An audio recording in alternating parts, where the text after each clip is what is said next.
You couldn't ask for a better day. It's been amazing. I can't swear, can I? I think it's the biggest American truck gathering of the year.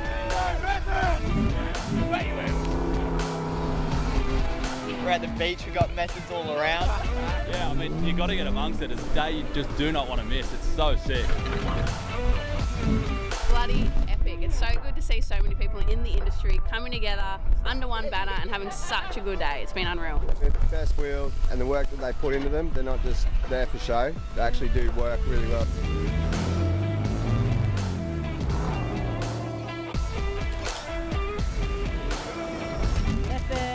Look, apart from the fact they look good, obviously they just work. They last, they're built, they're designed to do what you do with them and take the punishment, so they just don't let you down. It's a no-brainer for us. There's no other brand we'd ever look at. See you in 26. The international race attracts drivers and off-road racing enthusiasts from all over the world. Off-road racing is important to Boston Science because, simply put, it tests the envelope and it clearly makes or breaks the progression aspect of what we do and why we do it. The racers out here are the 1% pushing it to its full potential. This is a proving ground for every aspect of lighting.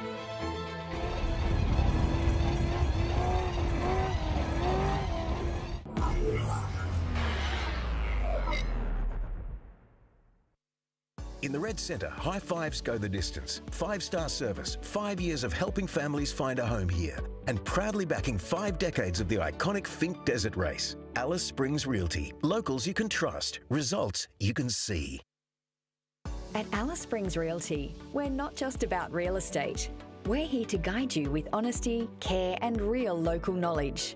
Whether you're buying or selling, we'll look after you from first hello to the final handshake. Off-road racing is important to Boston Science because, simply put, it tests the envelope and it clearly makes or breaks the progression aspect of what we do and why we do it. The racers out here are the 1% pushing it to its full potential. This is a proving ground for every aspect of lighting.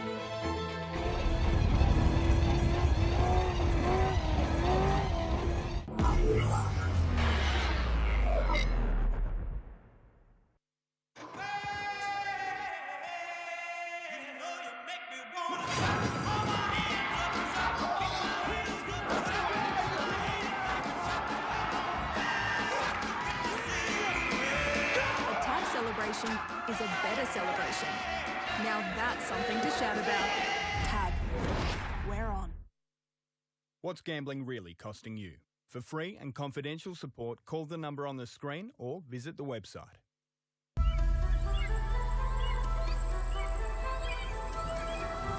Escape the busy city.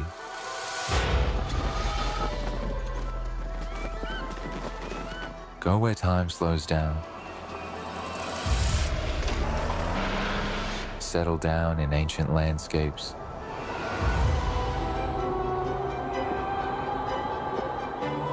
Stare into the campfire. Fall asleep under the stars. Wake up in the mist. Keep the adventure going.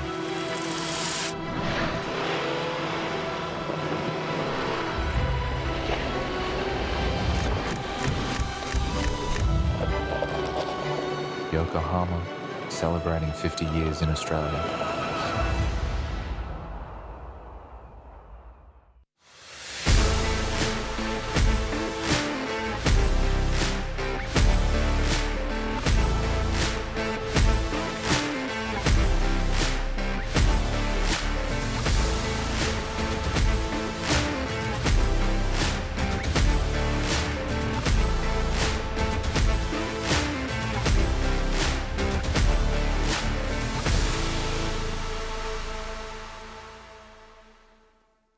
The international race attracts drivers and off-road racing enthusiasts from all over the world. Off-road racing is important of all designs because, simply put, it tests the envelope and it clearly makes or breaks the progression aspect of what we do and why we do it. The racers out here are the 1% pushing it to its full potential. This is a proving ground for every aspect of lighting.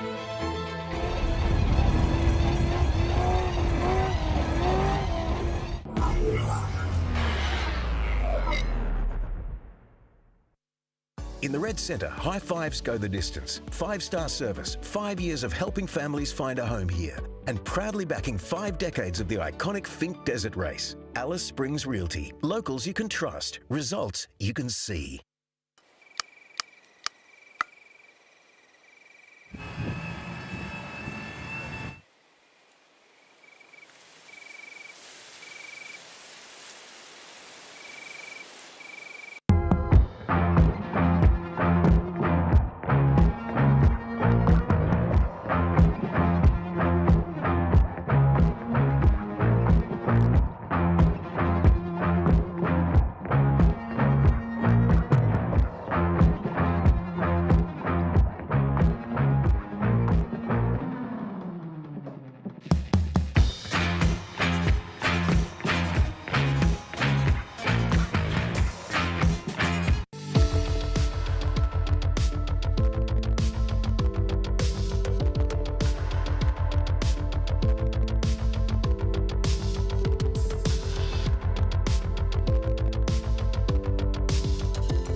At Alice Springs Realty, we're not just about real estate.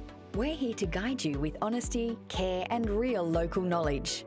Whether you're buying or selling, we'll look after you from first hello to the final handshake.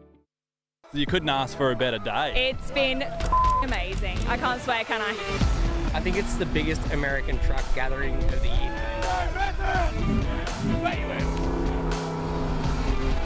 We're at the beach, we've got methods all around. Yeah, I mean, you got to get amongst it. It's a day you just do not want to miss. It's so sick. Bloody epic. It's so good to see so many people in the industry coming together under one banner and having such a good day. It's been unreal. They're the best wheels, and the work that they put into them, they're not just there for show. They actually do work really well.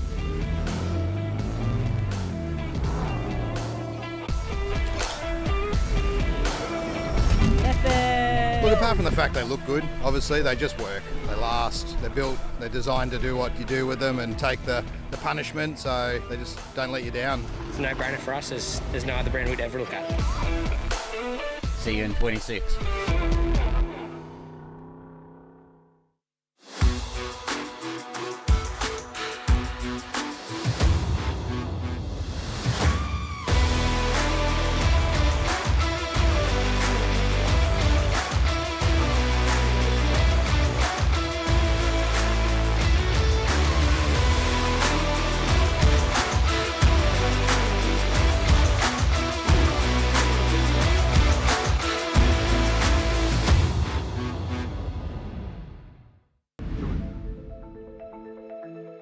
Off-road racing is important of all designs because, simply put, it tests the envelope and it clearly makes or breaks the progression aspect of what we do and why we do it.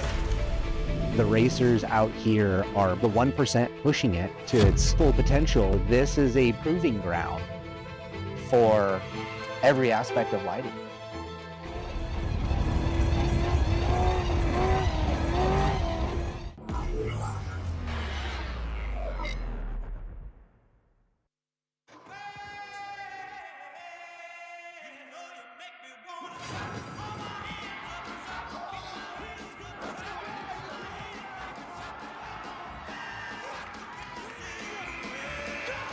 Celebration is a better celebration.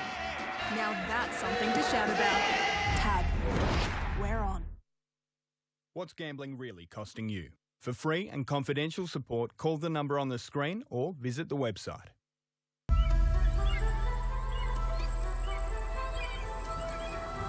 As Escape the busy city.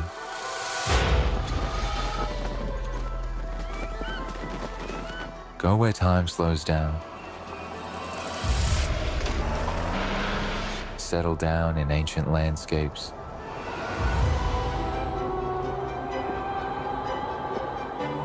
Stare into the campfire. Fall asleep under the stars. Wake up in the mist. Keep the adventure going.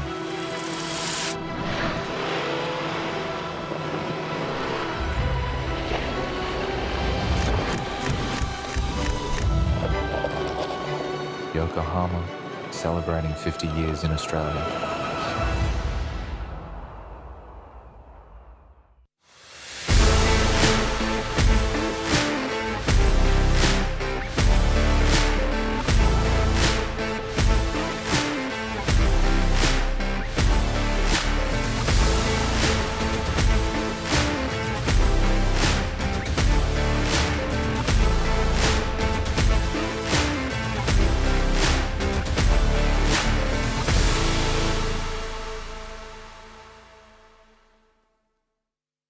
In the Red Centre, high fives go the distance. 5-star service, 5 years of helping families find a home here, and proudly backing 5 decades of the iconic Finke Desert Race. Alice Springs Realty. Locals you can trust. Results you can see.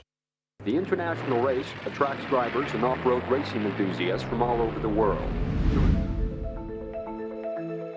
Off-road racing is important of all designs because, simply put, it tests the envelope and it clearly makes or breaks the progression aspect of what we do and why we do it. The racers out here are the 1% pushing it to its full potential. This is a proving ground for every aspect of lighting.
At Alice Springs Realty, we're not just about real estate.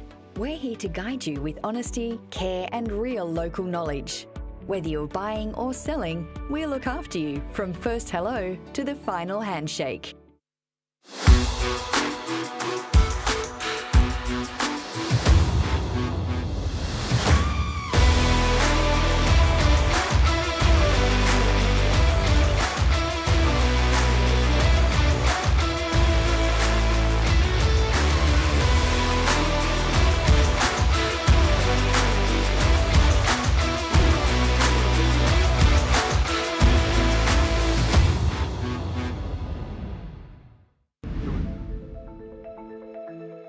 Off-road racing is important of all designs because, simply put, it tests the envelope and it clearly makes or breaks the progression aspect of what we do and why we do it.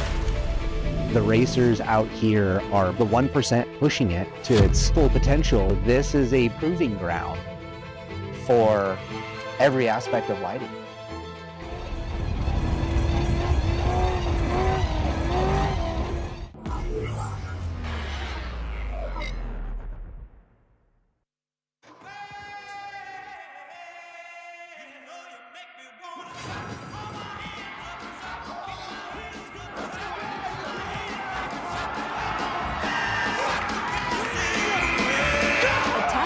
celebration is a better celebration. Now that's something to shout about. Tab. We're on.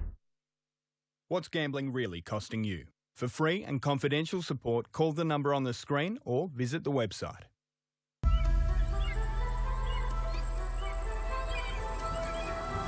Escape the busy city.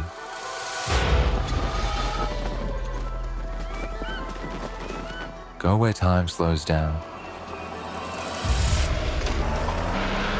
Settle down in ancient landscapes.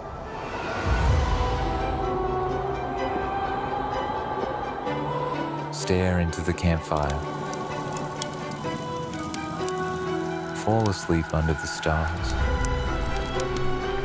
Wake up in the mist. Keep the adventure going.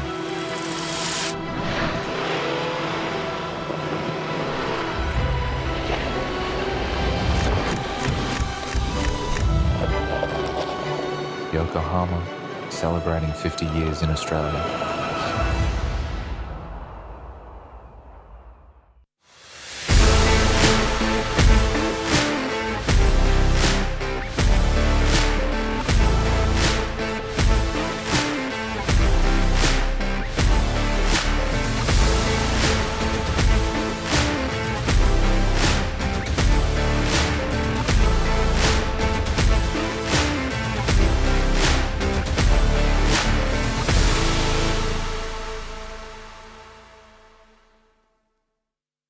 In the Red Centre, high fives go the distance. 5-star service, 5 years of helping families find a home here. And proudly back. Hello and welcome to the 50th anniversary of the Tatts Finke Desert Race. I am Rihanna Korean and we'll be bringing you all of the action live from right here at the start-finish line here in Alice Springs. Well, we are celebrating 50 years of the most grueling, unforgiving desert racing in the country. What started back in 1976 as a bit of a friendly between mates, 226 kilometres there and back to Apachula, has become one of the most historic off-road races in the world. It's created legends on both 2 and 4 wheels. And speaking of those legends, we've been lucky enough to be joined by some of the original riders from 1976. Jeff Curtis, the very first winner, has been here all week. We've had Phil Stoker, the second winner. We've had Lynn Graham, the very first female who competed back in 1976.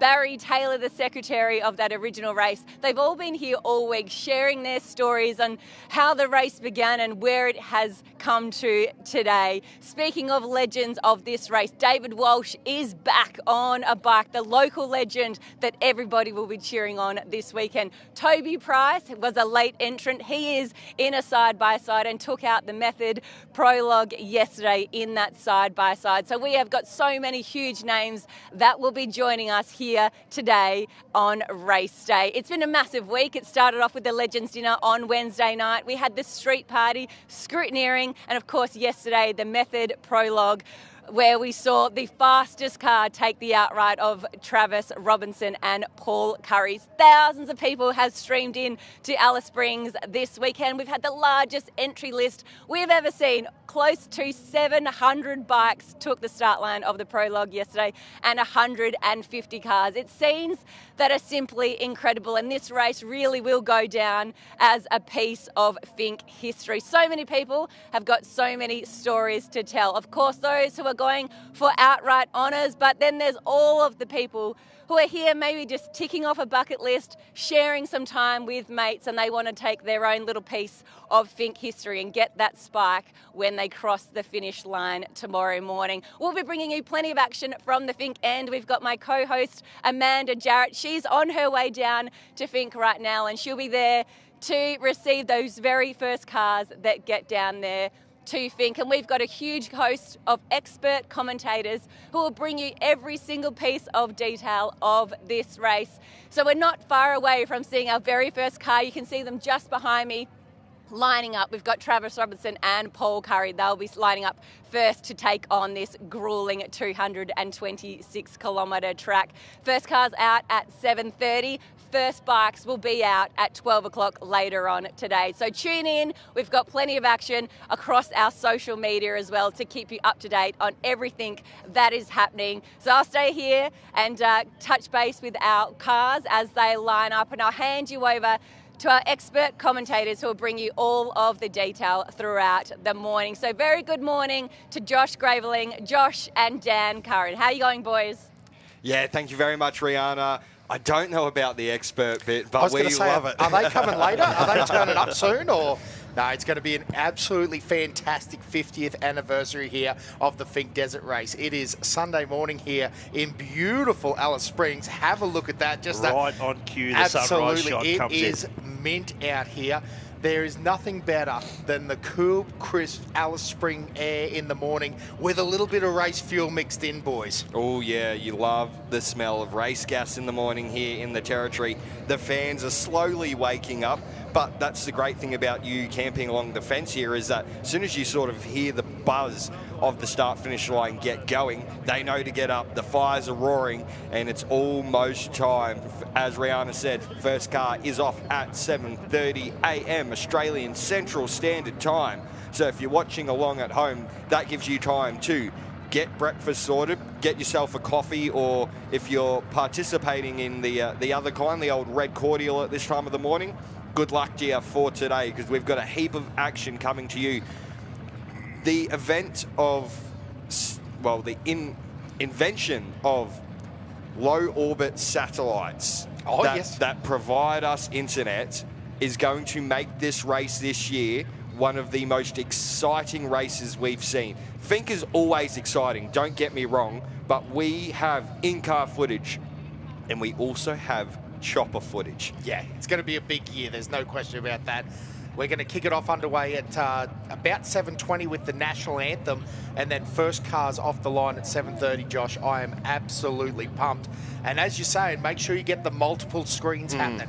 You obviously want to be on the Finke live feed. This is the correct feed to be on. Yeah. Make sure you don't use any of those other weird links. But the other one is you're alluding to is there's going to be in-cars, helicopter footage, all sorts of things. So hopefully, like us, you've got a few screens going, and the action is going to be absolutely amazing here. The town has turned it on.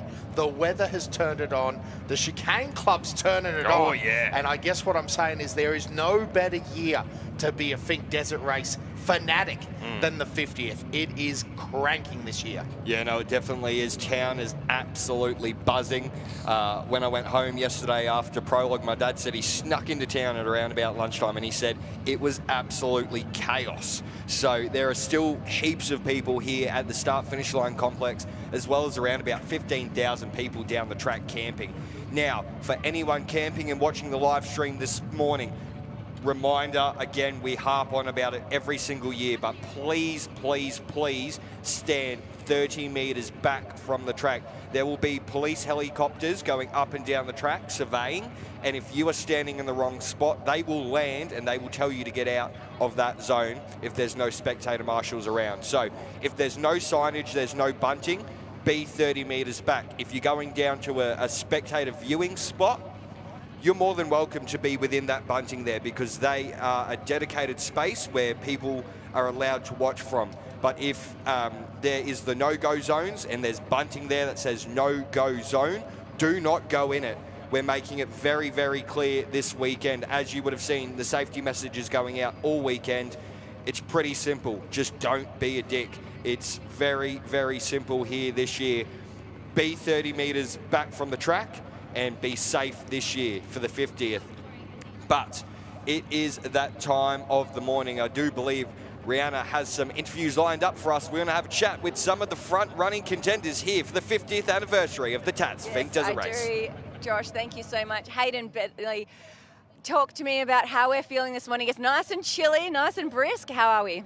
Yeah, it's awesome. It doesn't get better than the start line on the 50th Finke, does it? And the hype that's been around this race is just unbelievable. And in all honesty, we just can't wait to get going now. So you can really feel the anticipation starting to build. Starting off 5th today after Method Race Wheels prologue yesterday. How was the truck? Yeah, it's awesome. It's a new truck to us. It's my first race in it, and just really happy. The truck was probably calling me an old fella there at one stage, but no, look, it was great. It's real happy. Yeah, just happy. Can't wait to get out there, have a crack. The track's amazing. Just ask all the spectators, please stand back. Even though we look like we might be in control, we're not always. So yeah, please be safe. But yeah, thanks to everyone. What an amazing event. Let's get going. Yeah, absolutely. Such wonderful words as well, and a timely reminder of what we all need to do to keep this race safe. Was there much work that needed to be done overnight after prologue? No, we were pretty lucky. We're running the 3 trucks. My daughter is running in class 4, and my son Sam is in 8th outright, which is unreal. So all 3 trucks were great. We literally fueled them, checked things, and we're going, what's happening? Everything's gone too smoothly so far. So who knows? But it's Finke, and it can throw anything at you. You might get 5K or end up on the podium. Who knows? How many people does it take for you to be here with fielding 3 trucks? Oh, we wish we had more. We're a really small team, the family and half a dozen helpers that do it on the side, basically. So no full-time employees, no nothing, just a lot of nights in the sheds and 2 or 3 friends that help at home all the time, and 2 or 3 that come from, fly in to help for the race. So no, we're a real small team for 3 trucks, unfortunately, but hey, we're having a go. You're all inside the top 10, so that's amazing. Enjoy it out there. Incredible job yesterday, and go well. Yeah, thank you, and everyone stay safe. Yeah, great to hear from the Bentley team there. 3 trucks, that is a big effort, and like he said, no full-time employees, just a lot of long nights in the shed, but that is how we love to go racing. It's the family vibe that it brings, and getting to spend those nights in the shed with the family working on cars, there's nothing better, I don't think.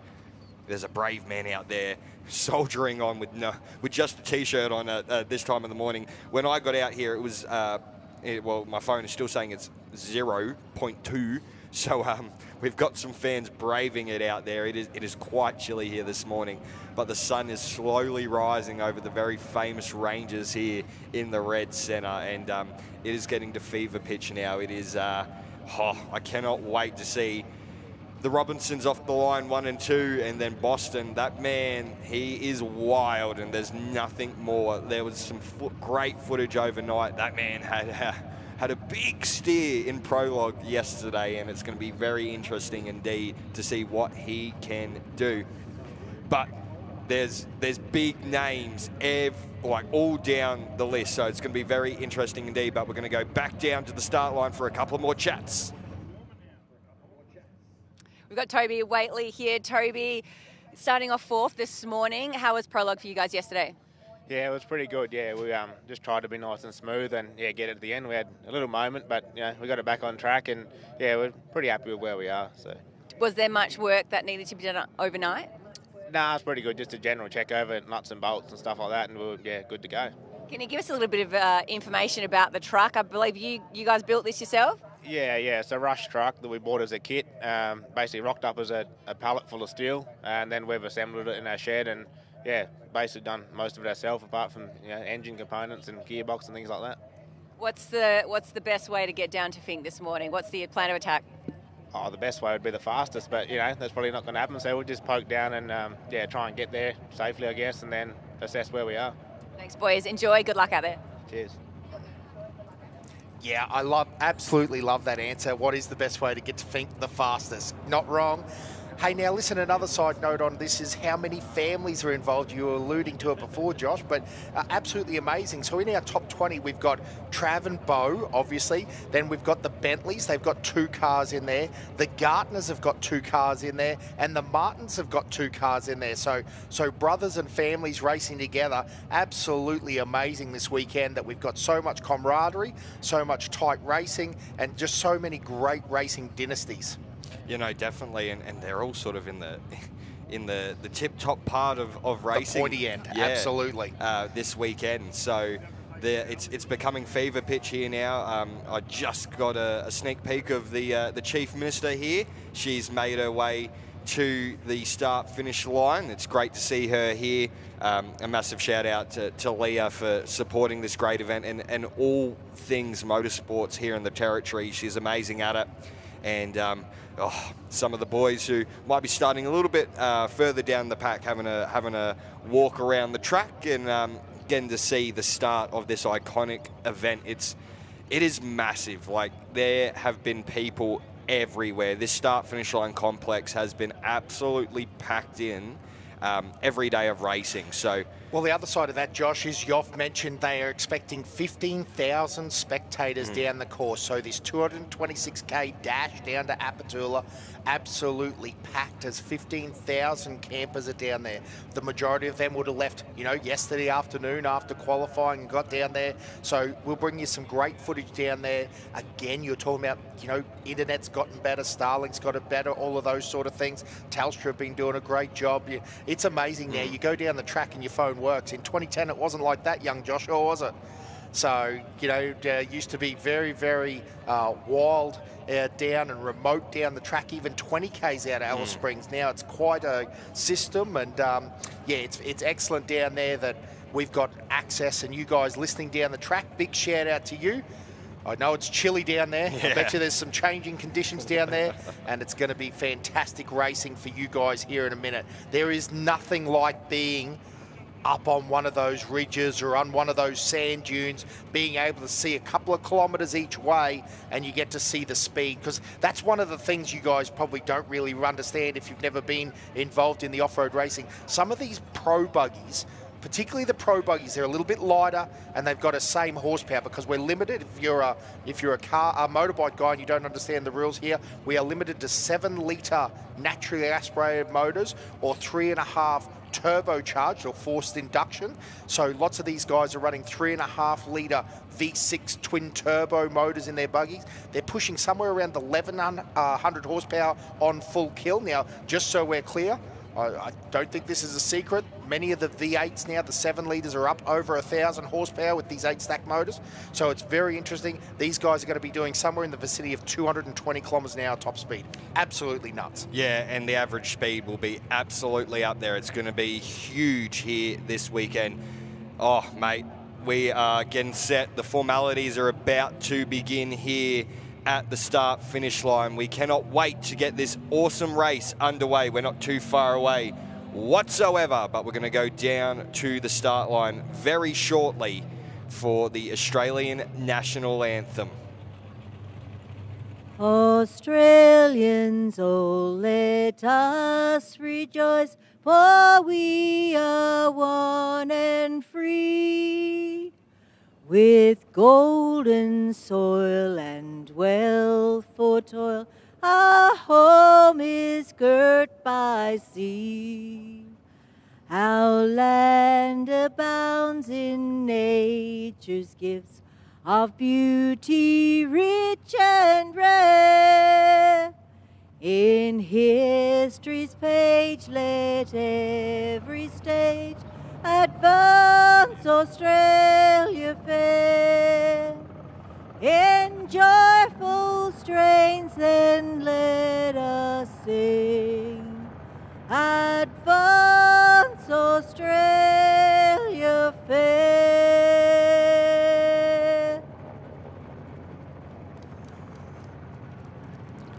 Absolute chills every time we get the national anthem here at the Tatts Finke Desert Race. I get chills. I've got goosebumps. We're 10 minutes out from sending, well, 9 minutes now from sending the first car out on track. We've got live pictures down from Apatula, otherwise known as Finke. This is how good everything is getting now. Oh, wow. We're about to get underway here. Wow. I'm lost for words, to be completely honest. I like that. They're absolutely lost for words here at the Tatts Finke Desert Race 50th anniversary, and that's because it's going to be a big year. 600 plus motorbikes, 140 odd vehicles off the line this morning. Absolutely bonkers how crazy this 50th is. You know, for anyone wondering out there, I can tell you, if you think the Finke Desert Race was going to be a bit quiet this year, you know, I heard a few comments, people saying, oh, I don't know, it's a bit quiet. It is not quiet. It is the biggest it's ever been. The social media is insane. The JA edits, the videos, the stuff offroadracing.com's been putting out, all the team lead up on YouTube. I don't know what your algorithm's got on it, but I'm telling you, it's been Fink season. Yeah, no, definitely has. My feed has been nothing but Fink. But we're going to go down to the start line. It looks like we've got the man in prime position for an interview, Travis Robinson. We've got Bo Robinson and Shane Hout, who will be taking off second this morning. Bo, prologue, faster than last year. Was that what you were expecting? Yeah, look, it was good. I'm happy about it today than I was yesterday, so it's good. We're starting this top 3 cars are the same as last year, so it's going to be a dogfight again. But no, we're in this new four-wheel drive truck, so same as what Trav's running. So no, I think it's going to be on. It'll be, it's been a long time since I've been sort of been able to just I don't know. We've already won one, and Trav's already won one, so it's kind of like a bit of a relief, and it'll be fun for once.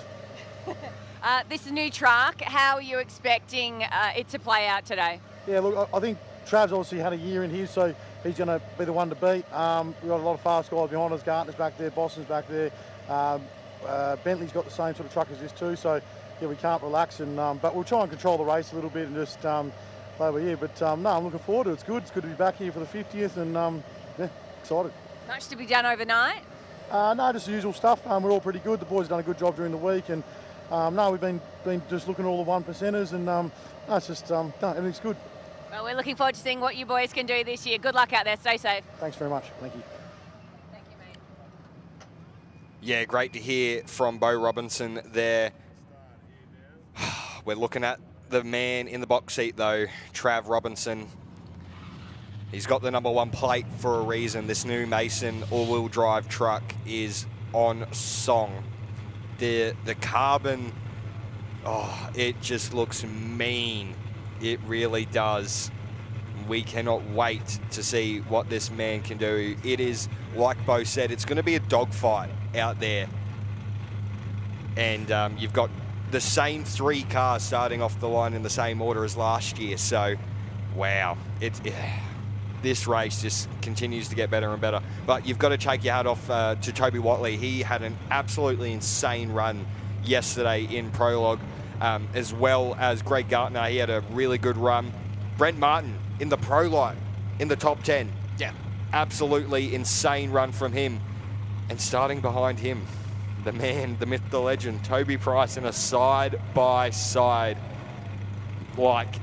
Oh, and you could keep going. Like, yeah, no, you could. It's insane that Sam Bentley, like such a great race, running out of, he's actually in 9th, 8th position there, and Sam coming from that Class 10, had that big toe rollover, I believe, in the Class 10, and now stepping up to the Class 8, and to put it in the top 10 at Fink Desert Race, what a position, what a moment. So we always knew he was fast, Sam Bentley, and it's really proven it here. He's got the right equipment under him. It's very impressive.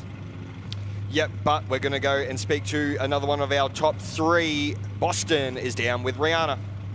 Boston, Morgan, Horan, and Will Haddock starting out at P3 this morning. Boston, any work that needed to be done with the truck overnight? Yeah, a fair bit. We just prepping it for today, really. Going over everything, make sure it's all good, and yeah, that's basically it. How do you attack this first leg of Fink? Just go for it. I don't know. Make sure I get there, be smooth. Not gonna do anything silly. We'll wish you guys all the best. Good luck out there today. Thank you. He's a man of few words, but there's a reason for that, because he is icy steel on the prize. His eyes are focused forward. 4 minutes to go. Our great Fink ambassadors here this weekend, they've done an amazing job. Great to see Levi there as well. Man, it is, again, I'm getting lost for words because we're only 4 minutes away, and it's just such a big year. This is absolutely massive. Again, behind Toby, there's Brad Geller, there's Shannon Wrench. There's so many massive names here that have been very, very good in the past.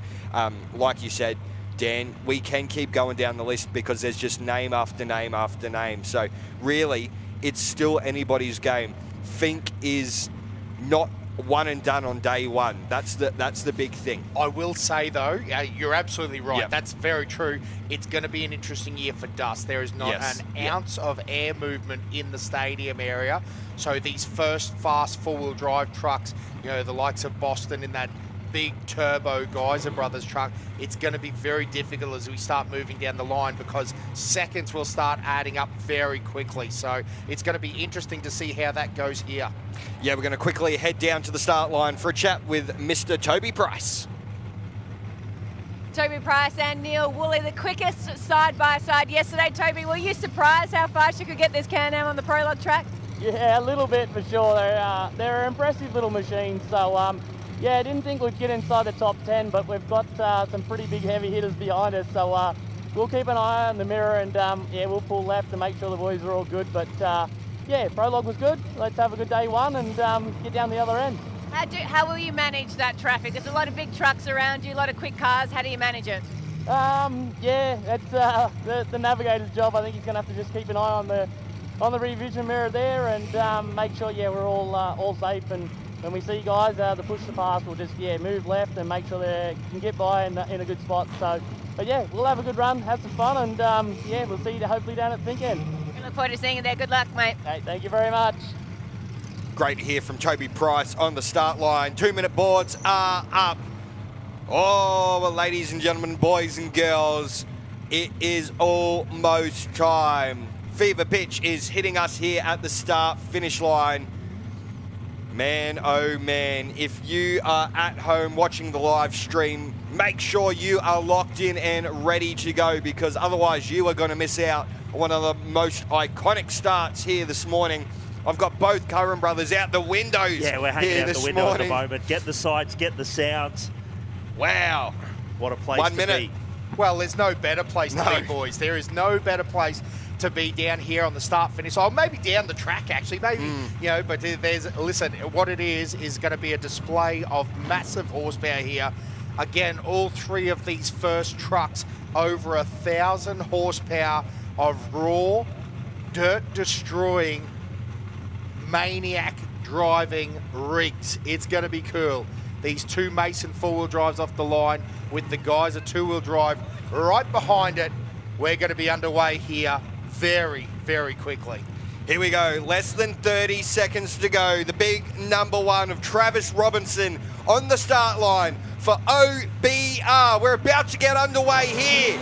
We are off and racing in the 50th running of the Tatts Finke Desert Race in the car section. The number one is off. Travis Robinson into the stadium section. Starts his day one assault.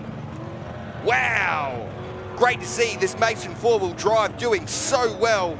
We're going to bring you all the action throughout the day. Don't you worry about that.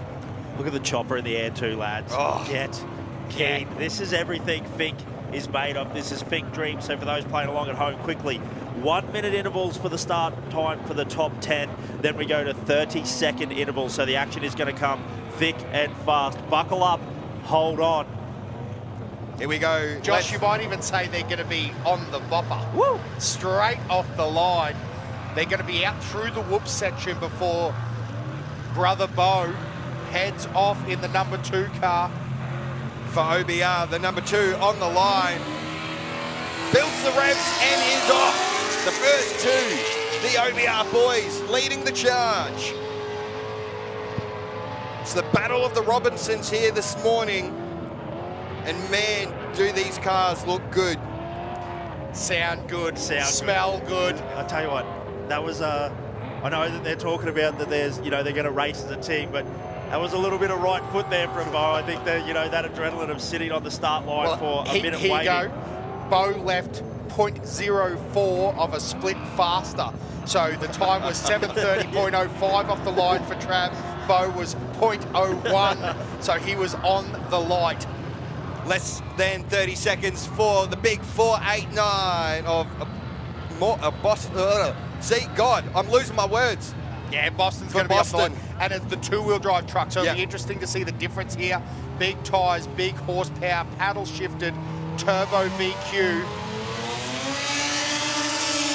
Have a look at the attitude of that truck. You can instantly tell that that two-wheel drive truck, holy moly, boys, he has left the stadium in an absolute hurry. How good is this footage of Boston? Again, the two-wheel drive truck, a lot more movement, lot more pizzazz, you might say. Yeah, that VR cranked up and boosted. But like I said, I just had the headphones off for a second. I could hear two Joe Gibbs high in the RPM, a 1200 horsepower VR twin turbo popping as it was slamming up through the gears. Does it get any better? This is, sorry to all the road racing fans, this is the best day in off-road racing. You cannot compete with the sights, the sounds, the suspension travel, the trucks, the buggies, the noises. Here we It does go. not get any better. Fourth off the line, Toby Watley with a massive prologue effort yesterday. Sorry, I'm just being a little bit quiet at the start so you can hear these monsters off the line, because there's nothing better than hearing these things. The 421 machine had an excellent prologue yesterday, and they're in a good position here today for day one on their assault down to Fink. Do you know what I love, Josh? I love that there's royalty. No, what? There's off-road racing royalty in OBR, Bentleys, Gartner, and then you got Toby Watley, you got Horan out there racing as well, and it's just so cool to see the young guns battling the old guard, you might say. This is fantastic. Yeah, it definitely is. The next vehicle off the line is the first of the Bentley machines, the first of three. It's the 818. New machine here this weekend. The first time it's been driven out here. Builds the revs. So another Mason all-wheel drive truck off the line. Bentley just securing this one from America. Much like Bo, very last minute, these guys have delivered these vehicles, and they're off and racing at the 50th anniversary. The 2026 Tatts Finke Desert Race. It has been a massive year for absolutely everyone. And the Bentley three-car team, they've got two inside the top 10, Josh. Even that, just starting off the line, that is a win. Yeah, absolutely. That's a huge effort there for the Bentley, prepping and getting three trucks ready. Now, as we see, the maddest onion farmer you have ever met, Deadly Gregory Gartner. This is always a fan favourite. The original truck Class 4 champion. Now, I'm going to make a bold prediction. He's going to give it all the onions off the start line.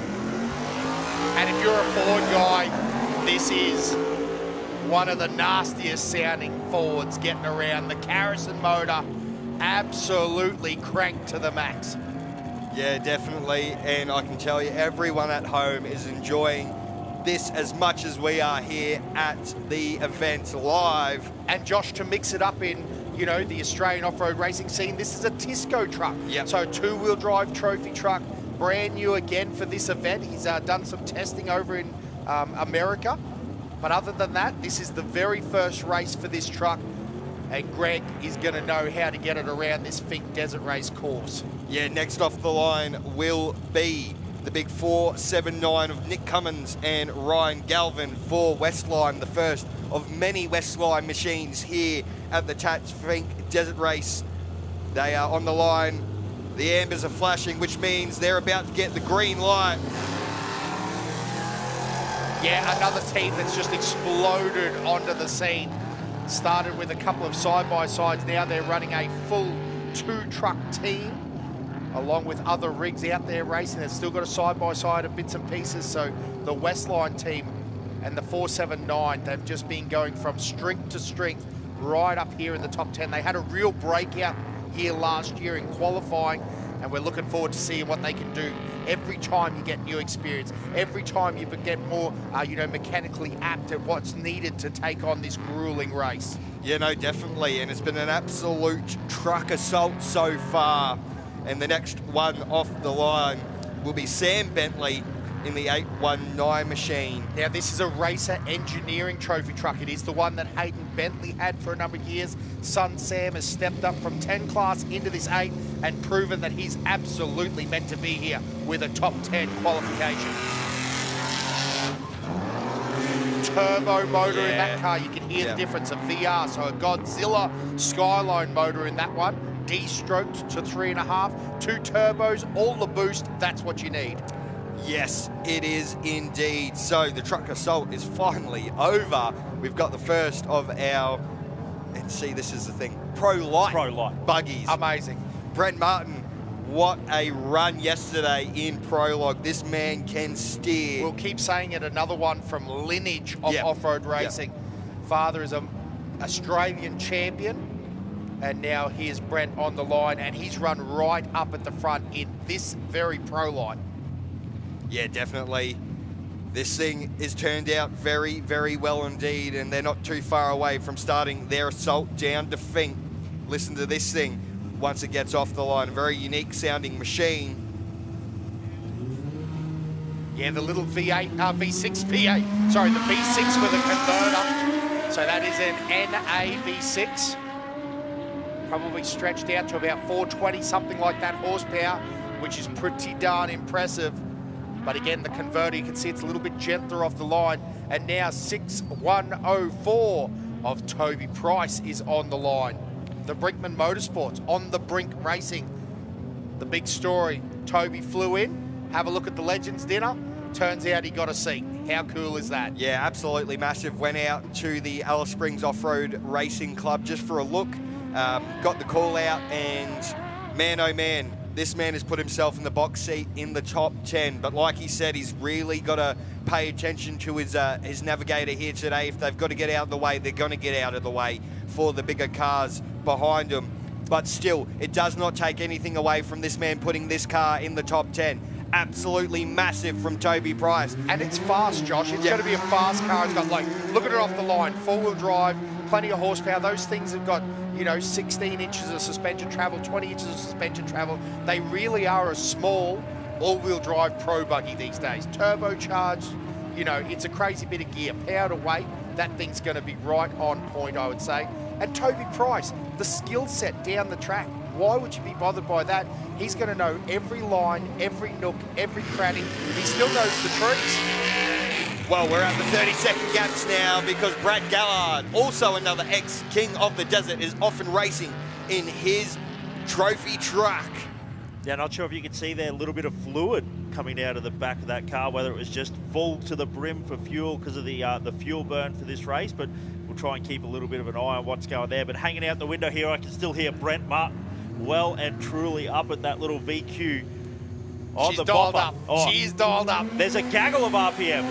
The 33 off the line, Shannon Wrench. We've just had three ex-Kings of the Desert go not side by side, but one after another. Well, one was in a side-by-side, yes, you're right.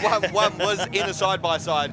But man, like, this is the depth of this field this year. It's absolutely massive. We've got Kings of the Desert. We've got onboards on the live stream now. Bo Robinson having a good old squirt down the Fink track. He'll be in the very early stages as the 897 of Phil Lovett is off the line. Man, oh man, we have action a pack here at the 50th running of the event. Yeah, how good is that? Filthy Phil Lovett off the line again in that Racer 897 truck. So again, the cars and Smoothie next online. This is absolutely insane. We have action everywhere here this weekend. And when you just keep going through this list, there's more and more people that are truly front-running equipment, racers and competitors, as Smoothie is now off the line.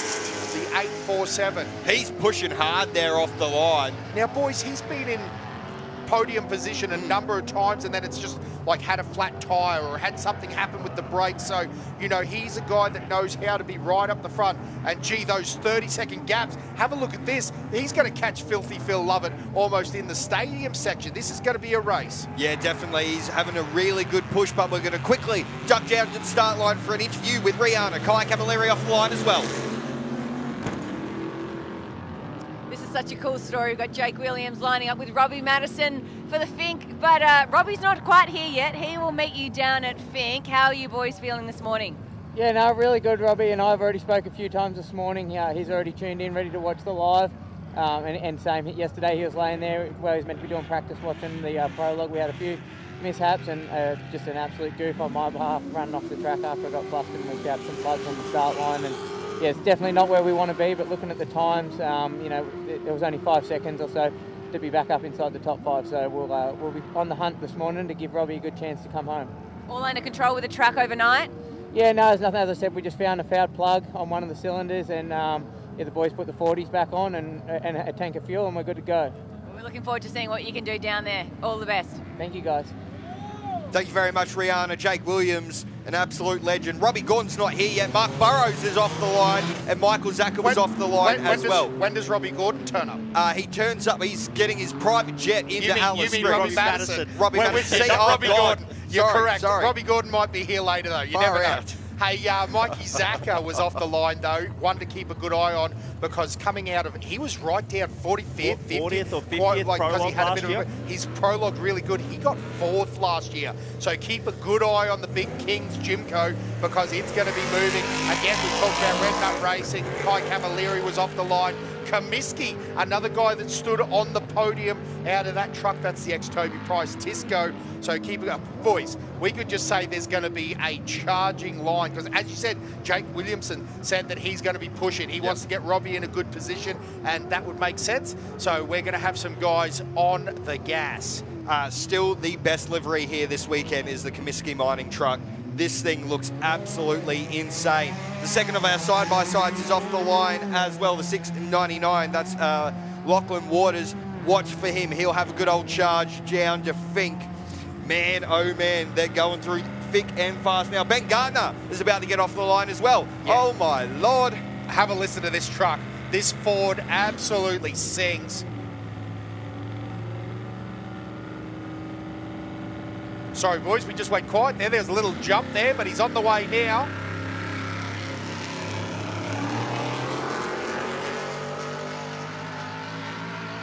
Oh, deep and throaty. I reckon Ben's playing it safe there. That was a gentle lead, because that is not how Greg would leave in that truck. That truck's very confused right now. There's normally 102% throttle position. Now, this is another one, boys. A very sneaky one for me, 85 Toddy Lehman. I think he's going to push through the pack very fast. And there's a few in this section too. We keep talking about it. There's so many fast cars here, because then we get there's John Towers in the 127, and there's Dale Martin behind that as well. We won't get ahead of ourselves, but we've got some fast guys coming out of this 20 to 30 pack. And as Jake Williamson was talking, there was like 5 seconds that covered like a real range of races. So it's going to be interesting to see how that all plays out. The 437. Oh no. Oh, that doesn't That's sound not real good flash. at all. Now again, these cars really only have to take off once. Hopefully that was just it, fouling a plug a little bit. Maybe they got a fuelie tune in there, boys, to make sure she's safe for the run down, because that's one trick that you don't want to have, is lean her out too much for these long straights. There's a lot of big RPM. It's crazy, because we talk about this all the time. What you guys see on, the YouTube highlight clips is just a short section of this. Have a listen to that Towers car, the 127 off the line. And then the next on the line is Dale Martin in the 5 car. This guy came off a win at the last Australian Championship. Watch out for him. He's going to be pushing hard. Yeah, he'll be charging through the pack. We're going to go back down to the start line with Rihanna for another interview.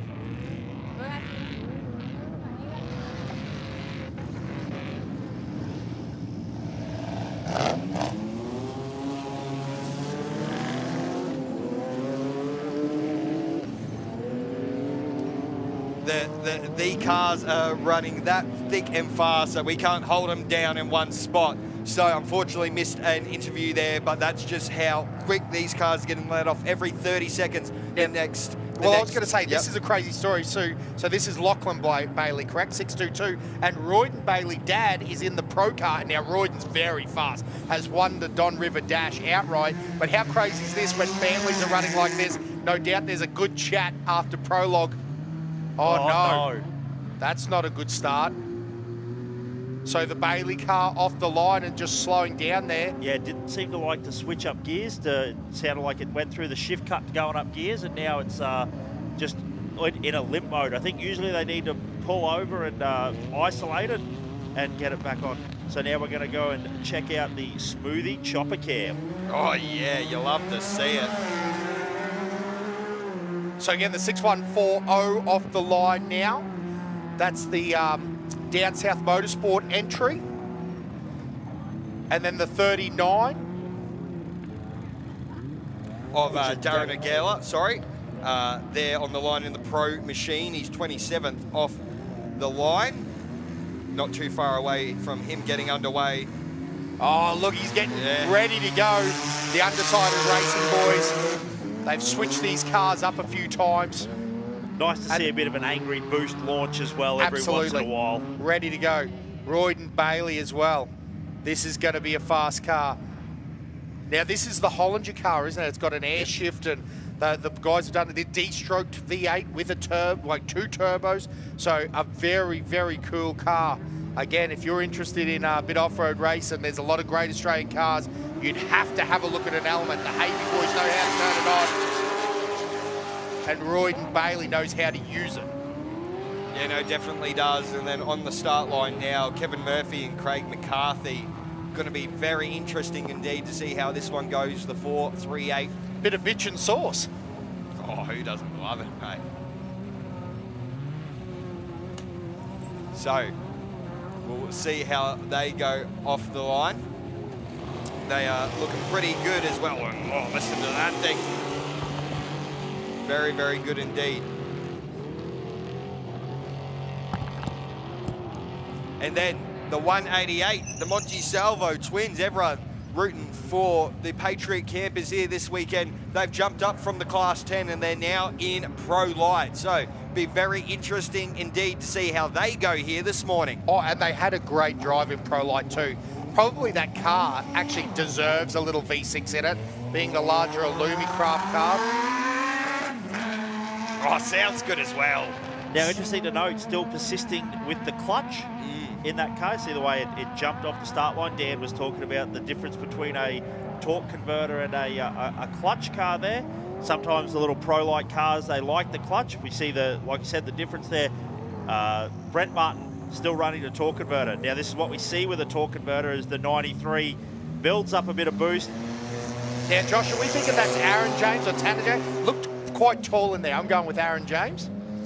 No doubt someone will tell us the right information there, but both father and son, and both can wheel the crap out of that car. So Tanner James, an extremely fast driver. Aaron James, a winner, has stood on the podium here. You know, definitely has. Stephen Graham, the 1065. Bowie's a fast. This is going to be a quick run here in a little 10 car. Man, so have a look at the screen now, boys. Look how bad the dust is for Zaka. It is thick. Yeah, it's going to be tough because I guess he's used to dealing with this. The one thing I will say is it's going to be interesting because he was passing slower cars, right? So that's going to be interesting to see how that plays out versus passing cars that are essentially at the same speed here. But then hopefully, you know, depends how the whole race plays out. We've seen it before, winners coming out at 13th. We're going to go back down to the start line for another quick chat. Not much work done yesterday. We've got a bit of work to do today to get down the field, so.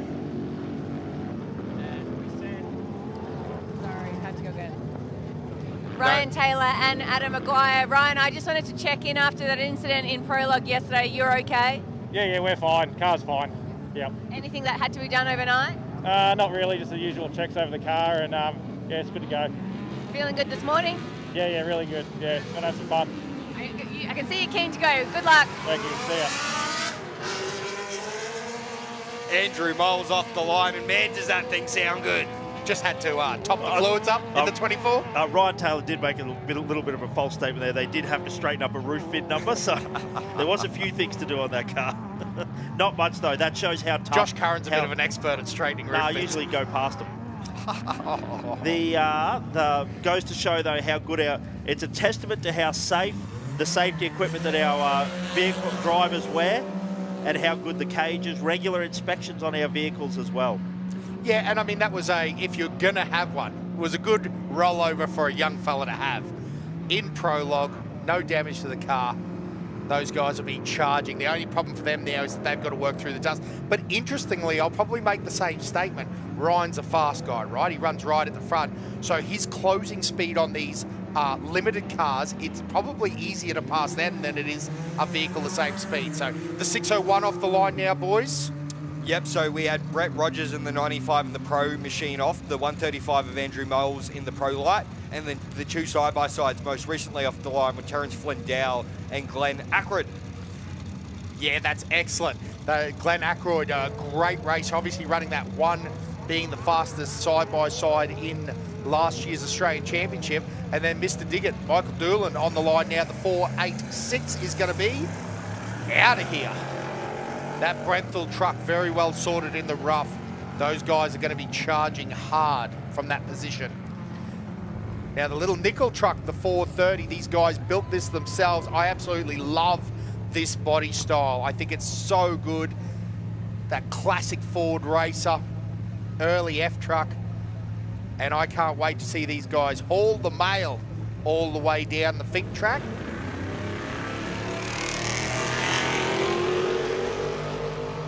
Man, all these cars sound absolutely sick off the line, the 430. The 604 on the line now too, McNiven. This shows how crazy this race is. Yeah. Jeff McNiven is a super fast side-by-side competitor with all the right equipment. And, you know, to be starting off the line, again, I don't say that as a disrespect. I say it to go, anyone that's qualified in the top 50 this year is fast. Like, these are outright winners. These are racers. So it's crazy to think that that can be a position. Again, one little mistake, one shift. We heard Kai Floyd was talking about his his paddle shifters weren't working, and that was just enough to take him 5 seconds down, and all of a sudden you're in 40th, 50th place. It is nuts that that's a reality, but that is the reality of the Finke race. So Ben Falk on the line, but the 424 of Kyle Judd was supposed to go after McNiven, so he's no-showed to the line at the moment. But that Falk machine, the new Monk and Fabrication, I'm getting mixed up. Absolutely. There's too much going on. Which is the same as what Burrows has been running now for a few years. So those guys have obviously got a lot of chassis information, suspension information. It was really interesting. I saw a great interview with Mark Burrows talking about that car. Now the 24, this is a car that loves the rough. This is the next Harley Letner. Method race wheels, Ryan Taylor. Car is sounding good. Adam McGuire in the passenger seat of that. Clayton Chapman's regular navigator, so those guys know how to get it done. He's on the attack as well. He was foot to the floor there. Well, that's pretty much the only way Ryan Taylor knows how to drive. The monkeys are chiming in there, and it's all happening. So the 467 of Andrew Commons on the line now, the second of the Westline machines. Off and racing. So the 424 machine lining up a little bit out of position here. Yes. So Bo is still sending it as we have him on our live stream at the moment. Again, this is how good technology has come. But we are going to quickly head back down to the start line for another chat with one of our competitors.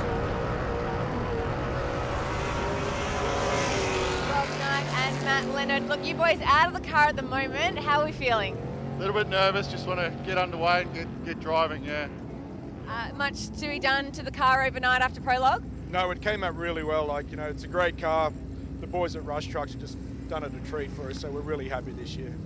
How do you attack this? To get down to Finke, what's the plan? You just warm up to it, get in the rhythm, and just get there. So it's just about being consistent and finishing. Well, we wish you boys all the best. Good luck. Thanks very much. Thank you very much.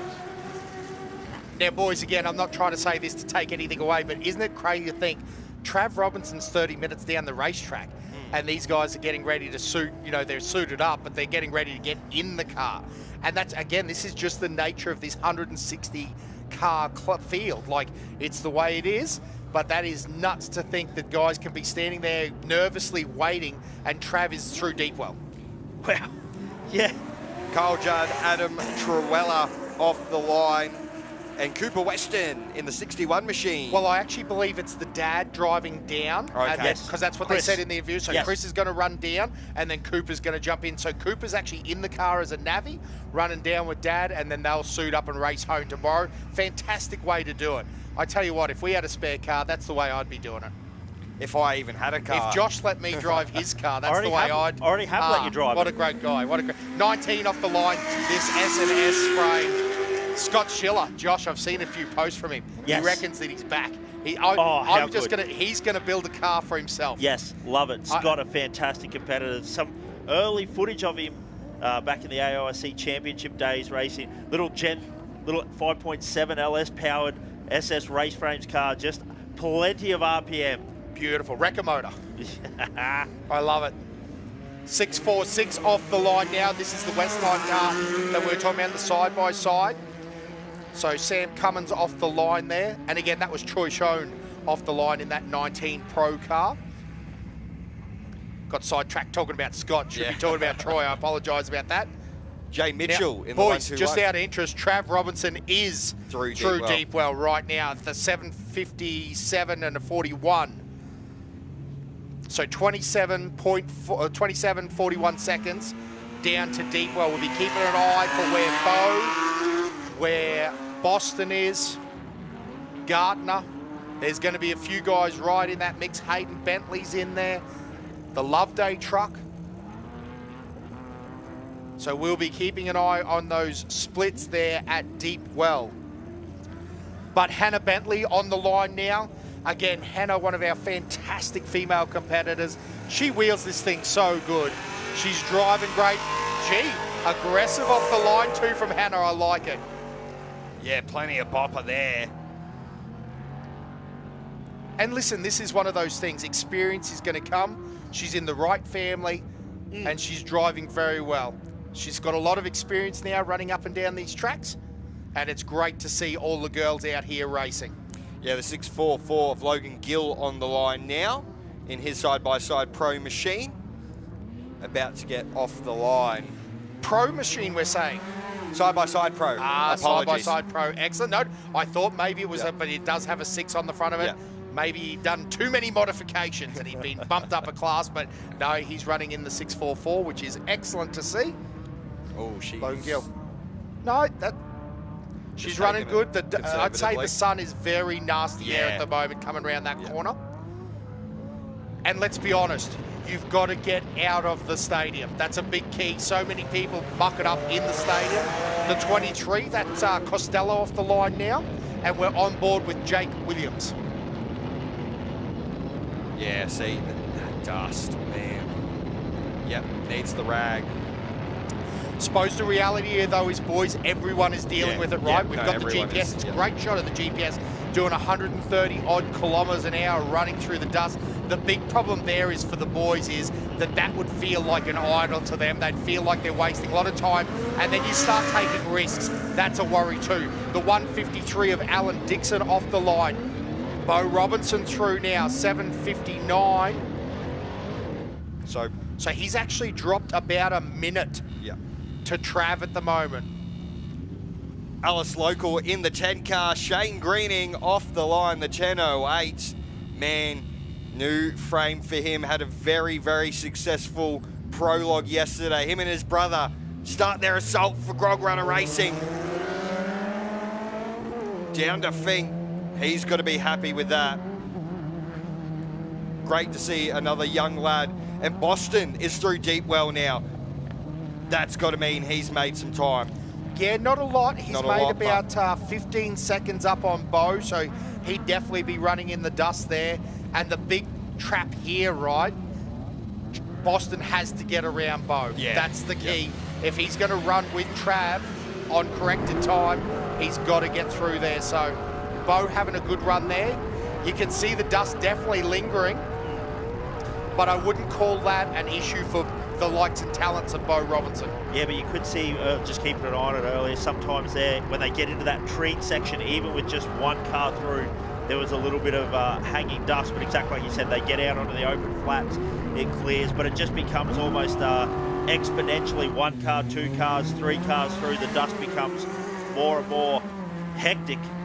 Yeah, Christian Rich in the 619 and Justin Ryder in the 627, both off the line for the side-by-side pros. Yeah, going to be a good little race there, isn't there? Now the side-by-sides start coming into, you know, a pace that they run, and that makes it that it's a good little battle group running out through there. These guys are going to know their paces. They're going to know they need to work up. Although, again, I will state, every part of that track looks... Have a look at the hanging dust down to our right, boys. Absolutely nuts. As the 657 of Kane Jones, last year's fastest racer, is off the line now in the 6.57. Now, again, remember we're on prologue time. The boys will run down, and ladies, I keep saying the boys, but it is a non-binary type of statement there. The crew are going to run down, and we're going to run corrected time on the way home. So home's going to be much more important in how you're sitting, how the finish line today, particularly in these limited classes, is going to be a bit more survival. The 998, all the revs dialed up there, and they are away. That's Stephen Phillips. Yeah, real big push from them. That thing sounded turn to 11. Now, how good is that? Kai Floyd now bringing up the revs on that big Tatum car. Again, they mentioned that they had a few little issues with the shifter arrangement on that car. It is a paddle shift car. They've just done that arrangement. A V8 car. Oh no. He's found neutral, I think, there. Yeah, gotcha. Yep. Sounds like it's gone up into second, but yeah, still having a few little issues. Let's be honest, the paddle shift shouldn't do that if it knows where it's going. So the guy's doing a bit of development on that. And I suppose that's one of the toughest bits, right? You develop something out in the paddock and it works perfectly. You bring it to Finke and you find all the little problems. Matty Martin off the line now. The 113, the little Raceco later combined race car there. Those guys bought that out. Gee, that was a few years ago now, 2011, 2012, something like that. Actually had a great couple of Australian championship seasons. Actually won the championship in a pro line. Absolutely nuts. Had a few of those now. Again, just proving just how fast they are. 10.57 of Rod Visser on the line and off and racing the confab machine. Very, very quick, this man in the 10 class. Don't you worry about that. And experienced, Josh. Just so experienced at the Finke track. Both riding a bike. He was one of our very top competitors back when Husserberg were around. Yes, so Rod Visser not driving, Cody Visser, the son, right, driving. Fantastic. Yeah, it is a little bit hard. We have two drivers of record for us today, so sometimes it's hard to know who's driving, but Lee Wells was listening in yesterday, sent me a message and said, Cody is driving. So, and that's son. Yes. Son Cody, excellent. Again, these families, but again, Cody's been probably coming to the Finke since, he's born, so another person that is extremely experienced, and it's great. How cool is it? It's actually starting to make me feel old Josh, because I'm starting to see this changing of the guard. That's the worry. Yeah, so this is Ben Fawkes on board, and that thing he's doing a roundabout. He's not going very quick. The amount of dust that is hanging is absolutely ridiculous. Toby Watley also is through to deep well. Daniel Challen was off the line here in Alice, and Brett Taylor as well in the big 431 machine. Another Alice local off the line, but man, that dust is thick. And moment there for the Falk machine. Wow, see, this, for everyone out there, they are going to be struggling. Wow. The 485 of Shannon Wildman Lander. So two Alice locals, both in extreme two-wheel drive, will be chasing each other. Yeah, the Carter entry, the 38 on the line now as well. Nixon in one of the side-by-sides getting close to the start line as well. Now, boys, I've got to say, that Falk footage, I'll say this, I reckon there was a little bit of a lag there. And look, his hand movement's I reckon he's going a bit quicker than that. It all looked like it was happening a bit quicker than we were seeing it. That's what I'm telling you. So the 38, the 6168 off the line, Nixon Racing. Yeah, that was Dean Carter in the 38 machine. He's off the line and starting his attack out on to Finke. So Watley there a few minutes back off time, if we're honest. So the 421 now. So Boston Morgan Horan, the man that's made up a little bit of time but hasn't made it on Trav. Yeah, so he's dropped a minute on Trav by the quick math. Dropped a minute on Trav, but has made up about 10 seconds on Bo. So he needs to get around Bo, and that's Bo Robinson, king of the desert. I mean, we say it like it's an easy task. That's not an easy task. Bo's in it for the outright as well. Absolute stalwart, and he's done his time here. He knows the track. The 6183 now. Yeah, Keith McReynolds off the line, as well as Ben Nixon. We're back on board the Omega Asphalt machine. And unfortunately just dropped out there for us on the live stream, but the 651 on the line and ready to go, which will be Greg Campbell and Lachlan Campbell. So either one of them driving here today. Yeah, both extremely fast too. There's just, you continue to go down the list, and there's very fast people all the way down. What are we now? We're at the 68th grid. So Mitchell Shipton on the line now. 68, so you're saying that we've still got like 80 to go? Yeah. Holy moly. Yeah. Yes, absolutely. The 653 about to be off the line as well.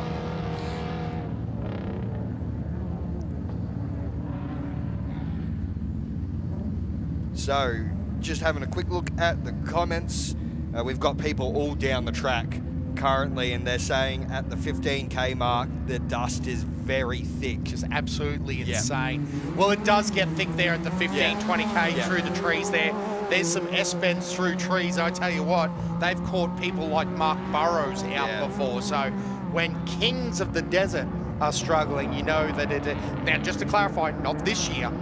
We haven't got any reports of Mark Burrows having any issue this year, but in previous years, 10 years ago, I think it was, he had a big moment there about 20 kilometres in.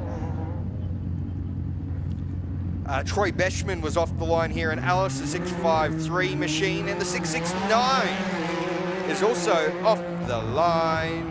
That's Sean Dagan.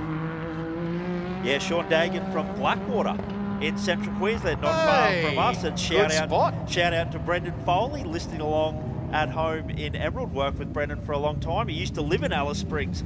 It was great. We bonded over getting to talk about how good Fink was at work. So shout out to Foley, listen along at home. Your man is off the start line and rocking and rolling as the 182 Mackay Motorsports gets off the line as well. How good's that? Angus Mackay and Kimberly Mackay in one of our awesome You are too much. robots. I think it's Mackay, isn't it? Mackay? Yeah. Yeah, I'm reading too much into that. You're very much a Queenslander. That's a Central Queensland town, mate. Haven't even, as Rihanna would say, haven't even had me vitamin B for the morning. Now the 10:09, the Chambers Engineering Garrity entry. Yep. About to get off the line. That's Patrick. Single-seater in the Class 10. He's off and running, and then the next of our 10 cars, there's a bit of a gaggle of them here on the start line now, will be Travis Conrad and Alistair. And again, we love this Class 10, this Super Lights class, because there's no right way to achieve it at the moment. You saw the very small Garrity machine, that's a Chambers Engineering frame, and then you go up to these, this is like a Racer Engineering chassis, a lot bigger shocks, a lot bigger, you know, got the remote res parts on it, so it's interesting that they're still trying to work out, you know, do you run light with the amount of horsepower you got, you run heavy, get it down through the big whoops, there's all sorts of stuff, and we've got another John Weiss in the 1025, so going to be a great race here in Class 10. Yeah, definitely having a good old push in Class 10. Class 10 is always so competitive out here at the Tatts Finke Desert Race. It's great to see these guys on and off. One of my favourite liveries here once again, the 1025. It's just got that old school Subaru Rally look on it. Talking about old school, Josh, I do like that livery, but Simon the Evans, 58, no. Ivan Schmucker, no, I was going to say, look, he's got the OG BTR wheels. This is a car right here is a look. Yeah. The single seat, the Southern Cross with the Element front. Oh, now I see it's got some nice shocks on it. That's not old school, but it's very cool to see this vehicle out here racing.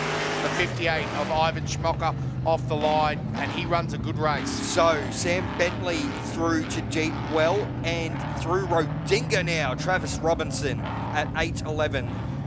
Did you say Sam Bentley? I said Sam Bentley, yep. So we're missing Hayden, Greg, Nick. Missing a few cars. There's a lot of cars out. Yeah. That's very interesting. So the 638, I do believe that will be Oi, and like that, Trav Robinson's actually gone through Redinga. What a beast. Yeah. He's on the bopper hard. Ashley Foot was off the line here in Alice, the 638. So cool to see the Foots out there racing. I tell you what, though, isn't it incredible? Like, we have such a large group of cars here racing. It's an absolute flamboyance of off-road racing right now. The 403 of Nick Burt, also off the line in extreme two-wheel drive. Now Brent Martin through deep well as well, if you're keeping up. So that's our pro line. And Greg Gartner. Yep, Greg Gartner's popped up there with an 807. Oh, see, he's gone through minutes before, boys. That update was a bit slow. Oh, okay, yeah, no. And Hayden Bentley popped through at 807. Oh, we can breathe a sigh of relief. They've actually come through. It's just the way that the checkpoint times have updated. So all still moving. If you're listening along at home, Hayden Bentley, Greg Gardner, all still in position. Sam Bentley, Brent Martin's through as well. Benjamin Ward off the line in the 6-1, 6-5. Brad Gallard through now with an 813 as well. At 813. Sorry, yes. No, that's at okay. 813, correct. But all the information we're getting here, you can follow along live as well. So that's actually up to date now? Yes. So obviously we just had a little quick link there. 78 through, oh, sorry, not through, leaving the line. That's Kevy Knott.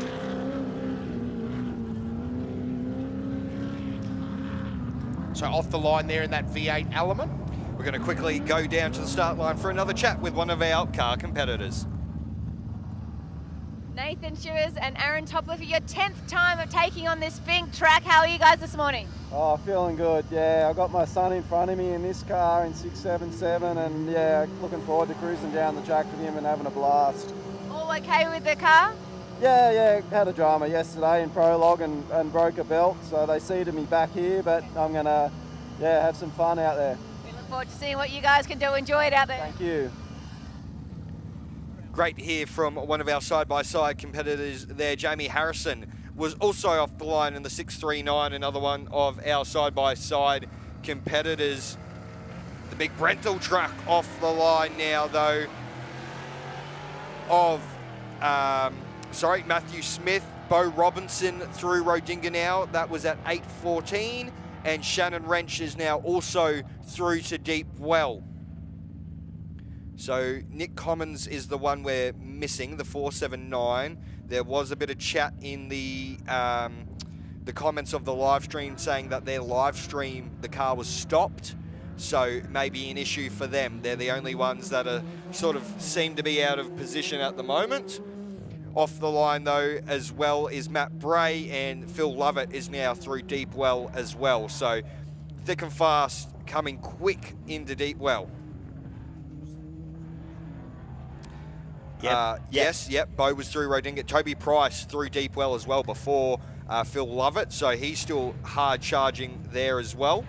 So just doing a little bit of quick math there as well. Travis Robinson through Rodinga at 8:11 this morning, and then Bo through at 8:14, so about 2 minutes gap, as we also see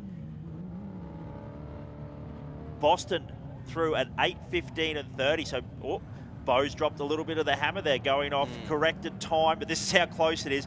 Corrected time between Bo and Boston is currently 3 seconds. Cole Desbro off the line in the 481, and Michael Zacher, the 51 machine, now through Deep Well as well. The 6149 off the line, Kyle Reed. Man, oh man. There's a lot of information coming to us up here in the box.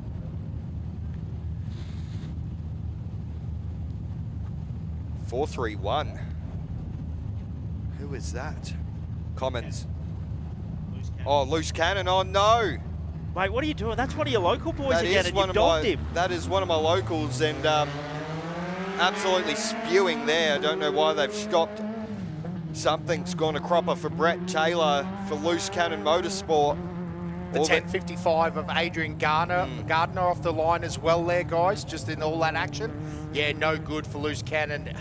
Man, how many, is this his 31st? Oh, he's done a heap of things. A It's lot of Fink Desert Race. ridiculous. Motorbikes, cars, all sorts of stuff. The Birdman, off the line, the 433, single-seater trophy truck action. You love to see it. Mark Burrows is also through Jeep well now. But David Bird off the line here in Alice. No one will be telling him to slow down. The 87 now on the line as well of Bull, the big Jimco champion. Man, that car looks good in black. Have a look at those shots, ladies and gentlemen. That is a beautiful car. Now, if you want to get involved in off-road racing, actually, Bryce Chapman has one of these for sale at the moment, so out of Tamworth. So if you want to get yourself a nicely prepped, ready to race Jimco champion, get onto Brycey boy. We'll hate to see him out of the sport, but he said it's time for it to go. So the run amok boys. Yeah, but the Bull car there, big Jimco champion, it would know its way through some Bonduma whoops. Yeah, definitely. Michael cut me off there. He's off the line, but Nazi in his extreme two-wheel drive machine. Looks like we're gonna have another look at one of the onboards, and that is looking a lot better from Falk Motorsport. Must have just been a little bit of delay on the stream last time round. They're looking good. Once again, we're going to continue to talk about it all day. The dust is thick, but it seems to be not as bad as it was earlier. These guys getting a little bit further on. The 235, second of the Motorsport machines off the line. That will be Clay Agnew. I should know this, but was that the first of our Class 2s off the line? Yes, first Excellent. of our Class 2s. So a great run from Clay Agnew there to be off the line first in Class 2. That's our Super 1650 class, limited to 1650 cc's. Yeah, definitely. That man will be pushing that thing. Eddie Shivers in the 677 on the line now as well. In his side-by-side pro, and he is off the line and racing. Yeah, heard him say there for his 10th Fink, so absolutely awesome. And again, this is one of the first side-by-sides. I don't know if it was this exact one. I'm sure he's had a few upgrades, but yeah, this is the one I was talking about. We were pacing down the service road back when you used to be able to do that in the early 2000s, the 2010s, and he was going through the big stuff at 85, 90 kilometers an hour. And I realised for real, golf carts aren't golf carts no more. No, definitely not. Lachlan Waters is through Jeep well as as Kai Camilleri. Sorry to cut you off there. I was going to say, not all golf carts are created equal. No, not at all. I tell you what, the chop on the back nine, these things would be good. Yeah, cool to see Kai Camilleri having a great run as well there. So, like you said, through Deepwell's Lachlan Waters, down through Deepwell. Brett Comiskey now through Deepwell. Jake Williams through the end. Wow. Wow, Jake Williams is on the back, literally on the back of Brett Comiskey. That's insane. Wow, and he's on the back of Kai Camilleri, and Kai Camilleri is on the back of Lachlan Waters. Wow. Yeah, and Waters needs to be careful in that position. I'm not being funny about it. No. The side-by-sides, they qualify really good, but they have 3 horned pro race cars behind them, and they are charging in the dust. Toby Watley through Rodinga now as well, 820. He got through the 1074 off the line though here in Alice Springs. That's David Adams. Ben Gartner is also through Jeep well, and we're going to quickly throw down to Rihanna on the start line. Brendan Hill and Travis Luscombe back for Fink once more. How are you guys this morning? A bit nervous, but once we get going, we should be pretty good.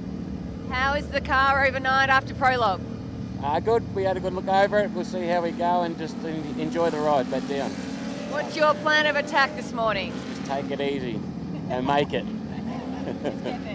You boys enjoy. Good luck out there. Thank you very much. So great to hear once again, Tom Darlington in the 63 was off the line. The 85, Todd Lehman, is through Deep well, and a bit of an update on the Loose Cannon Motorsports machine. From what we could hear on the in-car, it looks like the diff center has left the chat. Not good at all. Bummer. Yeah, not good at all. Now with Toddy Lehman, we should be expecting to see Dale Martin too if he's on time. So hopefully that's a great run there for the Martin boys, and Friday Boyce off the line there in the 839. So that's the highly modified side-by-side. I was going to say, that's why I was questioning my eyes there for a second. In extreme four-wheel drive. On board with the 627 now. Open straight, open straight.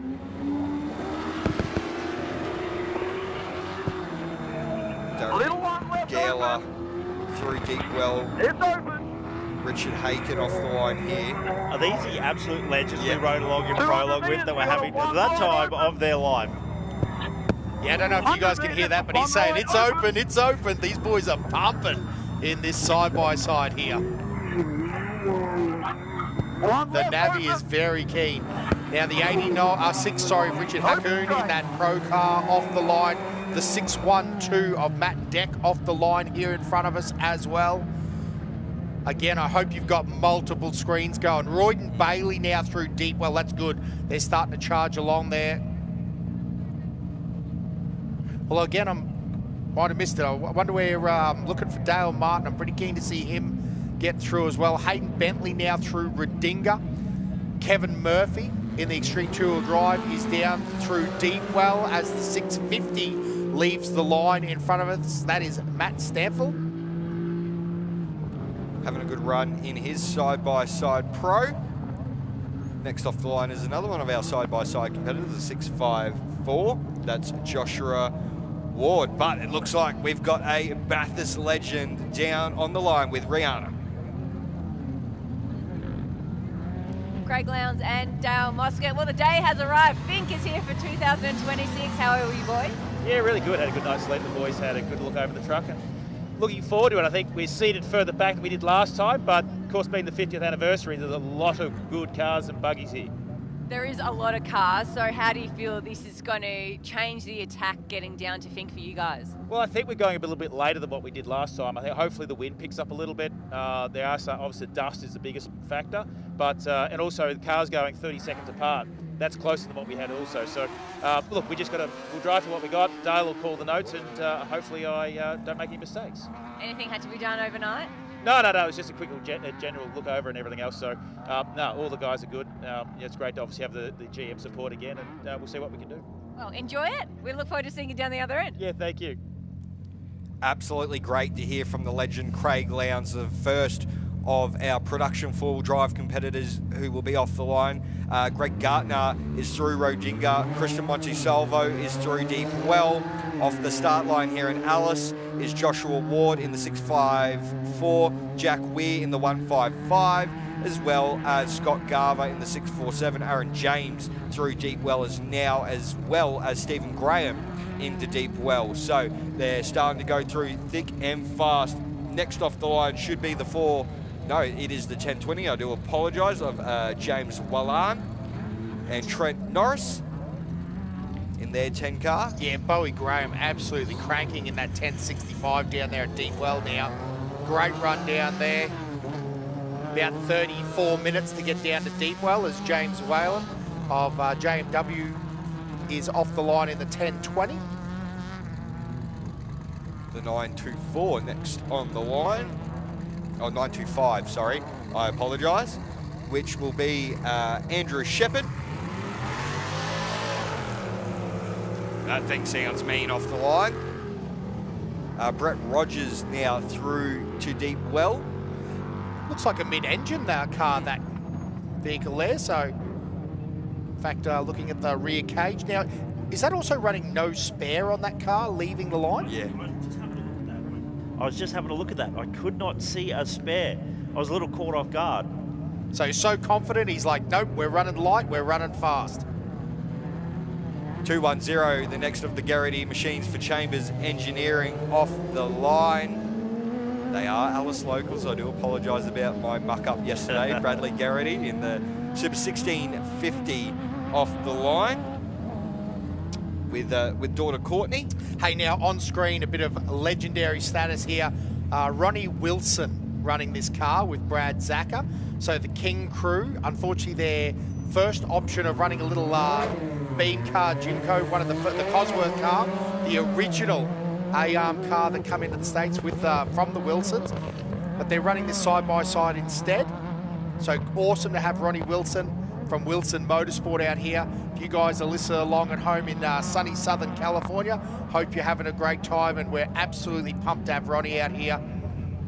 If you guys are chasing another car, we know where there's one sitting. No, definitely the 435 on the line. Mark Booth, another one of the Alice locals, and just one of the school principals going for a bit of a navvy run. Miss Donna Wright, great to see her out there and having a good old crack here at Fink. Super cool. Now, that's another SS frame built originally. Got the V-drive motor in the rear, mid-engine, a la Robbie Gordon. So super cool to see that. And Mark Booth out there in the 435. So exciting to see that car run. Going to go back down to the start line for another chat. Stuart and James Slotkowski in this incredible Subaru. How did we find Prologue yesterday? Yeah, it was great. Yeah, we took it pretty steady. It's a long race, this one, and it's not one, especially at our level. It's not one yesterday. So we played it pretty safe. Had a nice steady prologue, but the car performed great, and we're raring to go this morning. So many cars out here this morning. How do you navigate between all of the action out there? Yeah, well, it's difficult. We're just cleaning our visors, thinking the cleanliness of our visors is not going to be the problem. The dust out there is going to make it really, really tricky. So yeah, just try to stay safe, not run anybody, and hope nobody runs into us. Well, we hope all the best. Stay safe out there. Enjoy. Good luck. Thanks very much. Yeah, great to hear once again. Danielle Foot off the line, the 635. She's doing the double this year. Sam Bentley's through Rodinga now as well. Andrew Moles and Michael Doolan also 1 second apart. 1 second apart through Deep Well. That is racing right there. Boy, oh boy. David Allport off the line here in Alice Springs as well. Man. Glenn Ackroyd into Deep Well as well. Or, well, through Deep Well. And the 624 off the line here in Alice Springs. Nick Copper in the side-by-side pro. Now, getting plenty of info here, Josh. As we're saying, there is so much information out there. Bo had what appeared to be a little moment down the track there on his live feed. Pulled over for a second, but they are going again now. So Bo off and running. They were looking at something on the front of the truck. Hopefully nothing major. Brad Gallard also through Rodinga as well. So big for him. The 90 machine. Oh, that thing sounds good. Graham Betnick. My guess, just saying, maybe having a quick check of the front right tyre. I'd say just getting a random campsite to have a quick inspection, let them know if the tyre was flat or not flat.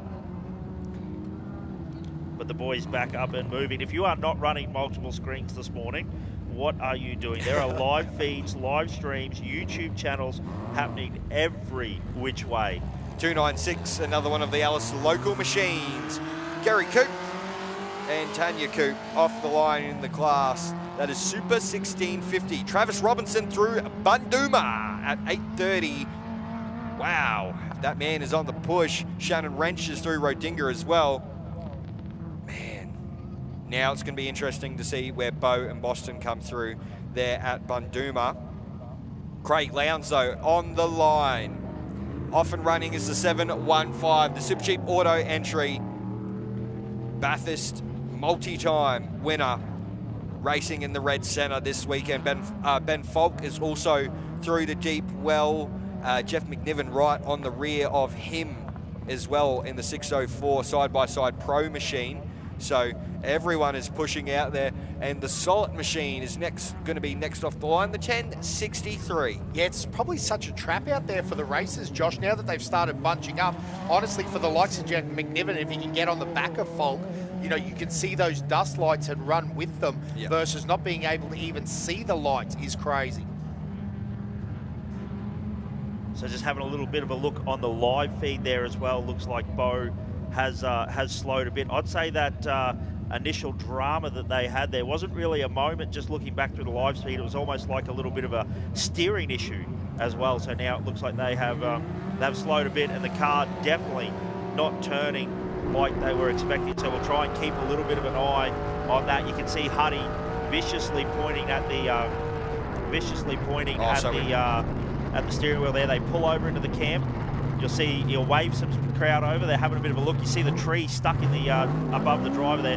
They pull out again. I'd say they were just checking for a flat tyre to see if that was the issue behind their steering, because their moment wasn't really like what you'd call a bit of a moment. It was like they just missed a berm and couldn't quite get around it. Well, I can see now that they have pulled up to a stop on the live field. So at the moment, OBR, the number 2 machine, has pulled over on the live stream. Yeah, wow. Phil Lovett through Rodinga. Right behind him, Brent Smoothie in 847.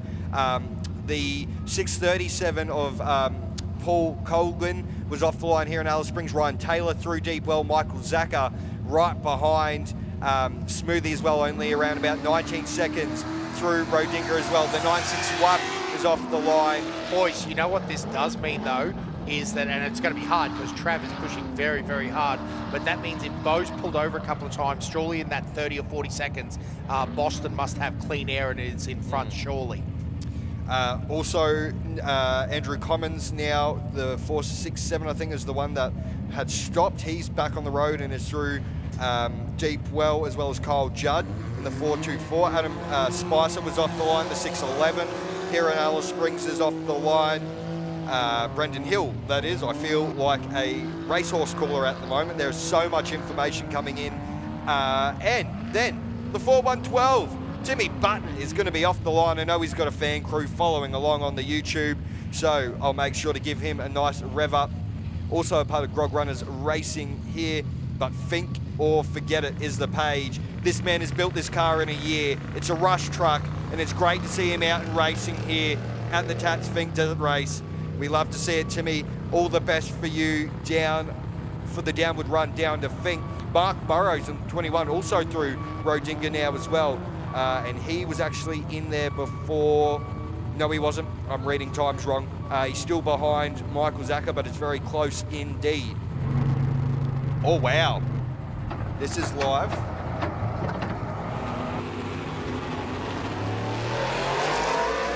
The 408 off the line as well. So live on board with Bo there, so he's pulled over. So as you said, the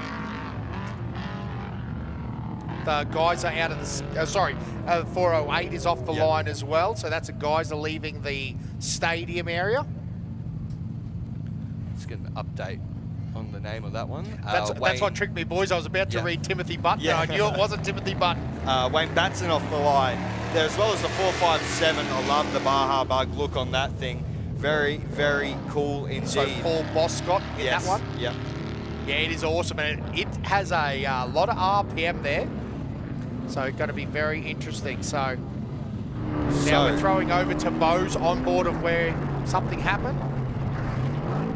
They've chosen to pull over there. Yeah, that's right. So the sticks aren't a crash? No, sticks are not a crash. They've chosen pull. I just went back through their live feed to see Huddy.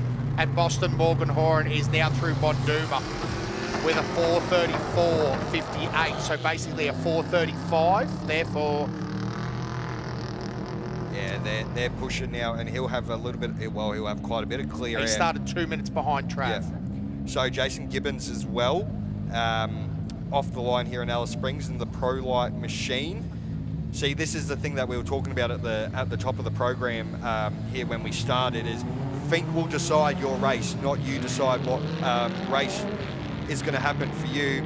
Stewart in the 811, the Golden Brumby, he's off the line. Great to see that. Stewart, Josh, what was his Stewart? Slotkowski. I was trying to get him to say it, sorry. You're killing the other Josh. You saved him. You saved him, brother. I need to redeem myself after yesterday afternoon. That's all I'm going to say. The 811, the Gold Brumby. Again, ladies and gentlemen, if you haven't, get on their Instagram, Gold Brumby. It is the greatest feed. So much fun. Now, Paul Tuckley off the line in that single-seater 996. Adam Truella through Deepwell, as well as Troy Schoen. Hannah Bentley, through Deepwell, and Jake Williams now through Rodinga. Peter Costello through Deepwell, but we're going to quickly get back down to the start line for another chat. Taylor and Christian Apostolis, we love seeing you back at Finke. How are you guys? Yeah, we're good, thank you. How was prologue in the car? Yeah, we actually felt pretty good. We're a little bit further back than what we hoped, but we're still really happy we got to make it around, and yeah, we're just really stoked to be going at it today. We love having you here. Good luck, guys. Enjoy it out there. Thank you very much.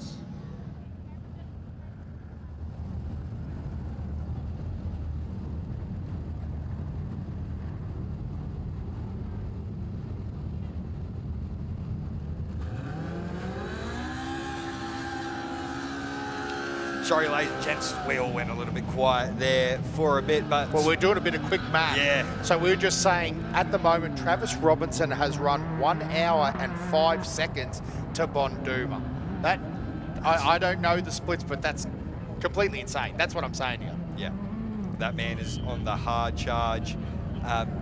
Jake Williams through Rodinga, as well as Lachlan Waters and Brett Comiskey all through Rodinga now. And we're travelling along with Jake, and it looks like out further down the track, it's quite a bit better for the dust. The dust has cleared quite a bit, which would explain some of the very fast times. Now, this really shows you how rough some of this country is. This is after the ruins going up over the ridges, so about 120, 130 kilometres down before you get into the big whoops going down to Bonduma. So, and hopefully we get some great onboard footage of riding along through the whoops in Bonduma. But this is what you call the fast road section almost, which is crazy because some of those outcrops have square edges that are just absolutely insane. So crazy to see this. The boys are having a great run here. Jake Williams using this guy's brother. This is what I'm talking about. Up over these ridges, they are anything but smooth. Yeah, definitely. Ricky Chambers off the line here in Alice Springs, as well as Jesse and the driver machine as well. Dad and daughter team giving the big thumbs up.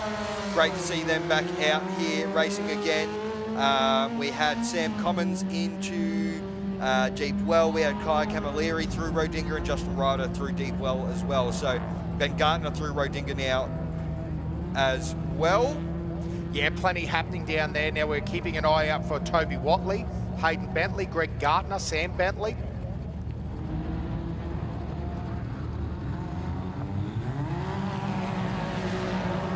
Interesting on times too. Toby Price having an absolute cracker. We know that he can drive the wheels off anything. To keep that 6104 right up there against all those trophy trucks and pro cars. Michael Zacher having a good run out there too as well. Mark Burrows. Again, Shannon Wrench, currently our leader in pro. Running nice quick times as well. Kane Jones through Deepwell now in the 657, the 455 off the line. Holy moly, that thing sounds good. Michael Green knows how to make the noise. Yeah, definitely does. Zach Marsh was through Rodinga as well in the 6140. Christian Rich in through Deepwell. So it's all going on here. There's still cars lined up down the start line. Kai Floyd through Deepwell as well, but we're going to quickly run down to the start line for another chat. Jess and Kylie Foley, mum and daughter duo this morning. How are we?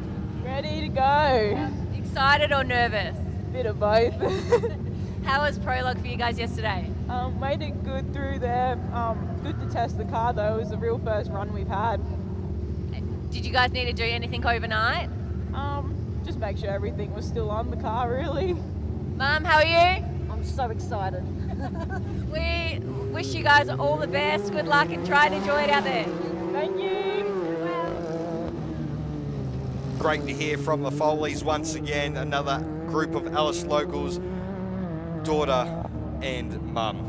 Nothing better out here at the Tatts Finke Desert Race. Jason Neat was off the line in his side-by-side, as well as John O'Hanson. We also had Kevin Murphy through Rodinga, as well as Royden Bailey through Rodinga as well. So quite a few through Rodinga. This is it's panning out to be a really quick race this year. These guys are hammer and tong. It must, which is crazy when we're talking about the dust. Yeah. That early dust, it's got to be blown away down there.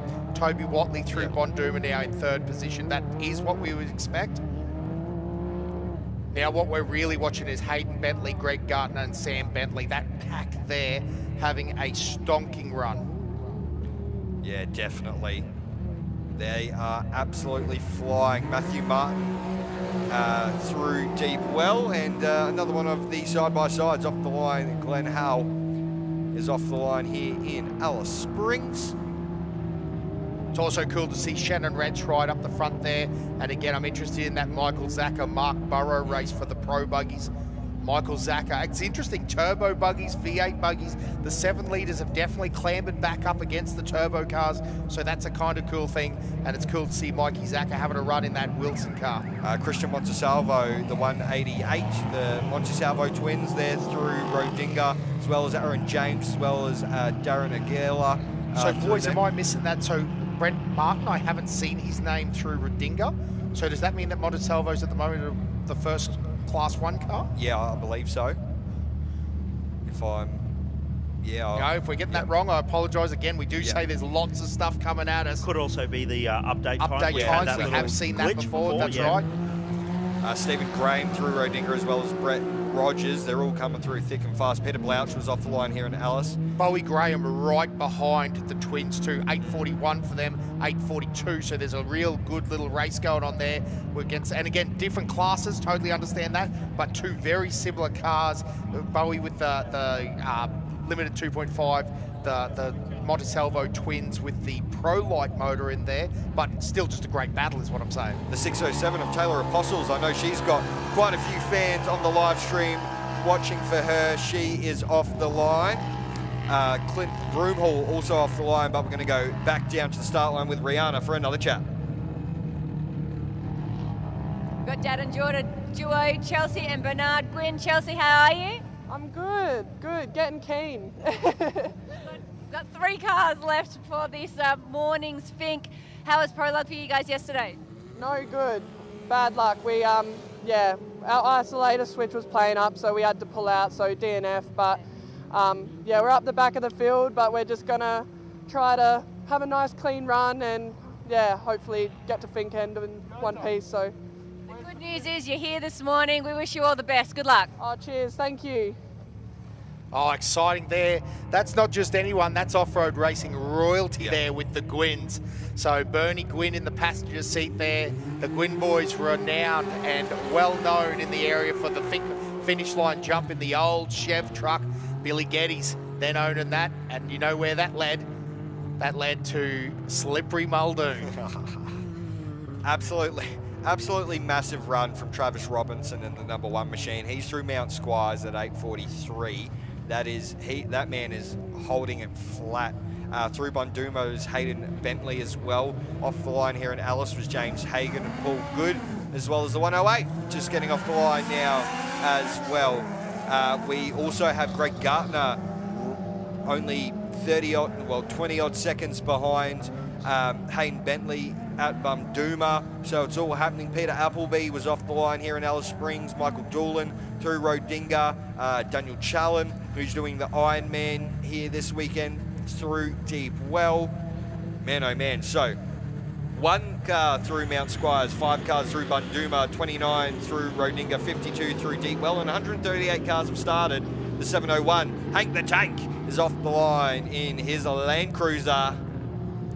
Yeah, so good. What a great race here.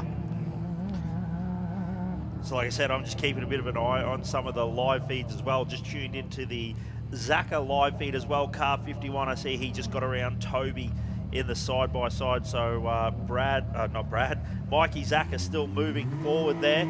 So both of the King-sponsored cars on the road. Like we said, Dan was talking about Ronnie Wilson before. Awesome to have a bit of off-road racing royalty from America here. So Andrew Moles also through Rodinga now in the 135 machine in the Pro Light. So he's put himself in a pretty good spot in that class at the moment, as well as Thomas Stevens off the line here in Alice Springs in the 606 machine. We're still getting through all these competitors still at the Alice end, not too far away from them all getting started though. That there was Tim Wadlow getting off the line in the 685 machine. 659 is on the line. Is pretty wild. Trav is potentially going to be finished here at Fink when we're getting people off the line for their 4-hour start. Absolutely insane, isn't it? Glenn Ackroyd through Rodinga checkpoint now as well in the 601 machine. Now, boys, just because we talked about that 701 off the line, Hank the Tank, I see the Raptor of Jeff Pickering. Did we work out it didn't qualify yesterday, did it? didn't So roll did they choose to take that position and they've just gotten seated? Maybe they were looking at something in the car, and he's going to be one to look out for because he's out of position, in my opinion. Like, gentleman Jeff Pickering is always fast. The Raptor is a great piece of machinery to have. I mean, it's basically the closest thing to a desert car that you can buy off the shelf in Australia. So that's going to be interesting to see how that plays out. Ben Falk through Rodinga. Warren Ward was off the line in his side-by-side, and another one off the line was Vaughan Hogan in the 648 machine. Well, Craig Lowndes left quite a while ago, so on qualified time. So on qualified absolutely. time. So it's going to be very interesting indeed. But I think one of the points about the Class 7 or any of the limited classes where they're working within a set of rules is that qualifying doesn't really mean as much. No.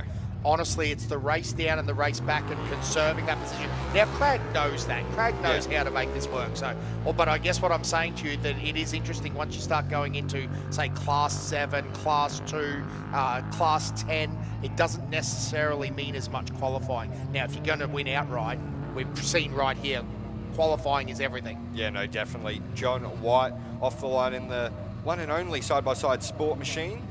Great to see them out. Shane Greening in the 1008 machine through deep well as well. The Foley machine off the line. The Alice locals love it. The 284.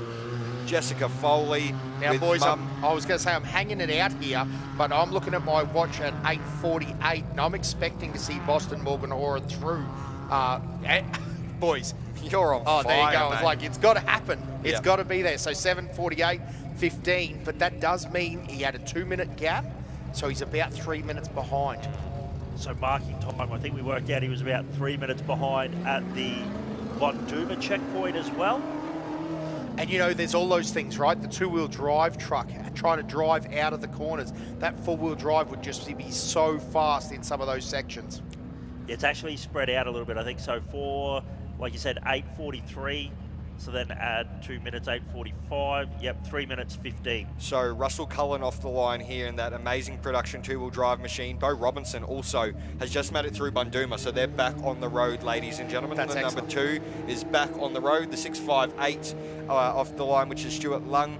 Dean Cantor was through deep well, but that's really good for the number 2 machine. They're going to try and salvage some sort of position there and try and make it up in that final little push. Angus McKay is through deep well as well. Patrick Garrity as well through deep well. So, wow, there's really minute gaps between those machines. They're all sort of touched up and it'd close. be so hard because that'd be still in the very dusty section. Yeah. So the 6190 of Simon Brown off the line. So great push from all our side-by-side competitors. The 244, the Gwyn machine, who we heard from before, they're out there. On the start line, Sam Bentley through Bunduma, Ryan Taylor through Rodinga. That's a great update there. Ryan Taylor still moving forward, running, he's down there, so a great run. Yeah. Matthew Smith, the 473 of Matthew Smith through Deepwell, and Chelsea Gwyn off the line with none other than the legend Bernie Gwyn in the passenger seat, 244 off the line. Yeah, very unfortunate for them having isolator issues yesterday in Prologue, so they're a bit further down than they'd like to be. But again, Prologue isn't everything for these cars in the back. They want to push through and get down to, I think the 684 is off the line as well. Travis Conrad just made it through deep well. Franz Scambera, I'm going to say, off the start line here in Alice Springs. Brad Gallard is through Bunduma as well. And gentleman Jeff Pickering on the live stream, the 702, I believe he is the last machine to get off the line here in Alice Springs. Watch out for this Ranger Raptor. Ford, the factory team, came out here and had pretty much double success. So, well, yeah, and a lot of the vehicle, this Raptor, they did a lot of development out here on the Finke track. Yeah. With suspension and with their settings and with their, so, you know, this is a car that was developed in the desert.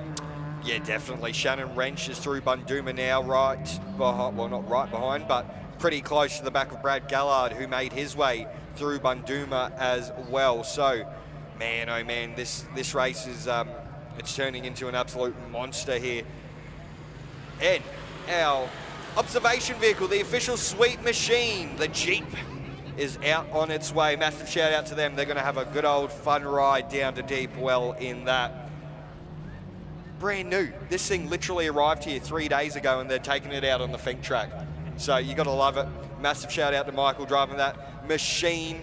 Without them, we wouldn't be able to make sure all our car competitors make it safe down to Finke. So they each do a section, and Sean Dagan, though, through Deep Well, right behind him. Ivan Schmocker in the Got Jesus machine. He's going to need Jesus. Are they 20s on those Jeeps? Yeah. My goodness. Excellent. Yes. I keep it clean, though. I keep it clean. Teens. Yes, Ivan Schmocker having a great run there. And again, you can see that Raptor Ranger running out of the stage there. So on board with Jake Williams, looks like here. Looks like the Guys Brothers trophy truck. So great to see they're still moving. Yeah, having a good run. They actually look like they have made up some positions on time now that they've got out of this dust. It would be a good feeling for them. And you can see the way the trucks just soak these big whoops. For anyone that's been out there, you'll know that they are monsters out there this year.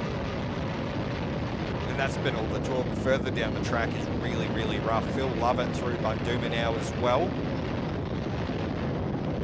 Great to see this in-car footage here this weekend. We're so lucky. Having a good old push as Jake. Yeah, to see what the teams deal with, what the race conditions are like. Again, the dust seems to have settled a lot once they've settled into their groups that they're running. But we are keeping a good eye down the Finke end as well. It's absolutely crazy to think Travis Robertson has made it down to Mount Squires in like 1 hour 13. Absolutely flying. Hey, that's a good navvy right there, wiping the camera right. Making sure they get the shot. Brent Smoothie through Bundooma as well as Michael Zaka, only 20 odd seconds behind him. So very close battle, and now we're having a look at the Finke end. So I don't think we'll be too far away from seeing the #1 machine into Finke. John Wise is through Deep Well as well as Kevy Knott. So it's all happening. Now, out of interest, Josh, do we know off what the fastest time one way ever was? Yeah, mate, in 2022, Toby Price with the fastest time ever in one way. 1 hour, 36 minutes, 38 seconds. Was that on the way down or the way back? Way down. There you go. So the fastest run ever was way down. Travis actually held this record for a while, didn't he? And it too was on the way down? Yes. So interesting that the fastest run down, currently owned by Toby Price. So it'll be interesting to see how that compares with the conditions. Legends down at the Finke end are keen and ready for the first of the vehicles to make their way. Some people got some really good dance moves down there at the Finke end. You love to see it. So I believe that year in 2022 was also the fastest overall race time for a four-wheel vehicle, 3 hours 22 for Toby Price as well. Had a good run home, about an hour 40, hour 42 on the way home. They must be watching the live stream down at that end, because there's a couple of iPads going on, a couple of phones going on, and they had a bit of a chuckle when we said the dance move. So great to see Ashley Foote also through Deep Well, as well as Benjamin Ward, Hannah Bentley and Peter Costello through Rodinga, Mark Burrows through Bundooma. Man, oh man, it's getting action-packed here. Terence Flindau in his side-by-side pro was through Rodinga as well. Great to see quite a few people down at the Finke end waiting for the vehicles to make their way in. It's all gone quiet here at the start-finish line. It's always weird, isn't it? We go for a good hour and 50 minutes odd of getting all the cars off, and now we're off. And yeah, it's all nice and quiet here. Hold on, the is suspense builds. Joshua, is that a barn door 200 series right there? Shut Hell the gate. yeah. I bet you it did the Finke track. Yep, no carpet in that bad boy, all vinyl interior. That's the kind of 200 series you want to own. None of this Sahara crap. Spit. Get rid of that thing. No, so good. Again, we're still watching for updated times, looking for Toby Watley to come through, Hayden Bentley. Hayden, Greg Gartner. Well, honestly, we're not far off seeing T-Rob, not to put the commentator's curse, but we shouldn't be too far off seeing the number 1 machine. The way he is hammering down, we expect to see him somewhere in that 1 hour 30 minute mark. Add the minutes on to the 1 hour 30, but we expect to see him in the not too distant future. And at 9 o'clock Central Time, we will be coming up on 1 hour 30. So we will expect Travis in not too far after 9 o'clock if he is on the run that we think he's on. Now, Kane Jones, if you're following along, 6:57, has just gone through Rodinga. So, again, right on the track that they would be expected to be on. Got this amazing helicopter footage on screen now. Again, thanks to all the crew at offroadracing.com.au for making this happen. All the links are available there. Now, that doesn't look real good. That looks like the Falk car. Yeah, I think we've got this. Looks slow. Okay, yeah, there just you having go. a look at the dash there. It looked like it was in fifth gear. Yep, so that's not just cruising through. So as we go to the smoothie chopper cam. That looks like Mikey Zaka. Yeah, it is Mikey Zaka's car. So he'd be running down through that, down through Bonduma at the moment, headed on the way to Mount Skies. Now, that car, Josh, ran the fastest time in Bonduma. On the way home last year. So yes. Sam Commons in the 646 now down and through Rudinga. Alan Dixon right there knocking on the back door in the Pro Light as well. So that is Smoothie there on the camera now as well. So it looks like Zaka not far behind. No, I might have miscalled that. Maybe I looked blue. Yes. They're both blue cars with a little white on them. You are right, I Dan. may have miscalled that. I apologise. It might have been Smoothie the whole time. Yes, that is true. Jake Williams in the 437 as well was through Bunduma, so he's having a good old run there. Kai Floyd through. There we go. Jake Williams. Look at the whoops. Yeah, they're down into the Bonduma stuff as well. The famous Bonduma water tower. Excellent work, guys. You can see the crowd back there on the road, 30 metres back, arms in the air. Get the shirt off, wander around, do the fun. Underlay, let's make this happen. The boys, thumbs up, everything's going good. Yeah. This section is one of the most fun sections to be in one of these pro cars.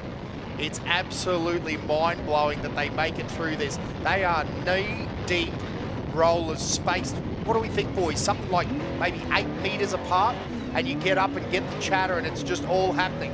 I mean, particularly if you're in one of these trophy trucks, it's pretty rough. It's pretty smooth in a pro buggy. Hayden Bentley through Mount Squires now as well, so he's on a hard charge, as well as Greg Gardner. Right, 10 seconds behind, so that's a real big push. Toby Watley not through there yet. Hopefully it's just the transponder times, taking a little bit to update, but we'll keep you updated there. So Greg did start behind Hayden Bentley. I'm trying to remember. Yeah. So Hayden Bentley, then Greg. I was trying to work out the starting order. Like you said, it was action aplenty this morning off the start line. So Greg giving it all the onions there, making sure that he is one of our top truck contenders. Comiskey's through Bonduma now as well. So a good run there for the 434 truck. Back to the smoothie cam. Now, Greg's in the big truck this year, Josh. There could be a big push on here. This is a podium step that they're working towards. So, I mean, he's got him on corrected time, but you don't want to let anything go. And even those boys are on the hunt. I'm actually looking at, he's on the hunt towards Boston, Morgan Hoare and Greg Gardner. Gigi, what a man. Gigi is the king. There's the reason that he's the greatest trophy truck driver of all time. He is our Rob Mack. He's our GOAT. He's one of the nicest blokes you'll ever meat. And look at this, Josh, on board with Mikey Zaka. Yeah, plenty of dust there, isn't it? Yeah, we said it cleared. Clearly has not cleared. That would indicate that he is on the back of someone. So again, down in the rough of Bonduma, how crazy is this? He is really manhandling that car through the rough. Yikes. Oh, that's the side-by-side, boys. Holy moly, have a look at that. This will give you an idea of how rough this track is. So on board with Ashley Foote here. And my goodness, has that driver got his hand up trying to hold himself down in the car? That is so unbelievably rough. Headed through those big whoops. It is absolutely a battle of survival. A little bit of information coming in as well. T-Rob obviously out on some of the road sections here. Oh Through my the rally goodness, not safe. out. No, Not not out. On some of the road sections here, the rally safe gives you a speed. We are seeing speeds in excess of 200 kilometres an hour. He was clocked at nuts. 206 kilometres an hour on one of the road sections. That's what 1100 horsepower gets you in a four-wheel drive. Absolutely insane. The stream absolutely loving this side-by-side action. They are throwing it around, I can tell you that. These things have come so far. Ben Gardner is through Bunduma now as well. Stephen Phillips was through Rodinga. And yeah, that Navigator holding on for dear life. But man, this is how far these side-by-sides have come. They still are pretty hard in the big whoops, in the big rolling whoops, but they feel a lot better on the body after, because they've got so much suspension travel on these things now. David Adams is... Did you just say it feels better on the... I would challenge you to go down and see those boys afterwards and say it feels good in the whoops. We run did back in a pro car, and I tell you what, those suckers beat us up. If you're as the famous Pistola, Pete said, if you you're not going fast enough if it ain't beating you up. No, you need to step it up a little bit. Exactly. Great to see Bo Robinson through Mount Squires now. That's at 9:02. So they're back up and going and having a good old charge. Craig Anderson through Deep Well. Smoothie Cam up on the live stream as well. The logistics of the chopper cam, I can tell you, is absolutely massive. It's a big shout out to offroadracing.com.au. Todd Lehman and Royden Bailey now both through, and very, very close, like 2 seconds in it, through Bonduma, as is Kai Camilleri with another, not even 10 seconds back there. So there is 3 race cars at Bonduma together. Back on board with Jake Williams there at around about 100k an hour, absolutely having a ball out there at the moment. They're doing really well. Big thumbs up from the Navi. Having a good old push out there at the moment. Boys, Kevin Murphy went through there at the same time too. That's our Southern California trophy truck. He'd be used to dealing with dust and racing in these conditions, so be good to see them charge through as well. And again, that's that Todd Lehman, Royden Bailey, Kai Camilleri and Kevin Murphy. All you could throw a literal wet blanket over them. Hopefully not wet with this dust. But Ben Gardner is also out there. Brett Comiskey's right there. Jake Williams is through. Mark Burrows through. Mikey Zacker's out there. Brent Smoothie. So it's all happening at the moment. Aaron James also now in the 93 machine through Bunduma as we ride back on board with the side-by-side. Having a good old push out there at the moment. Coming up on 8. Straight, that's all right.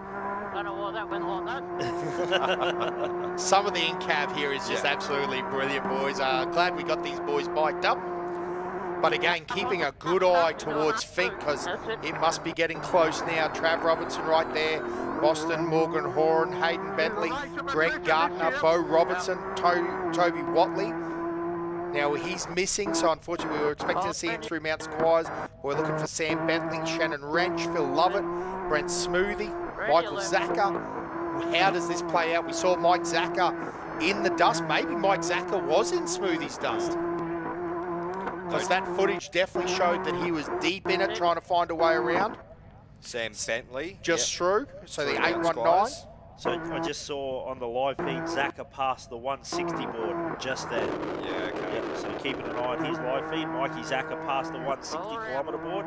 Looks like he's in relatively clear air at this point in time as well. And the problem down there, Josh, could be hanging dust. Well, it is like that, where you're in the dust, you're like, we must be right on someone, and then all of a sudden it just clears. Here we go, ladies and gentlemen. How good is this? Absolutely insane. Travis Robinson is the man we expect it to be, and that is the man that comes into picture.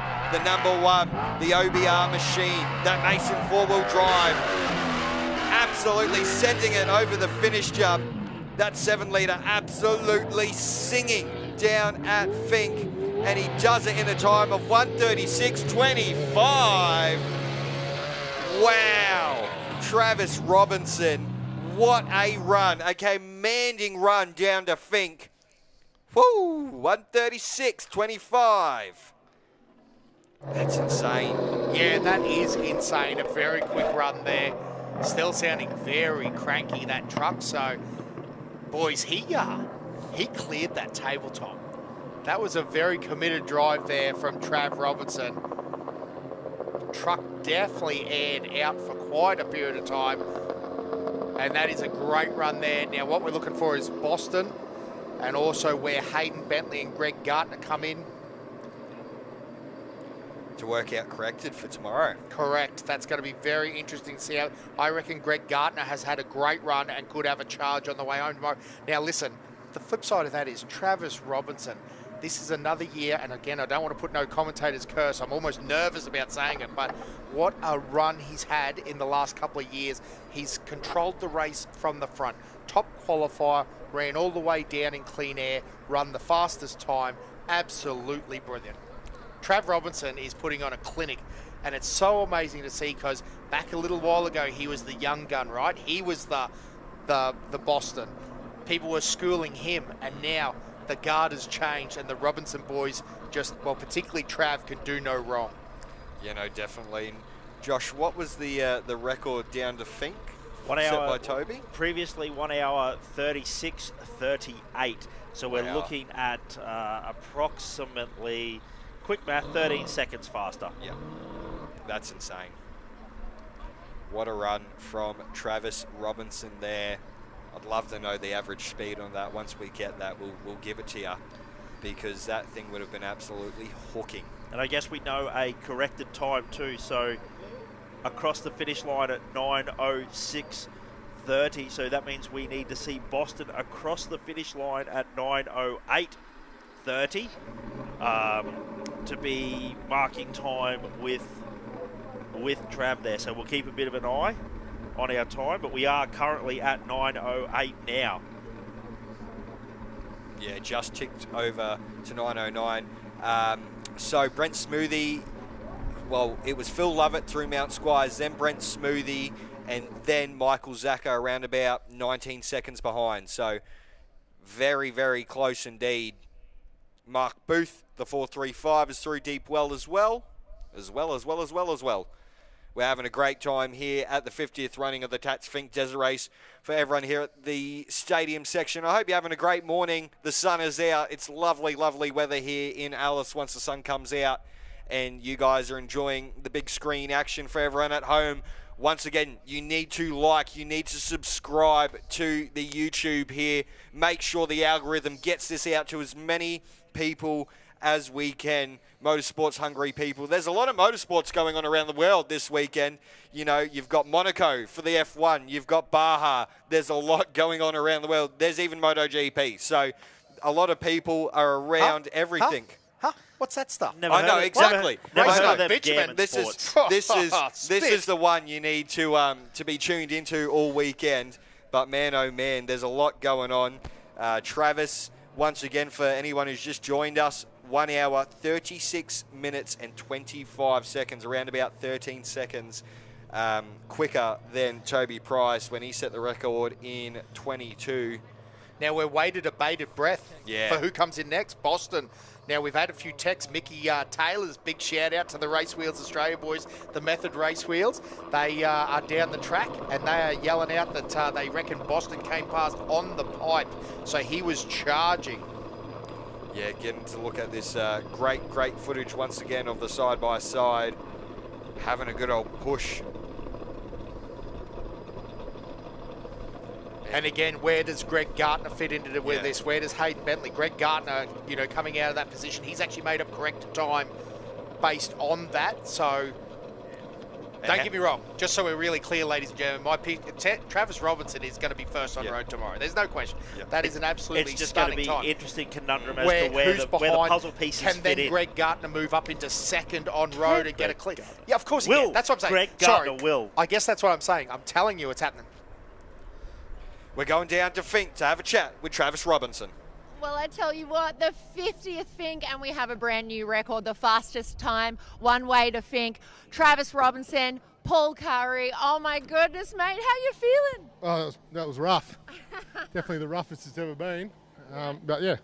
How do you feel? How do you feel about the ride over, man? The fastest ever. That's incredible for the 50th. We tried to do the Starlink thing, and then we, I don't know what Paulie did, something mixed it up, and we didn't end up having that, so we didn't really know where we were at. But we just set into a pace, and we thought it would be good enough to beat everyone. I know the boys in commentary were saying it was a pretty sick jump over the tabletop. How was that? I think we did a few. Yeah. So no, there was a few good ones. What was going on in your mind in the last 20k? We had a little throttle issue at the start of the event where the throttle was sticking, so that was on the back of my mind a little bit throughout the thing. But no, we got through it. So lucky I've got a little tag to pull it back. Yeah. How'd the truck go? No, good. Yeah, Nick did an awesome job with it, so it's awesome. Oh, nice. Now, I hear Bo had a bit of an issue. He's dropped back a bit. Boston's not too far behind, but, mate, you guys have just got a record for the fastest time to Fink ever for the 50th year. How does it feel? Yeah, it's good. It's good. So, we set the record probably when I was 18 years old. It's good to get another one. Well, look, you're definitely vying for back-to-backs, mate. How does that feel? Yeah, well, tomorrow's still a long way back there tomorrow, so I won't count my chickens before they hatch, as I keep saying. Yeah. But we've been here a lot of times, me and Paul. So. And what's your plan for tonight? Are you just going to relax a little bit, or are you going to do anything to the truck? Oh, there's a disco. They put a disco on there in town. Yeah, so a couple of discos and Jack Daniels and glow sticks and that. So yeah. Paul, get on over here. I want to ask you a couple of questions, mate. Come over. You always you escape me. He's always hiding. All right, now tell me, Paul, how was it being Navi over here? It was a good run down. It was pretty rough this year. I think we had our sights set on a fast time, and obviously pushing through that rough took a lot of effort for Trav. So get the thing down in one piece and pretty tidy run was awesome. How's the adrenaline right now? You're shaking a little bit still. You only just got out of the truck. It's actually less shaky outside the truck than inside, but no, it's good. I think we sort of knew where we were a little bit further back. So Trav just had the hammer down for the last 30Ks just to make sure we set a good time, put us in a good spot for tomorrow. Good on you guys. Look, enjoy it. Hey, have a little bit of a rest, recover. Well done on a brand new record for the 50th Fink. Amazing. Absolutely amazing to hear from those two boys. A great run from Travis Robinson. And as he said, back when he was 18, he set the record and he's come back for the 50th. And done it again. So. And I think that's an important note. Like, when we interview, these guys seem pretty blasé, but they're anything but blasé. I think that it's important to note that he has been in this position before, and it's almost been stolen out of his grasp. Yeah. And so he understands that position, and that's probably why to us it's like, man, same with Boston on the start line with the interview. Like, how's he going to go down here? He's a little bit, apprehensive about saying anything crazy because this commentator's curse is real. You start talking about people, and then all of a sudden they have dramas, and I think that's important to note because again, absolutely awesome that Trav Robinson is down there, Paul Curry. It's a team that's been together since the very start, and it's awesome to see those guys competing at such a high level. Yeah, dust down at the Fink end, which only means one thing. The next of our competitors is making their way down into Fink. Yeah, that'll be on the other side of the Fink River. So there's still actually a fair, probably 3 or 4 or 5 kilometres for these guys. 6, 7, 8. I'll just cover all bases there. Still a few kilometres for these guys to go. There's anywhere between 0 to 15. But I think right. I think that was a fantastic interview there by Trav and Paul. I think it gives you a bit of an idea of what these drivers go through. Exactly like you said, straight out of the truck. Amanda was there as he was still climbing out of the truck. These guys think that they're joking about the disco. We've been parked beside the OBR boys. There's a disco going on. The helicopter happens later. But relaxed. That was something I really noticed there. Didn't seem like he had, overdriven the truck. Didn't seem like he was stressed about anything. So like you said, a few little issues. We dealt with that. We got the car in. We drove to a pace. And I think that's something that we talk about. These guys are driving the trucks as fast as they have to, need to, not as fast as they want to. Probably not as fast as they could if they were just going all out, balls to the wall attack. And that's that experience. Do you feel like Trav had a goal this year and a time that he had set that he wanted to achieve? Oh, Because I feel like they knew their position, but yet still kept the pace.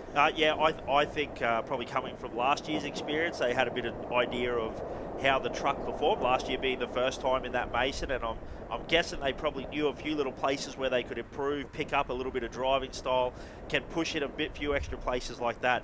But interesting about them saying how rough it was.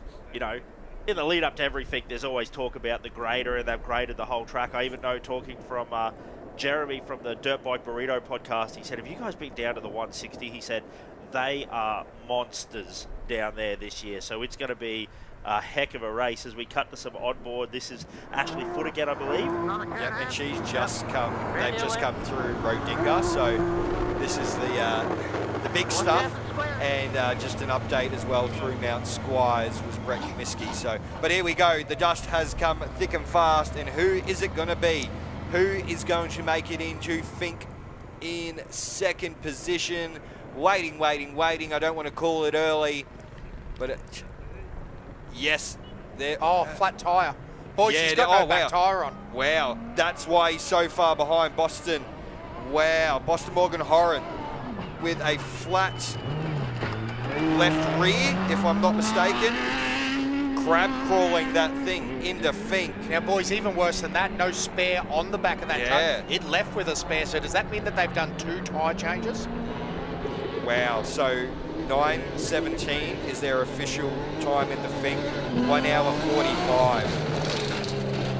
Oh, now this becomes interesting, doesn't it? Because we've got some hard charges in the back there as well. We've got Greg Gartner, we've got Smoothie will be charging hard along. Hayden Bentley, Sam Bentley, Michael Zacher, Brad Gullard, Zacher, Shannon Wrench. Jake Williams has been flying as well. Absolutely, Jake Williams is, ever since he got out of the dust there, he's been moving. So here we go. So right here.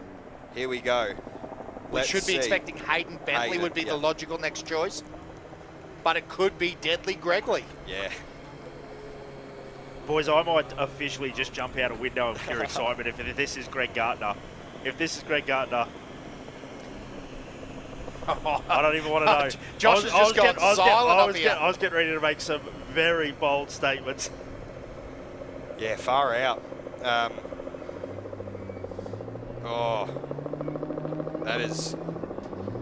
That's heartbreaking for Boston, because we know what that man can do. And that would have been an absolute dog to drive into Finke for however long he's had that puncture. Yeah. Well, again, we got that information from Mick Taylor down on the course that said he was absolutely wringing the neck out of it. So then to lose all that time at the end, you know, on 3 wheels essentially, makes it very difficult. Ben Gartner through Mount Squires now as well, so he's having a good old push. Royden Bailey not too far behind him in the 52 machine as well. Peter Costello through Bunduma. It's been a fast year. It definitely has been a fast year. It always blows me away how much of a gap, because this happens every year, let's be honest. It does. And that, you know, that we think that there's going to be 3 cars right together, but the nature of this timed run down ends up meaning that there does get these gaps, especially when you got guys like Travis Robertson and Boston Morgan Horan running. So absolutely awesome to see all this action. Kane Jones now through Bonduma as well. Terence Flynn Dowell also through Bonduma. So we see almost these packs of races happening now. Yeah, we're keeping our eyes peeled. Adrian Gardner through Rodinga. Yep, we are absolutely looking down. We're expecting a big dust cloud down through the Finke River. So again, if you've never been with us before, we're looking to the north at the moment, and we are actually going to head down that way now and go down for an interview with second place. I've got Boston Morgan Horan here, who just came over the Finke finish line, and with quite a bit of action, mate. You're missing a tyre. Yeah, about 20 k's that way. Felt the tyre explode. Went to pull over and change it. The jack handle don't come out, and what else do you know? I don't know. I don't know, man. You've done so well. You're coming in second at the moment now. Travis just said that it's the harshest he's ever seen, the roughest he's ever seen. Do you back that up as well? Oh, it's pretty rough. I'd say my first time last year felt worse, but this time I'm getting more used to it. Yeah. So, yeah.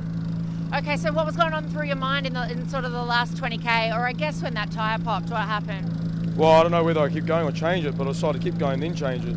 So I don't know, I should just keep going if I knew that jack handle wasn't coming out. Yeah. How are you feeling, mate? You seem a little bit deflated. Are you doing okay? Bit angry, I guess, yeah. Yeah, that's all right, mate. You'll make it up. Look, still a brilliant time. Yeah. Well done. Do you have a bit of a plan tonight? Obviously, you're going to be doing a bit of work. No, yeah, I got a plan. Yeah. Fix everything that's gone wrong. Yeah. That's the plan. That's the plan. Look, good luck. He's a man of few words, but he's a gun behind the wheel. Thank you so much. Boston Morgan Horan in second place at the moment. Yeah, thank you very much, Amanda. Doing a great job getting the interviews done and dusted, and man, it's difficult, that's Josh, heartbreaking. I mean, he's a man that's going through a lot of emotion right now. He knows that he's got the pace, and he does have the pace. And again, we talk about this. This is the young bull, old bull thing where that was Trav a few years ago where a trick couldn't go his way. Yeah. Boston's got a lot of driving, a lot of experience, a lot of skill set. And again, it's hard because, you know, some of these things really do make it difficult where you're talking about, you know, what's the plan? Well, we've got to get it back together. It's got to be a race home, and he's trying to chase up. Oh, man. Yeah. Look at that. So, as we heard in that interview, the jack handle wouldn't come out. So, from what we can really work out is he's pulled over to do a tyre change, and then what he's done is he's just left the tyre on the side of the road and got back in and sent it as hard as he could. Yeah, I really do feel for him, but that's the thing with this desert race, is it's very, very hard. Updates though through Mount Squires, Michael Doolan through there, Aaron James, as well as Brett Rogers and Toby Watley as well. So he's back on road, so great to see that. But yeah, we're expecting Hayden Bentley through, but it might be the 410 as well. But we're back on board with Ashley Foote in the side-by-side machine. And they're in the big stuff. Between Bunduma and Mount Squires. Kai Camilleri is also through Mount Squires now as well.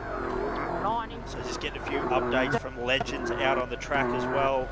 Down at the 200-kilometre mark, so not far out of the Apachula overnight stop.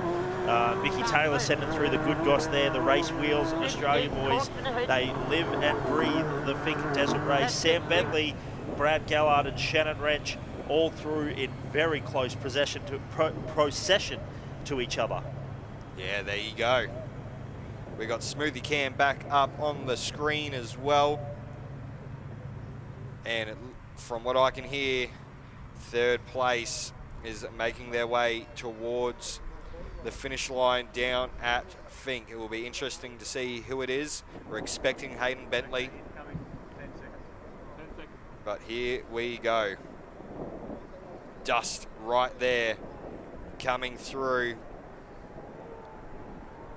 Sounds angry, whatever it is. Will it be Hayden Bentley? Another one not far behind. Oh. Yep, so should be the 818 of Hayden Bentley. What a run. He's got to be happy with that. This Mason having a good old charge down to Finke. Both spares still on the back as well. Means a very good run from him. And across the line, does it in 1 hour, 51 minutes. Another car right behind him. We expect that to be Deadly Gregley making his way in behind him. The 410, and it is. What a push, what a jump. A great run from the 410. What time will it be? 1 hour 50, so he does get in there in third position on corrected time. Josh Curran. Mother Truckett Gartner. What a man. Yo! What an absolute legend. Great to have Greg Gartner back here in the field. Mate, he's the nicest guy in off-road racing too. Would have probably patiently sat behind Hayden there, knowing that he's got him on corrected time. Excited to see what that means. But Greg in third overall at the moment. Great run, great run. Ben Falk through Mount Squires as well. Joshua Ward through Rodinga, and Paul Tuck Lee through Deep Well. But that's our first four into Finke. Man. Yeah, if you listen along at home too, Ronnie Wilson from Southern California is through Rodinga, having a great run in the 6.153, and Craig Lowndes now through Deepwell, the 7.15, the fastest or the leader so far in our Class 7 through Deepwell. Like we said, in these limited classes, that's exactly where you'd expect to be. Yeah, exactly. Jason Neaton is side-by-side pro, right behind Craig Lowndes. Jason's going to be very happy. He's going to be able to come back to town and go, hey, guess who I was following down to Finke? I was following Craig Lowndes. So back on to Smoothie Cam, and another one of our competitors as well, having a good old push there. We've got Glenn Ackroyd through Mount Squires now as well in his side-by-side pro. So very, very interesting indeed. Having a good old run down into Finke. Get to have a listen to the onboard here. Just what a race, man. This is amazing. The 50th year has absolutely turned it on. We're having a good old time here in the Combox. Yeah, absolutely. Well, I think there's a few of us, Josh, up here doing a bit of math, trying to work out, again, corrected time and starting positions.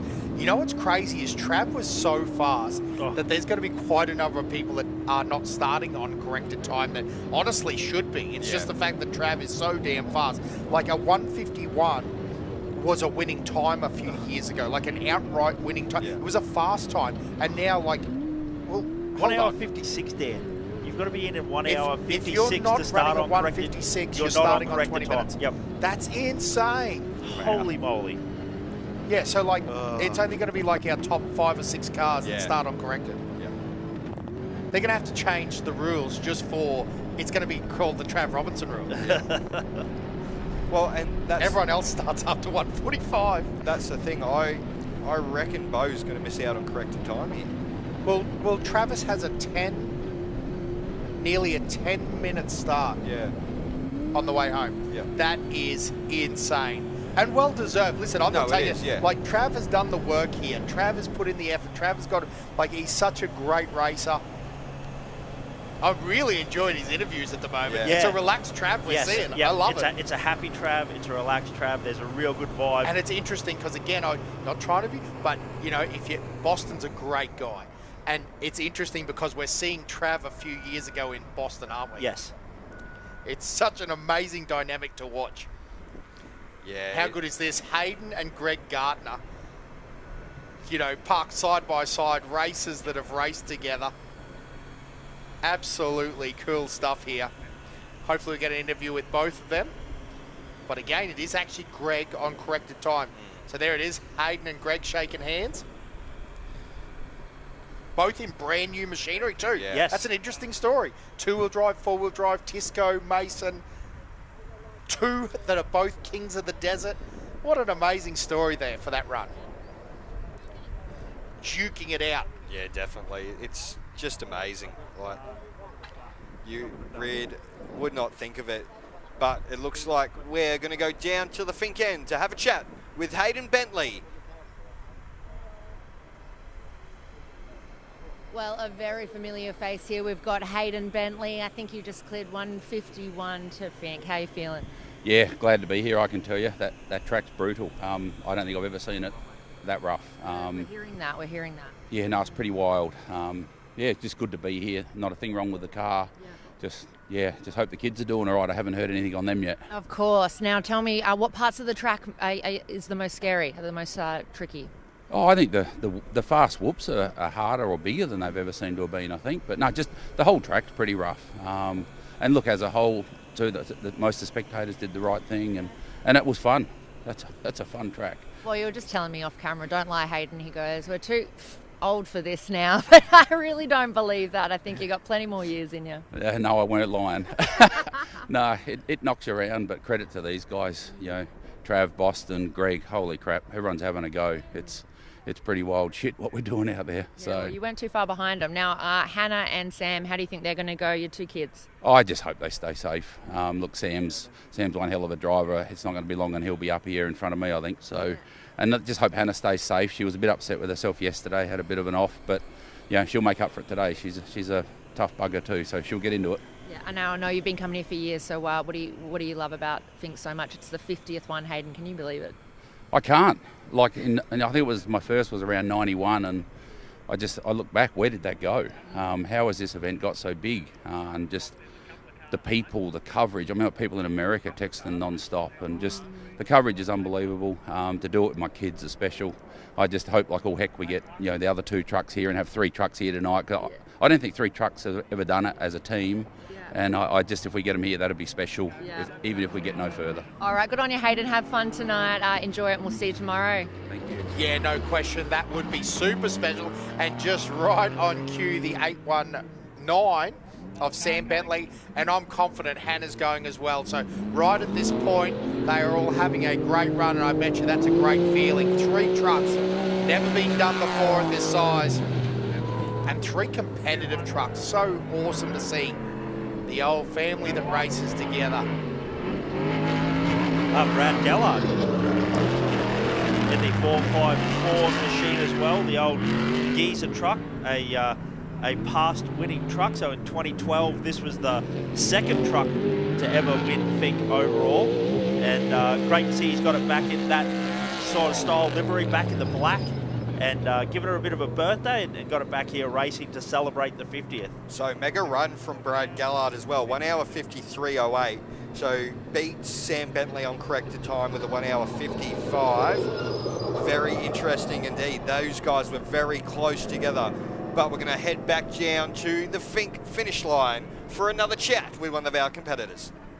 Of course, you were a King of the Desert back in 2011, was it? First trophy truck. Yeah, that's right, and Australian built truck too. So yeah, we're pretty thrilled back then, and it's been a long time coming to try and get it back again. Yeah. Now you've come in 3rd spot back here with on time correction. So tell me how that feels. Are you happy with your time? Yeah, look, we're really happy with our time. We've got a new Tisco truck here, and it's performing really well. And this is really our first test in it.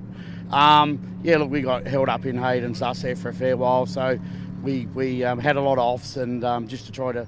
But sometimes you just got to tell yourself that you have to get the Fink to just recoup and then have the run home and see where you end up.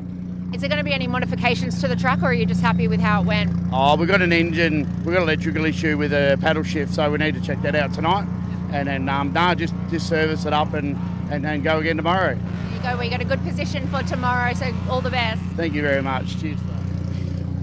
Yeah, complete and utter legend there, Greg Gardner. Now, Phil Lovett, talking about legends, coming in as well. So, going to be great to see Phil Lovett in there.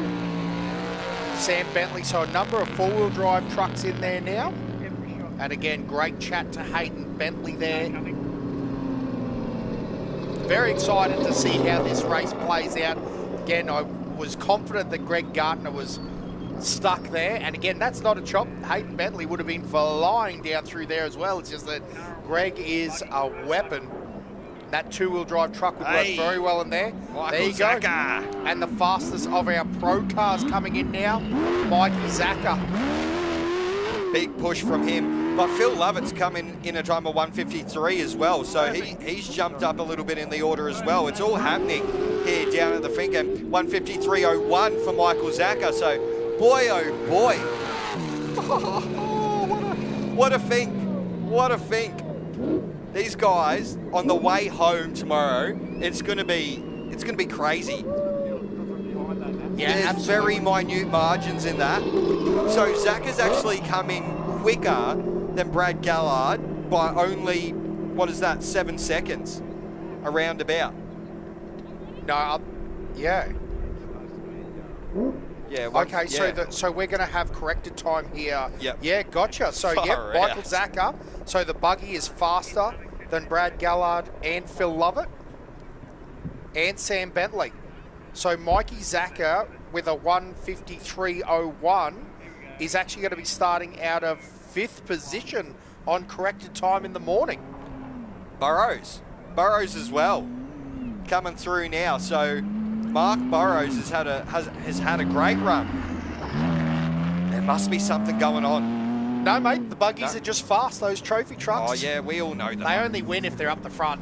Well, what happens is these buggies just get behind some of these trucks and just push them until they break. Until they start and breaking. they can't keep up. Oh, so good. Guys, we're just joking. Yes. 153, though, 44 out of that. So that's a great run as well. Gee, they're going to be starting side by side. No, literally. That's going to be a drag race. How cool is that? Wow. Some great racing as we jump back down to the Finke end.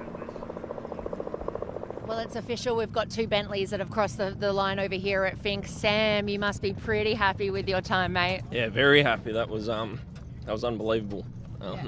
Getting used to the car and then sort of started to get the swing of it towards the end there, and it was so much fun. Awesome. Oh, good. I'm glad you're saying fun. A lot of people saying how hard it is this year. Are you seeing a difference from previous years? Well, last year I was in a buggy and that was pretty brutal. So, like, yeah, we're going faster, but last year it's still pretty brutal in the buggies. The trucks are a fair bit smoother than the ride I had last year, but it's insane. It's fucking... Walk us through. It sounds like there's a lot going on in your head right now, which I love. Walk us through the mental game, through not just through the race, but in the lead up. Pretty nervous. I hadn't raced since my crash last year, so I just really wanted to make sure I got to this end and buddy not put a scratch on it, which we didn't do. I didn't go off the track once, which was pretty handy. But yeah, that basically the game plan is just to finish. Yeah, well, so often you'd think someone have a crash last year, you'd hold back a bit, but mate, it feels like it was foot to the floor. Sort of was towards the end there, but buddy, pretty conservative to be honest. We didn't do anything stupid, didn't have any moments at all. It was just cruisy. Yeah. And plans for tonight? Any work on the truck needed? I don't think so. All feels pretty good, I reckon. Yeah. Buddy put in a fair bit of prep beforehand. Basically, the old truck's basically new. So I'm hoping not much. All right, well, Sam Bentley, Hayden Bentley across the line over here at Finke. Hopefully we see Hannah soon, hey? Yeah, buddy off. All right, go and have some fun. So while we had that interview, Shannon Wrench was in to Finke in the number 33 with a 1:57. Jake Williams, what a time, 1:53.27. So he will get to start on corrected time. The Navigator absolutely pumped to get through into Finke, and that is a really good time from Jake Williams. What a run down to Finke. He'll be able to pass. Well, not him start on the way home. Robbie Madison has got a great position to run out of. Boy, oh boy. What a year. Yeah, and like you said, that's going to be on corrected time and right after, like in front of that Phil Lovett drag race. Just collecting the sticks from Mr. Gallard's machine. Wow. And we're back on board with the OBR machine. That's Bo Robinson. He's trying to salvage something. He needs to sort of try and get it down there, but we're going to go back down to Finke. Across the line over at Finke, mate, bit of a rough track for you. It was a rough track. We didn't quite have the suspension set up right, and yeah, it just beat us up all the way down. So yeah, that was the hardest run we've done. Yeah, I hear there's a little bit of proof that you've brought back as well from the. Okay. All right. Oh, it keeps coming. It keeps coming. All right, a little bit rough for you. Now tell me though, did you have a good time going down there? It was good fun. Yeah. Well, it was good fun, but yeah, it was so rough. The truck wasn't handling right, and we were just getting beaten up. But BG did a great job to get us here, and looks like we came down a decent spot. So we'll make some changes and get ready to see if we can have a more fun ride home. Can you walk us through some of the changes you're planning on making tonight to the truck? It's just suspension. It was just bouncing and pogo on us, so we'll just try and BG's the suspension master, so he'll do his bit, and hopefully we'll get a better run. How's the body holding up? That was hard because you focus on the GPS, so a lot of them you don't see, and they just boom, you feel it through your chest and knocks the wind out of you a little bit. But yeah, BG did good. All the trees are on my side, which is always the case. So. I love it. Plenty of credit for your Navi. Well done. Make sure you rest up, get the truck in tip-top shape for tomorrow, hey? For sure. Thank you. Yeah, great to hear. But man, oh man, that track is biting hard this year. Yeah, we saw that in-cab of Bo Robinson moving again. I really did think we'd see Brett Smoothie in by now, boys. Yeah, no, definitely. As we go back on board with Bo. It's almost like I planned that, right? Yeah. I didn't, I promise you. But absolutely right. So Bo's still moving and cruising along. And again, this is a position that I hate to say it, he's been in as well, where, you know, he's had a bit of a tough run down and then he's had a great run home. It obviously essentially takes you out of the overalls. But I tell you what, Bo, again, a qualified season campaigner, previous king of the desert. And again, boys, am I on the right track? That car does look a bit waddly. It's like they're fighting some sort of... Always a little hard and awkward to tell through a live Because it is rough, right? Yeah, it is. That's the other thing. And that's been the statement from everyone is, gee, what a rough year. But back on the bopper, back giving it a big gaggle of RPM. Holy moly, Josh, it's only 10:30. You don't need to do that to the spectators. Eddie Shivers through Deepwell. We've had a ton of competitors running through. Yeah. Again, Jake Williamson, great run. They've got a panel off there. So again, he has been charging and getting that to a fantastic. He said what he wanted to do. Honestly, listen, nothing against Robbie Madison. Obviously knows how to drive, knows how to steer. Jake Williamson would almost want to be charging home himself now, right? He's warm, he's ready. So here we go. Who is the next vehicle going well, you know to be who in? should be coming through pretty soon? It'd actually be Toby Price. Yeah, yep. Brett Comiskey. Wow. Well, it was the Toby Price X-Race car. Yeah. It's like I planned that. One of the best ever liveries on any sort of vehicle out here. This rivals the old school Peter Kittle liveries, and they were my favourite cars growing up. This thing just looks very, very good. Does it in a time of 1 hour 59.53. Brett Comiskey, 12th in defeat. Great run from him. Started a bit down in the pack and he's had a good old charge through. Yeah, it would have been a fight through there, right? And again, would have very had to difficult. pass quite a few people as well. For sure. That's going to be a tough charge here, especially when it's so rough. You know, a few of the cars in front might even be, you know, for want of a better word, or slightly unpredictable in front of you. It is a concern that we haven't seen Brent Smoothie yet. Would love to know some information on that. Ben Gardner, again, pretty much where we'd expect to see him, so he'll be coming in shortly, I'd like to think, in that super nice turned out Geyser truck with the Ford motor. Royden Bailey, Kevin Murphy has had a great run down through there as well. The man from Southern California, the New Zealand crew. Michael Dolan will be going really nicely as well. Aaron James, the single seat. Just having a listen in the background, I think I can hear something absolutely screaming, and there you go, it's the Robinson machine. Looks like they're going to come in 13th down into Fink, and we'll see what sort of a time they do. Really, boys, 13th is a bit of a lucky number for these boys, so hopefully they can sort out whatever minor issues they've had over the course of the day and get back for a good race on the way home. And come in 2 hours, 13 minutes. It's a sign. Yeah. It's a sign. The boys are in a good place. Yeah, it'll be interesting to hear what's going on there for Bo. Engine note-wise, it still sounds good, but whether there's been a suspension drama or something like that, you heard from the boys there before that they didn't get the suspension set up right, and it was bucking them. Was there a tyre missing off the back as well when he come through? Well, maybe.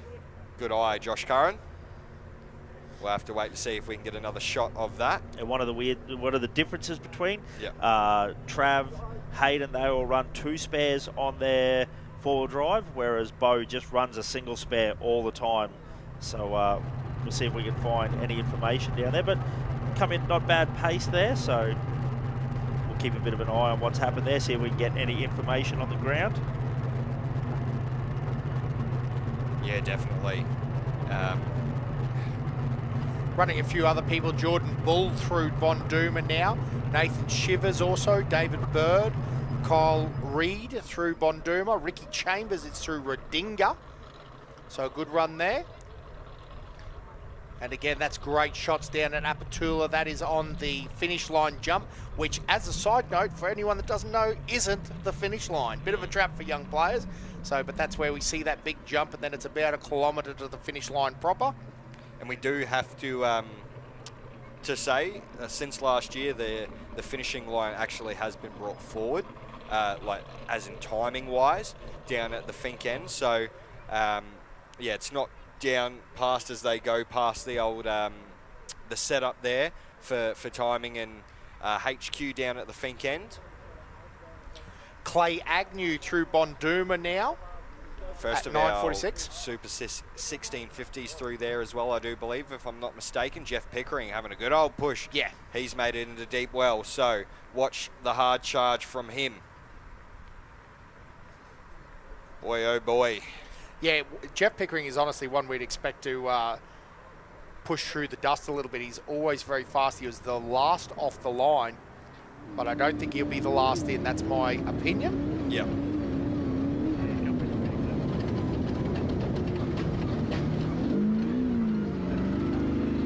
Richard Haken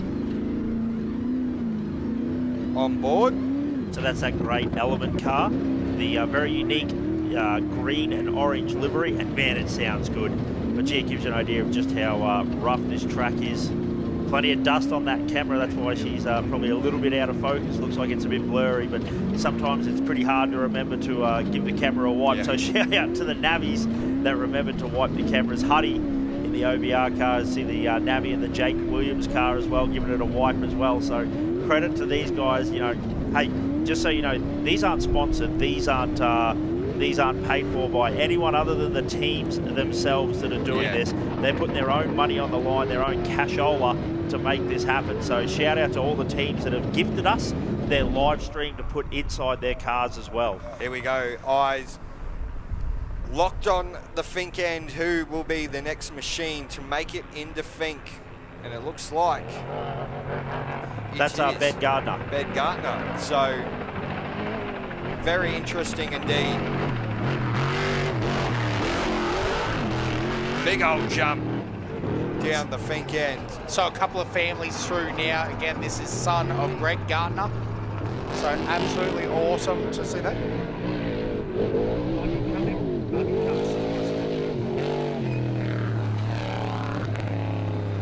So this is Royden Bailey, a great run there, the 52. So the 52 of Royden Bailey in the Element. So he'll be chasing down Mikey Zacher. And we've actually had Shannon Wrench through as well. Yeah. So there's been a few cars through. Oh, and the Southern California New Zealand team, the VMO boys, right on the back there. Thick and fast action down at the Finke end. Oh, Mr. Diggett himself. Yeah, didn't let the throttle off at all on that Brenthal truck. Michael Doolan will be trying to push up so that he can get sorted on corrected time so he doesn't have to deal with this absolute rubbish on the way home. But isn't it quite often the way? We've just gone 10 minutes, not seen a car, and in the last 1 minute or 90 seconds, we've probably had 6 cars come, or 5 or 6 cars come across the finish line. Well, here you go. Here's my little rant for the day, boys. It's so difficult to qualify here in real order. The fast guys are the fast guys. Let's go. Boston and Trav and Bo, like they're in their position. But when it gets to the mid-pack, it gets really weird because there's guys that are really, really fast, like, you know, Kai Floyd and all those sort of teams and these Elements, and then they don't qualify as good. So it's very interesting. Hey, air pumper hanging out here. Wonder if they had to get out of the car. But the 95 now through. The finish line jump. Brett Rogers, great run. So just on timing, I've got to update. Ben Gardner did 2 hours 04. Royden Bailey 2 hours flat, as well as Kevin Murphy 2 hours flat. So very, very close indeed. Michael Doolan has snuck in, I reckon, 1 hour 56 to corrected time territory. So that is huge for him. Brent Rogers, 1 hour 59.33. So far out there. Well, mate, Michael Doolan actually ends up starting in front of Shannon Wrench. Yeah. So, you know, that's a big jump forward for those guys there. And then Kevin Murphy, it's another one, unfortunately, and that's where this starting line thing can be a bit weird, right? Like, he's probably been stuck in the dust for a little bit, and now Kevin Murphy will jump over those couple of cars in front of him. Huge. Absolutely huge. So sort of waiting to see the first of our pro lights as well. Brent Martin was in a great position there. Ian Downey through. I've got to be honest, I think that Brent Martin, I haven't seen him for a couple, and I haven't seen Dale either. Yeah, okay. I've got to be honest, I'd love to see him come in, but I kind of feel like maybe they've had issues because I don't think I saw them come through Bonduma sort of area. So, well, we've just had Christian Montesalvo through there, so Ashley Foote back out there on the big screen. We're having a good old watch of this. It does look rough as out there. Side by sides, they'll be feeling every single bump in this thing. Taylor Apostol's through Rodinga now in the 607, as is Ian Downey. Was the navigator just saying, gee, that's rough? Is that what he said?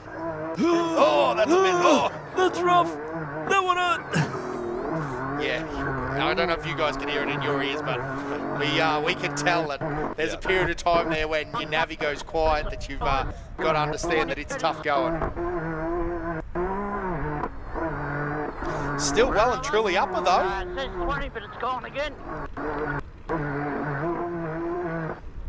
So a good run down through here in those real rough rollers at Bonduma. Hey, if you followed along from WO in the Class 5 group, 583, Russ Cullen is through deep well, so the Kinger is still moving along. How good is that? Russ Cullen, the junior development team, they put a lot of effort in, and it's great to see him here racing. He's had a rough year. We're always thinking about him, and Russ Cullen powering through in the Kinger. Glenn Hoff through Rodinga now, as well as Scott Garver, having a great run through Bondima. Keith McReynolds also through McSwires. Stuart Zolzinski is through Rodinga, and Ronnie Wilson. To the Fink line, of course. Murphy from California. How you going? How was it? Oh, you know what? It's kind of what I expected. A little bit more dusty than expected, but you know what? It was fast. It was harsh on the whoops, but you know what? We got to Fink, and that's what our goal was, is just put it down a solid first day, and then maybe turn it on a little bit tomorrow, depending on where we sit for the start position tomorrow. Well, you've done a pretty good time, and I can see a little bit of wear and tear at the front here. We might show that a little bit later. What's the plan tonight? Do you have to do much work on the truck? No, just change tires and filter and stuff like that, and just look it over and really get just nut and bolt check. Really, this Geyser Trophy truck is great. You know, Craig McCarthy and the VMC Racing team really put together a great truck, and the YT Motorsports guys. They're great. They're down here with us, and we're going to go meet up with our crew guys right now, have a little lunch, and throw a steak on the barbie. Is that what you're supposed to say? Shrimp on the barbie, I think it is. And Craig, come over here for a moment. Craig, you've come all the way from New Zealand across the pond. How did you find Fink today, the track? Oh yeah, it's the first time, like we say, Murphy and I race a lot in the US and down in Baja. That's our sort of huckleberry. Yeah, look, hey, we put it to it. There's a lot of dust, like Murphy said. We saw the road twice, I think, and then you know. But that's racing, and hey, we like it when it's tough. You know, you don't get the stuff handed to you, so you got to fight for it. So no, Murphy pedalled the car like a pro, you know, and it's the team that puts the program together, and Sean and Luke, Kenny, and that flying all over. You know, the team that we run in the US all have come down here, 9 of us. So, you know, that's what makes it happen. And, you know, we're privileged to be here running a good race, and thanks to Fink, we're here. Oh, we definitely highlight the mateship here at Fink, don't we? Tell me a little bit about the hardest parts of the track, you think? Look, there wasn't any technical parts in this track. We're used to pretty technical sort of racing. This was just wide open. It was a pity we couldn't get on the limiter on 5th or 6th gear, but hey, that's racing, you know. If we had a little bit more road in front of us, we would have got there. Yeah.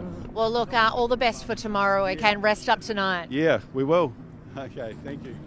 So, first of our pro lights across the line down at Fink. Ben Falk in spectacular fashion. Does it in 2 hours flat. But Glenn Ackroyd, the first of our side-by-sides, 2 hours and 3 minutes. Oh, wow. That's insane. Yeah.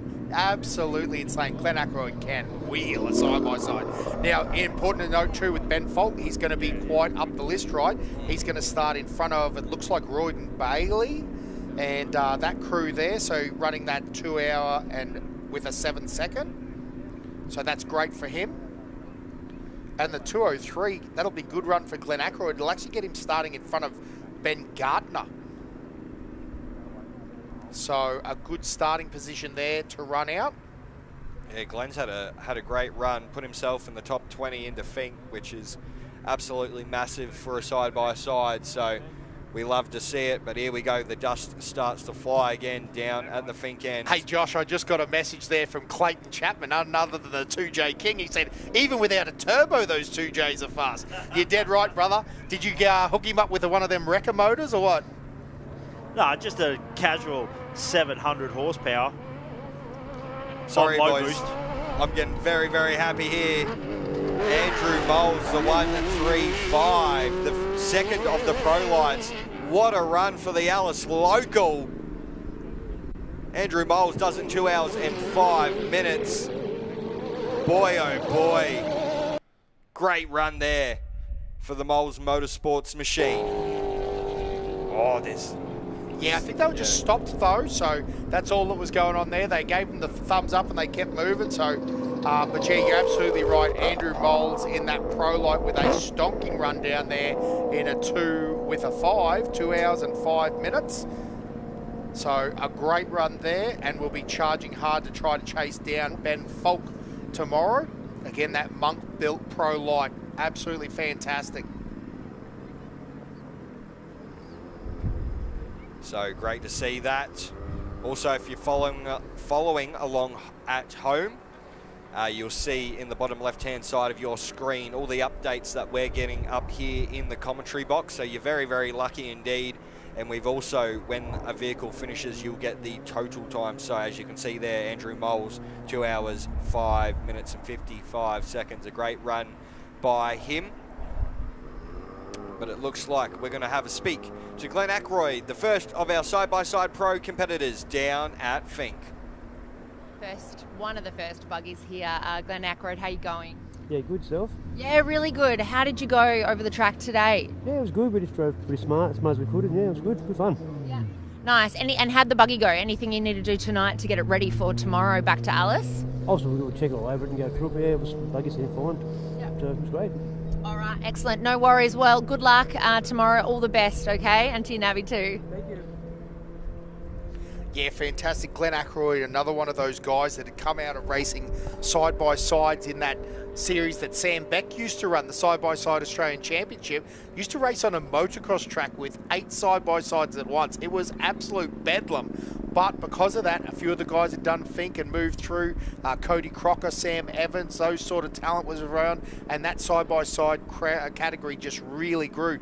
Glenn Ackroyd, one of them. Toby Price, again, Brinkman, all of those guys all come out of that series. So fantastic. Big shout out to Sam Beck if he's still floating around. It was a great thing. Yeah, the JSW machine making its way, the 604. Great run. This is a prime example of what I was talking about with the Nixon entry, the 604, where they qualified right down, and that's not right. Those guys run right up the front, and yeah, it's interesting. I mean, it is what it is, but Jeff McNiven was running an absolute charging run. Everything, he's a very fast competitor with that JSW. I seen this thing at Gundy, and it was running like in the top 3 positions at Gundy. 24, Josh, happy to see that car through. Ryan Taylor, I tell you what, in a great run too, considering the mishap in Prologue. That's the car that ended up on its roof. Yeah, great run, 2 hours, 5 minutes, 23 seconds. Jeff McNiven did it in 2 hours, 06. The first of the West Lime machines making their way into Fink now as well. Oh, what a jump. Huge jump there from the West Lime entry. Putting on a show for the crowd down at Fink.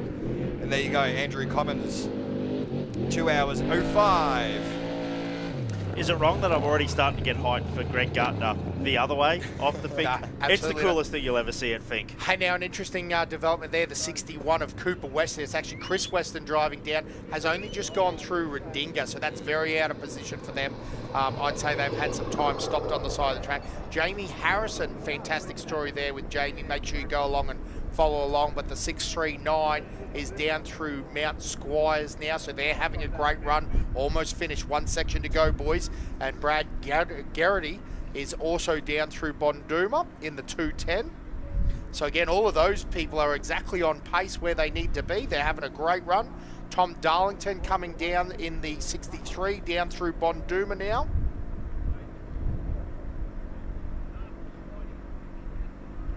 But again, great to see all these vehicles now making their way into Finke.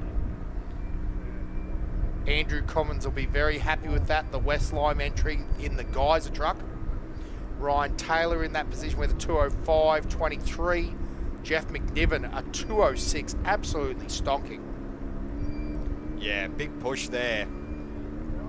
Now I've got to say, because we're mates with the Taylors, I've got to have a chat to Ryan Taylor. Does that mean that a side-by-side... Oh, no, he's just got him. I was about to say, oh, Ryan, we're mates, but I tell you, very close. Andrew Moles with a great run as well. Yeah, got to take your hat off. Oh, hold on. No, it's true because Glenn Ackroyd. 15. Oh, yeah. So Glenn Ackroyd got that number with a 203. So absolutely amazing that side-by-side was so fast. Be interesting to find out with Toby how his run went with respect to, because clearly he must be pulled up somewhere. Is this... Oh, that's actually AJ. Yeah, okay. Now, at some point I was message saying that he might have been stopped, but it seems like he is definitely running again now. Well, Dan, does seem off pace, right? On your timing screen there in front of you, it does actually say DNF. Shows him through the Mount Squires. Well, that's where I would have seen that. Yes, there you go. So a little bit of an issue there, but we'll get that fixed. Here we go. Here we go. So this is one of those elements. Oh, the undecided. Oh yeah, a little bit of off the throttle there. See, you got to go and talk to Greg. He'll tell you how to get on the gas up the ramp. Yeah, Darren comes in 2 hours 15. Great run from him and the 39 machine. The elements are definitely taking over. They're solid race car. They are looking very, very good this year out at the 50th running of this great event. But missing the likes of Brent Smoothie, Toby Watley, Kai Camilleri. Yep. So shouldn't be too far away from seeing Hannah. I tell you, I was about to say, Hannah's having a fantastic run here this year, starting out of that prologue position down a little bit lower, which again is exactly on a prologue. That's a difficult thing to prologue a two-wheel drive truck. Exactly where she was running with the 418, the Racer Engineering truck. And it's great here. Hey, the boys obviously waiting, making sure in their position. Again, both of them in the all-wheel drive trophy trucks, all the horsepower. Hannah running the two-wheel drive truck. She'll have a work cut out for her. But again, probably still looking like currently running inside that top 20 position, which is absolutely awesome. This is Kai, I'm thinking. Yeah. But it's slow, so... Yep. I can't see any... No, that's Camilleri. Oh, Kai, that's his name. Kai, not Kai Floyd. No, yes, sorry. Yes. Sorry, apologies. Get some individual this is names, Red fellas. Yeah. So this is the 34. Motor? I don't know. Yeah, really hard to tell, yeah, right? It is. Sounds like it does have a little bit of a miss in the engine. Yeah. When you're ready. So, interesting indeed. Now, this is Costello. Yeah, Costello's How good is this? A great run there. So, Peter Costello would be very happy with that. The Northern Territory boy in the Kittle car. Yeah, that iconic number 23 that we've seen for so many years. It also has Bramford in the passenger seat as well. How good is that? That's a legendary team. He's running in a 205. That is huge. That's a great run for Peter Costello. Kai Camilleri, unfortunately, 2 hours 23. So down on the pack there, something amiss with that machine. It just doesn't sound right in our not happy ears. at all. So David Bird through Mount Squires 2 in the 433. That's the single seat trophy truck. The Birdman will be absolutely foot to the floor. So DNF's totaled as well with 14. So the track is biting pretty hard at the moment, but we've got 27 competitors down into Finke. and we've almost got all our started machines through to deep well, so that's absolutely amazing to hear. But it looks like we're going to head back down to the Finke end for another interview with one of our competitors.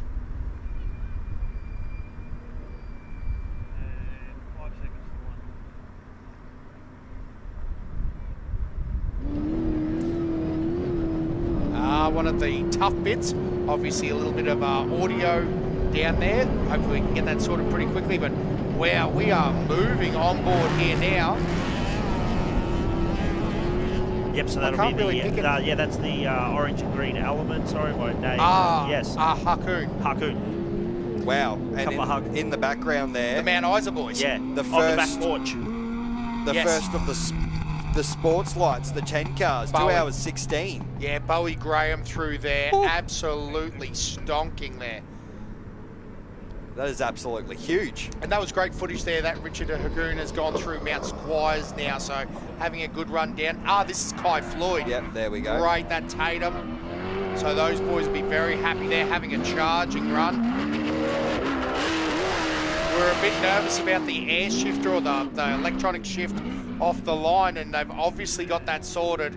That big Tatum doing great work now, and he's in with a 2:04.09. Hey, Josh, this means the two Meth boys will be running off the line very close beside each other. No doubt that can only go well. Another great run by one of the competitors who unfortunately didn't have the best prologues, and that's the thing we keep saying.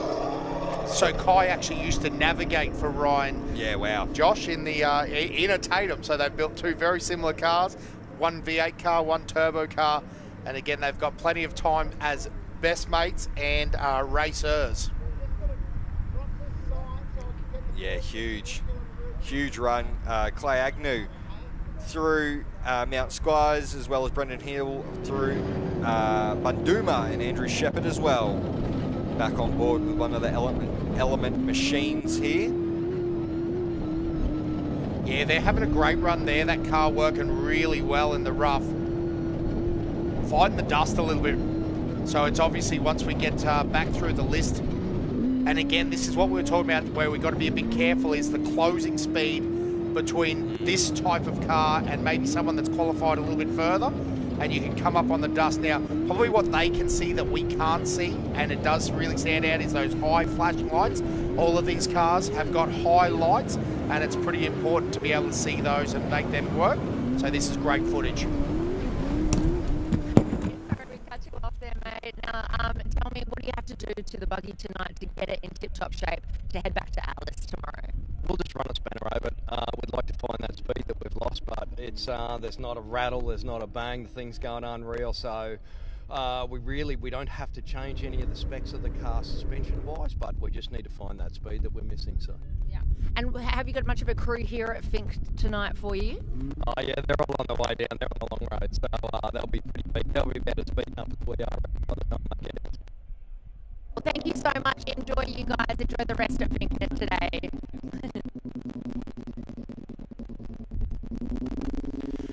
So Kane Jones made it through there, and oh my lord, Hannah Bentley has a hard charging side-by-side behind her. Obviously trying to be safe with that one. Don't know whether there's an issue or not. Okay, he will overtake. But, oh lordy, Jesus, a very, very close finish here. I can tell you right here, right now, push to pass, push to pass, push to pass. But Logan Gill gets around her. She's done a time of 2 hours 11, and Logan's done a time of 2 hours 10. Kane Jones did it in 2 hours 06, so he had a stonking run in his side-by-side. Well, Kane Jones is our fastest run down, fastest competitor last year, so we would expect great things out of him. He knows his way down through the dust. Adams on the bopper as well, Truella in this lovely looking pro buggy machine. 2 hours and 14 for him. Not only lovely looking, lovely sounding. Yeah. My goodness, that thing has some RPM under it. The 952, very cool. The bug look has always been one of my favourite looks of a car. Really Baja inspired right there. There you go. Just got a little update again from the Method Race Wheel boys. Mickey T on the notes. He is the man. And he said Toby Price is out, does have a broken gearbox at the 210k mark. Oh, no. So Toby Price's weekend's over, unfortunately. That is one of the joys of it, although you can drag it down and put a box in it because officially this is 2 separate sections for AORC points. So just out of interest, that is an option. However, I'd say the casino and Bojangles is also a fantastic option. It's never a bad option, Dan. Private jet. Yeah.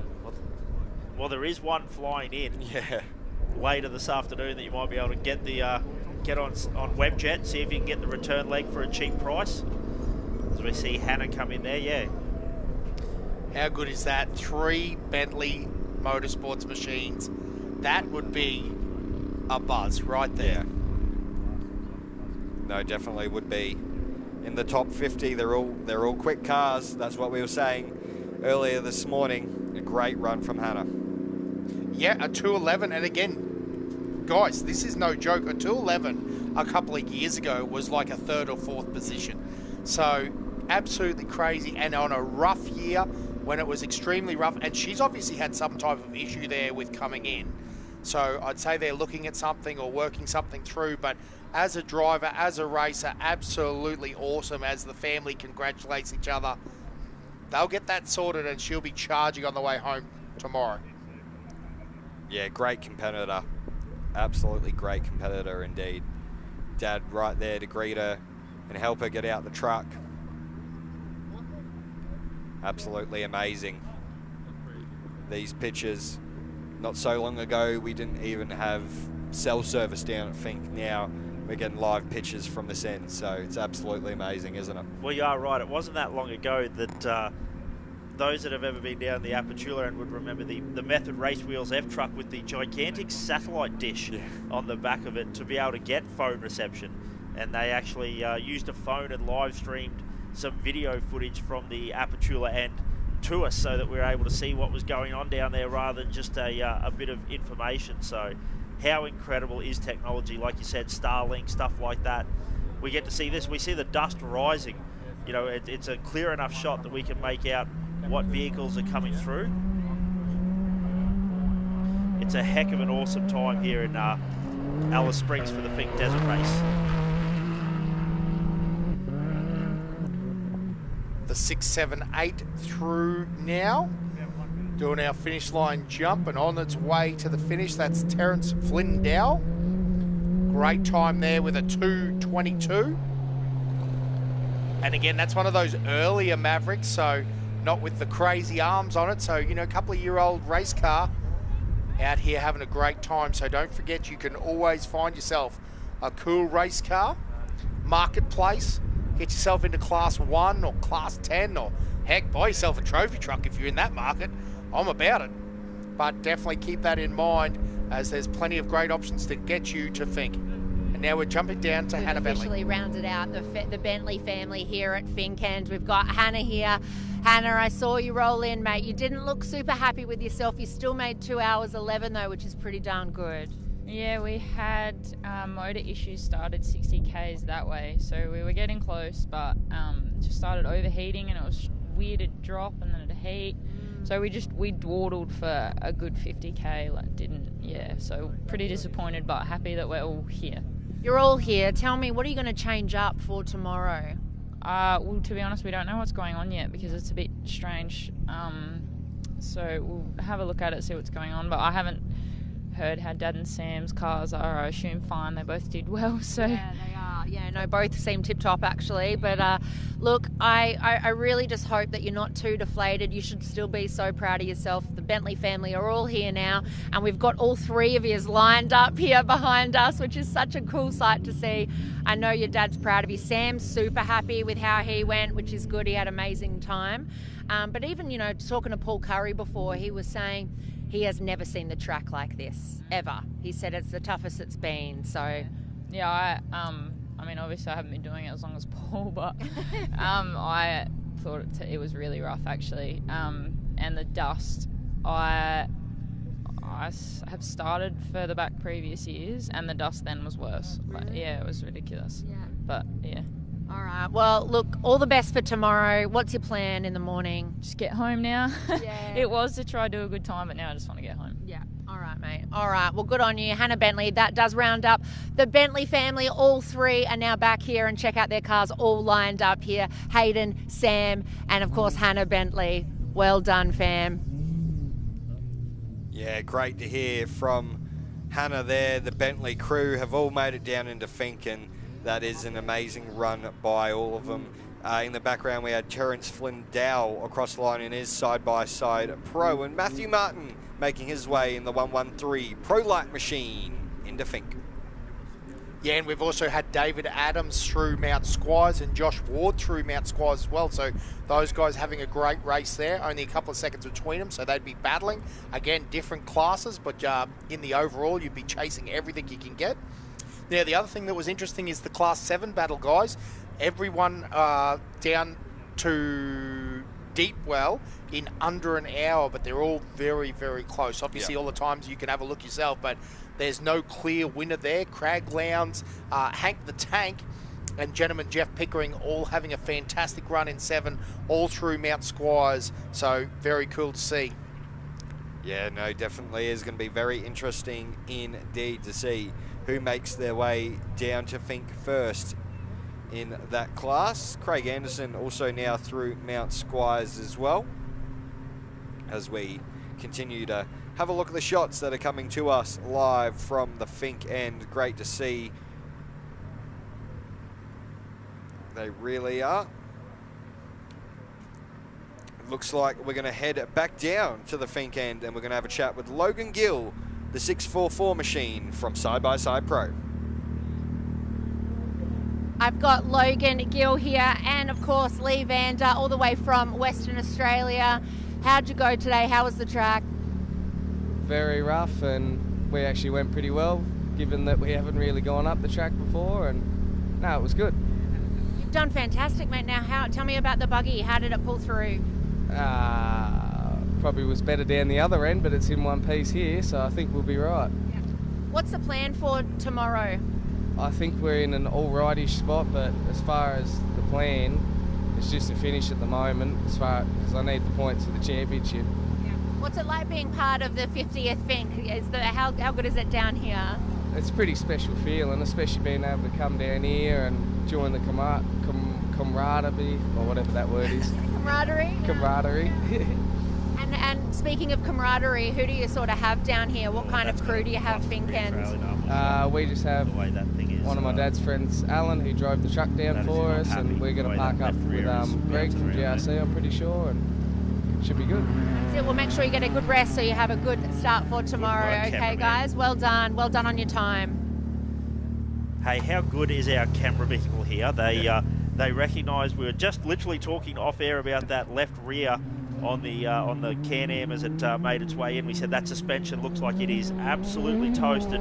You can hear the way it's crab walking around, not looking happy. That left rear absolutely toasted. Our cameraman just zoomed right in on it. He couldn't hear what we were talking about, but our camera people around here, absolute motorsport fanatics as well. Was that Lockie Waters, the 699 machine? And then we also have the 619. That's Oh, big they're jump. upper. Yeah, having a good old push into Finke. A great run from these guys as well. These side-by-side pros, like we said, have just gone quicker and quicker. They've done it in 2 hours and 18. That's Christian Rich, so Lockie Waters is going to be a little bit upset there. 2 hours 35, so puts him a little bit back in the pack. But hey, they've still made it. It's better than being stopped on the side of the road. So they'll be very glad to have made it into Finke, but man, it would have been a rough ride in there. And a great run from all at the moment. Still just having a look at who we should be seeing. Should see Ivan Smocker not too far away, hopefully, as well as Michael Shipton. The 585, that would be a great run from them. But here we go. Let's see. It's another one of our side-by-sides having a good old push out there at the moment. they'll continue to make their way through. This is the 653 machine, which is Troy Beshman. And he'll be happy.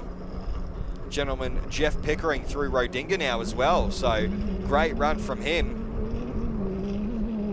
Yeah, not sure really. We didn't find out too much information as to why Jeff didn't prologue yesterday, but started at the back of the field today. But as always, he's not a man you'd ever count out when it comes to Fink time. 14 class titles, including a record 11 in a row. Yeah, far out. That's huge. Troy Beshman did it in a time of 2 hours 12. Not bad whatsoever for Troy. There's the young'uns down at the Fink end. And the Bentley machine making its way back to the pit, the 818. So good to hear that both of the all-wheel drive trucks are all good, and they'll have to diagnose what happened to Hannah's machine. Yeah, said slight engine miss or electrical issue coming in. About 60 k's from the overnight stop in Apachula. As this looks like the 9. Oh, this is a class 998. Yeah, 998. Yes. Stephen Phillips. He's had a great run as well. A lot of hard charges through the field, so great to see as he comes across the line in 2 hours 19, so not bad whatsoever. Plenty of horsepower in that buggy. Sounded really good off the line here this morning. Caught us off guard. But that's what we like here. Plenty of horsepower. It's a cool, crisp morning. Not a cloud in the sky. They're perfect conditions for off-road racing, whether that be in 4 wheels, 2 wheels. We're not even halfway through the action that we have to call today. Yeah. Let alone there's a whole nother race day happening tomorrow as well, which I am super excited about. The storylines that we're going to find out as the information comes out through the night. You know, everyone's got a mate, everyone knows someone. You know, we've had a couple of friends texting us about things that are happening down the track, so shout out to those people out there. Mickey Taylor, always a legend. Some of the crews, BT and Luke, texted us information. Ben Hunt as well. Actually, he sent another Snapchat as well. So I was talking about 206 kilometres an hour out of the T-Rob machine. He sent another photo not that long ago after we talked about it, and was mentioning that he saw approximately 212 kilometres an hour on the Rally Safe out of that #1 machine, that all-wheel drive Mason, that big Joe Gibbs naturally aspirated V8 screaming. How good is that? Yeah, well, it can do the RPM. It's a NASCAR motor, so they do, what, 400 odd laps of super speedways and don't go kaboom boom, so perfect. Sometimes they do. Oh, well, sorry, you're right. Sometimes they do, but the majority of the time they hold together. So having a look back at the Haken machine making its way down to Fink, another one of the elements. Yeah, super cool. And as you were saying about the people shouting out, Sandy Bowman's listed along. It's so cool, yeah. James McFarlane, there's plenty of cool people that are all out and about down the track. And at home. It is good because, yeah, sometimes it's tough to make it to Fink. If you're not at Fink, I must admit you're a bit of a weakling. But other than that... You wouldn't be referencing that guy we work with, Clarkey. Nathan Clark. He who shall not be named. Just got named. But yeah, no, hey, shout out to all the people at home. Oh, here you go. It's almost like I've just been corrected. Huddy just sent me another message. 222.8. 222 kilometres out of the #2 machine as well. So all the two. So that's some updated information there from the Bo Robinson machine. So 222 kilometres on Rally Safe. And isn't this great? All the information that we are giving to you guys on the live feed or talking about here is all publicly available information. So you can get multiple screens going. Unfortunately, 2 years ago, I wasn't able to make Finke. I sat at home. I had an extra TV I dragged in out of the shed, connected to the internet. I had YouTube. Must be nice. Must be nice, mate. I actually went up to your place and stole it, but I'm not going to, I was trying to not mention that. But yeah, I had 2 TVs going, a phone, an iPad, a laptop, just because there is just so much information available. Yeah, absolutely awesome. But nah, yeah, you're right, it is pretty nice. One would say I've lost touch with the common man. 6183 Keith McReynolds. He's through. Josh, I think you are very much the common man. Very common. I come out here and I feel very common. So good. Looked at that all-wheel drive Mason and went, I'm a common man. Might actually be broke. Steve Phillips, Troy Bestman, Christian Rich, all in now. Lachlan Waters, as we talked about, Matty Martin. So all those guys home. Now, mate, you reckon doing 222.2 in the number 2 machine, he probably would say he was and on all the those bopper. 13s. He was indeed on the bopper, that's for sure. Actually, could that be an omen? 222.2 in the 2, finishes 13th at Finke this year. Unbelievable. With a time of 2 hours and 13? No, I don't know, I'm making that up now. I'm starting to make things up. Anyway, listen, let's keep going with these numbers. The 669 of Sean Dagan is through Mount Squires, so that's a great run there. The 609 of Glenn Hoff is through Bonduma. The 296 of Jerry Coop is through Bonduma as well. Again, all these times on the page on raceresults.com. Oh no, that's not a great thing. 86. Richard Haycon is now pulled over on the side of the track in that element buggy, so we didn't want to see that at all. The green and orange Mount Isa entrant. So I'm trying to do a little bit of a sneaky here and have a look in the reflection of the dash there. It looks like someone's there. Yeah. Whether they're changing a tyre, changing a tyre, possibly. From your expert commentary skills, Josh? Never actually had to change a tyre. It's one of the few things I've had to do at the Finke track. But we have had parts of motor not inside the helmet off though as well. Usually, if you're just doing a tyre change, you probably don't have your helmet off. It's Ivan Schmocker. Great to see. Yeah. Coming on in at pace, Ivan Schmocker.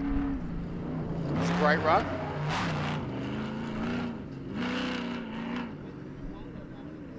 But yeah, like we said, one of the original Element cars. A great competitor, Ivan. Regularly just clearly loves it. He's always at the races. Ran through with a 2:16, a very respectable time, Josh. Coming in what I would call slightly gentle. Yeah. And so I might just be making sure that she's got to be an LS1 ATI balancer on that. Tell me how I know, Joshua. Good bloody motor, that one. Double row timing chain. Probably still got the casting marks in the heads. Oh, definitely. Yeah, you don't want to, 248 heads? Don't want to muck with them. 243s. There you go. Anyway, Tim Wadlow through Bonduma, Paul Good through Bonduma, Warren Ward through Bonduma. Again, Ivan Schmocker home with a 2 hours and 16 minute. And Peter Appleby through Bonduma, so still plenty of action happening. Ask me, Dan, how I know all this stuff about stock LSs. How do you know all this stuff about stock LSs, Josh? Kent Battle, because that's what he runs in his car. Absolutely stock LS. Yep. I hear. That's why he can't keep up to the turbo cars. No. Never. Who? Never heard of them. The Battle Boys, they don't race, mate. But unfortunately... They don't race like I race. Unfortunately, looks like helmets off, head and neck restraints off there as well, so maybe a little bit more of a bigger issue than just having to replace a tyre there. Yeah, so interestingly though, Josh, they do have time, don't they? So they can still run all the way through to the 4 hour mark to get their time down. So they've, we have seen it before where guys get cars sorted and repaired. We've seen CV changes and axle changes and different bits and pieces. So power steering pump changes. So there is still an option to run this sort of stuff. So unfortunately, let's just hope that that isn't their day over. Great run here, Class 5. This is Shipton, Josh. Yeah, what an awesome drive there. We keep a bit of an eye. Yeah, Shipton's a 5 machine. Hey, I tell you what, obviously in good condition. Car still running good. Happy with the way they've sent it over the finish line. A little bit of a fiberglass front guard hanging off, but that might have just been a little excursion through the scrub. I know they were saying, you know, with the amount of dust that was hanging around on the track, I only saw it a couple of times. We also see one of our Class 10s, the 1009. There also was another truck in there as well. Was that Colt Despro in the 481? I would say so. Yeah, the 481 came through there very quick with Patrick Garricky in the 1009 coming through there, the South Australian boys. Great footage of that. Unique sounding car there, Dan. Yeah, one of our sports light. Ah, yes. Yeah, Colt Despro in that new Rush truck, that nicely turned out white with the grey wrap. I think those sirens you could hear there were just part of the sound system that they were testing for tonight's discos and the glow stick that T-Rob was talking about. tent. Yes, absolutely. Makes sense. Or is that the cops turning up too? Sorry, boys, sorry, just kidding. Bit hard to pick this one. Josh, who's coming up over the rock mound next? One of the elements. Kevy Knott. Ah, it is Kevy Knott.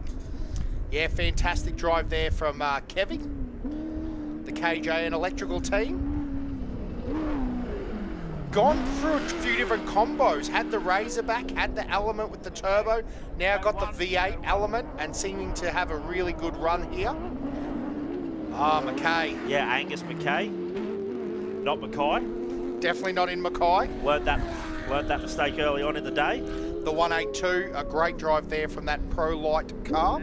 So Kevy not through with a 218, and Angus Mackay. Oh, you've got me doing it now with a Pro Light with the 2 hours and 22. Now, interestingly, I will say that that's a little bit off pace for both of those cars. So whether just dealing with dust got to the point where it's like, let's get home. As the 639 now, it's still charging, right? But yeah, it'll be interesting to see how that plays out over the course of the weekend and whether they're just getting in a position where they can run home as hard as they require. So that's Jamie Harrison, the DJI. Still charging. No, hard. DFI, sorry. DFI. Oh, got a bit confused there for a second, but the DFI Doesn't crew. operate drones? No, yeah, that's where I got that from. Yeah, that's right. Forgive me, guys, there's a lot of race cars here. And I don't know, we're still waiting for that expert commentary to turn up. They must be flying in on the lake plane. Back on board, I think this is the 626. Ashley Foote. Only picking that up from the Velos. The unique seats. The 636 had the more traditional style. The 626 with the head wraparound. But gee, doesn't it give you an idea of just how rough it is? You basically see sky whoop, sky whoop, sky whoop. For those of you that have motion sickness following along at home, we do apologise. But they're getting along good. Yeah, you see that spin 130 kilometres an hour, 140. Wow, that is quick in a side-by-side. Saw a quick flash of 150 above. Are we going to see 160? Like auctioneers here, Dan. They're moving. Ladies and gentlemen, that is a show right there. Dinner and a show in a side-by-side and a round of golf. That's actually what happened, mate. She left the 9-iron back at the Finke end when she was out pre-running, so she's just racing down there to get it before it kicks off tomorrow. Now, keeping in mind, just with a few names, the Navigators have definitely quietened down at this point. I think it's getting down to business end. They probably know they're on a good run too. They do seem to be cranking along very well in that car. So Chris Solid, the 1063, is now through Mount Squires. Jesse Mandrak is through Bonduma. Andrew Shepherd is through Mount Squires. Adrian Garner is through Mount Squires, and Craig Lowndes through Bonduma. That's a great run. We're keeping a really sharp eye on that Class 7 because I do feel like that's one that we want to watch out for. It's going to be competitive. And it's crazy because it's like we almost rule out Hank the Tank, and it's crazy because Hank's got every chance of taking it to these guys. Well, he has the 701 on his car for a reason. But anyone that's got leaf springs running at Fink, that's what I'm getting at, guys. If you're choosing to run a leaf-sprung car, you're a little bit mentally unstable, I'd say. And if you're from St. George, if you're one of the Gundy boys, let's be honest. Yeah, it's a pretty solid effort there for Hank the Tank. all of our Class 7 competitors there. The three of them, Craig Lowndes, gentleman Jeff Pickering and Hank Parker, they do an amazing job. Oh, a bit of a dogfight here too. Oh, Gubba son, get into it. Brothers just sorting it all out there. Probably a couple of related dogs there. We've got Jamie Harrison and Brendan Parry here. How did you guys go just then all the way to Finke from Alice? Yeah, look, it was a great trip. We had a bugger in prologue, so we did a belt in prologue, and that threw us a long way back. So I think we started in about 80th and battled it early on. Brendan was great with the calls, which helped through the dust, and yeah, look, we made it here, so that's always good. Tell me what were some of the hardest, the more challenging parts of the track, because we're getting word that it is one of the roughest years ever. Yeah, I think just the you got some rises there that you actually fall into a big whoop on the other side that catches you out. So yeah, look, dust and dust and the whoops are pretty big. So I've been coming here since 07, and yeah, they're pretty big this year. What do you think? You've been coming since 07. What do you think are some of the biggest changes to Finke over the years? Oh, look, I don't think it really changes. It's a gauge on how rough it gets. Everyone sort of handles it in their own way. So yeah, no, all good. Yep. All right, so what do you have to do tonight to get the buggy in tip-top shape for tomorrow to get back to Alice Springs? We'll go over it. It seemed to travel all right. We had clutch problems yesterday, so I think it's going to be fine. We'll check it all over and yeah, put some fuel in it, and away we go. Good on you, mate. Well, good luck tomorrow. All the best. I've got all the faith in the world in you. Yeah, great run there from Jamie Harrison. Also in that time we had Travis Conrad come in the 10.06 and Ben Ward in the 6.165. Thought that was the start of a song there, Josh. A bit of music cranking up, but it's just the side of a cranky side by side. Wasn't the bass line from OBR's part. A couple of subwoofers, a couple of glow sticks in the local town of Apachula to be right back on board. How good is it, the live footage? I know we talk about it a lot, but years ago, this is not something that would have even been possible. You need to work out how to get a very small Starlink, get it mounted on a motorbike and get some live footage from a motorbike. That would be absolutely incredible. That would truly be incredible. Yeah, sort of a little thumbs I think up they're down through the river there, mate. That sort of felt like, or might have been on the wrong track there. I saw the full G out. That must be down near the creek down there that we were talking about. Yeah, right two. Pulling into me. So next up and through, ready to hit the finish line jump is the 4.03. Nice cruise through there. Again, look like they're managing their position well there. Here we go. Got one. That is the Burt crew. Ah, yes, it is. Nick Burt. Yep, and Bird 4.33 is right behind him. So Burt, not to be confused with Bird. And the 4.03 with the 4.33. Hey, now the 87, the Bull is in. Now, I tell you what. So we had Burt, Bird, and Bull. These guys are cheering us up, surely. The Bull in the champion. So Jordan Bull now through with a 2.21, very good time. Gee, car still sounding good. Been through the trees, I'd say there, Joshua. A little bit of scrub hanging through the bottom arm. But that's not unusual for a Jimco. Now that car there definitely knows its way over the finish line jump as well. There's quite an iconic photo when it used to run the number 4, that orange and white livery. And, probably one of the biggest jumps I've ever seen at the finish line tabletops. As we keep a bit of an eye out on some of our competitors coming across, but we'll cross to some of our finishers at the Apachula end. Over at the Finke end, we've got Ben and Sean that have just come over the line. How was that? Oh, everything is rattled inside of me, but we had so much fun. Good. Tell me a little bit about the track. Is it what you expected, or is it a little bit rougher? I've done it 5 times now, and it's the worst it's ever been. So that's what everyone's saying. Yeah. Tell me, how much work did you have to do on the buggy to get it Finke ready? Well, my dad did it all, so I'm good. Is there any fix-ups tonight ahead of tomorrow back to Alice? Just my horn, and in the last 20 kilometres I couldn't hear my navigator, but that's all good. All pretty easy stuff. Walk me through what was going on through your mind in those last 20 kilometres when you couldn't hear your navvy. Don't die and don't crash. Yeah. I love it. Do you have a big team here tonight that you can hang out with, Finkend? Yeah, we have about 20, and we've got 2 other cars in our team, so they shouldn't be too far behind me, so we're going to go and cheer them on now. You legends. Enjoy, okay, and all the best for tomorrow back to Alice. Thank you. Yeah, that's awesome to see these guys pumped up and having a great time. Now another Moles entry in. Although it's not actually, oh, now, did we see Ashley Foote come through? I missed that, but they've finished. So that might have been the river that I saw in the in-car there. Should have backed yourself, Dan. Should have backed yourself. Yeah, and Clay Agnew in the the Super 1650 in the 235. Again, with Moles in the passenger seat, so obviously a family relation there. Yes.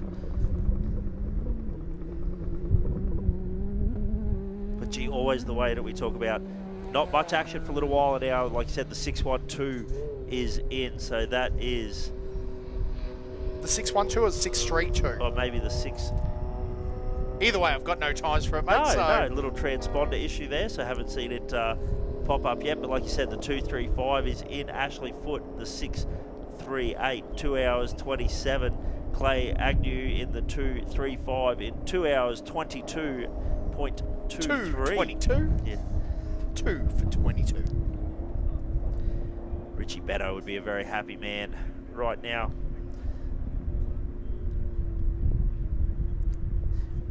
But I can hear from the speakers here at the track as well, like we said, the action still underway in the car section, but the riders briefing about to get underway as well. Probably in the next 5 minutes, riders briefing is going to happen. So any riders out and about around the area, make your way over to the presentation dais. Well, that's what's so crazy about this race, right?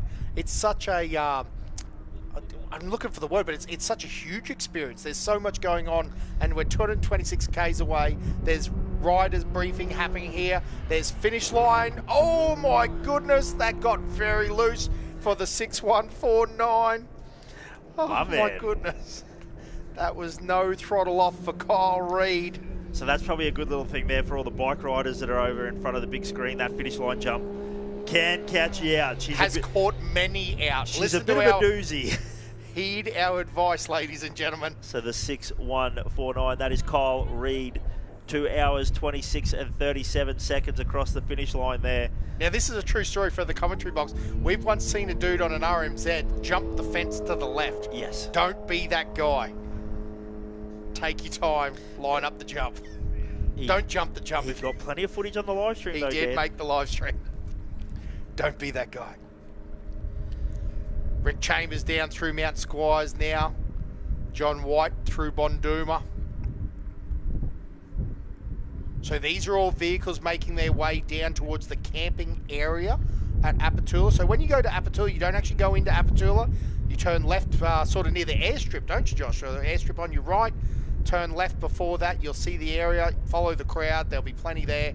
And it's a dead set makeshift city in the desert. There's trucks and helicopters and discos and plenty of fires, plenty of fun. You'll see it. You can't Lots miss of it. good times. And one of the great things that always is quite iconic is, you know, that a lot of the competitors, they'll be working on their cars, and when they get the information that the top bikes are 5-6 minutes away, all the tools get dropped and they race over to get themselves a bit of a prime position around the finish line jump, the close to the finish line jump, and check it out, cheer on the bike competitors as well.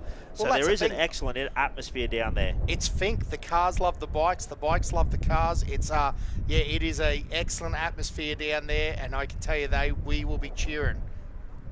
Oh look, Pickering's already down there. He's finished. No, I'm just kidding, guys. That is clearly another white Raptor. That's Bird floating through. And again down there, I think that's the 634 or it might be the 638 of Ashley Foote. So one of the great things that happens down there as well at the Apatula end, you pull in and the officials grab you, you do a quick check-in. Give you some water. Give you some water. Do you need to see an ambulance? Is everything all right? How are you feeling?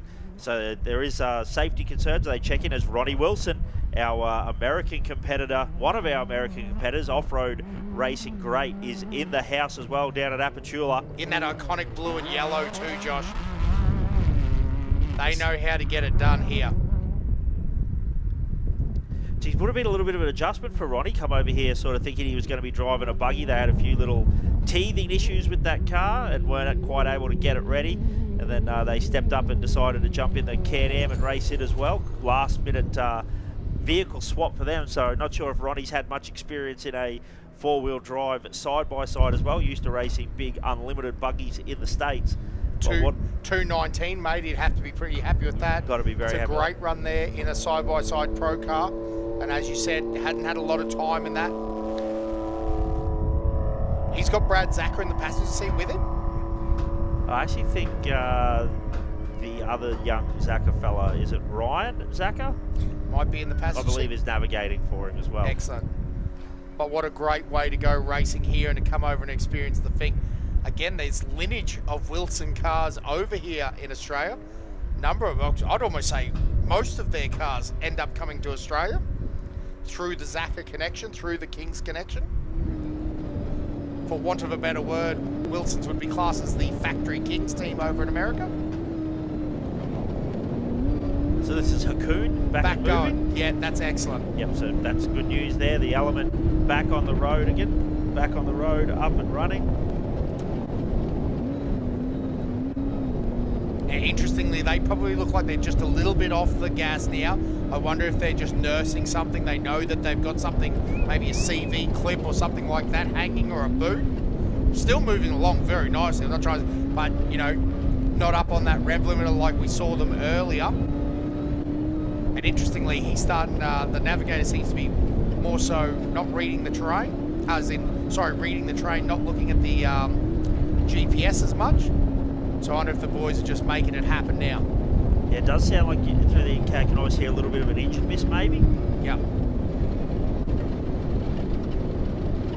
That could also be wind through one of the microphones, but didn't sound like on that straight that they were really sinking the boot into it. Yeah, not as aggressive, right? Still going very fast, smooth, running a good time. And this is down through the river right here, Josh.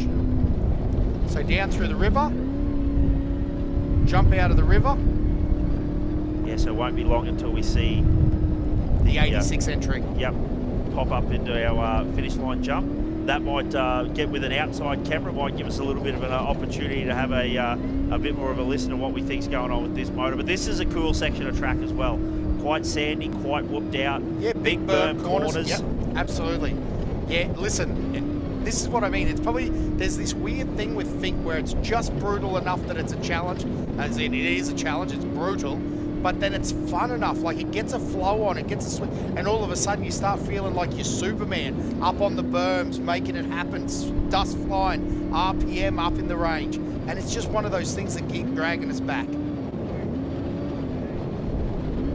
Yeah, definitely.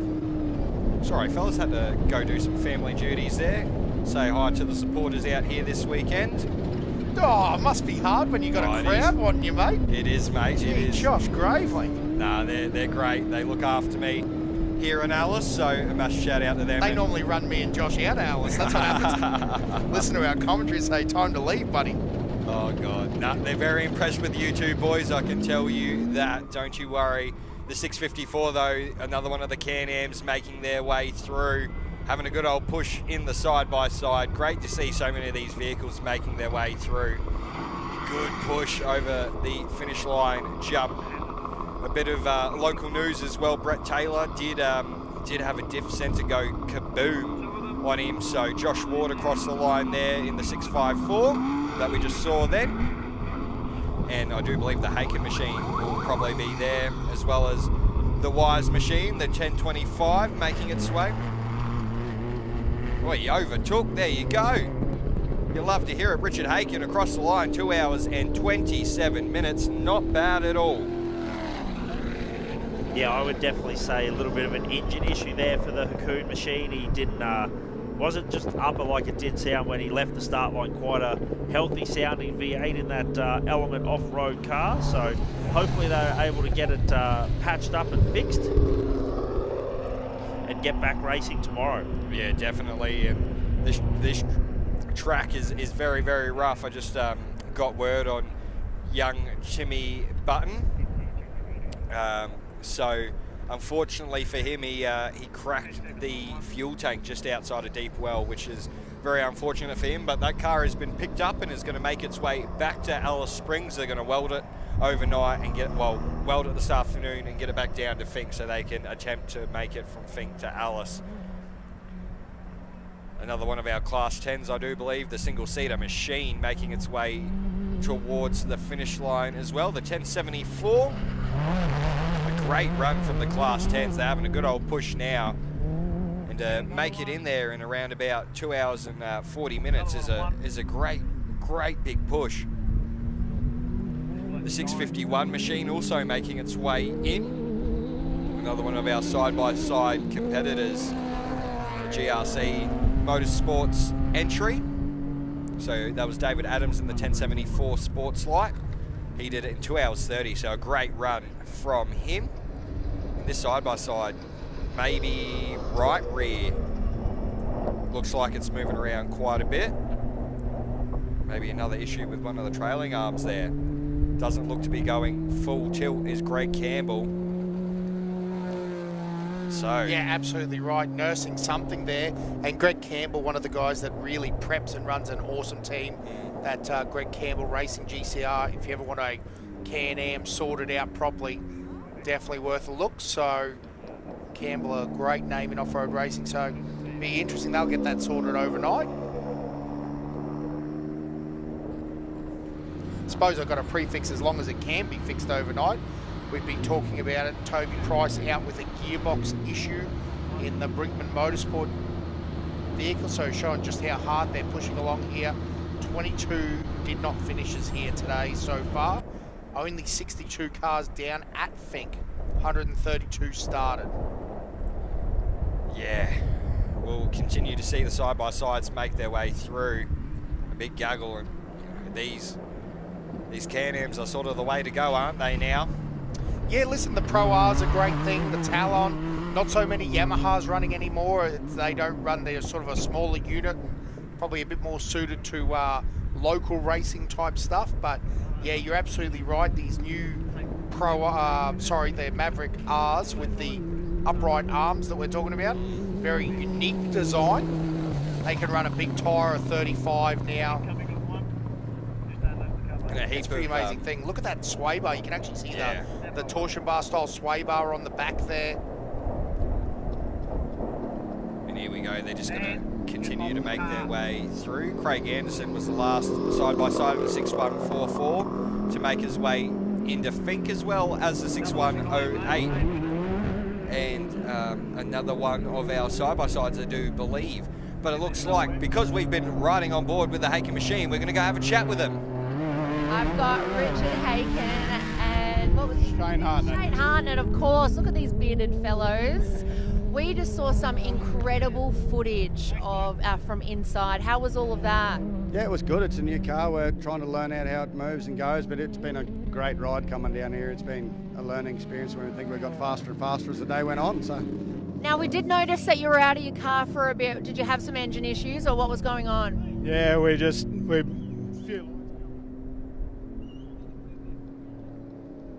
shredded and melted all through the engine. So luckily we had another one on board, chucked it in and got back on the road. We probably lost about 10 minutes, but we've got 230 Ks tomorrow, so we'll make it up. Shane, a lot of work on it tonight then, or? There'll be a bit. We've had a bit of backfiring, so I'd say we've probably lost a plug lead or a plug when it's shredded the belt, but nothing we won't fix. Yeah, that's good. Okay, Richard, tell me, what's with the beard?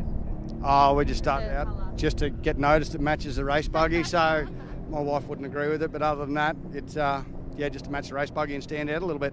No, we do. That's what you do. You're both looking the goods, and well done getting to Finke. Let's make it back tomorrow, hey? Let's do it. Send it. We'll do that. Send it. Thanks, guys. Thank you. So sorry. So I thought they wanted to talk about that's all right. So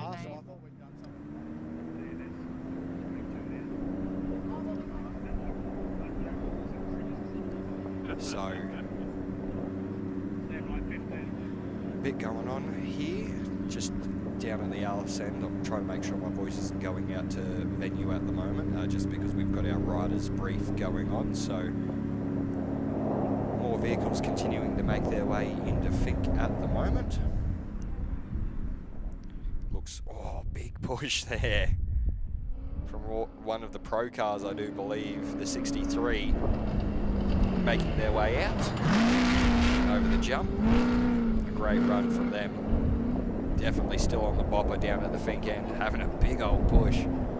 Tom Darlington across the line, 2 hours, 34 minutes and 46 seconds. A great run down there into Fink.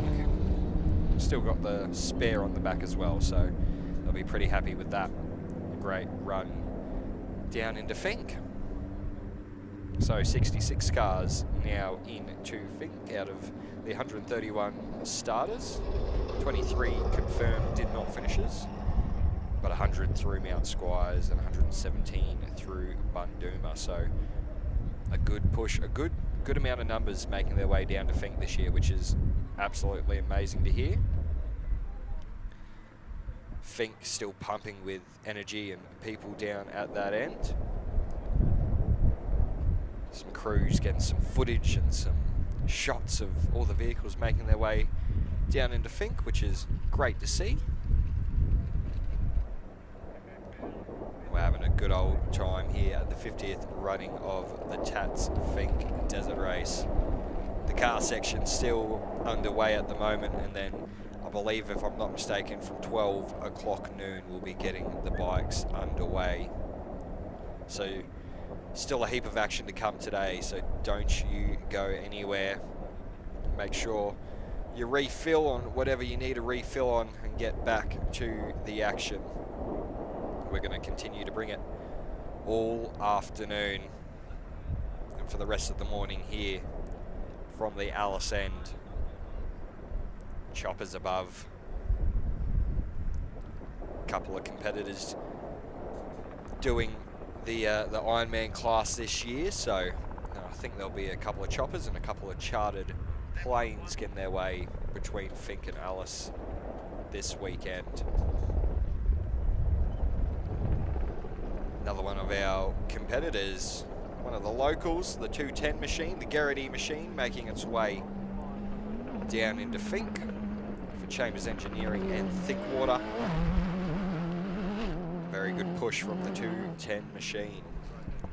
Leah Driver, another one of our Alice locals, making her way in Super 1650 down into Mount Squires, and Bradley Garrity gets across the line in 2 hours 32:06.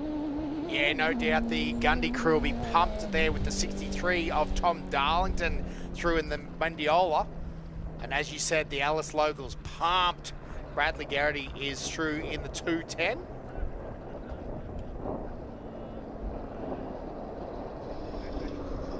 John Weeks just having a look over the 1025 there. Nicely turned out rig. Still plenty of vehicles making their way through. Leah Driver in that Super 1650 through Mount Squires. Weirs. Yeah, another one of the Alice local crew. Stuart Sloskowski in the 811 is through Mount Squires too. That's the vehicle. That is the vehicle that retired Kent Battle. Great run from them. The 155 of Jack Weir and Cody Hodgins across the line in 2 hours 35:12. And their pro light machine for Todd River Pastoral Co. Now crew Chris Weston and Cooper Weston are moving again and actually getting a good move on now down through Mount Squires. So whatever happened, all happened before Deepwell. And there's that Brenthal, the 961 through. That's a Cummins Racing, no? Is it a Cummins Racing car as well? But anyway, the Brenthal, Adam Spicer in that. But I'm sure I saw that they've got West Lime stickers as well. So the 961. So pretty darn awesome to see them through as well. Gonna head back down to the Fink end. It is a family affair over here with Scott and Tyson Garva, all the way from the Gold Coast. How did you fare today? Pretty good. I'm pretty happy. I'm ecstatic that I'm here because it was a bit unlikely when we started, but we did have a small little rollover on the way down, just to change things up a little bit, but just to keep it exciting, eh? yeah. The different terrains on this track really got me. Like, you know, your hard surfaces, your whoops of the different elevations, and then your soft sand over those big hills. Just twisted me up a bit, but that's all good. You're on a lot of other races, a lot of other tracks around Australia. This is our first Fink, but we have done Pooncarie, St George, and we've done the Don River Dash up at Bowen. And how does Fink compare to them? This is nothing else. This is the big end of town. This place. It's really exciting, and it's just an achievement to get to it. You've won if you can get to the end, so that's what we're here for. Well, mate, you're halfway. All right. Thank you so much. Really looking forward to seeing how you guys go tomorrow. Tell me, is there much work you have to do on the buggy tonight to get it in good shape? I don't think so. I think we fared pretty well for what happened, so I'm happy about that. I'm a bit disappointed that I let my son down a little bit, but it's all good. Go on, Tyson. Tyson's drive tomorrow. It's Tyson's drive tomorrow. All right, tell me how you feeling about that. We'll have a good look over the car. We did clip a few trees on the way in as well as the rollover, but we'll have a good look over the car, and you know, Fink's not one in a day, it's one in three, so we'll just make sure we get it over that finish line tomorrow. And can I just say a quick hello to Rebecca and the family at home at Tipplers. Love you guys, and we'll see you soon. Thank you so much. Dawn proud, okay, tomorrow. We'll see you at the start line in the morning. Is that Tipplers on the Gold Coast they're talking about? Hey, my man, he knows what's up. That's a place to be right now. So is right now? Well, right this minute? I think, like, I'm going to test my memory here. I think Tipplers is a sports bar, and they show lots of football, AFL, cricket. How cool would it be right now, because they are sponsoring or involved with a race team, how cool would it be if Tipplers on the Gold Coast was showing the Fink live coverage? Well, not for them, because they'd be seeing us and hearing us, but how cool would it be if that's the impact? I loved, this is the big end of town. That's a great interview. These boys are pumped. They've done some great races. I mean, the Don River Dash, that is a fantastic race. We love going up there to Bowen. It is fantastic, and one that you guys should definitely check out as both a motorbike and desert race, off-road race. We talk about the Kalgoorlie Desert Race as well. You know, I keep pushing for this tri-series. I think it'd be great where the cars and bikes join in together. But yeah, absolutely, to show this sort of desert racing. We talk about it all the time. They just keep talking about how it gets better and better, the coverage. We've got people in California and Mexico, you know, people all over the world tuned in to have a listen to the Fink Desert Race. We're here in sleepy, sometimes Little Alice Springs next year, team. Book yourself a ticket. There is nowhere better to be than in the Red Centre. Yeah, definitely not. This joint is absolutely amazing. The 699 also making their way towards Fink, and during that interview we had Matt Stampfley in the 650 across the line, as well as Friday Boyce in the 839, and Sean Dagan across the line now in Fink. And Texas, yes, we love to see it. People in Texas having a good old watch of the race. It's great to see so many international viewers on the live stream. I hope you're enjoying the event and enjoying all the action here from the 50th running of the Tatts Finke Desert Race. We've still got a heap of action to come. Don't you worry about that. So do not turn off the stream. We've still got cars, and we've then now got over 650 bikes to send down to Fink. So a heap of stuff coming your way. Don't you worry about that. Yeah, that's an absolutely crazy number to get off the line here today. Over 600 motorbikes lined up to take on this absolutely brutal, devastatingly brutal track. And it's only going to be worse now that we've had this, you know, number 131 cars started to the morning. We've actually already got 72 cars to Fink, which is nuts to think that the cars that make it in this first section could be more than what started last year. Yeah, no, definitely. It's a big number, and they continue to make their way through. We love to see it. Because just to put that information in perspective, we often have like about a 50% did not finish rate. It's just a reality of this race. It's that difficult. It's that tough. It's absolutely brutal. When you've got top of the line equipment that's prepped by top of the line teams like Smoothie Racing, and you know they're having difficulties making it, you do really understand. You see OBR and bits and pieces. You know, it's just those little 5 cents parts that take you out, the tyres, this sort of thing. It is crazy what can happen on this race course. Yeah, definitely is. Paul Cogan crossed the line there in 2 hours 33. Gentleman Jeff Pickering through Bundooma at 11:05, so a great run from him. Just having a look once again at the comments on the live stream. One of the bars in Bali have the live stream on, so that is great to hear and see. And a massive shout out to Chase, who used to live here in Alice Springs, and I went to school with him, and he's now over in Texas, so I've got to give a bit of a shout out to him. It's great to see him watching along for the live stream. We're having a great time here in Alice. Still a heap of action. Once again, I'm going to continue to harp on about it. There's a lot going on, and yes, there's a lot of young fellas. What a jump, though, by the 4:08. The effective crew having a good old effective jump down at the Finke, and Zach Gunston also into Finke in his side-by-side, the 6:89, the 2:34, in 2 hours and 34. What a run for the 4:08. Wow. Now, boys, I know you guys are all, or the crowds at home, are all very interested in this Crag Lowndes saga, this race, this event. So in Class 7 with the Chevy Silverado, and it's heating up against Jeff Pickering, because if I'm looking at these times right, Jeff started about 21 minutes behind him on time, and Jeff is now through Bundooma and Crag Lowndes through Mount Squires, and looking at those times, they look like they're pacing each other very closely. So yeah, about 2 hours to get to Bundooma, and Jeff Pickering has done about the same. So quite close there at the front of Class 7. Now, unfortunately, Hank Parker has not been through Bundooma yet, which I was really hoping he had been. He should be in front of Jeff Pickering.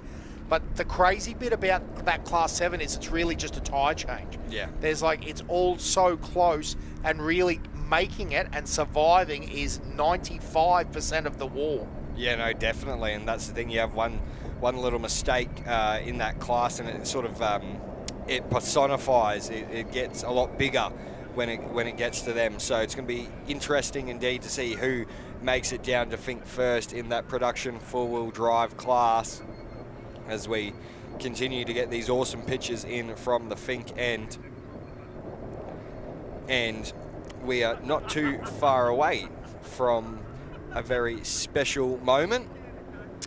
Without the volunteers here at the Tatts Finke Desert Race, we would not be able to continue to run. So we're going to throw down to Rihanna with Anthony Yoffa. Guys, we just could not do the Tatts Finke Desert without our incredible volunteers that year on year sign up to help this race happen. This year, nearly 500 people offered their services across the weekend, which is just such an incredible showing. I'm going to hand over to our president, Anthony Yoffa, who is going to hand out a very special award for this weekend. Just before I do, Rihanna, you have seen and spoken to so many volunteers over the weekend. What do you think they bring to the event? They bring everything, absolutely everything, and they all do it with a smile on their face. Even when it's pitch dark early in the morning and we're all freezing cold, they have a huge smile on their face. They keep us safe. They tell us where we need to go. They tell us what time we need to be there, and we couldn't do this race without our volunteers. Exactly right, and we couldn't do it without you either. But a very special time for us, because each year we award our Finke Hero or Volunteer of the Year award. We've been doing this since 2005. And I'm very happy to announce that this year's Finke Hero is Budgie Priest, who's standing behind me. Of course, now he doesn't know this. Most of them don't. Come forward, Budge. He's ordinarily a man of few words. Congratulations, Budge. How do you feel, mate? Oh, shit. That's for you. That's the...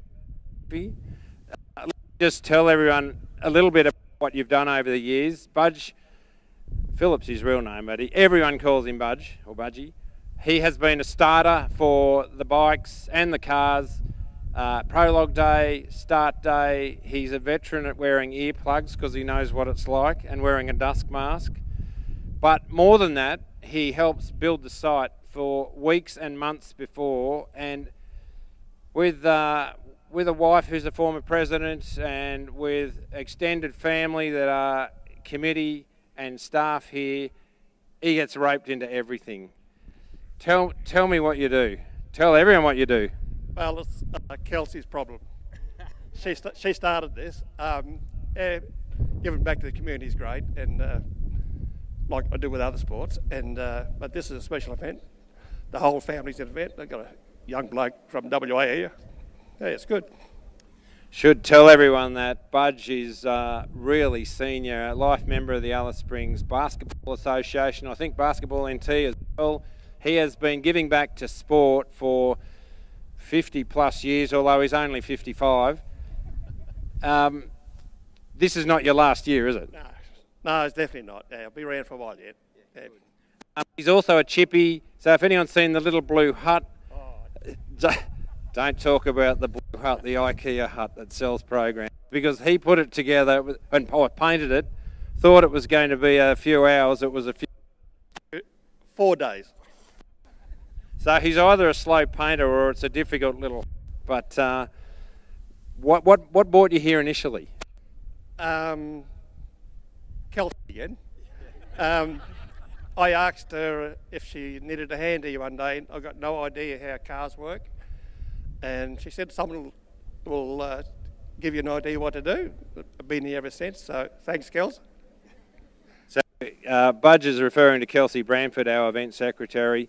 You've got the whole team behind you that works with you, that everybody loves you, and I appreciate them all coming out, because even this mob didn't know who the winner was. No. But more importantly, you didn't. So congratulations. Thank you so much for doing what you do. What can I say, mate? It's an honour being part of the crew, and I hope there's many more years to come.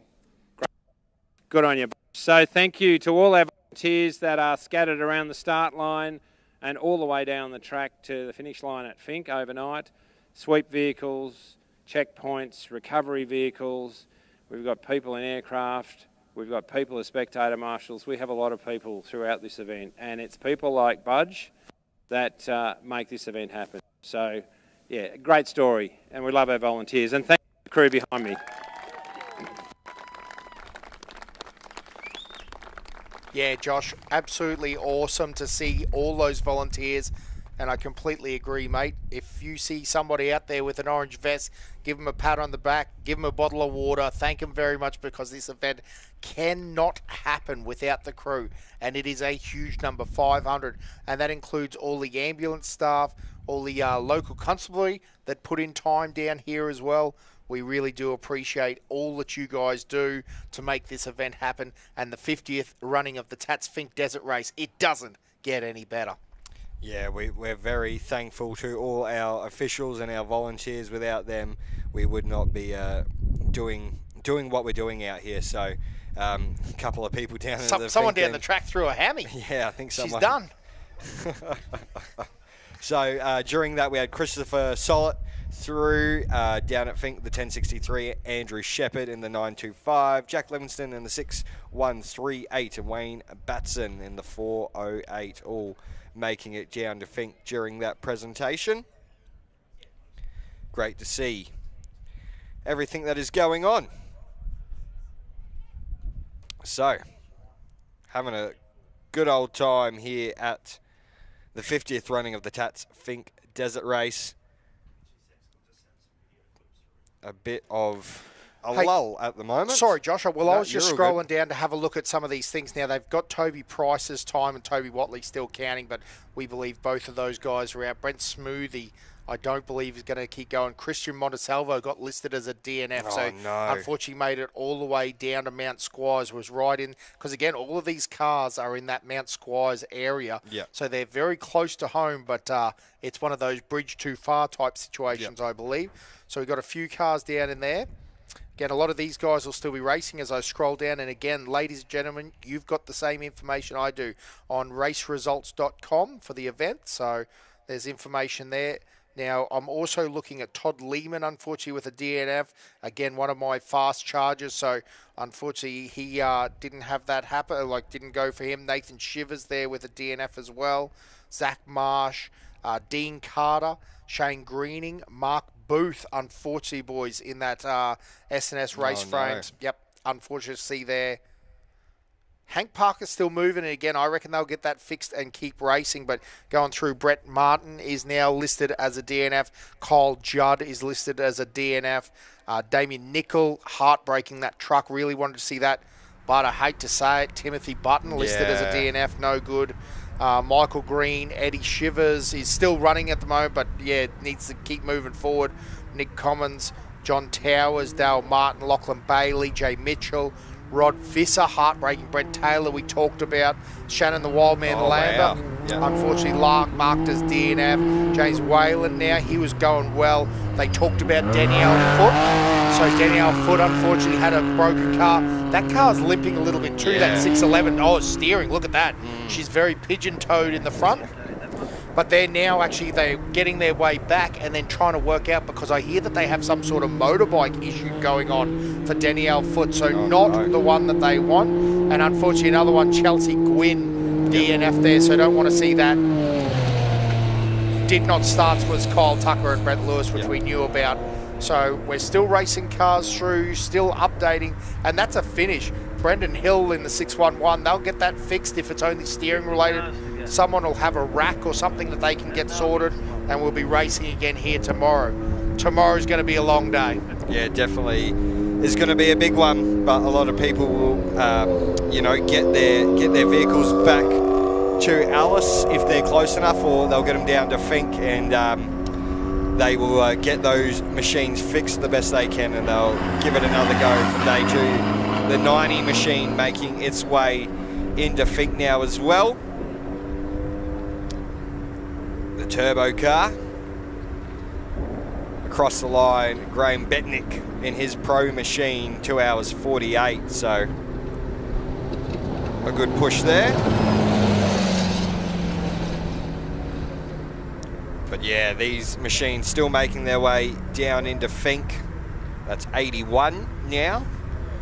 And as I said earlier in the piece, this weekend, I didn't finish school, so my math is not the greatest.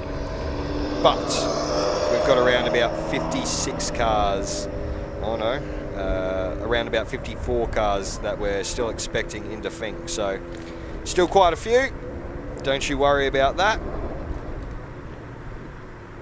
But yeah, Brent Smoothie, Toby Watley, Toby Price, very unfortunate for the big names of the event to have issues out there this weekend. But just like Bathurst, the mountain writes your script, or the mountain tells you what it's going to give you, and just like the desert does out here, it's very unforgiving, it's very rough, like we heard from a lot of the competitors out there this weekend. Very, very, very, very rough indeed. Just to the people joining us on the live stream as well, don't worry, you have not missed any of the bike action yet. They don't get started off until around about 12 o'clock, if I'm not mistaken. So you've still got around about 40 minutes to go there. So don't you worry, you have not missed any of that action. We're still getting our vehicles down into Fink. Still a lot of cars to come through. So Josh, probably to explain that, so the way it works is that they run a Fink sweep car down the track in between the checkpoints. The cars have 4 hours to finish all their time, and then essentially they sweep all the way through as part of a pattern, and then the bikes get off the line. So the bikes and the cars in Australia do not run at the same time. There is no motorbikes on course while cars are on course. So again, we'll get these cars finished up down here, and then the bikes will get off the line. So probably one of the important parts about this, it's a bit different to racing over in Mexico, in Baja, where they do run the cars and bikes coherently or at the same time. So interestingly, yeah, again, so don't get confused. While we're watching cars, there is no motorbikes on the course, and you will. I tell you what, you'll hear the commentators get excited when the bikes start getting into line. We'll be joined up in the box again. Maybe that's the expert commentary that they were talking about turning up, is Jeremy from Dirt Bike Burrito. Oh, yeah. Will be coming up to talk motorbikes with us, which we always appreciate. He's an absolute wealth of knowledge. And if you want to see any of the catch-up, it's almost like I called him into existence. So good. But yeah, make sure you get on the podcast and have a bit of a look. Found where all good podcasts, Apple, Spotify, all the good. He's nodding here, he's saying, yep, absolutely. So they're going to... yeah, that's where I was going with that conversation, is that make sure you can get on board. And Jeremy, great to be joined up in the box with you, mate. But, you know, you've had a really great lead up to Finke. Awesome opportunity for the guys that are interested in bikes after the Finke race. Obviously, they don't want to do it now, but if they want to catch up on some podcasts and some of the lead up, you've got a heap of great episodes. Well, look, boys, you said my name 3 times, and now I appeared.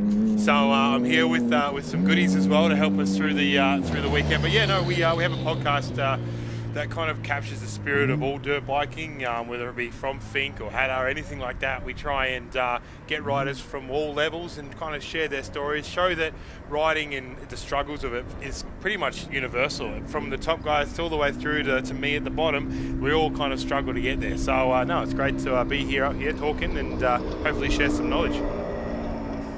Yeah, absolutely, mate. It is awesome. And I was just explaining to the crowds at home that, you know, we're a bit different to the Mexico racing and the Baja racing. No bikes and cars on track at one time. So awesome here. I think we got some footage from Emily Ayres, otherly known as Emily Attard, the good one. And look at that. That's Trav Robinson's vehicle, absolutely sending it down there. Wow. He was hoiking along, wasn't he? Some big airtime there. David Allport was into Finke as well, and the number 15 machine and the 269, the second of the Chambers Engineering and Think Water machines making its way in. So we definitely appreciate you guys sending us all the footage and the video clips. If you want to send either Jeremy, Josh, myself, Josh, the other Josh, anyone, get on Messenger, send it through, text if you've got our numbers. I'm going to stop short of giving Josh Graveling's number out over the live feed. If anyone wants it later, ladies, you just ask me off air and I'll give it to you. But you can absolutely send some videos through and we'll shoot it through. Yes, thank you, Dan. I'll take it. I am still single and ready. You will indeed take it. I will take it. But on that note, we're going to have a listen to some of the messages from our amazing sponsors. The international race attracts drivers and off-road racing enthusiasts from all over the world. Off-road racing is important to Boston Science because, simply put, it tests the envelope and it clearly makes or breaks the progression aspect of what we do and why we do it. The racers out here are the 1% pushing it to its full potential. This is a proving ground for every aspect of lighting.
Alice Springs Realty. We're not just about real estate.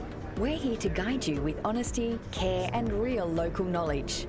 Whether you're buying or selling, we'll look after you from first hello to the final handshake.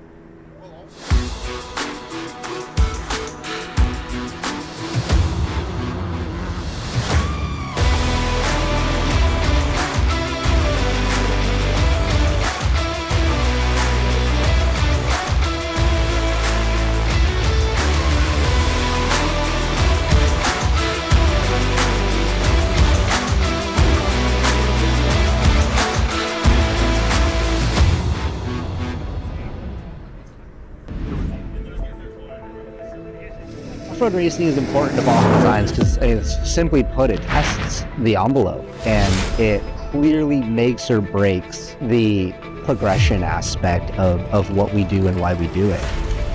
The racers out here are the 1% pushing it to its full potential. This is a proving ground for every aspect of lighting.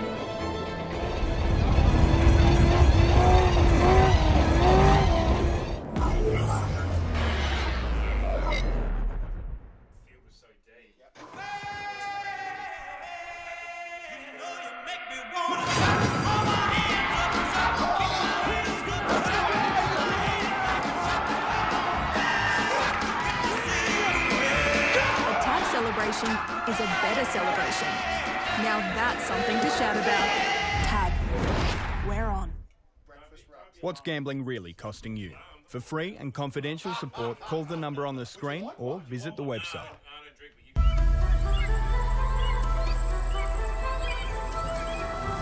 Escape the busy city.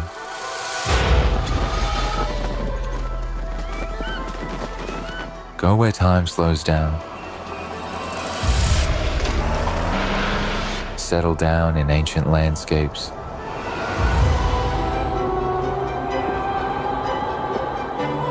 Stare into the campfire. Fall asleep under the stars.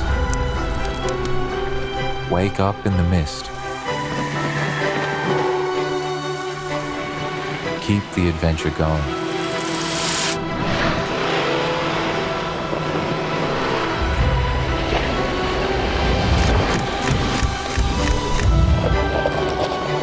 Yokohama, celebrating 50 years in Australia.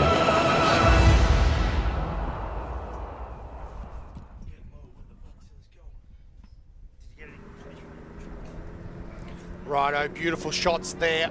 Big shout out to all of our sponsors, I think, that mean so much to us. Obviously, we can't compete without all that, you know, important stuff like money that we need to raise. And, you know, we also big shout out to our volunteers as well. So make sure you support everyone that supports off-road racing. It is just one of those facts of life. But down the far end of Finke, it is absolutely beautiful down there as the cars keep rolling in. But we're getting ready to start off down at this Finke finish line again. Yes, so we're going to go down to the start line for Rihanna, who's got a bit of an update. Yeah, thanks so much, boys. How incredible. We've had 154 cars leave the start-finish line here in Alice Springs. I hope everybody who is watching on the stream is enjoying the coverage, whether you're within Australia or around the world. We're trying to do our best to give you as much information as possible on every single competitor that is taking part in the 50th anniversary of the Tatts Finke Desert Race. As you can see, there's a bit of movement on the start-finish line. Bikes are due out for their very first bike at 12 o'clock midday Central Time here in Alice Springs. You start to feel the tension just start to rise once again as we get set for the huge amount of bikes, close to 650 riders that will be taking on this incredibly grueling 226-kilometre journey down to Finke. I'll keep you updated with as much as I can from down here. We do know that Honda Racing Team's Corey Hammond will be starting from the pole position, winning that Method Race Wheels Prologue yesterday in an incredible time. He'll have David Walsh, the hometown hero, starting beside him. And then we have one of our other Honda Racing Team, Brodie Waters, sitting there in fourth position. Cannot wait to see what these boys have for this track today. Maddie Healy, she'll be starting, the first female to get this journey underway. She was the quickest in the female class yesterday. Cannot wait to bring you all of the action. I hope you guys have enjoyed everything that we've been delivering to you on the stream this morning, boys. You've been doing an outstanding job trying to keep on top of everything that's happening out there on the track, and shortly we'll be bringing you the very first bike to take on this Finke track.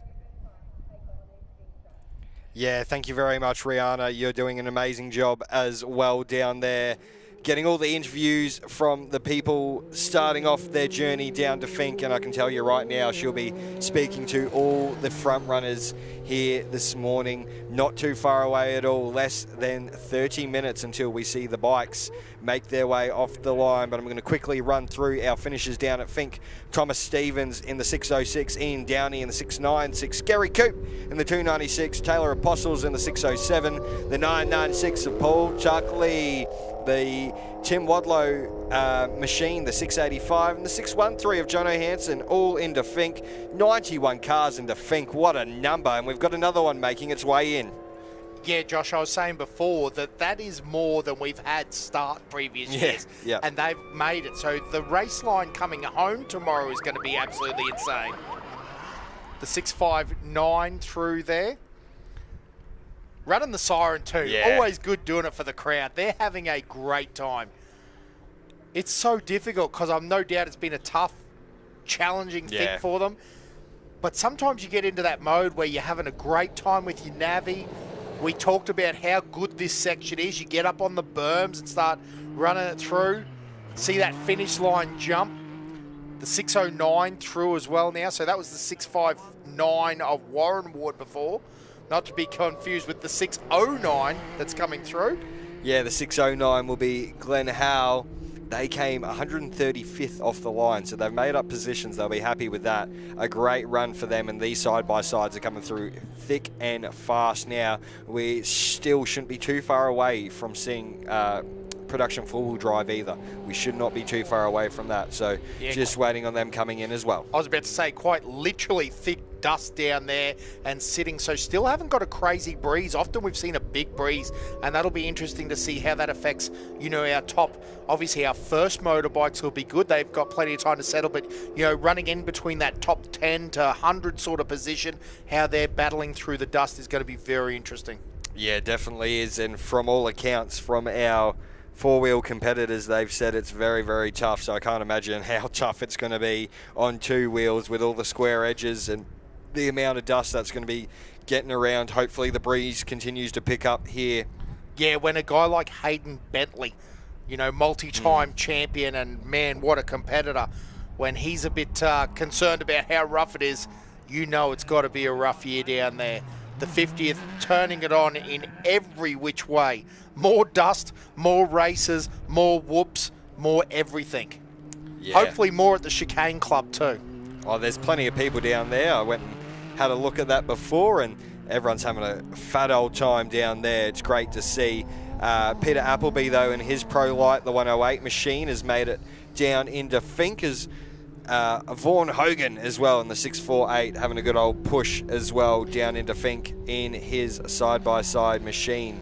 You know what else there is more of this year too, Dan? A bit more vitamin B in the commentary box happening at the moment. So we're looking forward to, though, mentally preparing and getting ready to call the rest of this awesome race day. What an amazing race. You know, the 50th, we've had records tumble, record entries, record times, record number of competitors into the Apachula overnight stop. This is just incredible racing this weekend. And we are one quarter of the way through race proceedings. Yes, there's still a heap of action to come, ladies and gentlemen. Don't you worry about that.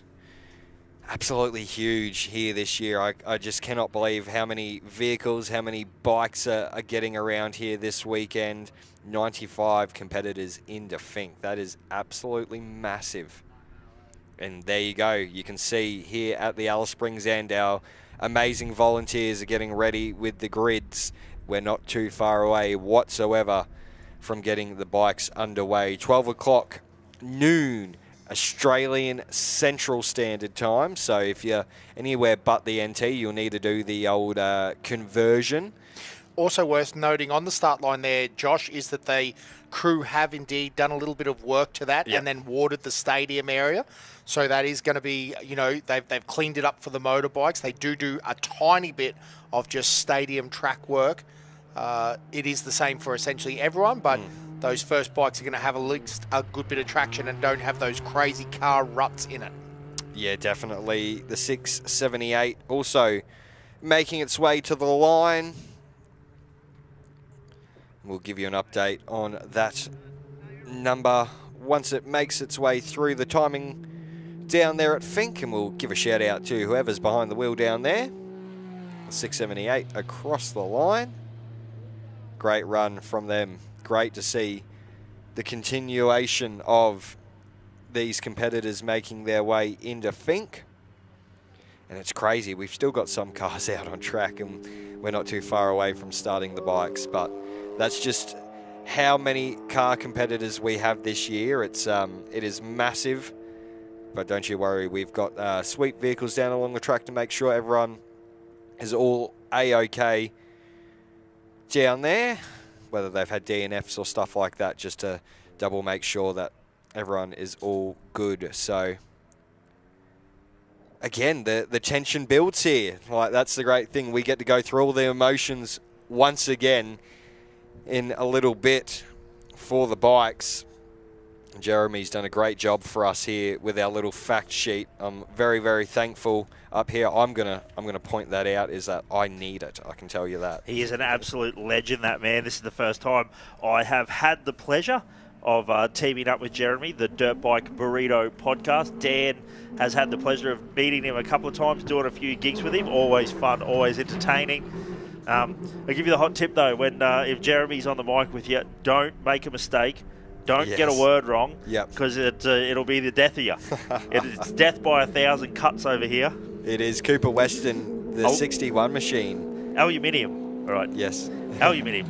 Finally makes his way down into Finke. What a struggle street that was for them. They had a great start and then a huge gap between them and Deep Well. And literally right at the end of their time, 3 hours and 40. So only had 20 minutes to spare and all that time lost at the start of the race. So very difficult one. Again, we believe it's Chris Weston driving, Cooper Weston in the passenger seat, and Cooper Weston's going to run it home.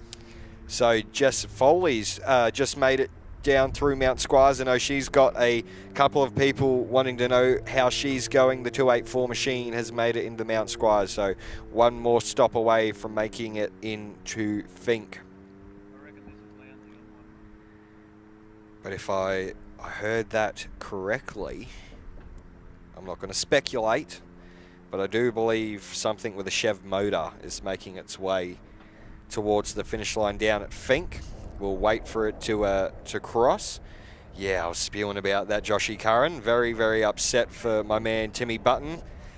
Cracked the fuel tank in that machine, but they're going to get it back to Alice, do a bit of a weld job on that, and then they will get it down to Finke. The 131 machine not sounding the best either, unfortunately for them, but they're going to crawl it back into Finke and do any repairs on it.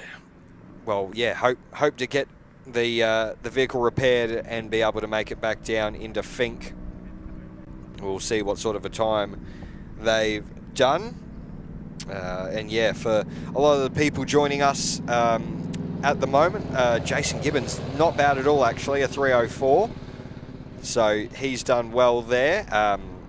Yeah, Toby Price, unfortunately, having a gearbox issue outside of Finke, so classed as it did not finish, which is very unfortunate for him. The 692 though making its way down through the river, and it looks like we're going to go back down to the Finke end for another chat with one of our side-by-side competitors. Back to the Finke end, I've got Vaughn Hogan here has just come over the finish line. How was that for you? Yeah, it was fantastic. We've made it halfway, we've just got to get back now. Yeah, and how did the buggy go? Are you feeling good about it? Is there any modifications you need to do tonight ahead of tomorrow? Everything went really good. It worked well.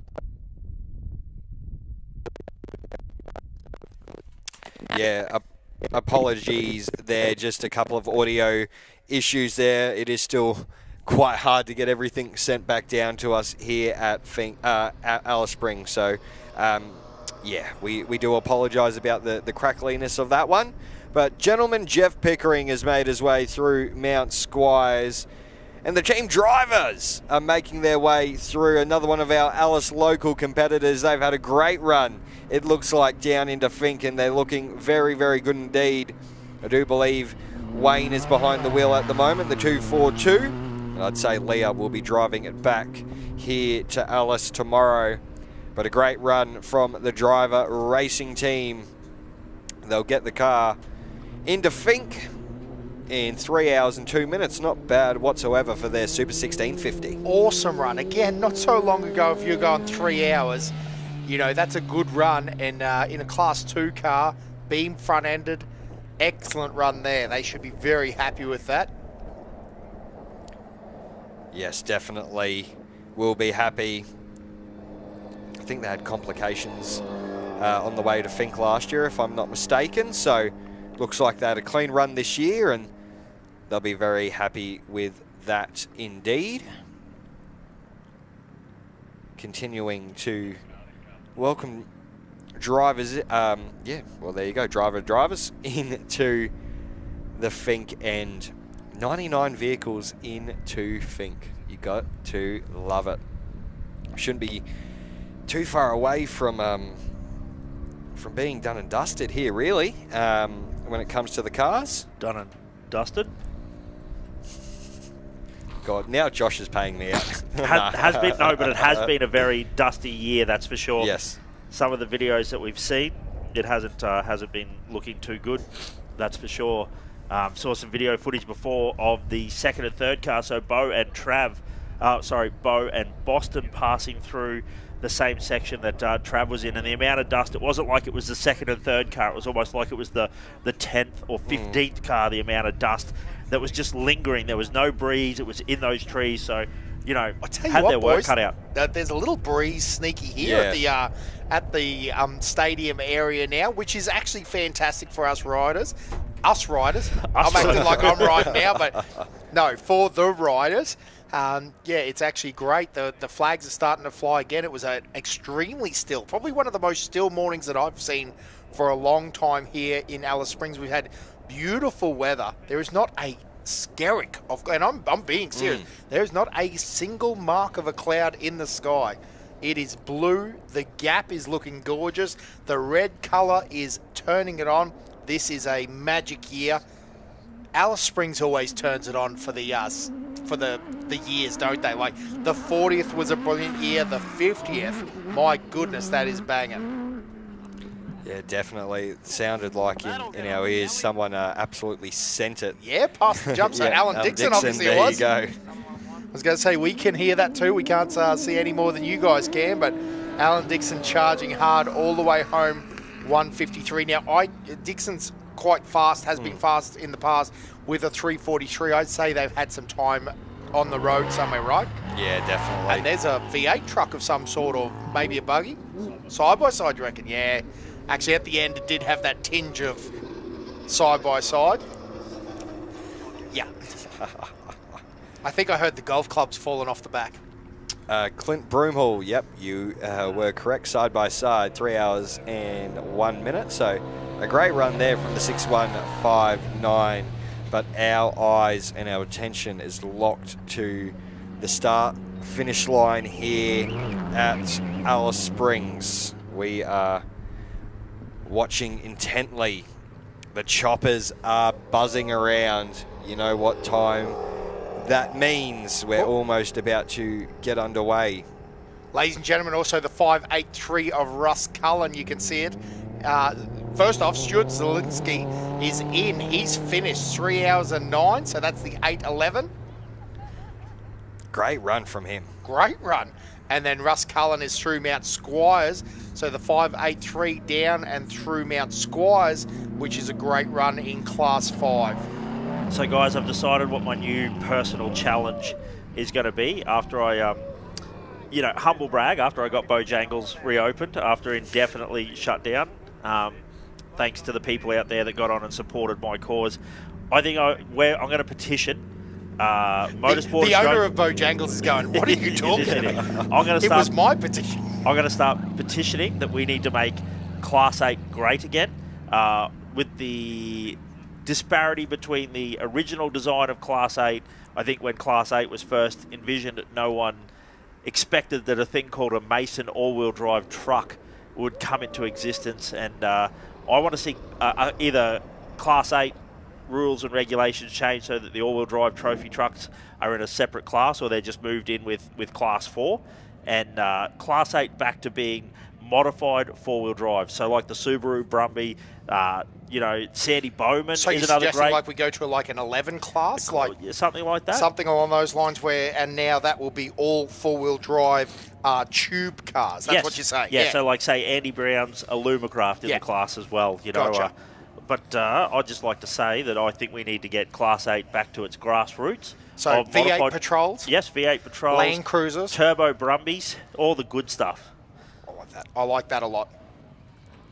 We are going to quickly head down to the bike grid now. Rihanna has got some interviews lined up. Yeah, as you can see, bikes just arriving on the start-finish straight now. Campbell Hall on the podium last year. How's the body feeling today? Nah, feeling really good. Had a pretty good prologue yesterday, but I'm feeling good for today. What did you do overnight for yourself and for the bike? Just had a good sleep, good feed, getting prepared for today. There's been lots of cars on track out early this morning. How do you attack this first leg? I don't know, just ride it how I normally do. And I'm pre-running. Be right. You seem pretty cool, calm and collected. We wish you all the best. Good luck out there. Thank you. Yeah, once again, great to hear from our competitors. We're going to continue to bring chats with all the top boys. Just quickly as well, Peter Blouch, the 1052 from Alice Springs, made his way down in the Finke as well as Simon Brown. But man, oh man, this is, it's the box seat now. We're going to go and now speak to the man on pole alongside David Walsh. It's Corey Hammond.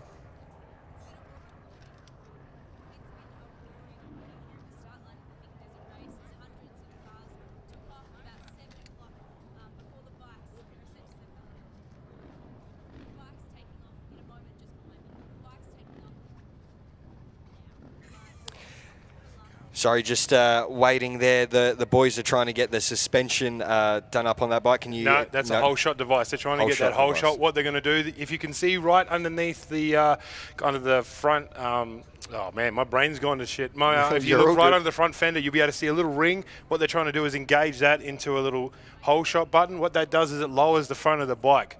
So when these guys take off, it keeps the angle of the bike low, so it doesn't lift up and try and do a big wheelie and kind of skip out of your hand. So what they're doing, it's a hard job. These boys are going to put all their might into it. I noticed Brody putting a fair effort in there, being the team manager, but David just casually sitting back watching. Yeah, he's just watching the young bucks have a crack. He has the tricks for it, but no, it can be quite a difficult thing because it's a very, very precise thing to try and engage. And if it does work, it's great. It really does hold that bike down. It gives you the angle, so once you give it all the beans, it doesn't lift up. As you can see on the left, Walsh's bike is a lot lower. I think we're going to head on down for a chat now, just waiting for that to be all ready to go. Sorry, Rihanna, there you go. No, we're all good. We just wanted to give the boys some space to make sure they could get themselves sorted. Corey Hammond, our Race Wheels Method Prologue race winner yesterday. Tell me what's going through your mind at the moment, mate? Just focusing on the next few hours, get out of this stadium, and I'm lined up to my teammate and 5-time King of the Desert, so looking forward to some clean racing and just have a good run down to Finke. You spoke yesterday after Prologue about how hard you had to ride the bike to get that time. Do you feel like today you're really going to have to put it all on the line? I'm just going to ride my race, ride how I know Corey Hammond can ride, and do my best, and that's all I can do, focus on what I can control, and get down to Finke and have a good safe run. How are the nerves? You'll get the first man off. Nerves are fine, it's just how you handle it. So the work's been put in, and I know I'm fit, bike's amazing, so yeah, we'll get down to Finke and see where we're sitting. Thanks, Corey, appreciate your time. All the best out there. Thank you. Thank you very much, Rihanna. A great chat there to Corey. Even speaking in the third person, he knows what he's got to do here. He just wants to ride his own race. And yeah, that's the thing. The X94, though, lined up alongside him, the local legend of David Walsh. It'll be a good sprint out here. We're going to see him, as he did yesterday, let it all hang out. He's really got to get a good gap coming out of the stadium. Now, if we look at the stadium, though, it's wet, it's greasy. It's kind of what everyone talks about. It getting oversaturated by the water trucks can make it really hard for them to choose those lines. We're in the good lighting at the moment. I know a lot of guys had issues yesterday trying to figure out where the top of the berm was because of shadows. So it'll be exciting to see how he does it and what line he's going to take. We're going to go speak to the Alice local legend now on the start line. Our local legend, David Walsh. You had to do it the hard way yesterday in prologue, starting a little bit further back. Talk to us about how different that was for you. Yeah, I guess, it's just a little bit longer in the day. The shadow's a little bit worse. All the other bikes have gone through it, so some of the berms are a little bit more silty. But, I mean, all in all, I didn't expect to get second. I was just aiming for a top 10. So, yeah, really happy to be starting, next to my teammate, Corey. So, should be good. You've done this so many times in your career. Does the nerves, the excitement change after having a year off? I mean, not at all. I'm still nervous as hell in this helmet, but there's a job to be done. And if you didn't have nerves, I'd think there'd be something wrong with you. So, yeah, it's a good thing. I know that each and every one of you wants to be the king of the desert. You've got your teammate, as you said, alongside you. Is there any teamwork that goes on in this opening stage? I mean, not at all. It's just good that we're teammates. It's obviously going to be clean, good racing. And yeah, we'll just get out of this loop and get going and see how we stand. We look forward to seeing what you boys can deliver. Good luck out there. Thank you. Great insight once again, but here we go. We're going to quickly throw our attention down to Finke because Craig Lowndes, the first of our production four-wheel drives. I know all the people watching along the live stream have been waiting for the Bathurst winner, multiple-time Bathurst winner, to make his way through. The Super Cheap Auto Chevy making his way across the jump, and let's see what sort of a time he does once he gets through the timing there at Finke. But the first production four-wheel drive makes its way in. Craig Lowndes and Dale Moscott do it in 3 hours, 22 minutes flat. Very good time indeed. Yeah, that is a awesome time. Like you said, a lot of time, effort, money, testing gone into this. And I tell you what a unique experience for Craig here. Come from racing bitumen, understanding that, to then having to race a ever-changing, ever-moving dirt track. Exactly like we said, they haven't had too many times testing here, but that's great for Craig Lowndes. We're going to quickly run it back down to the start line. I believe Rihanna's got Brodie Waters. Honda Racing Team have come here with a serious assault, fielding 3 riders that are fielding the top 3 spots on the grid. Brodie Waters, you've had a really busy start up to this race. Now you finally get to focus on what you want to do. Yeah, it's definitely been a very stressful lead up. Been a lot of pressure, but yeah, now I just got to focus on getting down to Finke, the smoothest run I can, and it is what it is when I get there, and hopefully it's good enough. This morning, have you been tuning in and sort of just getting a little bit of an understanding of what the track has been doing?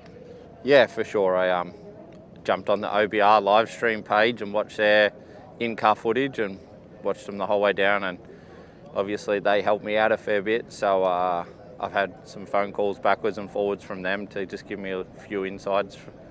Obviously it's changed because there's a lot of cars after those guys, but yeah, at least I know the insides from what they've given me.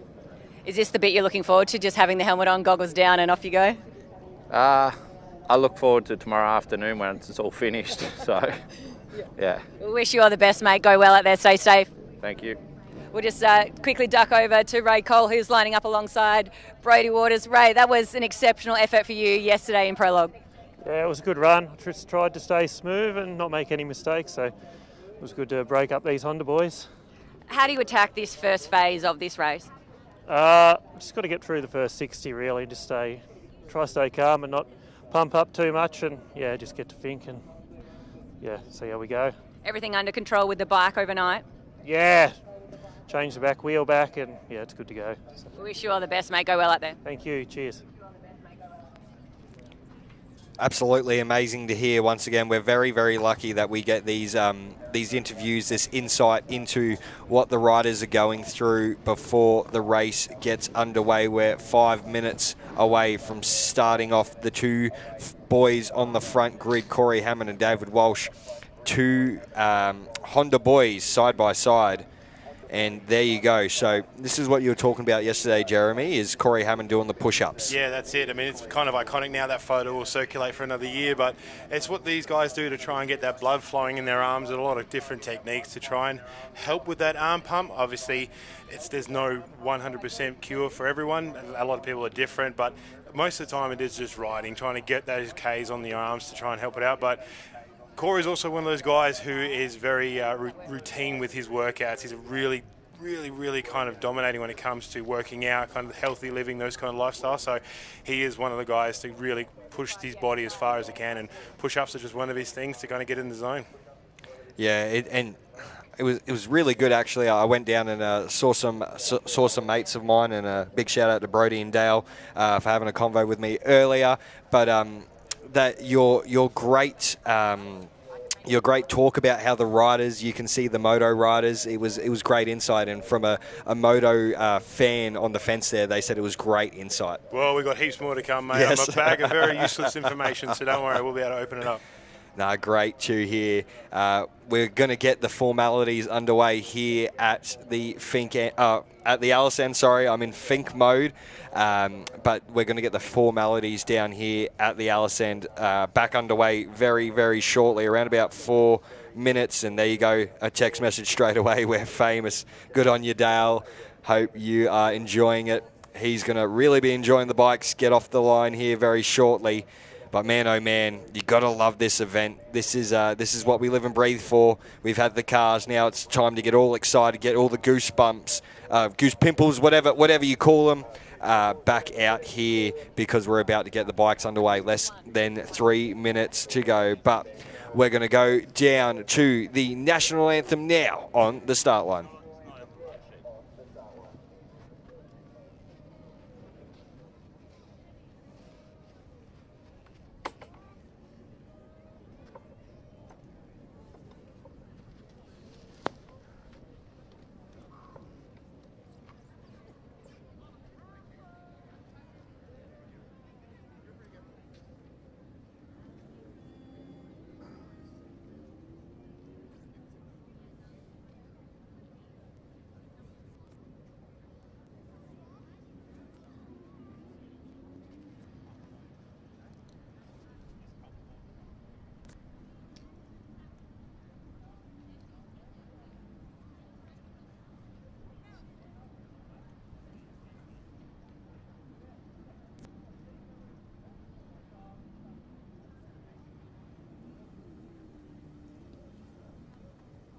Test.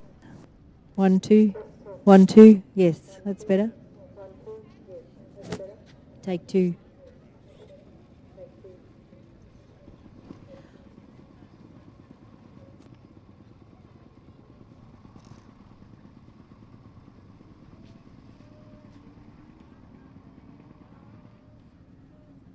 Are we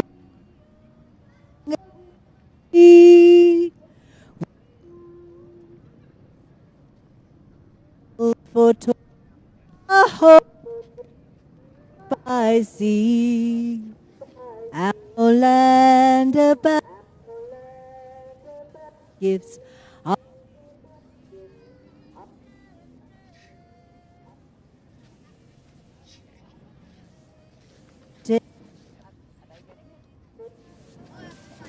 Australia fair in joyful strains and sing advance.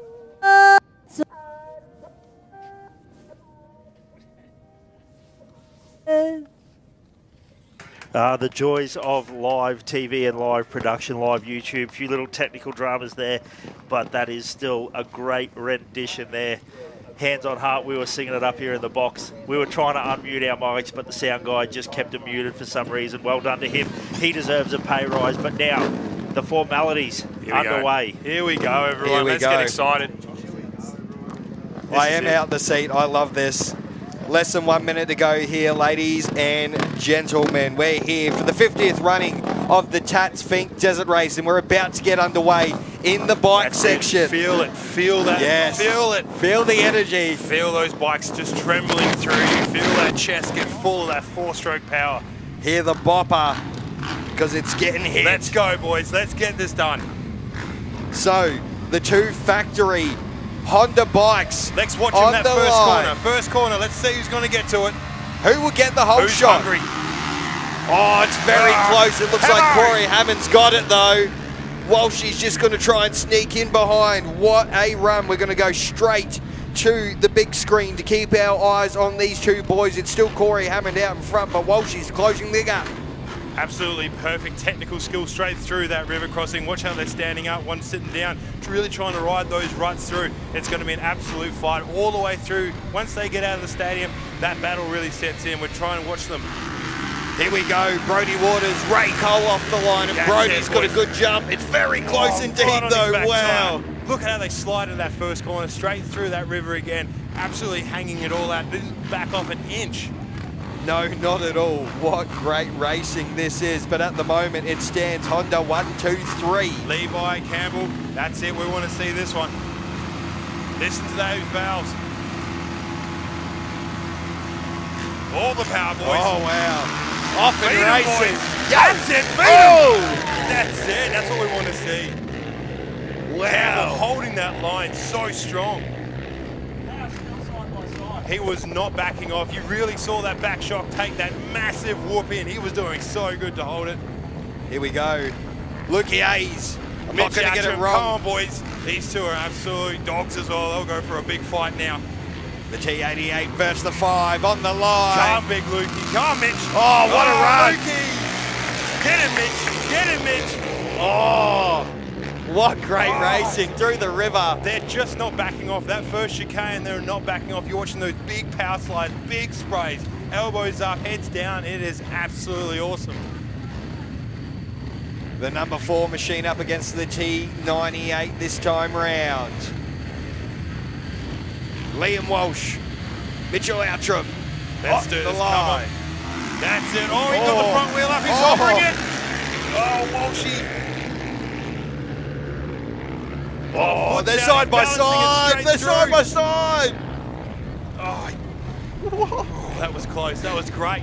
Oh, this is great. What great action we're getting here. here. It is. Grabbo, Ashby, that's what we want to see. Yes, the number 9. Young pup, old dog, big fight here. Versus the M99. On the line. That's it. Grabbo knows how to do it, but Ashby's hungry. Get him, Ashby. Get him, Ashby. Come on, Will. Chase him. Oh, he just knew how to push him out. Grabbo we really got a saw great the run starts. there. The 277 up against the M85. Now, Jack Colbert, Toddy Smith. Come on, Smithy, do it. Do it for Jacob. Running the GDR now, suspension as well. Listen to this Huskies. They've got a great note, especially deep down when they're pulling. Here, that Barrett exhaust on a Husky is something special. Close again as well. Really crossing up over those lines, trying to find those smooth points. It's hard. It is really hard. These boys are side by side and absolutely Jake sending Coleman, it. Blair Outram, Mitch's brother. He's got, look at him. Mitch is looking great in that fluoro gear. We're not going to miss the big fella. Here we go. We've got a Yami Kato. Listen to the difference in the bikes. You'll be able to really hear him. 10 feet the 20 off the line. That's a great pull. Great pull. Come on, Mitch. Oh. Blair did it so good then. He was able to pull all the way through.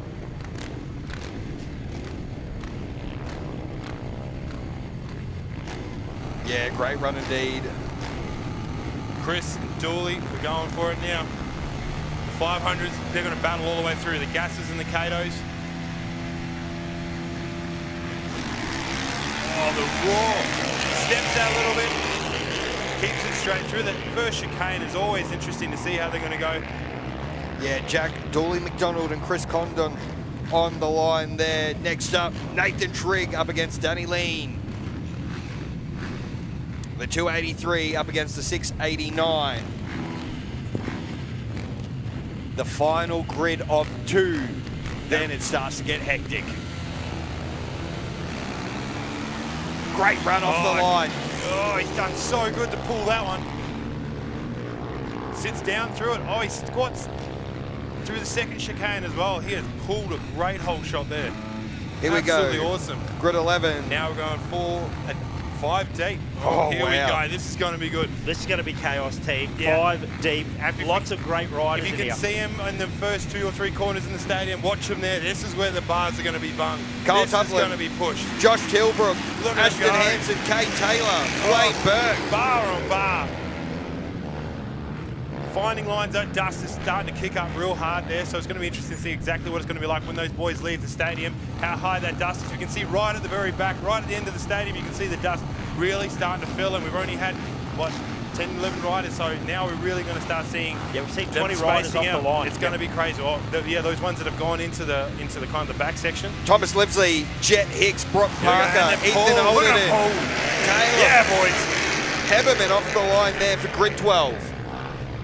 It's really hard to find that kind of good line now with so many bikes in. It's really going to get as far forward as you can to push. Yeah, no, it definitely is. Grid 13, Jesse Ryan, Rye Stevens, Tyler McCock, Benjamin Benazzi, and Tim Reece. Lonsdale. Reece Stevens on the 23, great kid. This is going to be good for him to go out and have a good crack. Also, Jesse Ryan on the 21, That's the first it. of Yeah, our come on, 250 Jesse. compressed. Come on, Jesse, get up. So you can see the disadvantage that he's at with horsepower and torque off the start line there, but he will more than make up with absolute right throttle, twisted all the way around. I think there may have been a false neutral as well, which is a bit unfortunate. The young fellas was super critical for him. He'll know he'll reel them in though. This is where he's really going to start benefiting from that smaller bike in this techie stuff before he gets past the 120 when it really opens up, and that's where the big boys and the big bikes really like to fly. Ivan Long on this grid, Reece James, Jacob Smith, Thomas Kruger, James Heenan. What a grid! Look at them go. You can see their heads twisting really far to figure out what all is going on. Yeah. They really can get close, and sometimes those bars can get you right in the side of the body, and that's going to really puts you off. So it's great to see that they all got out clean, because you don't want to bingle here. Really, one, in front of everyone, but two, it can kind of get stuck in your head. It can really factor your race all the way through. Yeah, definitely. Tate Prime, Ben Dixon, Jesse Hansen, Oliver Pitchford, and Charlie Howard off grid number 15. Off and racing. Look at him go. Great pull. It looks like the moisture's holding up really nice here too. The lines aren't getting too deep. I mean, we've got 133 rows to go though, but it's crazy to see this dirt holding that moisture. It's not going to last very long, but they may have done the right here to saturate this much. Out there doesn't look too bad looking on the footage. It's definitely not as slippery and skatey as usual, so hopefully they've kept that moisture low to really get that grip into the bikes. Eli Edgelbich, Kate Chapman, Daniel Briggs, Reece Cole, and Brandon Klein's off the line, but we're going to quickly have a chat with Rihanna. Taylor Maurice, one of our former Queen of the Desert. This feeling, does it ever get old? No, never. Look around how many bikes, over 600 bikes this year. How do you attack this course? Honestly, I just need to not be a little BITC page. I love it. Thanks. Prologue, how was it for you yesterday? Look, to be honest, I think I was a bit in la la land. I felt like I had a good run, but time say otherwise, so yeah. We look forward to seeing what you can do out there. You know what you can do. Good luck. Yeah, thank you so much. Thank you very much, Rihanna. Great to hear from Taylor there. Liam Dinage, Alan Graham, Jesse O'Shea, Cooper Lees and Toby Fraser were the bikes off the line just before, but we're on grid 18 now. Andy Brack, X25, absolutely awesome kid too. This will be really interesting to see how he goes with that 450. We'll really hope that he gets there and back, so absolutely awesome, Andy. Get after it, mate. So Declan Abbott, Blake Hurley, Chad Duncan, Andy Brack, and Blake Pedersen off the line there on grid 18. Now we go to grid 19. Nathan Scott, Daniel Piggott, Madison Healy, the first of our female competitors on the 999. Jake Doyle and Nicholas Storp. Yeah, Maddie on the 450, she's looking so good, so fast, and also to be this high, it's absolutely exceptional. So we're all holding our heads high for her. She's going to do it absolutely awesome, and same as Daniel Piggott, another great kid and a great team. So it's great to see them both going. Oh, a bit of steam coming out of that at the moment. Look at that. But look at Maddie go. What a run. Oh, she got him. Maddie got him. Whole shot for Maddie. Oh, great job, Maddie. That's awesome. So grid 20 now. Brooke White, Taylor Thompson, Chris Adams, Greg Jackson, and my boy Jackson Smar on the T47. Let's go, buddy.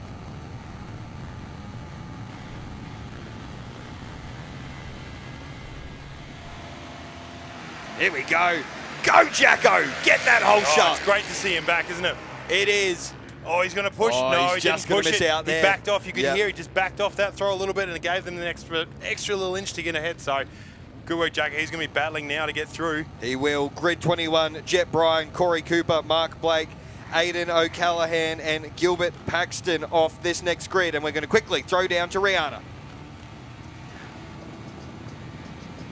Everybody has a story as to why they're racing, Fink, but Tamara Gray, 12 months ago, you were battling cancer and you are here about to start, Fink. That is incredible.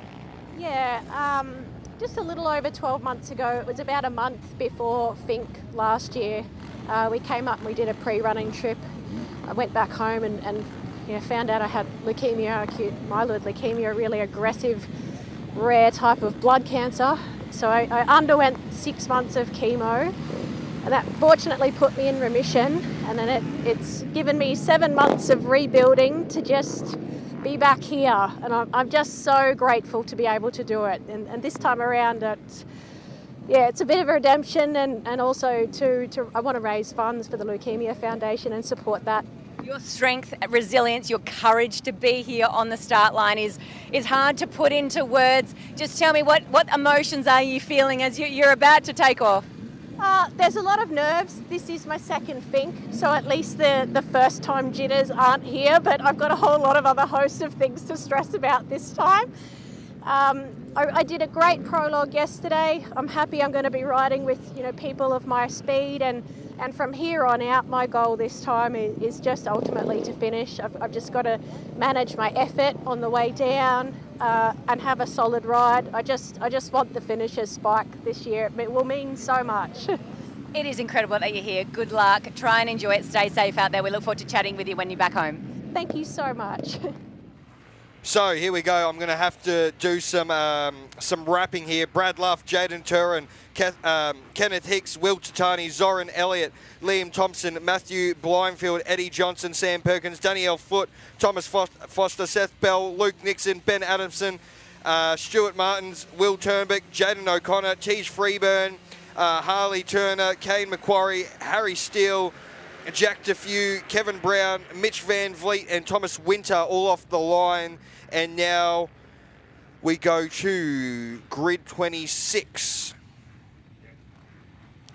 Yeah, absolutely awesome to see Danny out there. She didn't have a run this morning, unfortunately, in the cars with a little alternator issue. Today she's been running around, but we'll get into a bit of that later on. But yeah, it was great to see her on the grid. Yeah, definitely is. Grid 26, so here Grid they go. 26. Mitch Van Vliet, the X41, the one to watch on this one. Once again, riding it on the outside to try and get by, and what a run that was there. Grid 27, Will Depler, Luke Thompson, Travis Pollard, Troy Shedden, and Michael Vroom on the line now.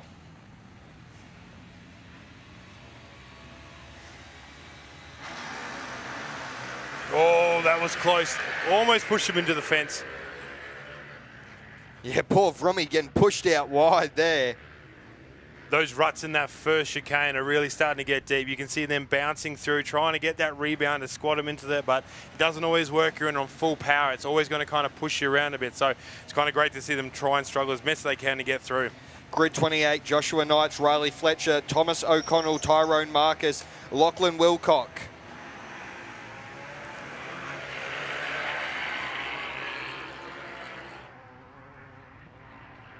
You can hear those two strokes absolutely screaming in the background. Even amongst the 500, it was great to see him put it up so far.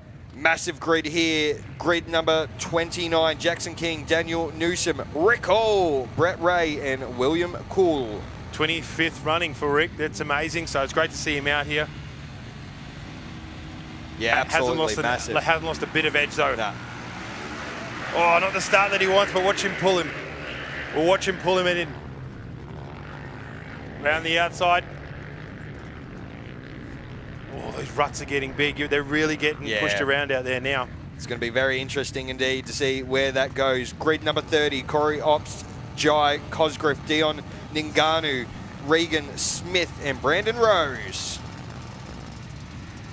Oh, you can see the smoker down there. Oh, look at it go. Oh, that's what we want to see. Love to hear it. Takes it really wide. Really pushing hard. This, as we keep saying, to get out of the stadium in front of your class, or grid, sorry, incredibly important. Keep that fresh air, but also try and manage yourself as well. You do not want to blow up within the first fuel stop, otherwise it's going to be a very long run. Yeah, exactly. Grid 31, Adam Dutton, Shane Diner, Neil Doyle, Zeta Guka, and Quinn Callis, all off the line there. Yeah, this first little section's going to become very, very tricky, hopefully. Oh, yeah. Those ruts, look at them. Yeah, they're already getting massive. We were just saying before as well, because this is all graded and smooth, the bikes are going to have issues trying to hold a single line. That's why we come together so much. Over time, they are going to get even worse with those ruts, but at the moment, it's definitely hard to keep that power and that wheel heading straight. Grid 32, Kyle Hart, Mason Turner, Josh Oliver, Trevor King, Matt Jones, all off the line there.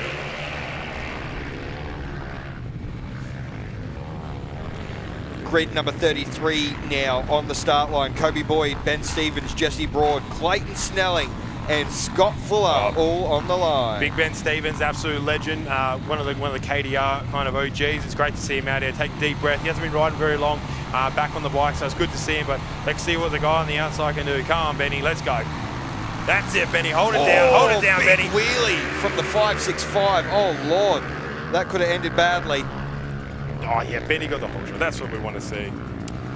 Grid number 34 now. Billy Barlow, Dalton Bryan, Jack Lawrence, Stuart Windsor, and Sean Cheatham off the line. Cheatham is Chicky. We like to see Chicky out here doing absolutely awesome things as well. So, come on, Chicky, you can send him, mate. Look at him in the. Oh, he's looking absolutely gorgeous out there. Oh no, that's it, Chicky. Keep pulling, Chicky. Oh, he got the whole shot. That's what we want to see. Oh no, he didn't. Oh, I called it too early. Here we go. Grid number 35. Tyson Goodchild, Bill Everingham, Landon Robertson, one of the Alice boys, Brock Ritchie, and Raymond McCann, all off grid number 35. Come on, Landon, the 479. That's my boy. Look at those beautiful bikes, all lined up, all ready to go. Go, Landon. Absolute awesome pull. Look at that. Big power wheelie all the way through. As we said, that big pull, that big wheelie is kind of one of those things, that power. Once that grip gets in the rear tyre, it's going to pull you up. Those whole shot devices you see the Honda boys really struggling with, keeps that nose down just to help it, that angle, trying to push up. All geometry and things that I have no idea about, but it's definitely a big thing that helps them. Grid number 36, Nathan Connolly, Stephen Breen, Michael James, James Neve, and Daniel Challen.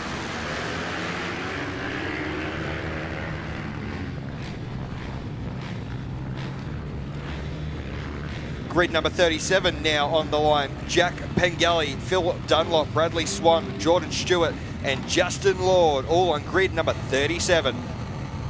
Absolutely awesome. Great to see Jordan Stewart out there, STE crew, absolutely repping that. So hopefully he can do something special here, being on the outside, on the inside as well of this corner. Oh no! Oh, he jumped the gun! Oh, get him, Jordan. Get him. Really stepping out. You can really see, if you watch that live feed and watch those bikes from the back, you can really see that back stepping out, trying to overtake the front. Grid number 38, Jackson Lumen, Ryan Duffy, Ethan Dagg, Aaron Hyde, and Nicholas O'Connor-Taylor.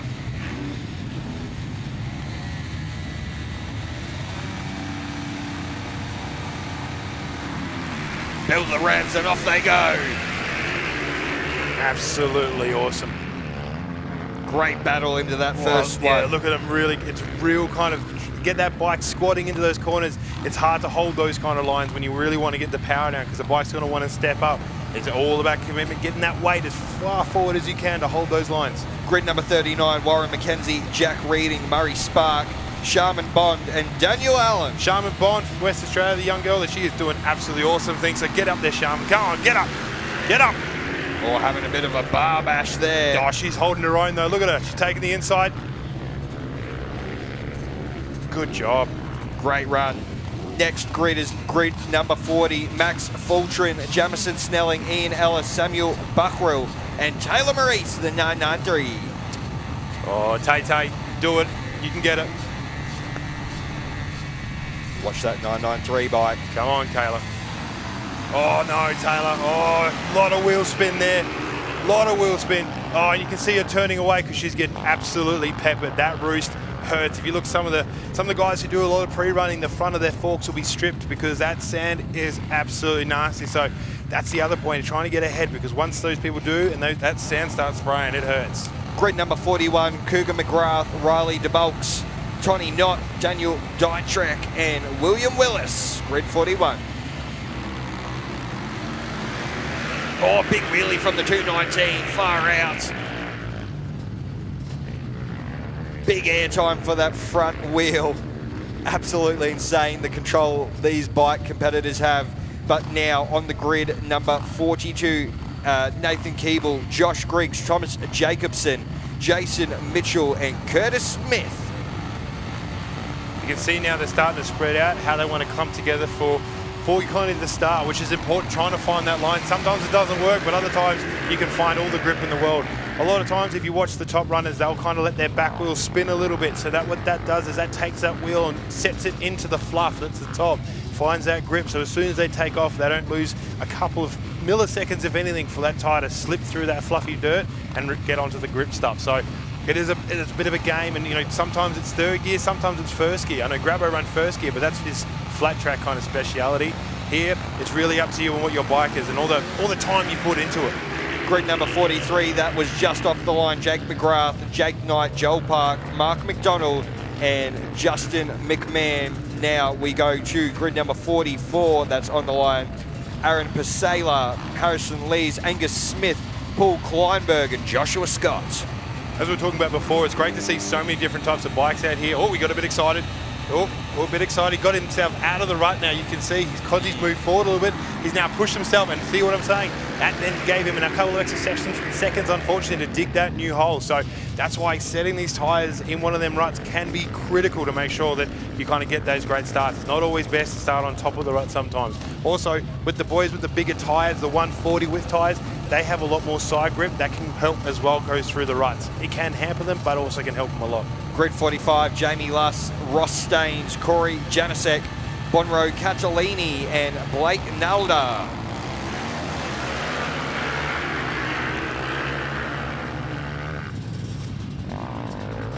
Going to quickly go down to Rihanna on the start line for another interview. There were some question marks. There were some question marks overnight as to whether this bike and this rider would be on the start line, but Callum Norton, I'm so glad that you're on the bike. Thank you. Yeah, a lot of massaging and resting last night. Had Mehdi working on me all night, and can't thank him enough. Yeah, I was unsure. The crash was pretty big, and honestly, the bike was pretty banged up. That's why it took so long to get back. I got up straight away, but just my ankles really banged up. The rest of my body's just got skin off like a normal bit of gravel rash. But yeah, I'm feeling okay. I think I'll get better as I go, but obviously we're 338, so a long way back, but it is corrective time. There's hope to get down there and make some positions up, see how we go. Just quickly, what happened in prologue? What was it? I think it was just a missed line slightly by a little bit, and out there, being late in the day like I was, it was quite tough. The track was brutal, and I just misjudged this tiny little whoop section that I'm actually quite good through normally, and slightly slipped up, and you're doing 100, 110, and when things go sideways at that speed, it just gets out of control quickly. And yeah, I'm not normally the one to crash, but that caught me out. We're glad you're here. Good luck. Stay safe. Thank you very much. Great to hear from that man there. But quickly, I'm going to have to lyrical genius some stuff here. Joel Hayes, Casey Hayes, Lockie Gibb, Jeffro Duthie, Adam Cortman, Alan Nicol, Stephen Morfitt, Daniel Gooden, Lee Piggott, Lewis Rusham, Christopher Hood, Nathaniel Mackay, Peter Bedford, Brody Smith, and Ryder Arnold. If I'm not mistaken, we should be now 49. 605, yep. 49, Luke Smith, Stephen Oakley, Anthony Scaines, Tamara Gray, and John Harkness. Well, look, go back a couple. Lee Piggott, great guy, great team. Good to see him out here. Same as Peter Bedford, does so much stuff for charity. Both those guys, absolutely awesome. Peter on the KX 450, oh, absolutely crazy. And then obviously Tamara, we heard from her today as well. So absolutely awesome that she's on the field and on a quacker as well. So awesome to see. Grid number 50 now, Sam Harmon, Michael Dowling, Alan Henderson, Dean McMillan, and Nate Janasix. Grid number 50. We were talking before, we saw the CR and all the old two-strokes come out before. They were absolutely awesome. The booth smelled like two-stroke as well. So I guess if you're down on the sidelines, you would have had a whole whiff of that, which would have been great. Yeah, it's super cool, mate, that it's the steel frame CRs too, not those Alubabum. Yes. Not those modern renditions. Yeah, the a real one. It's a real one. So he's in for a real herd of pain this weekend, which is absolutely awesome. The 51 grid, Braden Nevitt, Glenn Vanderleer, Ben Wadley, Lewis Bartell and Robert Sullivan. Oh, big fella got a bit of a jump on him. Look at him go. Oh, no. Oh, he had a great start. He just lost it. The power of those 500s just came straight through. Grid number 52, Ethan Oxley, Corey Robson, Brad Nichols, David Turner and Shane Scott on the grid for 52. We're really seeing them spread out, as I keep saying. It's been interesting to really watch what line these riders are choosing, what's going to be better. Sometimes they're just putting their front of the nose into it. Others, they're trying to get their back. But it is interesting. We just saw X85. Front was in, back was out. He kind of took a couple of seconds to get that grip. That's what we keep talking about, is trying to figure out tight tyre pressure, sizes for your bike to make sure you get the optimal grip when you're kind of taking off and also taking on those whoops. Yeah, definitely. Grid 53, Liam Faulkner, Zachary Williams, Troy Malach, Bailey Kerr and Kyle Johnson. Grid number 53. And Zach on a Husserberg. Now, that's probably a name that not many of the new kids know about. Husserbergs, absolutely awesome to see, and those things can crack. Back in the day, they were the bikes to be on, so it's great to see one of them out here. Definitely is grid number 54, Adam Young, Jack Muir, James Taylor, Ben Adams and Richard Dunham on grid 54. I'm showing my age, Jez, but that was when Simford were running the Husserbergs with the 570s, right? Oh, the Simford boys, I'd love you for that. Yeah, absolutely. absolutely. Yeah, no, the Simford team, they've run a lot of bikes over the years, but definitely on the Husserbergs as well. A lot of other top named riders here as well have been on the Husserbergs throughout the years, so no, it's great. Ryan Branford has won. Yeah. Oh, Ryan. So much love for Ryan. Holy dooly. Grid number 55, Aaron Atchich, Julian Garlido, Tom Kilgariff, Christian Abbey and Will Kerbert off the grid of grid number 55.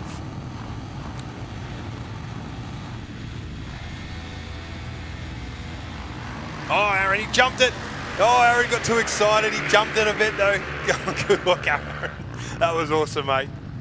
Got a bit too excited. Yeah, absolutely. Jeremy, now talking about all of these bikes now, all of them have big tanks. Although I think I see my first factory tank there on that KTM, the 539. But all of them have the big tanks. They're running, desert setups. It's a very particular bike setup, isn't it? Look, once again, these are things that we can't always talk about with some teams because it is, as a very kept secret, their fuel stops. Yeah, a lot of them have that desert-style tank which sits up. That kind of white part on the tank that looks a little bit odd, that is the desert tank that kind of helps you get a few more litres for range. It does hamper you a bit though, and it can change the dynamics quite heavily on the bike. I know a lot of teams will run quite a heavy tank now, maybe lighter through the whoops. That's why they may stagger it. The fuel stop's a bit different. The 80, the 160, that's usually a good point for fuel, but I've known teams to go a lot shorter and then kind of have a bigger tank on the faster stuff at the end. So yeah, we're looking at this lineup now. A lot of those kind of white bubbles right in front of the rider's knees. That is your extra large fuel tank, your desert tank, your safari tank, whatever you want to call it.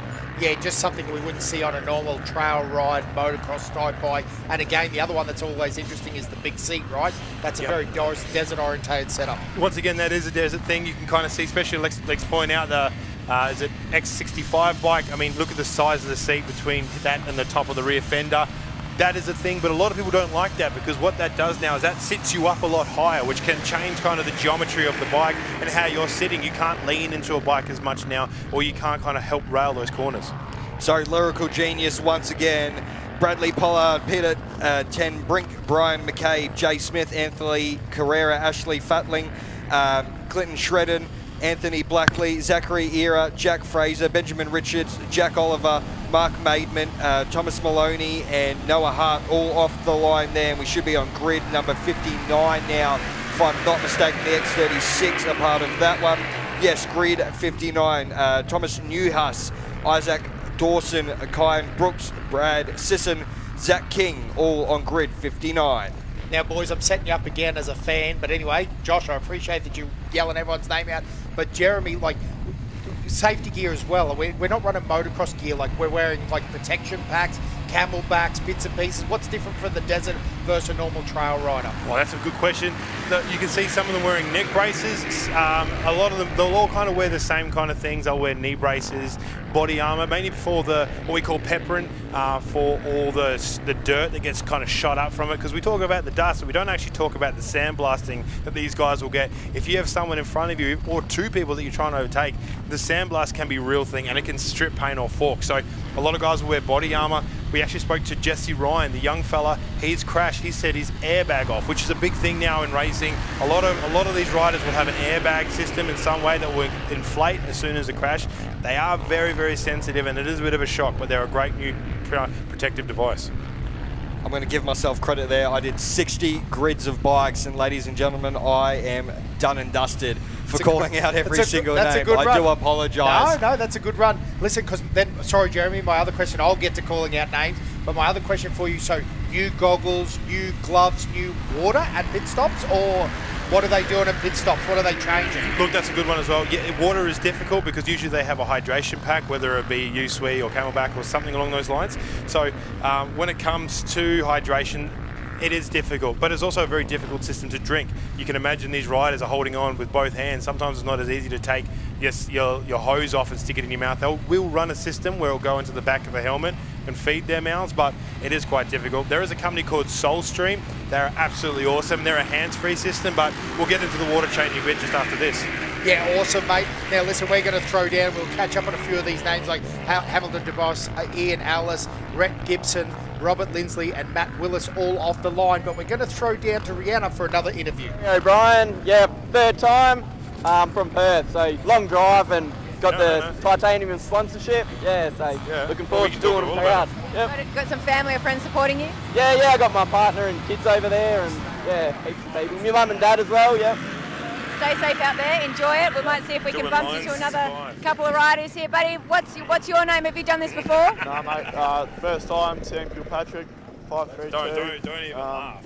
Yeah. A lot of the hard endurance. How are you feeling? Is it nerves, excitement, anticipation? What are you feeling? This weekend's Erzberg and stuff. Yeah, keen as. And like old school, out there and get it done. And Chucky and stuff when they started. Go out there and enjoy it. Stay safe out there. We might try to get one more. This is bike number 631. Hello there, mate. How are you? Very well, thank you. Have you done this nonsense before? Yeah, 4 times before. What brings you back year on year? Just the 50th year, yeah. Yep, special occasion. Have you got any sort of goals for yourself? Absolutely not. Get there and back safely. Absolutely. Hey, enjoy it. Stay safe. Good luck. Back to you, boys. Hey, how good is this action? It is coming through so fast, so thick. We have a XR400. Yep, tool bag on the back and everything. Look at him go. Oh, he's going to do it. He's going to change everyone's spares along the way and close all the fences. That's absolutely awesome to see him out there. So that's Todd Tomlinson, Tyler Vetrath, Luke Myers, Alistair Johnson and Tim Mutton off the start line. Hey, now, Jez, have a look what's going on our left-hand screen there. Oh, wow, look at that. First times. Oh, David Walsh. Yeah. David Walsh through Deepwell at a 12:31. So, oh my goodness. Yeah, he's look at about the time. 30 about seconds 30 seconds in front of Corey at the moment through our first checkpoint. So our first group of riders through there. That's what we say. David Walsh is the most dangerous man in that first section. There is nobody who can catch him. That's that years of track knowledge. Fresh air is a big one, but that's massive. That's absolutely awesome to see him coming through with Hamo on the back.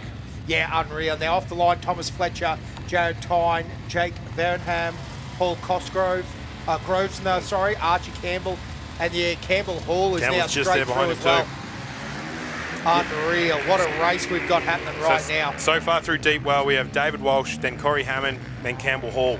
James Sear, Jake Matthews, Jim Watson, Russell Madden, and Stephen Blackney off the line now. Again, if you're listening at home, big shout out. We're going to try to call out everyone. We love all these riders. 600 motorbikes off the line today. Absolutely nuts.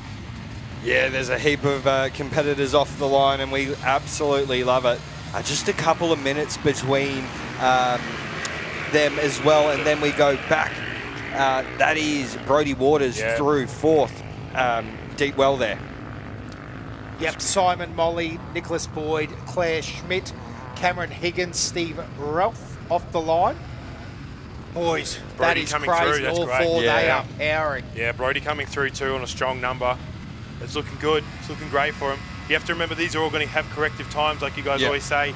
So it's early days, and if Campbell keeps up the pace, he could be very close to in really contention. So Walshy, as we keep saying, he's super dangerous, but he's even more dangerous on the way home. As he said, his favourite part of the track is coming home. So he's never had to turn it on before, and that's what we keep talking to him about. He's never had to actually push to come home. So hopefully this is the year that he has to do it. Absolutely.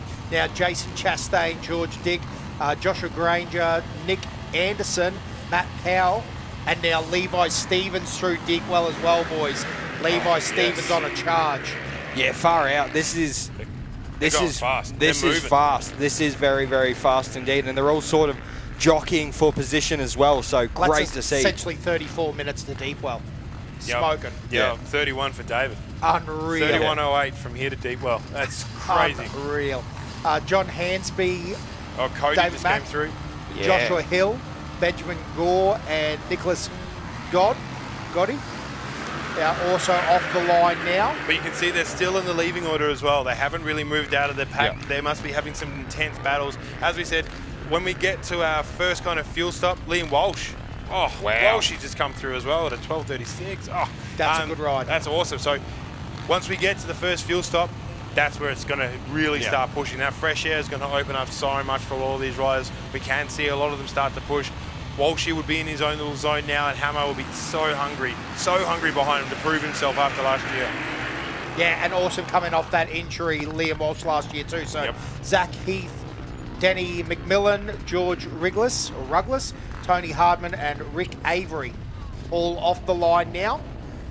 So if you're joining us all around the world, listening for one of your riders, big shout out. We're in beautiful Alice Springs. The weather is absolutely spot on. We're kind of still waiting for Raymond to come through as well. He was in that second group to take off, so hopefully he's all right. Hopefully, as I said, it's one of those times that you can get really lost. So hopefully he's just kind of gone for a bit of a wander and he'll get back on the track soon. And Callum Norton was on that grid, so Callum Norton, Rob Bell, David Irving, Cooper Jones, and Craig Sanders all off the line in that one. So Callum really going to have a push to try and make up some corrected time today. We're going to go down to Rihanna for another interview. Just wanted to get amongst some of the riders again. I just want to know your name, why you do this every year. Adrian Copeland. Just the thrill. Like, I love the rush. Just getting amongst it, all the people that get out, the time they invest in it, the family. Like, you look at the crowds, the town that gets behind it. There's not much around that has that sort of rush. You just said to me you're just going out for a cruise. So my idea of a cruise and your idea of a cruise are two very different things. Yeah. Well, I guess it's a mindset. Like, if you go out and start pumping your heads up, and you'll just blow up pretty quick. So for me, I'll go for a cruise to the 70k and dial it up a little bit and see how we go. Well, we look forward to seeing how you go. Good luck out there, Adrian. We might just head over here because I needed to speak to this gentleman because that is one hell of an outfit. And if you're going to wear that, you need to be spoken to. 2 in a weekend, eh? Yeah, that's good. I got interviewed yesterday as well. So you're going to talk me through what was the reasoning behind the yellow with the purple? Wasn't really a reason. It just sort of appeared. Yeah, I got it sent out to me, so I thought I'd wear it, and it seems to be I've been the only one that's in it. So, and it's bright. And how many things have you done? 4. This is my 5th. Yeah. So, and this bike, yeah, it's a bit of a unique one. It's a 125cc 2-stroke. It's the only one in the field, I think. Okay. Yeah. So. Well, cool. You're standing out for more than one reason, so we wish you all the best. Good luck. Yeah, cheers. Might try to grab one more if we can. We'll spin around over here. Hello, mate. How are you? Not too bad. Yourself? Yeah, I'm really good. Are you feeling good for this? Bloody oath. Have you done this before? Yeah, raced back in 2019, so this is second attempt. Have you got a big support with you here this weekend? Yeah, I got the missus and mum here and little one, and then got the rest of them down the track. Well, we wish you all the best, mate. Good luck. Thank you. We'll head it back to you, boys.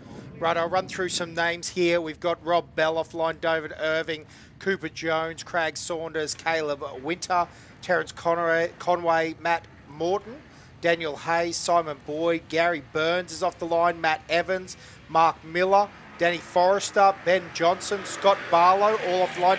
Mitch Outram is through Deepwell now, which is fantastic.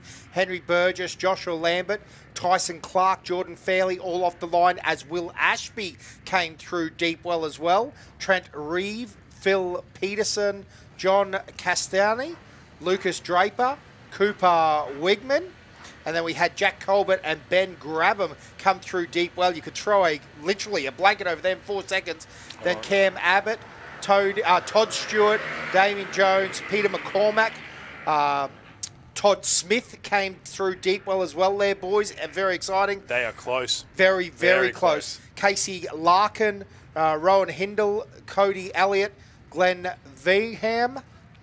Gee, these names just keep Dooley running just through, came Brendan. through. Jack Dooley just And made Jack it through Dooley deep McDonald. well. It blows me away.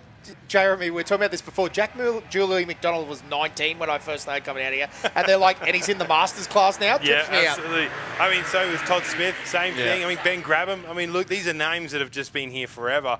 So it's great to see, but same as always David Walsh. But these names have been here for so long, and it's great to see them. And I guess that's a bit of a battle, really. Ben Grabham, Todd Smith, Jack Dooley. I mean, they've been battling for years. So it'd be interesting to see a bit of a drone view to watch those three go for it. It's history, right? Oh, it's history. Absolutely awesome. Yeah, definitely is. So Chevy Shields, William Jones, Nick Oakley and Phil Connell off the line. Jack Cobbin also now through deep well. Absolutely smashing bikes through deep well at the moment. Gus Kirby, Anthony Chapman, Gavin Pengoli, Robin Kennedy and Peter Burrell off the line here in Alice. Boy, oh boy, they are really close. This is some great racing out Well, the there. other side of that, been talking about close, is now the dust down the track. That first 20 Ks. Oh, just look down the track. Look what we're. Well, this is in kind of a bit of fresh air. Imagine once they're in those trees, what's it's going to be like? Absolutely dense. And we're also getting closer to kind of the mid pack where everyone's really kind of going to be banging bars a lot more than those front runners. Yeah, off the line in packs, absolutely. And, you know, down near the Alice Club, it's really rough down there. And like you say, in those trees, they hold the dust. It's fascinating. We had Jack Cobbin, Cave Taylor and Ashton Hansen all coming through deep well as well. These All times are racing great. close. Yeah, these very times close. are very, very close. These are good battles. Unfortunately, no Raymond yet, no Lukey. We're still waiting for them to come through. Yep, absolutely. Now, Shane McNichol, Craig Hiller, Anthony Fox, Alexander Wiggett, Christopher Long, all off the line. And the last group there was Craig Spears, Tom Plunkett, Charles Farmer, Ethan Furman, and Charles Martin. And we've got Chris Condon. Yeah. He's through deep well now, charging. So, we're Ivan Long as well. Ivan Long just came through. He's on a charge. He's a dangerous man to watch. You've got to watch Longy. He is a bit further back in the pack than I think he would have liked. But as I said, we have 2 days of racing. We haven't even made it through the first half of the first day. So a lot of things can happen. And it's crazy, Jeremy, you talk about that. Like, really, that was all off the back of a slight misstart on Prologue. Like, you get behind, because he started off the same line as Walshy and everything. We watched that 3-pack go, and he just got stuck. And all of a sudden, you're a couple of seconds back and just fighting it, aren't you? Well, look, a lot of these guys have small issues out there on that Prologue track.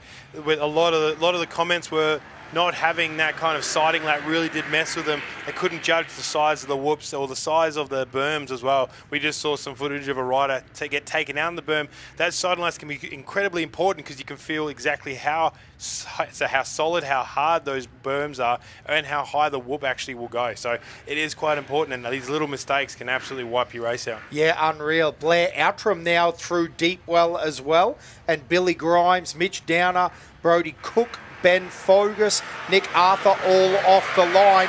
And just like that, another crew are all off the line. Chris Manson, Leo Barrett, Alex Johnson, Reggie Nardo, and Joe Bannon, all off the line under that iconic Tatts Finke Desert Race banner. And, mate, it's just the start. 452 Ks. They're actually sleeping down the far end in a swag. So even that, for these average punters, let's say, you know, that's a challenge. There's no ice bath or aeroplane waiting for them. Well, no, not at the moment as well. I mean, yeah, there's teams that do have the ice bath. They've got the old wheelie bin full of ice, but it's a bit wild down there. And I guess that's the spirit of the race, to go down there. And I guess also it's one of those times that you don't want to be informed about what's down there, because a lot of people are asking some questions that you kind of go, whoop, you're a bit late to be asking those now, mate. It's a long way there, and there's not much down there. There's no Maccas down there. You are definitely not buying takeaway, that's for sure. There's no special hotel rooms. There's nothing down there. It's all on your own. Jesse Ryan, a good run there, down through deep well as well. Great to see. Charlie's Walder, Jack Collins, Dylan DeSalvo, Brooklyn Bulmer, Sam Kilpatrick, all off the line, as well as Terry O'Brien, Blake Stepson, Bradley Raffin, Blake Stevenson and Sol Lorenz all off the line. And again, we've got another pack. These 50-second starts are cranking, aren't they? You can really hear that clutch get worked, and we saw so many guys try and almost flip the bike over. It is a real hard battle to try and keep as much power as you can while slipping that clutch.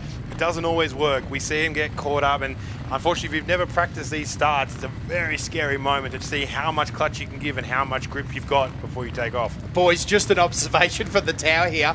We have as many bikes to go as some of our year's races, and we've got people down at Deepwell. Absolutely nuts, the amount of people taking on this year's Fink Desert Race. But also it shows exactly how far and fast these riders are going. We just had Alex Long taking off, which was absolutely awesome to see that AJP bike heading off. So it's really exciting to see what she's going to be doing over the weekend. Yeah, definitely is. We're going to go down to Rihanna on the start line to talk to some of our competitors. Rochelle Descent. Now, I never want to say a lady's age, but you're more mature, and this is your first Fink. Why did you want to do this? Bucket list moment. So I've been going to come and watch. It's a long way to come and watch from Central Gippsland. So I bit the bullet. I forego my European tour that I was going to do instead. And I came here with some friends that are helping me out. And without them, I wouldn't be able to get here. And without my sponsors as well, I honestly wouldn't be able to get here. Are we nervous? Are we excited? Are we just wanting to get things started? I'm actually not nervous. I'm kind of excited. I got ADHD, so I'm kind of pinging all the time. So I can't tell if I'm nervous or anxious or just excited. So it's all the same symptoms.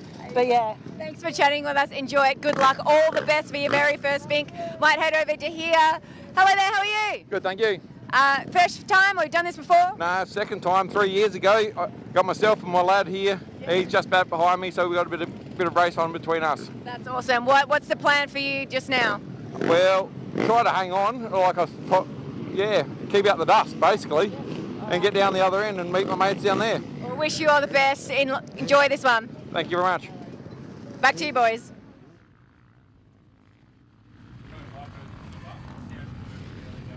So, sorry, update, Rodinga, David Walsh. Far out, that boy is cooking.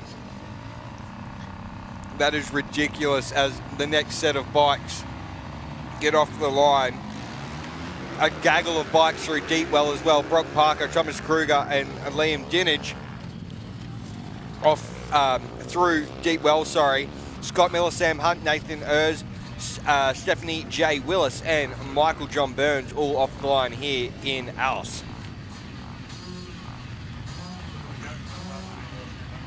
Yeah, so we keep a bit of an eye on our screen as Corey Hammond pops up at a 12:47 and 53. He passed through Rodinga, so that is approximately about a 42-second gap there. So David continuing to just kind of stretch that out, not by much, like you said. That first section to Deepwell, obviously, where David really shines. He's opened up a little bit of a gap over Corey, but now just sort of Corey and David marking time through the Deepwell to Rodinga section. We'll keep an eye on this. The split times, like we said, all these split times able to be found live on the Fink Desert Race website. Also, the only 1:2.5 two-stroke just took off the line. So big shout out to those guys having a run there. And again, going through some of these competitors, we've got Sam Murphy, Lee Kelly, Zoe Bakari, David Soren, Mitch de Aven Eker. Then we've got Nathan Gemmell, Josh McLeod, Joel Paxton, Todd Cusack, Max Royal, Reese Cole is through Deepwell now. Justin Simpson, Paul Stevens, Joel Grant, Martin Russell and Stuart Healy all off the line now and running, just starting at this grueling Tatts Finke Desert Race. Now we're going to throw back down to Rihanna on the start-finish line here in Alice Springs. Catherine Scoble, one of the OGs of this Fink race. You're a new mum. How are you feeling about leaving little Bub behind for a night? Yeah, I think that's the hardest bit of the whole race, is leaving little man, but I know that he's with my mum and my mother-in-law, so he's well looked after, so I just got to sort of not think about it too much now, yeah. I can't believe you're racing. Your baby's only 3 months old. 3 months old, and haven't had a lot of recovery time, but I've done what I could, and yeah, as good as possible.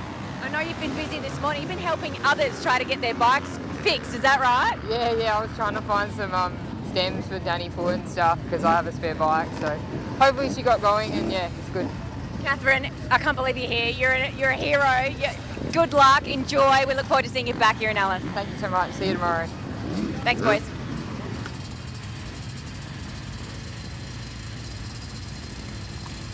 Thank you very much, Rihanna. Great to hear that once again. Lachlan Ivers, Ben Dearman, Mason Clark, Tony Lockett off the line, and Clinton Whiten, and through Rodinga, Campbell Hall.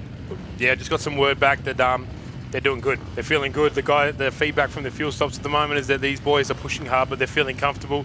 Campbell's looking great too, so it's good to see the kind of the confidence that in them. I know the results is probably, he's third back, but he also is in his flow state. He's really pushing hard. David just absolutely dominating that first section of the track, though. As we keep always saying, that is his section. You watch year after year, he can claw back from 8th and manage to make it way to the front. That first fuel stop must have been absolutely crazy for Team Honda, though, Jeremy. 3 bikes through very fast. Well, look, I think it's one of those things where they'll come through and kind of give an indication of how they feel, what's going on, what they're going to need. And so far, it looks, by all reports, they're feeling good and confident. Corey would have had to expect this, though. I mean, getting in these helmets is really important for these guys to know exactly what's that kind of game plan. Hamo would have had a really good idea that there could be a strong possibility that this is going to happen. So hopefully he can kind of execute something in the later stage of the race where it really opens up. His strength can kind of come to it, and that bike will really sing. I know that 450 may not be the bike that or even he's been talking about previously in the desert, but I really think that package they've got together now can really work. Yeah, so top 3 through Rodinga, and the top 4 now. Sorry, Brody Waters is just through there now, not too far behind, and the top 50 in the deep well. These things are absolutely singing, and we've still got more competitors coming off the line. Stuart Naggs, Hayden Lillis-Jones, Daniel Sieve, Hayden Dybel, and Matthew Dyer off the line here in Alice. And it's great to see that myth of the 450 wouldn't be able to hold it in the desert. It's wrong. I mean, Campbell, he's on a 500 and an absolute animal, so that's where it kind of comes back to that knowledge of the desert and how much do you know and how much are you willing to hold on to it. It's all good that you can say that, you have the fastest bike out here, but it's no good if you back that throttle off. And Walshy, Hamill, they know when not to back the throttle off. Campbell's getting there. He's got so much experience, but unfortunately, you won't just beat the king of the desert, David in the desert at all. Yeah, Levi Stevens through Rodinga now as well. It would be great to see if Levi and Cody are battling. I mean, there seems to be a bit of a gap at the moment, but hopefully they're both going to come through, because after that, you've got Liam Walsh, Mitch Archer. I mean, those guys are all there. Look at that. Right on cue. Oh, 20 seconds behind him. Absolutely crazy. Yeah, the two brothers just going for it, right?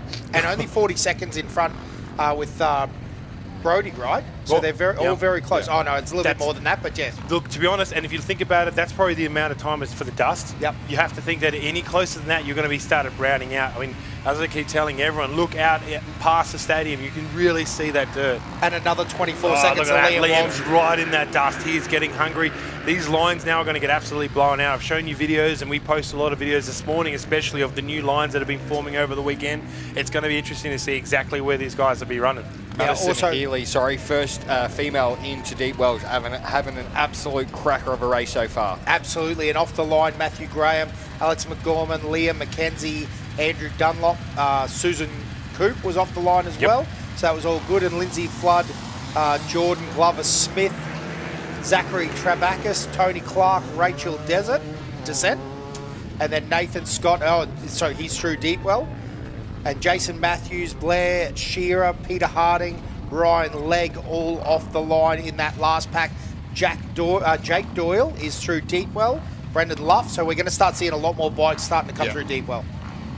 Which is great to see. I mean, this is such a hard race at the moment. The track is absolutely beaten, so it's great to see so many people coming through and at good paces. I mean, we're looking at Rodinga now, and the times are just phenomenal. But even just to get to Deepwell is an accomplishment. You've gone through some of the most ridden parts of the track, and where it just gets absolutely blown out. So it's great to see them pushing through. Yeah, Sam Newton, Brody Ward, Toby Schultz, Craig Bridgman and Paul Rook off the line in that last pack. Yep. So again, beautiful day out here in Alice Springs, team. It's absolutely magic, not a cloud in the sky. The gap looking beautiful. And I tell you what, Alice is just the place to be. Absolutely turning on. And whether we keep looking at and what we can see from here, the stadium, it doesn't look as greasy. A lot of lines have been formed. You can really see that it's rutted up. Obviously, those top riders were really aggressive on that throttle, absolutely throwing massive roosts, carving the ground out. So a lot of the backpack riders now are having to go through some absolutely phenomenal ruts they've never had to ridden before in their lives. So it's kind of one of those baptism of fires here at Finke. Sometimes it's better the things you don't know. Oh, always. When it comes to Finke, it's kind of a bit of that, but at the same time, we've talked to people who are pre-running on prologue day, so it's kind of whenever they can get here, they get here. Yeah. Mark Fratter, David Hill, Thomas Humphrey Glynn, Steve McCallum, Matthew Davey is all off the line in the first pack, and we've got Alex Connock, Phil Granger, Matthew Madison, Sean Knight, Kevin Dwyer, and they're all off in that pack. Now we're looking down the track here at about Bonduma. Yeah. Oh, there's our first adventure bike, just took off on the line. That's a T7, so that's awesome to see. Yeah, we're looking at Bunduma. It's wild down there. I was very lucky to kind of get down that way part of the track, and it's absolutely wild. It's super fast this year. That kind of dirt has either been blown off by the cars or kind of by the weather over the last few weeks. Well, months really. It's really stripped a lot of that topsoil off, so it's going to be interesting seeing where they're going. That's great for 450s. The sand is not as deep to really suck the power out, but it's still going to be a really fast race. A lot of technical spots in there all the time. Man, we still have a full grid down here, and we've already got 528 off the line. And there was Catherine Scoble, absolutely awesome, great to see. New mum heading off down there, her partner's down there somewhere. Oh, she's left before, but great to see Catherine. So Mitchell Outram through Rodinga now as well, and we're going to go down to Rihanna on the start line for another chat with some of our bike riders. Behind me there is clear air, which means this is what 670 bikes looks like. Brooke Solet, you told me you've done this before on 4 wheels. You've decided this year 2 wheels is the go. How are you feeling? A bit nervous, but be all right. We'll get there. Just make it there and back. Got a big support crew with you this weekend? My partner's just gone and my dad's already down there in his car, so yeah, just them. We'll wish you all the best. Good luck out there. We'll pop over here to bike 956. How are you, sir? I'm good, thank you. How are you? Yeah, really good. Have you done this before? No, first time. Yeah. Nerves, excited, how are you going? A little bit nervous. Crashed out yesterday, so really bad hand, but we'll see how I go. Well, stay safe out there. Good luck. We'll jump over here. How are you? Good, thanks. This is your first time, or you've been here before? First time, yep. What are the nerves like? Oh, not too bad. Yeah, settled a little bit. Where have you come from to be here? Mount Gambier. Mount Gambier, we'll jump over here. 923, how are you? Good, how are you? Yeah, I'm really good. Are you nervous, excited? I'm just chilling. We're just going to go for a ride. Okay, just go for a casual ride down to Finke. That's it. Stay safe, we'll do one more. Hello, how are you going? Hello, good, thank you. You done this before? No, first time from Tassie, 52 years old, only been riding a bike 3 years. All the way from Tassie, you've come such a long way. Have you got a big group with you? So, no, there are several other Tassie riders, but I've got my husband the other end and lots of people supporting me at home. Well, try to enjoy this as much as you can. Well done for starting. Good luck. Thank you very much. That's it, boys. This is the last of our riders. Great work, Rihanna. Got through a heap of interviews there, and over 550 of those riders have started here from Alice Springs. But quickly, Jack Colbert through Rodinga, Will Ashby, Ben Grabham, and Jack Dooley McDonald all through Rodinga as well. I don't want to curse anything, but I haven't seen Raymond and I haven't seen Lukey, and I'm getting worried. So hopefully we can see them through too, because yeah, big love for those boys. Todd Smith just through there as well. He's moving. Can't, Smithy. Do it for Jacob. What a race. What a race this is turning out. Turning into Emerson Swift, Aaron Carlson, Claudia Matos, Mark Terry and Roger Allwright all off the line on that last one. Recall and Michael Vroom having a fight through deep well. You love to see it. Only a couple of seconds between them. Two Alice local legends. Bronny, where you going? Oh no, that was all over the shop. Bronny Chapman, absolutely awesome rider, but I think she wanted to have a bit of a lay down in the fence, I think. But glad she held on to that. It'll be interesting how she pushes now through the stadium section. But damn, Bronny, that was wild. Arrow Johnston, Bronny, as we were saying just before, Laurie Fry, G. Moss, Caleb Hastel, and Danielle Foote also through deep well now as well. So she's a part of that Rick Hall and Michael Vroom pack, which is crazy to think. Jack Cobbin is actually just behind Smithy as well, Todd Smith as well, so that's good to see. We're going to see those kind of gaps because that's obviously where those dust trails are going to be. There's absolutely no moisture now. Reports down the track is that we thought that the cars would have ripped some up, and when I was down there yesterday I showed you it's dry, but there was a little bit, maybe 2 or 3 inches underneath there was something, but it looks like by all reports no moisture. It is dry, so that's going to make it interesting, especially for these bikes. If there was a little bit of moisture, it can really cut it up. I mean, we looked through. That was Naomi Finlay. It's absolutely awesome to see her go as well. She's on a new bike, so it's great to see her pushing through. Ashton Hansen, Cade Taylor, and Ivan Long all through Rodinga checkpoint as well. Oh, they're pretty much 10 seconds apart on those ones. As we keep saying, Ivan Long, he's a wild boy, and yeah, he can really turn it on when he needs to. Yeah, crazy to think. Having a look at Rodinga, another competitor through. Chris Condon was that rider through there. They're really moving. You can see how dry it is. I mean, with that, I mean, obviously can't see the coloration, but you can kind of see how the dirt's lying. I mean, new car guys will be able to see that as dry, and it's one of those things where once that top layer gets removed, sometimes that moisture's there that we really could pray that's, but we've had so many bikes, so many cars on it over the last at least week, it's just drawn it all out. Yeah, definitely. Next grid off the line here in Alice Springs, not too many to go. That was Luke Young, Brandon Caffrey, Mark Egan, Dylan Kassman, and Jonathan King. Brendan Caffrey, an absolute legend as well here, so it's great to see him out and taking off with that bunch, so hopefully he has a great race and get all the way through the end. Good luck, mate. Almost the top 100 through Deepwell and almost the top 20 through Rodinga. Crazy to think that we're still sending bikes off. And yeah, we're almost at the top 20 for Rodinga and almost the top 100 for Deepwell. Blair Atcham just through Rodinga as well. Yeah, Paul Callett, Steedy Kingsbury, Phil Bartlett, Adam Newland and Leo Welch all through there. And we've got a couple through Deepwell again. Xander and Jordan Stewart. That's a good run. So having a great ride. They're really pushing it now. And as I said, well, they're going to have to dig deep now, aren't they? That's it. This is the part. This is where the speed picks up. I mean, we've been bustling and banging bars all the way through to this. Now it's time to turn it on. Well, it'll be interesting to see the times from Rodinga to even Mount Squires. I mean, that's a big one. That's a big stretch for riders. That's where we're really going to see them stretch their legs. This is where I'm interested to see how much legs the 450 does have over the 500. We talk about how the 450 is a revving bike. You have to rev it to get the power into it, whereas the 500, you can be very lazy. So I'm interested to see exactly what Walsh is going to be able to do. And with Campbell Hall on that 500, he knows that Demon's going to start breathing soon. And once that speed gets into the bike, it's hard to stop it.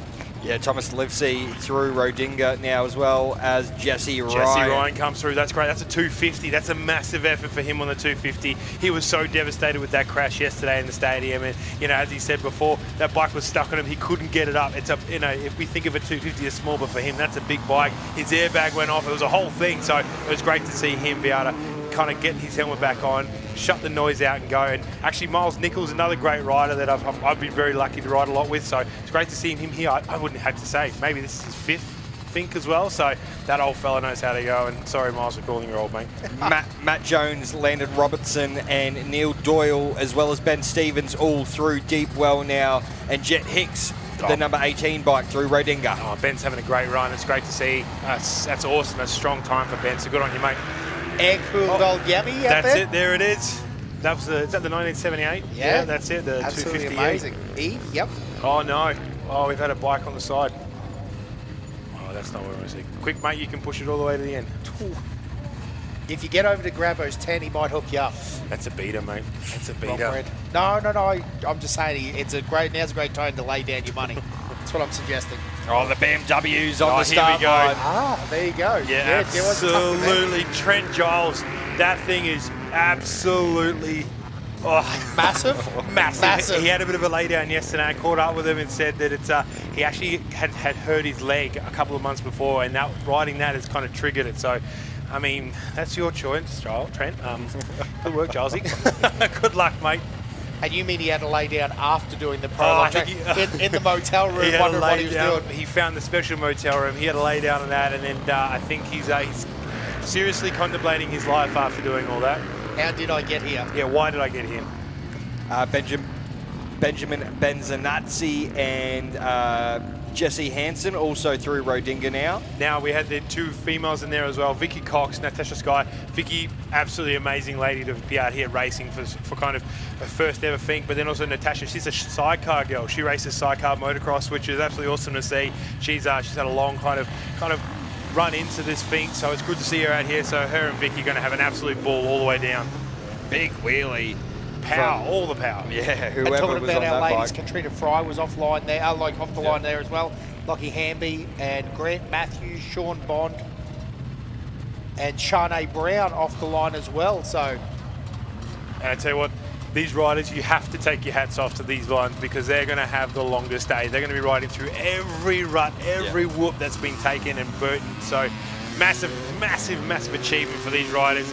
Sometimes it's not the desire to start at the back, but I tell you what, it's great to see. And a lot of them are just going to be doing it together, as you saw before. They've got their yellow tags on to kind of be able to highlight each rider so they can see them in the dust, and they're just going to do it to compete. You've got 4 hours, so an average of what, about 55, 60 k's an hour, and you'll make it to the end. which is still a reasonable move in some of these whoops, right? Like I know, obviously you've been riding a long time, that's a pretty achievable, but for someone that's only been riding, the dream is, or you haven't done a lot of this desert type riding. Oh, he stalled it on the line. Oh, you big wheelie and it went up.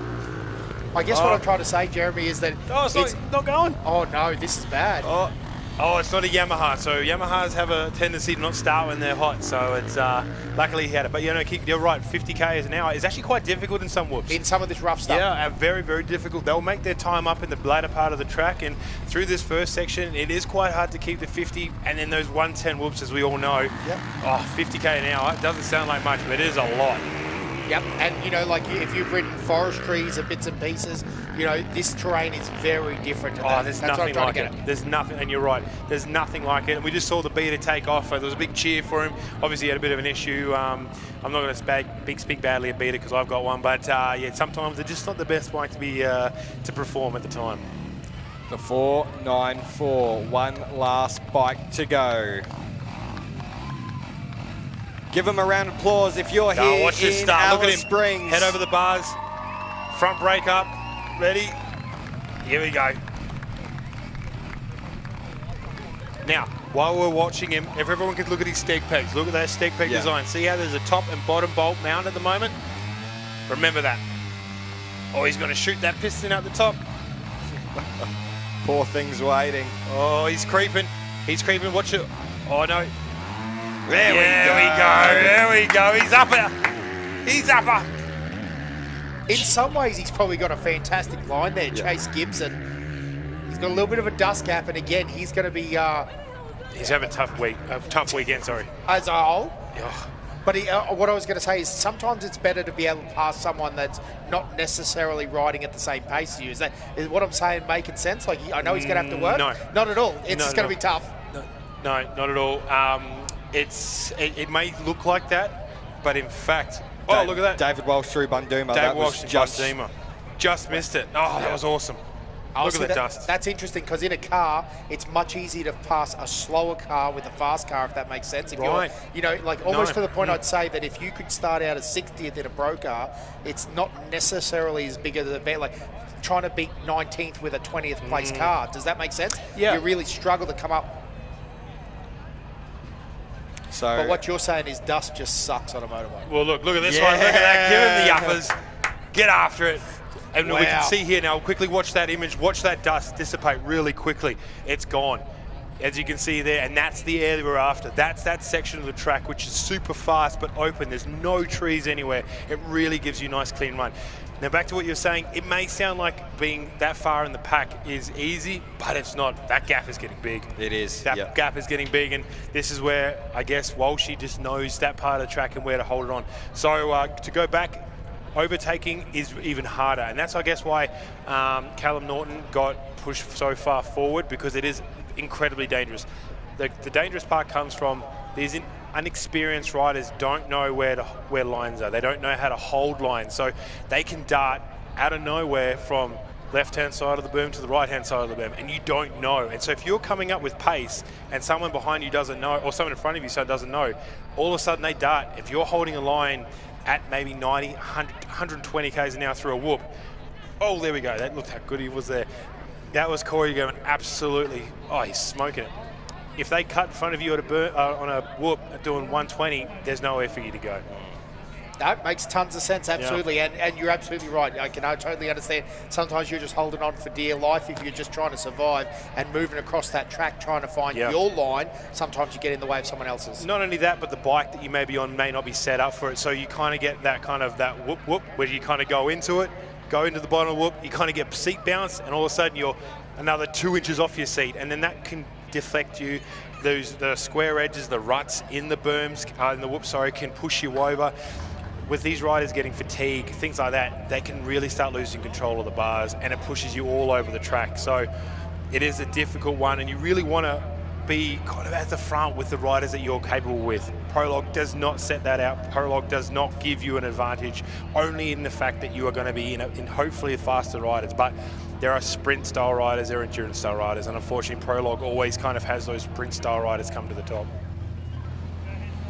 Great point there as we get our observation vehicle underway to make sure all our riders are making it down to Finke safely, and if they've come a crop up, they will be looked after, make sure we get the relevant people to them. Well, Lee Pickett made it through to Deepwell, which is great, an absolute legend. But what I was trying to say was before, boys, if we looked at their bikes, we got to see their steg peg, which is that like holding system for your foot.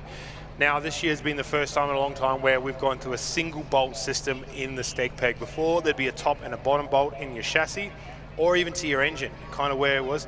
Over the years, especially with the development of the chassis, it has moved, and the bolts are getting weaker, and a lot of them have snapped. I think if you remember 2 years ago, the boys were snapping those pegs every day. You could only do a single run of them. Sometimes you wouldn't even make a run. I know back when Corey McMahon was racing, he was having massive issues with them. The STE crew made their own steggies to try and survive. Well, now it's completely gone. Now they're doing a single bolt with some hose clamps at the top. And what they've found is two things. One, it's actually giving more kind of longevity to the steg pegs and to the chassis. But two, it's actually taking a lot of the stiffness out of the frame. So what we talk about with frames is that a lot of times the guys would actually take bolts out of engines to try and get the frame to move a little bit more. It's all about the PDS to linkage system. As I said, we go on for hours, we only have 4, but with a KTM and a Husqvarna, they have 2 different forms of systems, a PDS and a linkage. Now, PDS is a shock mounted to the top of the swing arm. The Husqvarna is the suspension that kind of looks like it goes through the swing arm and has a little linkage connection. What can happen is that the suspension can really mess with the chassis, and a lot of these guys have a sweet spot of how many hours they need on a chassis for it to work really well. That aluminum bubble chassis that we were talking about before, now that is one that can be really temperamental to heat and things like that. The steel chassis, not so much, but they really want to either have them move around. Now, we actually just had Campbell Hall come through from Bundooma as well, which is, he's absolutely moving. He's flying. Couple of minutes behind though, so that's interesting. He's dropped a bit of time between those 2 checkpoints, between Rodinga and Bundooma, so interesting indeed. And so Lukey Hayes, Liam Walsh, guys like that have really come to a single bolt peg steg peg with a hose clamp to help with the bike, help with the chassis, but then also you have to also take in things like heat soak, which we talked about before, about the motor just generating so much heat, and then those steg pegs then transforming that heat into a softer steggy as well, which can move around. Yeah, which sounds absolutely crazy for us uninitiated, is the fact that you're looking for flex and movement in a frame. You actually want that. It makes the bike more supple down the track. It depends on how you ride, but it can also be a lot softer for the suspension. You have to take in things like where your triple clamps and your head stem is. That can move and flex a lot as well. They put steering dampeners in the older style bikes. It can really help. I mean, they do a lot of things like stoppers under the brakes, under the foot pegs too, to really kind of cushion some of the blow. It's all about how the rider wants to sit on and how he sits at it. You can have pegs that are a little bit offset, so they can either be lower or a little bit lower and forward to kind of help push you back. There's a lot of these little things over the years that they've had to develop, and I mean, up to 2019, we had one chassis, and by the 2019 bike for KTM and Huskies, they were animals. They were crazy. And then again, KTM came through and changed the designs, and they had to go back and to the drawing board and learn over again. By the end of it, they get to a great point, but unfortunately, it's every single time that bike changes, things have to change and develop as well. So again, I'm fascinated by this conversation now. So are we cutting mounts off to move them, or they're using offset pegs, or? That's good. Yeah, they can have both. I mean, a lot of times they can just use an offset peg. There's a great bunch of brands that do it, but I have been there where guys have cut them off the chassis and moved them, who also reinforce them. A lot of chassis that can get reinforced as well to take that, just that constant shock through the chassis is so much, which is why they come sometimes undo those engine mounts to help not only the engine kind of move a little bit and flex, but also you have to imagine when the swing arm moves, the chain moves, that changes the geometries. Also, that shock and load, because when you hear the bikes go through the massive whoops, you can really hear it, and it's music to our ears. But the da da da, and that's when the wheel's gripping. It's kind of gripping, let go, gripping, let go, gripping, let go. That puts so much shock through the system. Absolutely fascinating to listen to those sort of conversations, because again, I suppose we all know that they're doing it, but at the level that they're doing it, it's just not a couple of bolt-on bits, it's real race bike stuff. I mean, chain guides, sliders, all those kind of things, they get replaced almost every race. Oh, we got Brody Waters coming through. Just snuck through there on the camera. Oh, he's moving 4 through Bonduma now. 633 bike starts. Oh, look how close Levi is, though. He's Absolutely. right on his tail. And and Cody. Oh, and you can see, though, the dust is lingering there. When those bikes start stacking up, that dust, he's kind of riding almost blind. He's just got absolute faith in where he's going. And you'd be looking for opportunities like this, right, to pick them off. Yeah, look, Callum Norton through deep well. Liam Walsh is buying time. As I said, the gaps they could be closed up when the dust's not there, but then they open up as soon as you get to a section where it kind of hangs in the air. Yeah, absolutely. And you're looking at sections like this, like, he'd know, say Liam Walsh knows he's good in the big rough stuff down here at Bonduma. You'd be looking for an opportunity for the next 10 kilometres or so. Well, look, this is it. This is where you push. This is where you take those deep breaths and just focus on your race. Focus on getting there. Focus on remembering the lines, because as we saw there was a bit of a brownout. The dust is still hanging around, but as you see, everybody here is on the left-hand side. They've come through on the left. They would know at some point they're going to have to transition across. So here especially, it is flat. There's a lot of grip. The rock is really nice, and that's what we're looking for, is make sure that rear wheel doesn't spin and skip, because even on the flat straight stuff, you can sometimes hear, once again sounds, you hear the that's that back wheel slipping, and that's what we don't want. We want to get that weight back. You want to be tickling the back of the seat, holding on and just tucking in. And just for you guys sitting at home, that area, that Bonduma area, is that famous area where the water tower is. The Bonduma whoops are well known down in there. Yeah, they're nasty down there. It's nasty for anything. And this is a great bit of shot too here, Jeremy, like some of the club stops. So, if you want to come out and ride it just as essentially, to tick it off and get the spike. And I tell you what, a spike sitting on your shelf, you'll get high fives from pretty much every motorbike rider around the world. You can do them with club stops as well. Yeah, absolutely, and that's the most important thing about it. It's the logistics. It's not just the riding and the bike and everything else. It's actually being able to survive the whole track, and these club fuels are just, they're important for everybody, but also they're a bit of a lifeline. You get to see someone, you kind of get to say, this sucks, help me, help me, help me, before they pat you on the back and say, no, get back out there. And they actually take your swag down for you to the far end, so they'll put it on a ute, take it down, they'll fuel your bike down there. They actually fill you out of a 44-gallon drum, so supply the fuel as well. I think there's a small nominal cost. I can't remember. It's been a long time since I've done it. But yeah, you'll see these great volunteers down here. They'll pump you full of fuel, and there's actually 3 stops. So you could actually do the club stops with no extended tank too, couldn't you, Jeremy? Absolutely. You're going to do 3. That's the reality of it, with no tank. And so...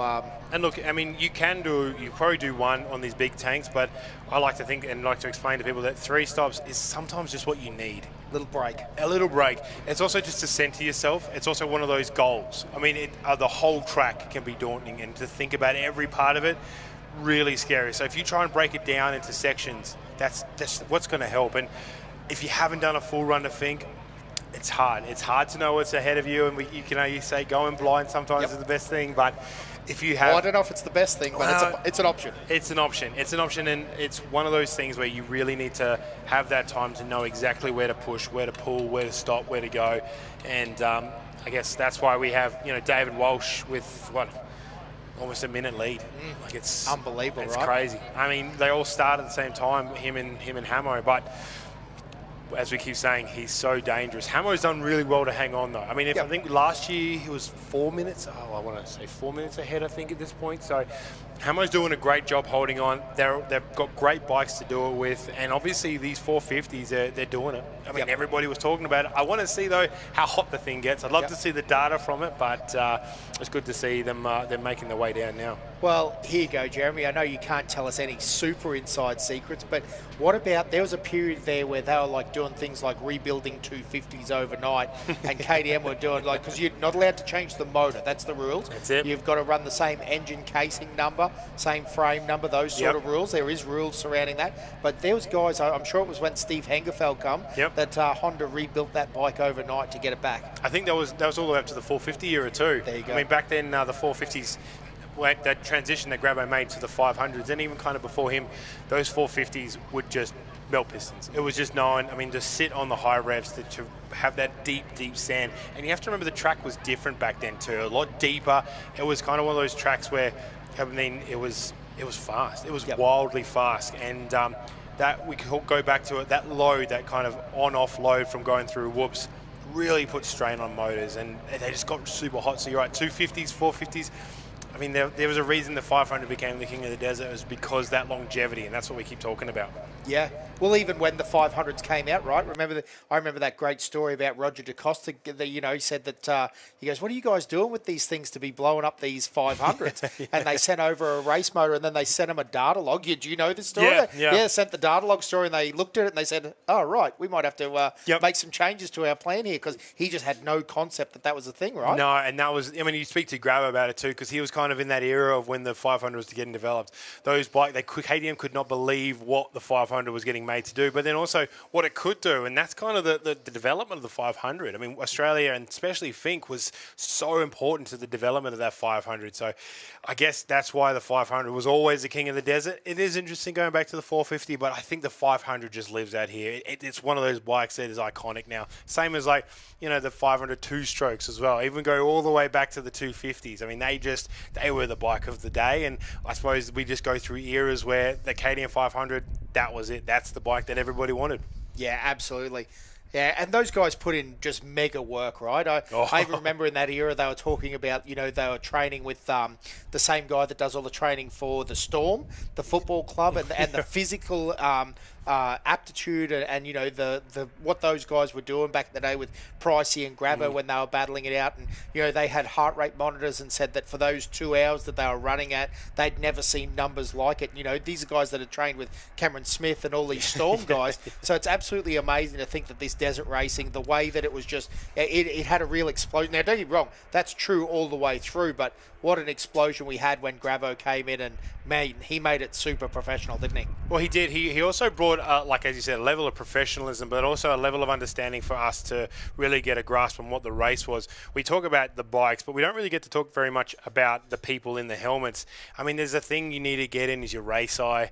There's something about hitting speed and getting your eyes adjusted to be able to react to as fast as it is. A lot of times these guys aren't reacting to things because they're just getting absolutely hammered by it, and you can't see. Your eyes shake, you can't really make it out, and it takes a while for you to get dialed in, especially with dust and things like that. Well, I was going to say, Jeremy, we were talking about the king, and he's just come through there. Ben Grabham coming through Bonduma, and Jack Dooley McDonald as well. And we had Mitch Attram, Jack Colbert made it through. Good on you, mate. And Ashby, he's gone through as well. So he's having a great run. But they're all so close, so close. So top 12 bikes through Bunduma as we speak. Almost the top 100 into Rodinga and Deepwell. 267 machines have made it through there. One official did not start and 5 official did not finishes at this point in time. And Bunduma giving us a good old wave. The club fuel stop. Good on you. A massive thank you. Yes, they're listening to the stream. Massive thank you, everyone. Well, am I on the right track? That'd actually be more like near Mount Squires, wouldn't it? Is that the first fuel stop? Stop 3. It's stop 3, so it's down the far end. Far end, yep. Yep, so they're down more like the 180, 170 sort of kilometre mark. It looks beautiful down there, though, doesn't it? It does. It looks awesome. I tell you what, I can't see any flies flying around the camera. It must be pretty decent. Well, I'm trying to see if there's much wind down there as well. There doesn't seem to be much, so a little bit, but not what we're kind of hoping for if you're in a close pack going down that fast. David Walsh through Mount Squires. Oh, look at him go. There we go. And that's probably what's so amazing about it is that, this is a good shot here that, you were talking about it yesterday, the highlight reel. It's all up this end. It's in the trees. It's that famous run down to deep well. It is. Everybody knows it. Everyone knows it. It's where the cameras are. It's where the helicopters are. But there's this country as well. I think this is the big section that people wouldn't even know. If you were to take a shot of that, I don't think people would tell you that you're a Fink. You're on the Fink track. That's right. right. And that's this goes.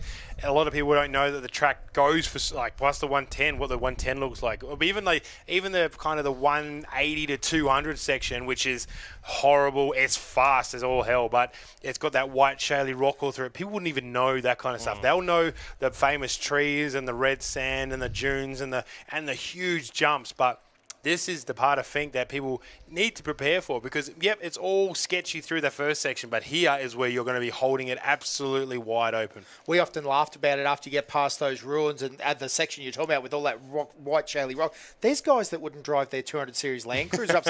And, these guys in Volkswagens and 252 strokes are banging up there and hitting those rock shelves. Yeah. Absolutely crazy. So an update on Bunduma checkpoint.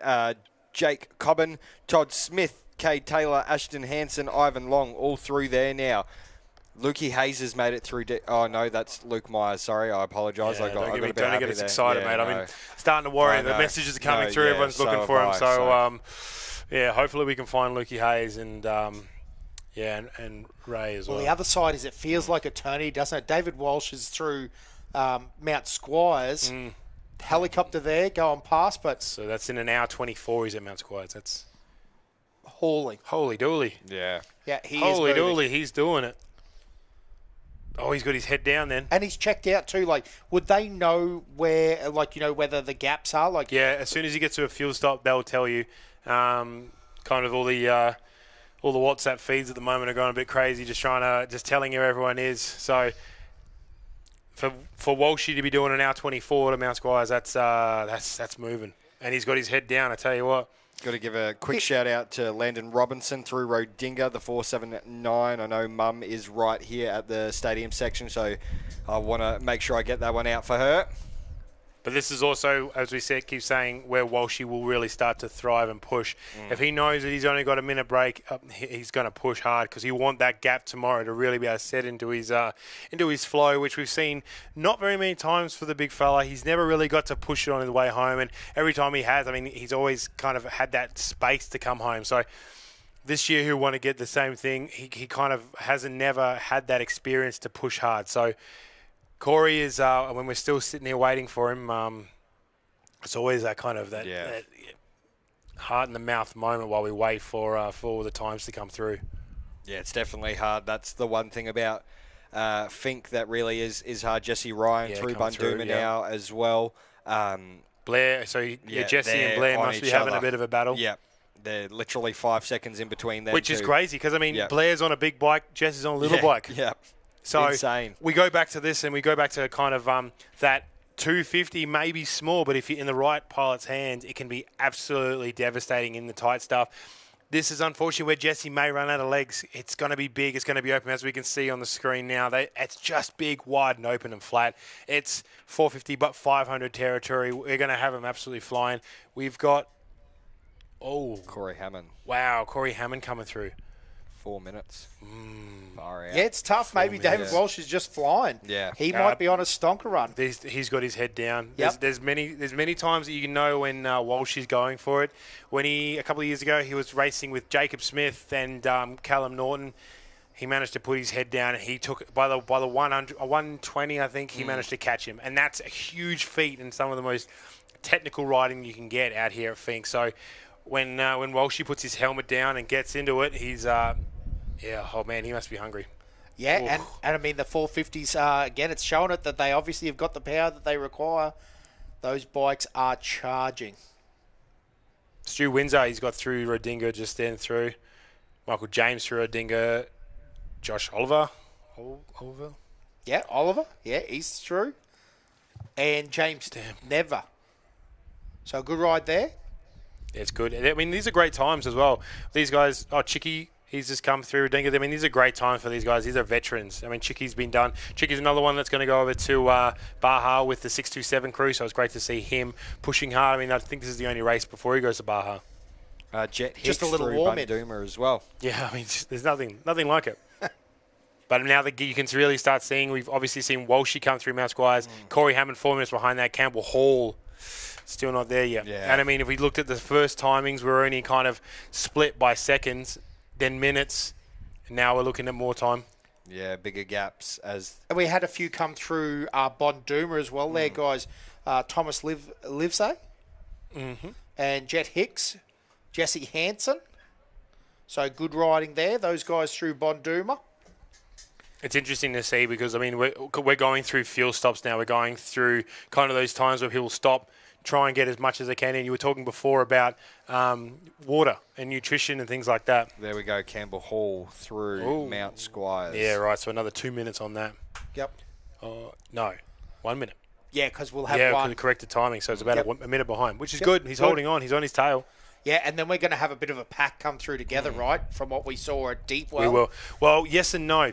In this section, you can kind of button up, but sometimes it is better to kind of now push your own pace. Maybe run a little wider, try and get around them. This is where you're going to push. If you can't push, set yourself up. Set yourself up for the rest of the race. There is no real point now to push too hard. You've still got to make it all the way back. So just keep on that tail, keep on that coattail, and watch them, because otherwise you can risk it and bin it big here. Yep. Yeah, well, exactly right. Great point. We're still less than halfway through this race for these guys.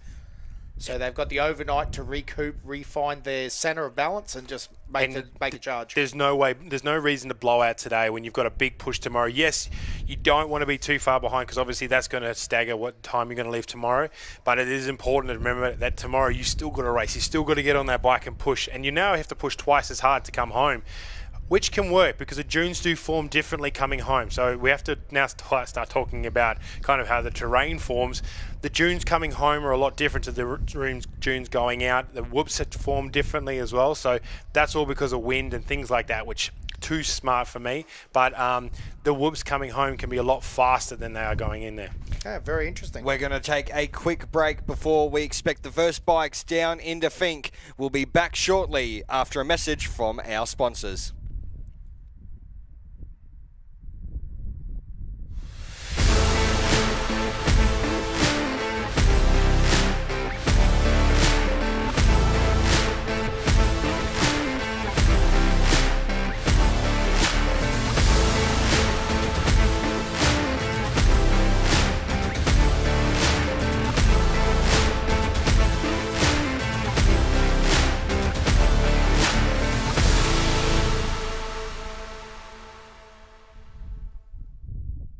In the Red Centre, high fives go the distance. 5-star service, 5 years of helping families find a home here, and proudly backing 5 decades of the iconic Finke Desert Race. Alice Springs Realty. Locals you can trust. Results you can see. The international race attracts drivers and off-road racing enthusiasts from all over the world.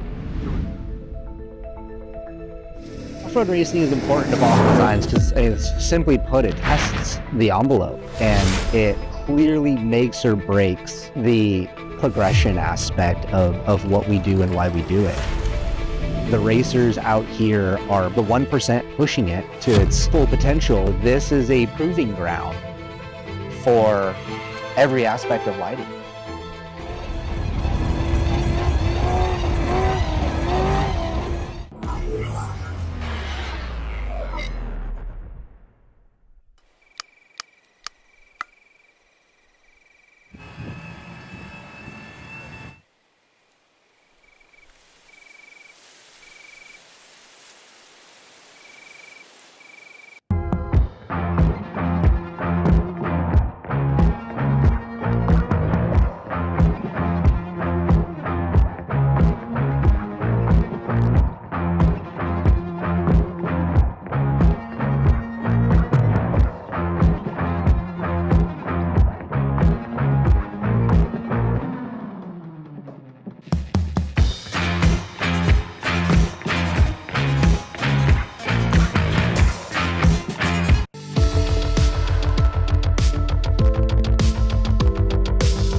At Alice Springs Realty, we're not just about real estate. We're here to guide you with honesty, care, and real local knowledge. Whether you're buying or selling, we'll look after you from first hello to the final handshake.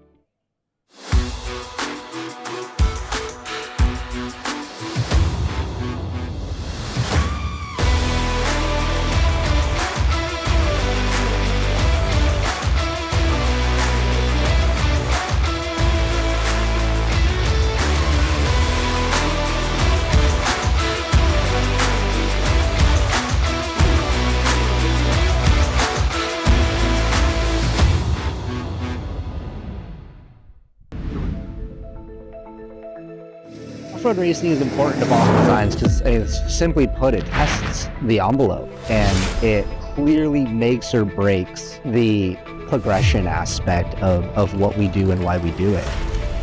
The racers out here are the 1% pushing it to its full potential. This is a proving ground for every aspect of lighting.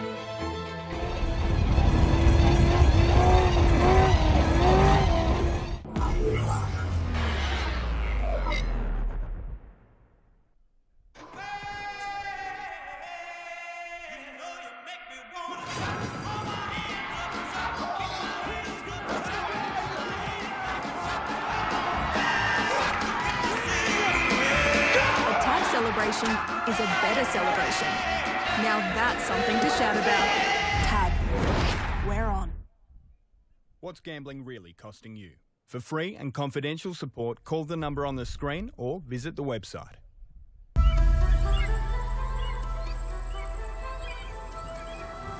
Escape the busy city.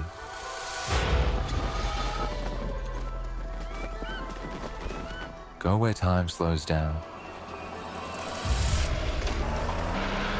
Settle down in ancient landscapes.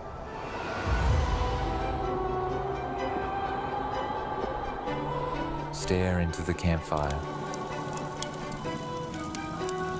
Fall asleep under the stars. Wake up in the mist. Keep the adventure going.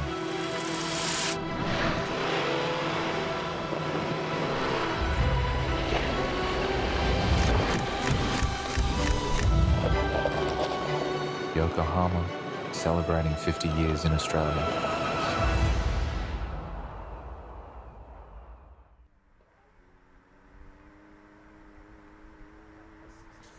So, we are back. We're looking at the end. The start for tomorrow, the end for today. We had some updates come through. So, behind Campbell Hall, it's Cody Stevens, Levi Stevens, then Brody Waters, and right behind him is Liam Walsh. Oh, no, I've seen some video, boys. Oh, not good. I've seen videos. Oh, no. And I'm trying my hardest to be confident, but... About 2 minutes. 2 minutes. Oh, no. There's videos. We're not gonna say anything at the moment, but it's tough out there. Yeah. It's tough out there. I've seen a couple come through. It's the track is biting hard this year, and well, we heard everyone talk about how it was going to be a super difficult year.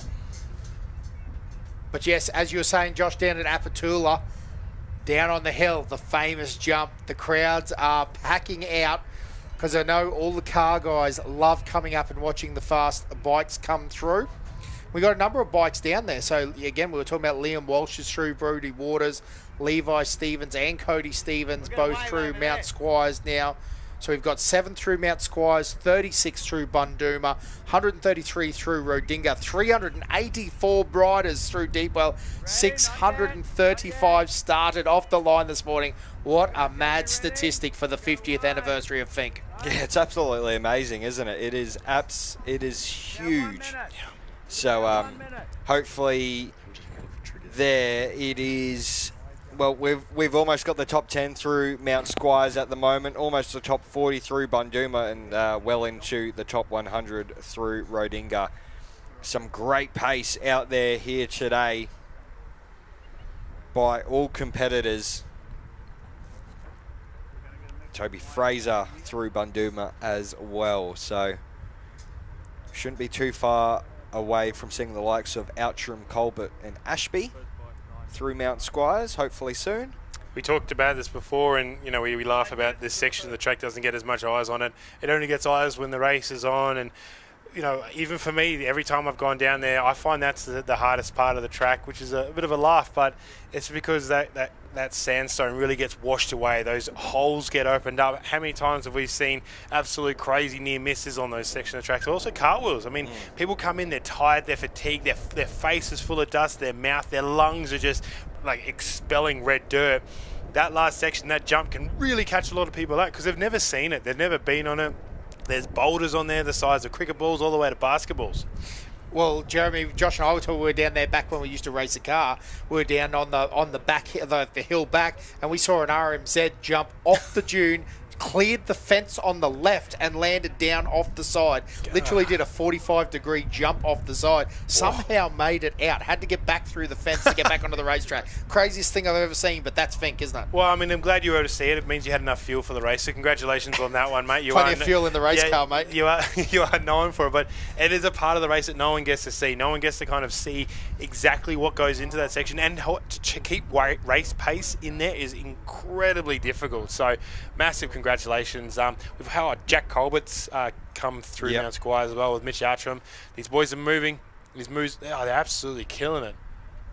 We're also hopefully getting some news soon from some of the riders out there. We're trying our hardest to find it. We're reaching out. If you know anything about any of the riders that haven't made it to a checkpoint yet, please message through. You can message me on the Dirt Bike Reader podcast. We've got people looking at that. We've got people running up and down the track. So if you have anything, please send it through so we can help get everyone exactly where they are. Almost, well, there you go. 400 bikes through deep well out of the 634 that have started. A great number. And sorry, it probably sounded a little bit bad there when I said Will Ashby. No, he's through Mount Squires. An update for him. He is having a fantastic ride out there today. Big shout out to him. We shouldn't be too far away from seeing Ben Grabham and Jack Dooley McDonald through Squires as well. But the top 10 have made it through, and right on cue is Ben Grabham. Jacko Smart is through Bundooma. That's good to see. Great for him to be back out on the track. Good mates with Will Ashby. That's just a brag, mate. Don't need to brag. Look at that. Just a bit of a flex there. I like that one. Grabber coming through is amazing. It's good to see him kind of pushing the young fellas through. Hopefully we'll see Jack Dooley behind him, and then Todd Smith as well. It's great to see Todd out here. He had his kids racing yesterday. Smithy's an absolute legend. He has won it. Unfortunately, his brother has never got there a couple times on the podium, but never actually managed to reach it. So hopefully Todd can keep it up, raising. I mean, he's a very busy man, old Toddy. So it's great to see him pushing hard. I love how we're all on our phones trying to find information out too, because I'm reading all the group chats. They're coming through thick and fast, trying to figure out exactly where everyone is. That's exactly what we're doing. Like, there's information everywhere coming in, and it's crazy because again with this race, it's probably one of the few ones where there's people sitting back home in Rockhampton or in Brisbane or whatever sending you information. There's asking questions. Or even they know something because they've been talking to someone down the track. It is crazy the amount of information that comes out of the Finke Desert Race. I think my partner's currently sitting out there with my kids, and they're all on social media trying to get as much information and kind of replying to everyone's text, because we're trying our hardest to get as much info to you as you can. And it's always scary, but hopefully we can get them all through. I mean, we've still got a few riders to come through Mount Squires that have kind of already on that push. Hopefully the Outram boys can come through. We've got Longy, things like that, who have been really fighting hard. So Jake Cobbin having a good run there through Mount Squires. So is that inside the top 10 there as well now? Yeah, well, that's his number, but he must be close. He'd be close. And corrected time, obviously, too. We had Daniel Pickett come through. Longy's come through Mount Squires, as we talked about. Yep. Peter Bedford's come through. Oh, it's so good. I mean, for me, I'm really happy because I get invested with these riders. We do so many interviews with all these people. It's so great to see them come through. So I get really excited when I see them make it to the end. Yeah, Kay Taylor, through there as well. And we were expecting to see Jack Dooley McDonald right before now, so hopefully he's going along nicely. And again, either Kay Taylor's having a cracker or he's also passed Todd Smith on track as well.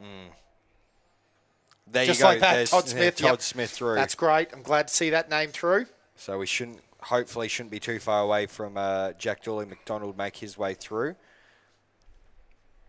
Yeah, we can see on that live feed just kind of everyone standing around. You can start to see when bikes come, they get excited, they can start pointing. So it's kind of giving us a couple of second head start. None of these boys running the club stops, mate, I noticed. Don't get the volunteers to fill the bike. Yeah. There's we've laughed about it before, but fuel stops are one of those very either protected thing or very serious things. And so I suppose at a fuel stop, it's more of a laugh thing, more of a casual thing. It's like, give me all the Red Bull and lollies you've got because I need to get through the rest of this track. Here's another true story. Oh, here we go. Yeah. Here we go. Back from Curran Fink Racing back in the day, and it was back in the day. We had a back really when you nice. Used to be cool. Let's just put it that way. Correct. We had a nice little pit stop, and we pulled in there and fueled up. I jumped off the bike, and they had to put me back on the bike. I was not worried about an 11-second pit stop. That's what I'm telling you. I was very comfortable with a 30-second pit stop. That suited me. So the clubs would have been perfect. Well, look, I have to admit, I had a failed attempt. Oh, who did have come through now? Chris Condon. Chris Condon. So, yeah, Dooley's kind of moved back. I had a failed attempt at Kalgoorlie a few years ago down the desert race, and I was very lucky that the 627 crew looked after me. An amazing pit stop. It was super fast, so fast, in fact, I was still sitting there figuring what was going on. I then took off and happened to crash and knock myself out and break all my bones, but that pit stop made me see how unprofessional I was compared to them. So I did appreciate that a lot. Jesse Ryan through Mount Squires now on the 21 bike. A stonking run from him inside the top 20 so far. Dooley's really got pushed back, you can see. Yeah, definitely. I was just having a look on socials, and a good mate of mine is out at one of the pit stops, and one of the bikes has pulled in, and he was asking for the good old Wicked Wings from KFC. That there is riding, buddy. Yeah, well, I've never heard of that as prep, but I do like it. It's awesome. Oh, the camera's getting told to move. Oh, look at that. It's a wave. It's the Mexican wave. It's a Mexican wave. Down at Fink. We love it.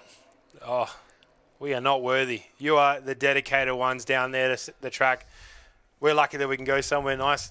Oh, actually, here's a perfect view right now. We can see the track. Everyone look at the screen. You can see that track and how all those square edges, all those hidden rocks in there. You don't see that unless you go down the track or you get footage like that. That is what catches you out. You all expect these big whoops all the way through the track. It's that absolute... Oh, he's giving a full yeehaw. Look at that. Oh, look at that. Oh, you just worked that, buddy. Wow, look at that Prado suspension. I know.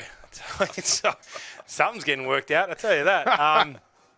On the locals, just loving it. Now, there's actually a team of riders, local riders, and some of them are living about 70 Ks continuing down the end of the track, which is a local team, a whole bunch of Indigenous riders who have come together and made an absolutely awesome one. Aaron Hyde was kind of that brainchild at an Alice local, so it's great to see him and also bringing the communities into this amazing race. Yeah, absolutely awesome. Great when whole communities get behind it. And a big shout out to all of Northern Territory. Like the fact that they've got ministers and, mayors and everything else backing this sport is absolutely awesome. Blair Outram has come through Mount Squires.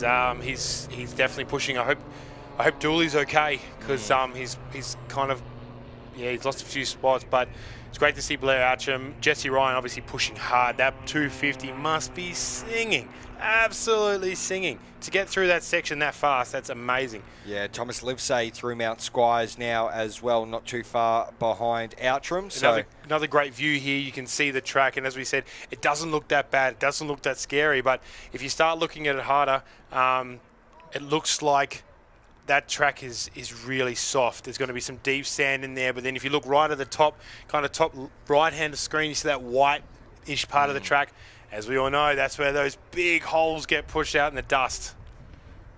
Yeah, no, definitely, and that's where those square edges are hiding. Jet Hicks through on the 18 bike as well. Oh, big shout out to Sam Davies. I know you're watching the stream, mate. But yeah, look, he's doing all the maths for me. He's my little rain man. Congrats on the little one, buddy. But it looks like Cal's just done a Rodinga in an hour.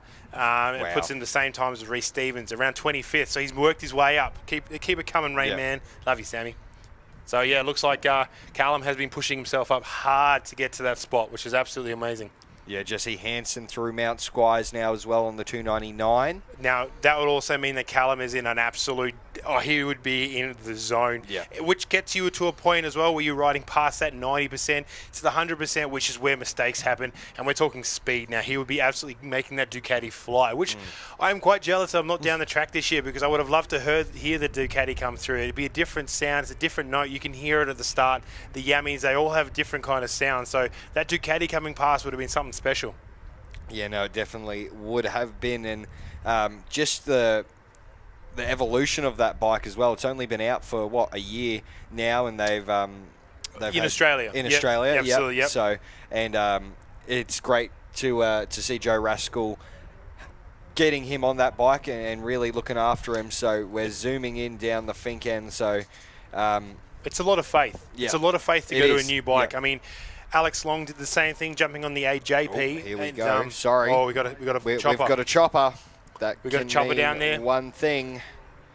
We shouldn't be too far away from Watch him come over those rocks, those big white chalky things that we see. He's going to be flying. Yeah, we should not be. You can see the dust. See Yep, the dust there at we the go. top left of the corner. Here we go. We're expecting the X94 of David Walsh to make his way over the hill. Hear the chopper? Can we hear the bike?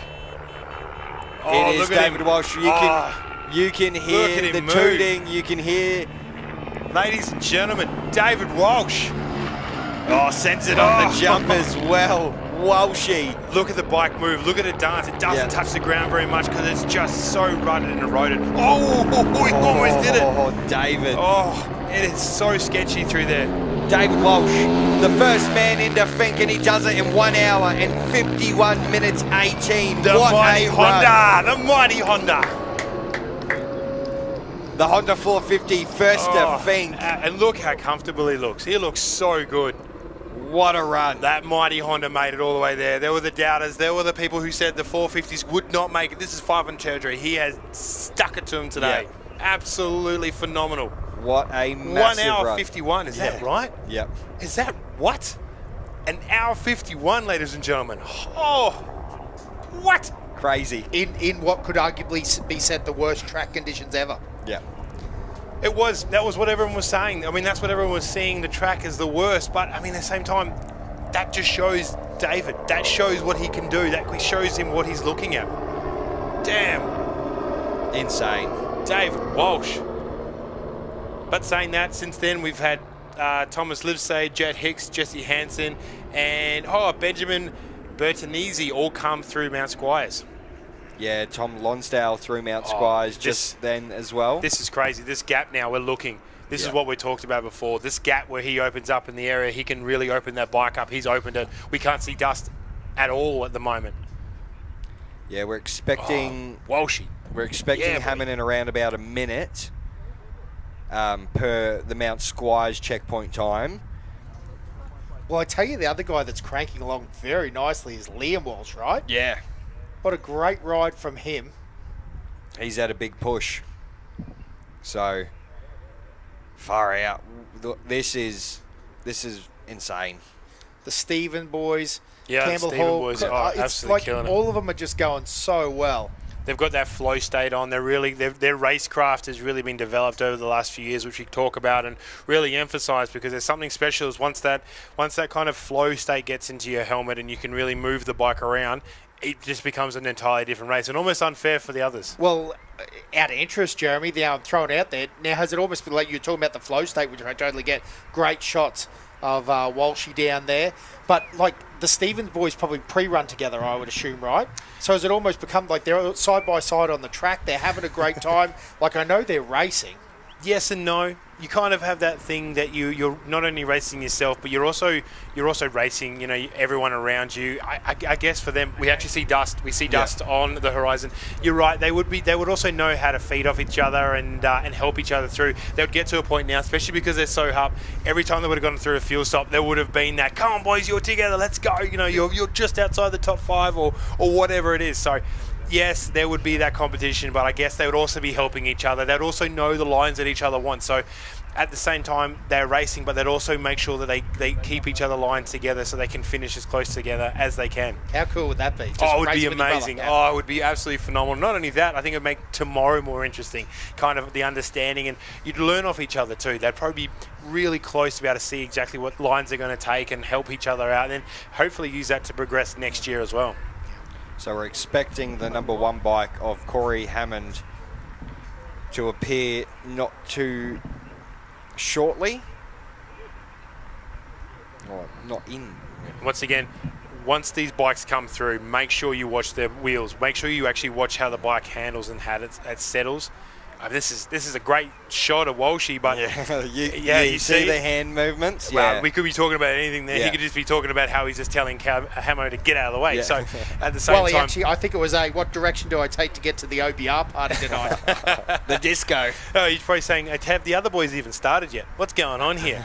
It's hard, but this gap he opened up, we explained, he has that knowledge, but once Hamo comes over, really watch how his bike works, watch how it dances over those rocks, watch where he gets drive or he doesn't get drive. Really kind of focus on that, because that's from a tuning perspective and a bike handling perspective, that's what you need to look at.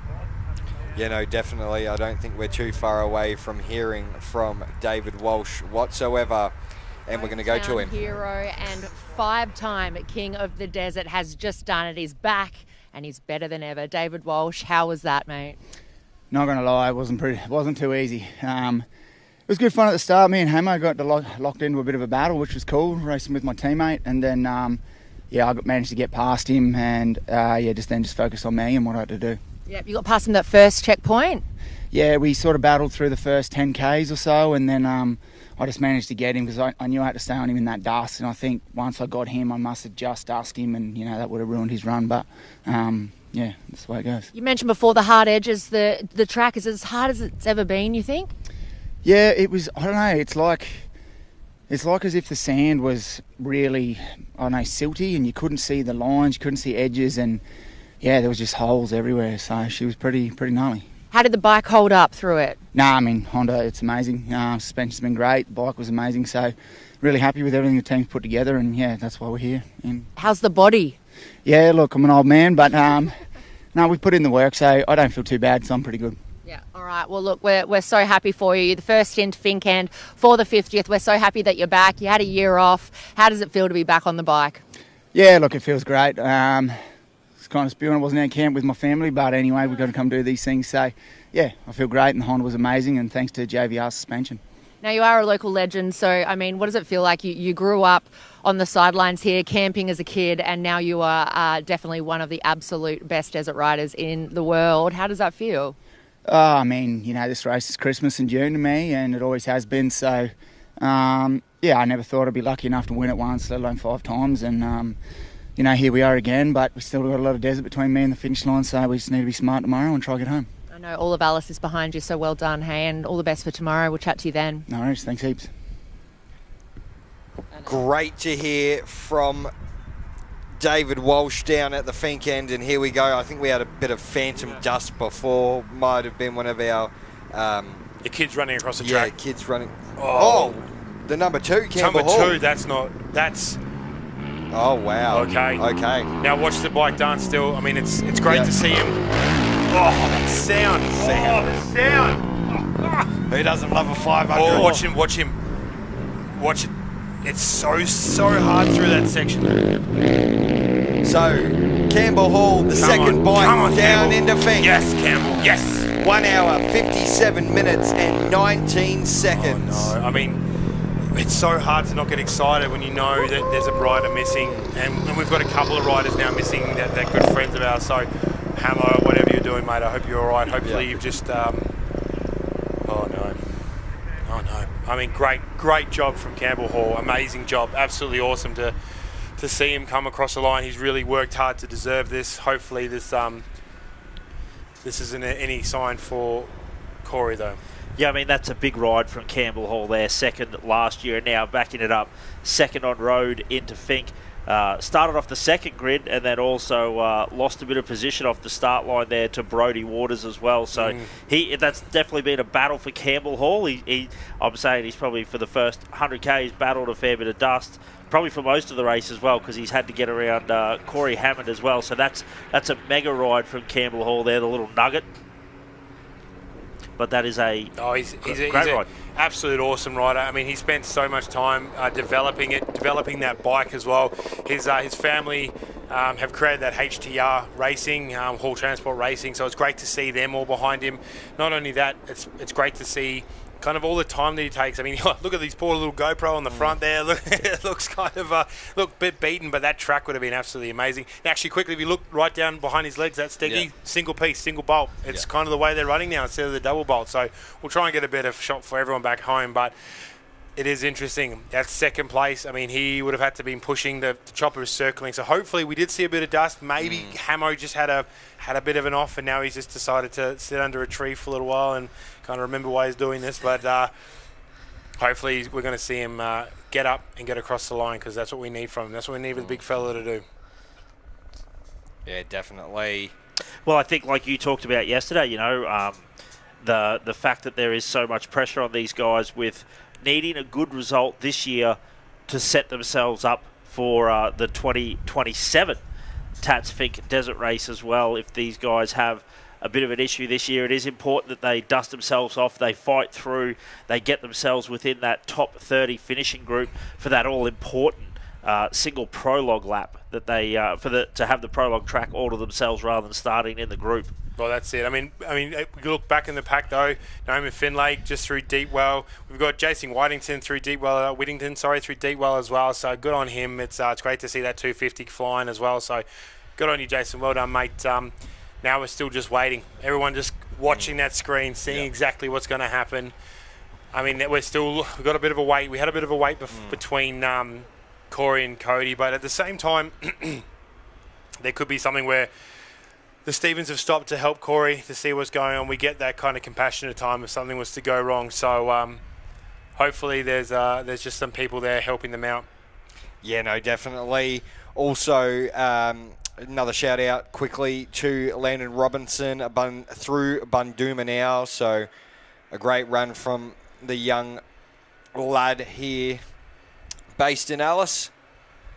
And quite a few more through Mount Squires as well. Reese Cole and Oliver Pitchford. But it looks like we've got some more dust. Let's see who it is who rides over. A couple of quick shout-outs from my end. Max Collins, you watching, mate? Big love. Good luck. Number 5, so Cody Stevens. Right. There you go. Well, look at him go through. Hopefully he's on the pegs. He's still feeding it. A bit more cautious. Right, see that? That really wants to moon boot you. Those steps, those rocks, they really can get you if you're not paying attention. And with the sun and the way it positions, those shadows can really hide how serious those rocks are. As I said, that is a lot of the track too. Cody Stevens, third into Finke with a time of 2 hours 01:01. Oh, here we go. Levi right behind him. Okay, Levi. Good work, buddy.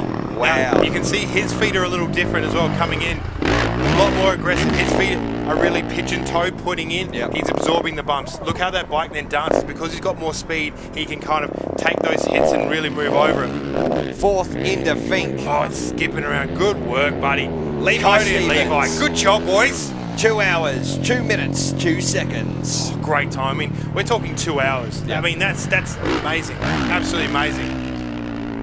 Well, looks like we're going to go down and have a chat with Campbell Hall down at the Finke end. Second across the Finke line today is Campbell Hall. Campbell, I think you just beat your body up for the last 220 kilometres, you were saying. Yeah, Tell me all about your ride over, mate. It was pretty, it was pretty hectic. Had a few big moments, but sort of just rode my own race and got past Brodie around the off-road club. Sort of just charged from there, so I felt good, but it was a good day. What parts of the track do you think were the toughest for you?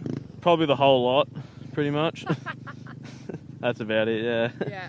I know you're keen to get in a nice bath, but look, tell me, you came second last year overall in the bikes. What are you going for this year? You're trying to get that top spot. Oh, to be honest, I'd be happy with another podium. Dobby's he's the man out here, but felt pretty good today, and anything can happen tomorrow as well. Any work that needs to be done on the bike ahead of tomorrow? Just a good check over, oil change, air filter, all the usual stuff, and have an ice bath and recover for tomorrow. Yeah. What's on the menu for dinner tonight? Oh, probably a pasta or something, I reckon. You need some carbs, mate, Yeah, for all that pretty energy. Campbell Hall, you've done so well. Second across the Fink line over here. Thank you and well done, and all the best for tomorrow. We're going to chat to you tomorrow morning. Thank you very much. Absolutely mega run from Campbell Hall. In the background, though, Liam Walsh made it. He made it into Fink. Oh my God, let me get my words out. 2 hours, 1 minute and 24 seconds, and then Brodie Waters was not too far behind him. 2 hours and 3 minutes and 27 seconds. So, bit of a change up. Top 6 in. And we're going to go and have a chat with Brodie Waters down at Fink. Third across the line is guzzling some water. It's been a tough 220 plus kilometres. Cody Stevens, how are you feeling? Tell me about the ride over. Yeah, it was a good ride. I was in about 100 k's of my brother's dust, so it was good to get around him. But once I got around him, I had a nice clean run into Fink, but definitely left a little bit out there for tomorrow, so I'm keen to get back out there. Oh, I love that. Left a little bit out there. Okay, left some in the tank. Now tell me, what do you think were the toughest parts of the track? Probably from Bundooma at the tank there, the 140 to the 160. That was just out of control. How's the body feeling? I can see you huffing and puffing. It takes a lot out of you. I know you're shaking. Tell me how the body's feeling and how you're going to recover tonight. Yeah, no, the body's sweet. Yeah. Get in the ice bath and go back home tomorrow. I love it. Cody Stevens is a young gun. He's third across the line at Fink. Well done. Go and enjoy it. Have some more water and maybe an ice bath. Good on you, mate. Great to hear from Cody Stevens there. A mega run. Eating his brother's dust there for a bit with Levi. Madison Healy through Mount Squires as well. So great to see her having a really good push. We saw them, look at that. Callum Norton through Bundooma. Okay, right. Yeah, he's having a hard day. He's having a hard day pushing through. He'll be pushing through some of the thickest dust you could imagine. And I spoke to a few riders before what it'd be like to kind of line up your day race with Callum Norton on your tail, and it'd be quite scary. We've kind of talked about how hard it would be to actually push through so many riders in such a deep field. He's doing great for him. Hopefully he can keep going. And Rainman Sam Davies, he can keep me up to date with his actual time. So it's great to see. It's great to see this section of the track, and as I said before, that kind of all the way to 160, from those fuel stop, that 110, wherever you want to go to 160, it is absolutely wild through there. It's really been exposed. We've talked about the rain coming through, stripping off all the dirt, then the dust getting blown back on top, which leaves it really silty. I think even Walshy mentioned that before. It can really catch you out, and those rocks can be the size of footies everywhere, and that's kind of one of those things where you hit one of them at full noise, it can be a kind of game over, but the shadows, things like that can really hide them. But it looks like we're going to head back down to Fink for another chat with the next of our competitors. Following his brother, we've got Levi Stevens here. Can you walk us through the last 220 kilometres that you've just finished? Oh, that was pretty loose. I had some big moments, and I didn't think I was going to make it here at one point, but I just kept my head down and kept pushing and just attacked everything as it come. What do you think is the hardest part, the mental part, the physical part? Walk me through it. The most hardest part's probably the first 80, and mental part is your brother starting behind you. I love it. He's got a bit of bragging rights on you, hey? First to Fink before you. Yeah, he definitely does, but we got tomorrow. We'll try and get him. Let's see what happens tomorrow. Hey, what have you got planned tonight? Do you need to do some work on the bike ahead of going back to Alice Springs in the morning? I'll leave that up to Dad, and I'll go and have an ice bath and just chill out. Dad's got it covered, you reckon? Yeah, he does. He's good at it. I love it. What do you reckon's so magic about Fink, mate? Probably the atmosphere. Everyone gets around it. There was that many people on the side of the track, and just everything about it. I love it. One thing I love as well, before I let you go, I know you need to go and have a rest, but just the, I guess the camaraderie or the mateship that's here. Every rider has gotten off their bike. If you haven't seen it, first, second, third, fourth across the line, all of them just shaking hands and hugging each other. It's such a good sight to see. Well done. Okay, Levi, go and have a little R&R. I sure will. Yeah, great to hear from those two boys, Cody and Levi. It's great to see also in that time we had Liam Walsh finish and Brodie Waters finish. Yeah. So, I mean, they've got great times, 2:03 for Brodie, 2:01 for Liam. I mean, they're great times, pushing hard. Liam made up so much time. Obviously, Brodie, I mean, it's going to be tough for him. It's going to be really tough taking on that team manager role and being racer. So hopefully he can get back into the zone. But he's also, I mean, look at the talent that we've got in the top 10, top 15. It is absolutely wild. We've still got, you know, the Atram boys coming through, Jack Colbert, Will Ashby. I mean, those guys aren't slouches. And if they decide to turn it on, Grabbo's also one of those guys that if he decides to turn it on, you're all in trouble. You're all exactly. I mean, he's got the same amount of track knowledge, if not more than Walshy. So if Grabbo decided that he's had enough of you, he's going to get you. Yeah, definitely. As the dust rises once again, who will be our next bike into Finke? So just got a text message, a little bit of a rumour circulating around the Finke overnight stop is Corey Hammond may have snapped a chain. Oh, no. So the number 4 of Mitchell Outram. Oh, Mitch. Having a great run. He'll do that jump very nice and conservative there. Got to be careful here. Look how much the bike moves. Oh God, that rear wheel really gives me the heebie-jeebies there. But Mitchell Outram, the 7th bike into Finke, does it in a time of 2 hours, 8 minutes and 33 seconds. Yeah, I mean, you can really start to see it, and I think that's what I truly try and get people to look at is, yep, it looks amazing, and these riders can do some fantastic things, but look at the bike, look how it moves, look how fast that rear wheel comes up into the guard and then comes back out again, especially at the front. I mean, these guys trust a lot of that front tyre to kind of get them into point where they want to go, but at the same time, they need to keep it light enough that it doesn't get stuck in a rut and start pushing them around. So when it comes to bikes and watching them, yep, we can watch all the amazing stuff and kind of just be amazed at what guys can be caught now doing. I think for real riders, it's all about ensuring that you can see exactly how the bike works, where their body is, how far back, how bent over there, how much bend is in their knees to take it up. So actually, I just got another update. We got... Okay, so Callum is an hour 30 from into Bunduma, 3 minutes back from Reese. So Reese did in 1:27. Callum is at a 1:30. Yeah, okay, wow. That's moving. Thanks, Sammy. Yeah, so we would just like to point out, we will try and give you as much information as we can. These are not confirmed information, but yeah, just a little rumour floating around the Apatula end at the moment is, yeah, Corey Hammond on that number 1 machine, a snapped chain. 277 of Jack Colbert. Jack Colbert. Come on, Jack. Darwin local, absolute legend of a bloke. This is a great run for him. Really making that bike work. He stepped up to the 500 this year and he is looking so smooth on the bike. Look how planted it is. Just so smooth through those kind of sections. He's really managed to work that bike in. See him downshift so he can get that power to drive through that section. He knows where the track gets dirty. He lifted that up, pushed that power through and managed to get all the way through. Great amazing. Run. 8 bike good into work, Finke, mate. the 277 That's awesome. of Jack Colbert. And there's our man, Will Ashby. Oh, looking smooth. He'll be the 9th bike into Finke. Really good consistent run. Great run. Consistent. What a run from Will Ashby. You can see the dust kind of not hanging around as much, but he's managed to push that bike across. Oh, it's done. So now he's battling through it. Look how he's tucked in. Look how his elbows are down. He's got his back hunch. He's really tucking in. He's happy with that. Locking that bike in to make sure that front wheel doesn't move too much. That's a great run from Will. Absolutely phenomenal. Massive run there in the top 10. So, geez, we talk about it as well with what happened this morning with how good a run OBR put on. Credit to David Walsh with that 1 hour 51. That's 9th bike across the finish line, 2 hours, 10 minutes.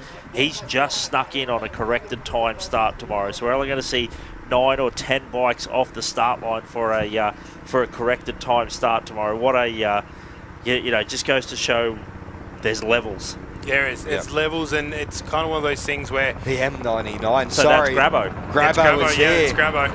He's going to put himself inside the top 10. Now, really, look at how his feet are sitting. This is listen to that bike, that 450, just something special. But look how his feet work. Look how he's changed gears super early. He changed down gears as he was coming down before he even got to that bottom section because he knows he's got to have the power to come through. He's also coming in quite reserved on his feet. See how he's kind of sitting? He's not tucked in. Oh, there we go. That is Corey there Hammond. is Hamo. Oh, no. So maybe that does confirm our rumour of the snap chain. Snap chain. So this is Todd Smith, M96. Is it? Oh, look what at a jump. Oh, yes! I reckon this is Ivan Long, the madman. The only person who would do that. Yes. Only person to see that. Absolutely. I told you Longy's got to watch for Longy. There's something not in there, but when he makes it work, it works. Oh, Hamo, I'm so sorry, brother. Now, if there is one man that is fit enough to push a bike in. Yeah, look at him. Look at that's a view. I tell you, a bit of Hamo with his shirt off. That's for the ladies out there. Come on, ladies, give that a round of applause. That is a view, is it not? Oh, that man is pushing. Look how deep that sand is. Oh, it is 100% pushing it through the beach. I tell you what, he would be cursed today, but he can't get assistance. He can't have help coming across that line.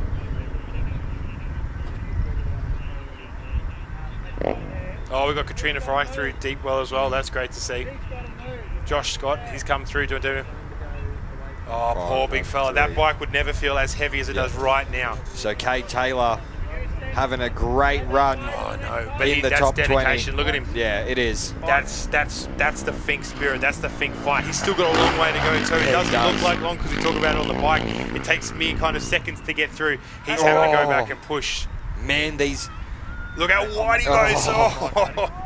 God Almighty. It's going to be hard to watch here. Come on, Hamo. Come on, Hamo.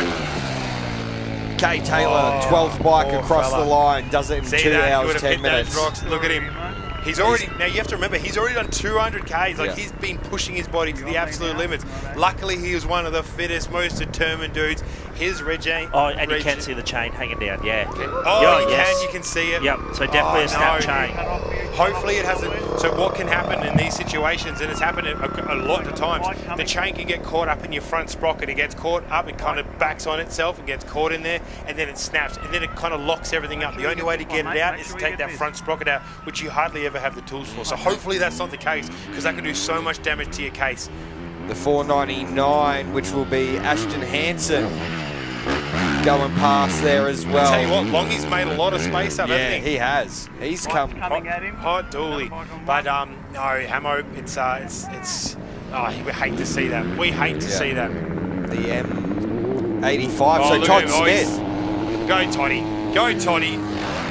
Oh, the sound of that Husky. There's something special about the sound of Husqvarna 501s. I know there's so many great other bikes, the 450s, the KTM 500s, even the Yammies, but the Husky has a very aggressive note. Toddy, the boys back home, we absolutely stoked for you. So good work, mate. That's phenomenal. Now, poor old Corey, he is at the base of the jump as well. Jesse Ryan across the line on the 21 bike, 2 hours 11. What a run from him. Boy, oh boy. Oh, this is a long walk for him. And this, you have to also take now. This is a lot of mental stuff that he has to now kind of get over for tomorrow. The fatigue that's going to be setting in, the heat as well. I mean, there's a lot that he's now going to have to recover from. He probably never had to previously. This is going to take a toll on him. Hopefully he can get through it and kind of get out of that headspace, because he seemed to be so close to the end before it failed. Jake Cobbin just went past as well. Just trying to work out who this is, because they're missing the top part of their helmet. They've obviously had a bit of a... They went for an exhibition. An exhibition run. 100%. They went for an expedition all the way out. Chris Condon, that is, across the finish line, the 2:14. Get upper. There is no faster moment in your race than at the start, than at the finish. We are going to head down to the Fink end for another chat. One of the first masters to come over the Fink line, Ivan Long from Queensland. How are you feeling? Actually, pretty stoked. I wasn't expecting that. I started a long way down, like 37th, I think. Had a really bad prologue yesterday. So, it's been a long road to get here. The last sort of 3 weeks has been pretty torturing. So I had a car accident only a couple of weeks ago. So we hit a bull on the side of the road. So I wasn't expecting to actually come through to Fink. I literally haven't thrown a leg over a bike until about 2 weeks ago from Don River Dash last year. So one Don River Dash last year. So that's literally the last time I threw a leg over a bike until about 2 weeks ago. So, man. Well, then you have to be happy with how you've done today, surely. Oh, definitely. If it wasn't for Tune Tech, like Steve Jones coming out, and we spent 2 or 3 days just setting it up, and through one section of the track there, we pre-run over 60 odd times. So just to try and get it comfortable and in the right window. So between those guys, Fitzy Steely, my old mum, like my old lady as well. The whole support network, a little town in Mosman, and not doing much work on the bike, but we managed to actually get up there for the look of it. Tell us about the track. Tell us about your journey over here. Obviously, you've told us about the lead up, which sounds grueling. We're so glad that you made it here. Tell us about the ride. I reckon the track, like as much as what people have been saying is like the roughest one, I reckon it actually was, like pre-running it was actually a lot rougher than what it was today. So I think the cars like really packed down the whoops, and it was quite dusty. There was a lot of sketchy moments, so square edges in the middle of the whoops, and had a few big moments. But apart from that, we did a pretty good run. All right, thank you so much, Ivan Long, all the way from Queensland. Thank you. Thank you. Great to hear from Ivan Long, but man, these are some really, really tough images to watch there. Hey, Chris Hemsworth, if you are watching this for your Fink documentary, what you are seeing right now is absolute heart, guts, determination, a never-die spirit. I mean, we are riding this along with Corey Hammond. The effort that he put in to drag that bike up the hill, he dropped it. He pulled it up by the rear wheel. You saw him just... He's walking in boots, he's walking in knee braces, he is pushing it in the heat of what this would be. He's just done at least 210 Ks of the fiercest riding you can do on the back and the tail of David now he's Walsh. running. Well, he's got to run. There we go, the Atrin brothers, here he comes. Look at him go, absolutely phenomenal. He's so close. Trying to be happy, trying to be sad, there's too much going on. Just down in the creek there is the timing finish there, so he's almost there. Yeah, I know. Good, but massive come on, one. Corey. Blair Outram, good on you, buddy. Absolutely phenomenal. But come on. We just need him to get to the bottom. We just need him to get him there, but he's done it. Hamo. Oh, he's close. I mean, if this is an Iron Man moment, I don't know what is. No, exactly. Come on, Hamo. Keep going. You're almost there, mate. You're literally a couple of steps longer. Thomas Livesay in the 13. Here we go. Come on. And also, older Hemsworth, he better work out a bit if he wants to get a rig like Corey Hammond. Oh, I tell you what, that's a rig in him. Just waiting. Come on.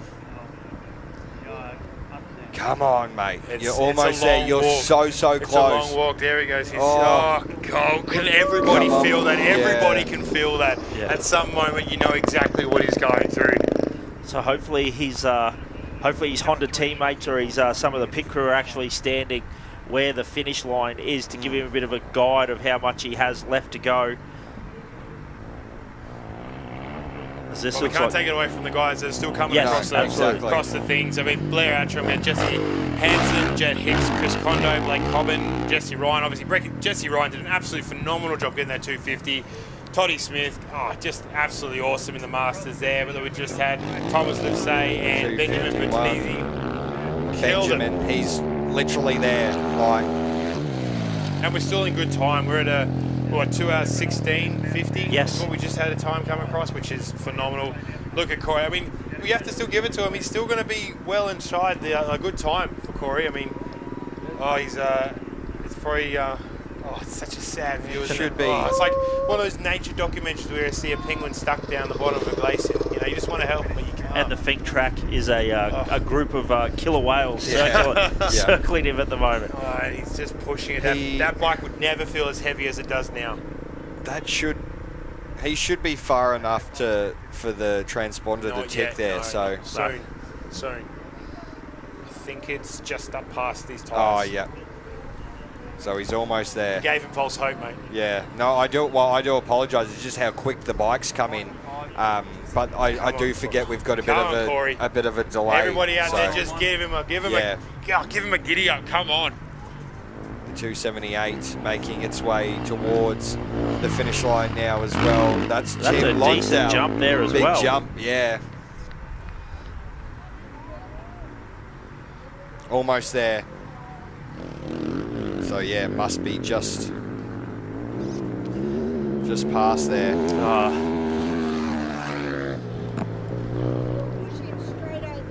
So Tim Lonsdale. Yeah. In and across the 278. So Corey getting very close now. This is the other one too. Volunteers there trying to push him on. Big deep breaths of dusty Fink air as well. Yeah, that's exactly it. I mean, luckily he's got his teammates there to throw some water on him.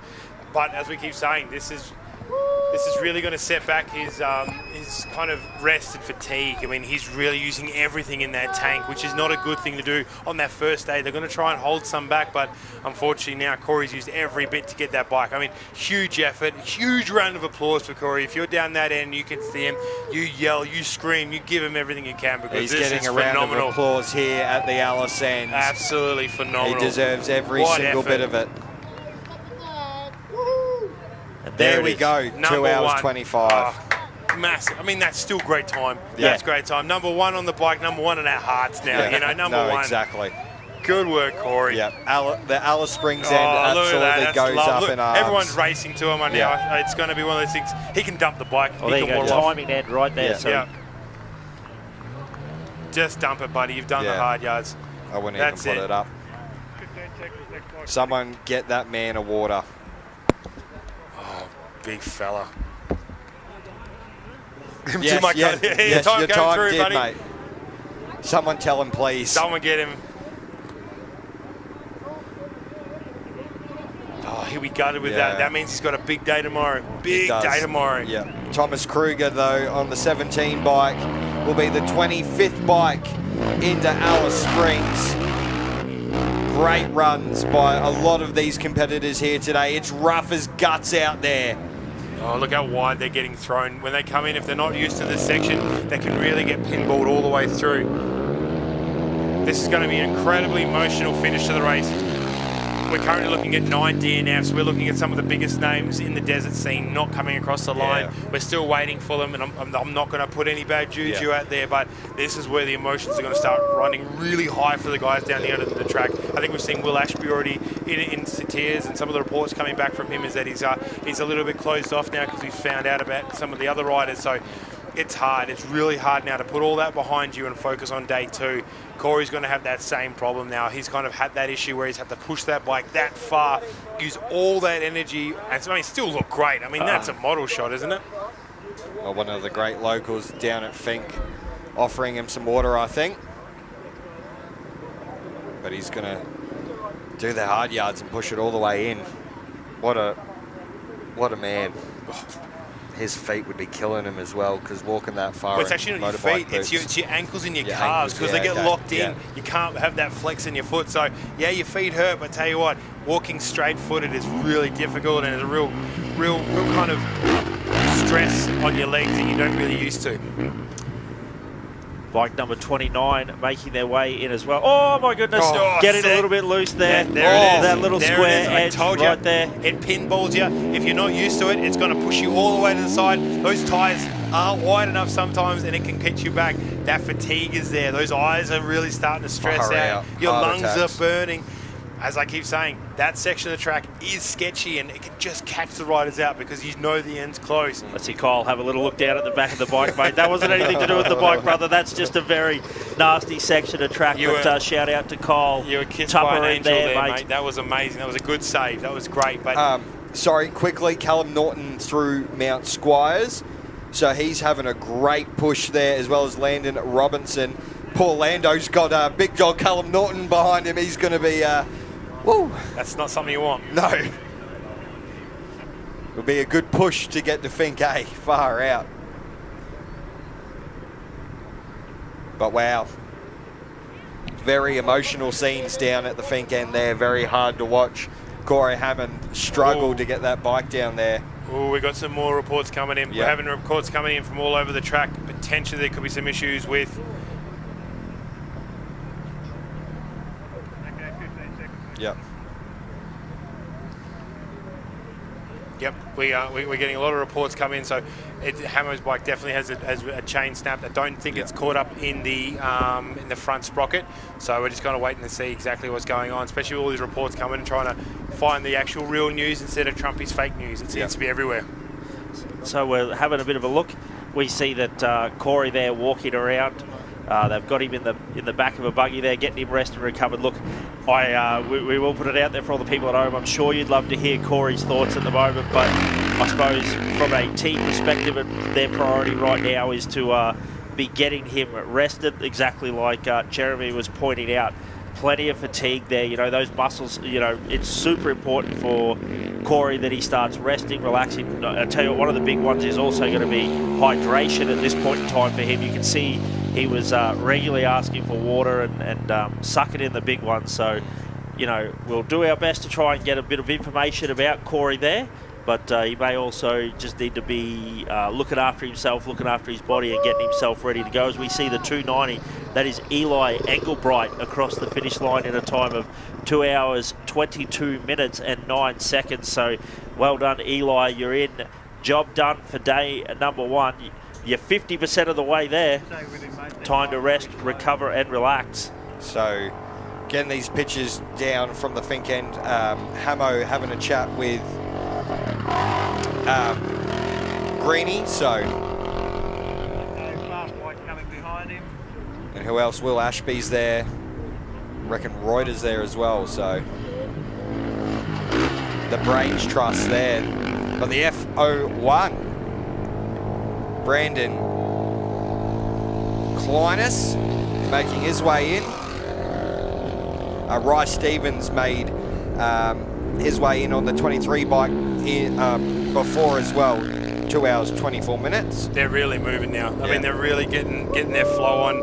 The speed is really going to start picking up, especially between Mount Squires to Finke. Those times can be really, really short. We see them go through Bundooma at great times. I mean, the push through to Rodinga is huge. So, obviously, to get through to Finke is massive. But even just to get through those first couple of checkpoints is really hard, and they're really pushing. We can still even see dust out in the path. Oh, wow. So, looks like we have been able to get the interview we wanted. Corey Hammond. Well, there aren't many riders out there that ride harder than this guy, Corey Hammond. Mate, tell us what has happened, what's going on out there. Just got to be careful what I say, but finally loosened up around Alice Creek there. Started feeling really good. I think there was about 40-odd seconds, I think, at Bundooma, and I know I'm strong down this end of the track. I had a flat tyre from about Bundooma there. Rode it to the 160 there, and a major miscommunication in the pit stop, but snapped a chain a couple k's down the track there before the finish, and just had to push it all the way here. So Mama didn't raise no quitters, so we're here, but ultimately it's cost me a shot at the win. But that's just motorsport. If you can't get over it in 10 minutes, you're in the wrong game. So it is what it is. We'll move on. Look, you are keeping your composure. You are one of the best riders going. We're all behind you. And look, I'm sorry that this has happened, but we still have high hopes for you, Corey. Yeah, that's it. I'll ride at home tomorrow and get the 3 Hondas across the line for Honda, and we'll reassess. So, like I said, it's motorsport. Shit happens, and we'll move on. That's it. Who have you got here? You've got a lot of support here, Finken, right? Yeah, I got my mechanic who's worked tirelessly all year. My suspension guy, Greenie, he's been amazing. He's just gone above and beyond for me all year. The whole Peter Kittle Honda Racing Australia team, and my dad and the rest of the crew. So we'll go rest up tonight and have another crack tomorrow. See how many spots we can make up. And I'm not sure how long it took me to get the finish there or where I'm sitting, but we'll just pick them off tomorrow. Yeah. All right. Well, thank you so much for your time. I know it's not easy, and we look forward to seeing you tomorrow morning. All right. Yeah, and thanks to the whole Finke committee for putting on a great event. I love this place and always will, and best event in Australia. So it's a tough tough race, and the desert gods have plans for you sometimes, and today just wasn't my day, so it is what it is. That's it. We love it. Thank you. You've got such a great spirit. All right, Corey Hammond. Not exactly the result he was after. However, he's still an incredible guy. So much respect for him and how he's handled this situation. Back to you guys. Thank you very much, Amanda. Mama ain't raised no quitters. No. I think that's the best line we've heard all weekend. That's a hard line. Yep. That's a hard line for everyone, and especially coming out of him too. Put it on a T-shirt and sell it. That's the Hamo special, Yep. that one. Put it on a... Oh, mate. We felt for it. Yeah, we all we did. felt for it. We knew the struggle that he was going through, and whatever the issue, that's tough. Yep. That's really, really tough. Brock Parker made his way into Fink as well while we were in that interview, as well as Jacob Smith on the 590 and Seth Bell. So a great run from all of these competitors making their way into Fink. The top 30 are in, but the top 50 still making their way. This last section really is sketchy. It catches you out every year. Yeah. Every year we visit it, every year we watch it. I mean, I watched it last year, yelling at the screen, telling everyone, what are you doing? Spend more time down this section of the track. You need to learn this because it will catch you.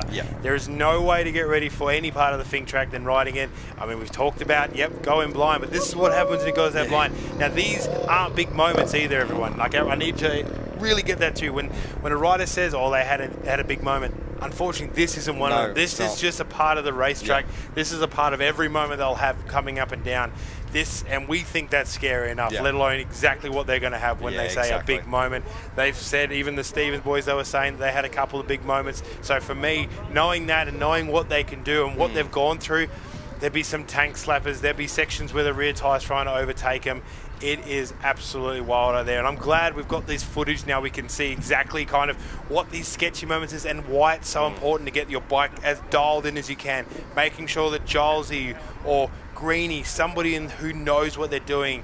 I mean, GDR's been out here for so long. Greeny knows every part of the track. He knows how to set your bike up, and this is why, because if you don't have a bike set up right, you are going to absolutely eat it. And as I said, you can kind of pick it now. You boys now are going to, you be able to take my job because I've given you all the tips and tricks. You know how to spot out exactly what's bike going to do and how it's going to be settled in not only these berms with whoops in it, but the straights, the takeoffs. It's just absolutely wild. Yeah, great run from Thomas O'Connell, who was that bike that we all sort of grimaced at there, the 664. For the next of our Class 5 competitors making their way through as well, the 528. We'll give you their time as well as the 232. So Oliver Pitford on the 528. He's made it into Fink in just under 2 hours, 30 minutes. So a great run from him. And now the 232 making his way towards the finish line here. Having a good run. The 295 as well. They're coming through thick and fast now. Ben Dixon was the 232, and he is into Fink again, just under 2 hours 30. Great run from all these competitors. That was Ethan Alderton on the 295 across the line.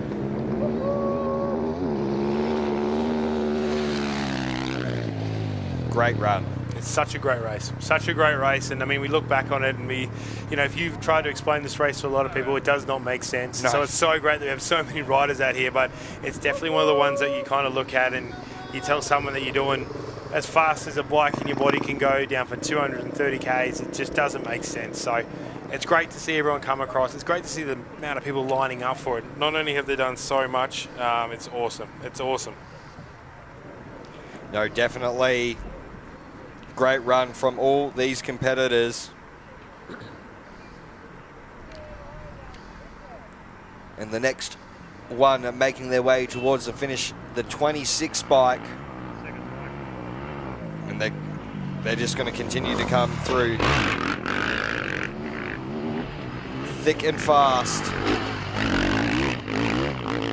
Don't think that one's got a front number. So Alan Graham, the 26 bike, and Tyler McCoy through into Fink. Great runs from them, just on the 2 hour 30 mark. A lot better that time round. Reece Cole on the X47 across the line as well, 2 hours 30, 53. That's the man on your screen. The 497 as well. Callum Heberman. Oh, big moment there on the X74. Made his way into Finke. Done and dusted. Daniel Briggs on the 497 into Finke, as well as Brett Ray on the 799. All across the line, this top 50, very, very close indeed. And once again, some great rides. Oh, yeah. I think he's had a few big moments there.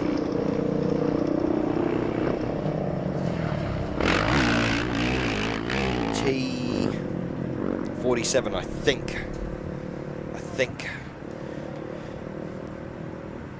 Yes, it is. Jackson Smart in the top 50. Let's go. Jacko. You, buddy.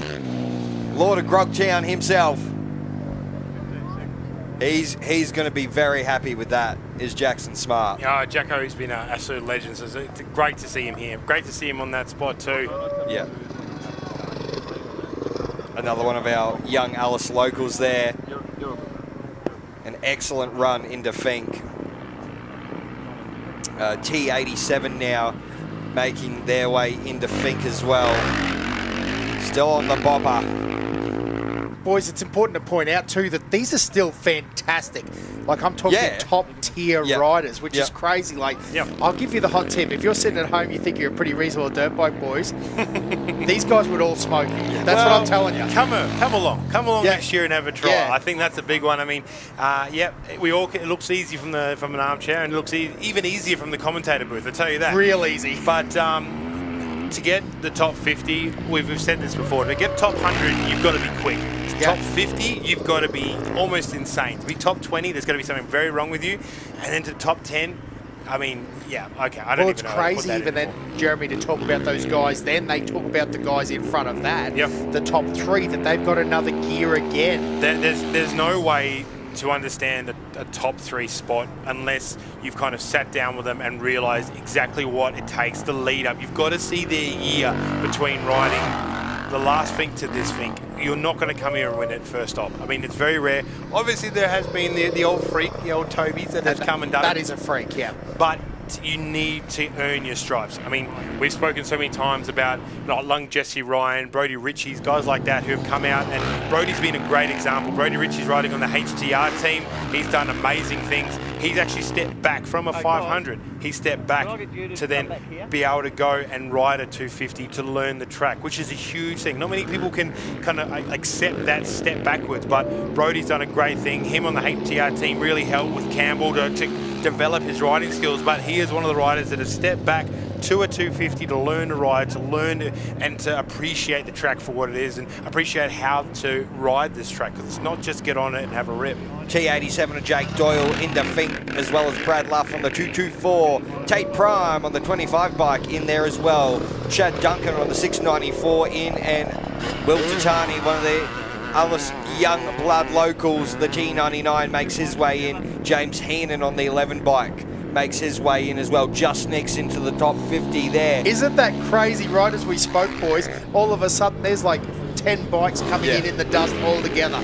Absolutely mad. Jaden O'Connor on the 398 bike, and Danny Lean on the 689, all into Finke. Brent also through there on the 491 bike. There you go, across the line. Blake Pedersen on the X42, having a good old push as well. Toby Fraser on the X66, 2 hours 30. All these competitors, and I do believe that's the first of our Class 9s, and it will be the 999. Madison Healy across the line, just outside the top 50. What a run for her. That is absolutely stonking. How good is that? Killed it. Just absolutely pushing that bike to the limits.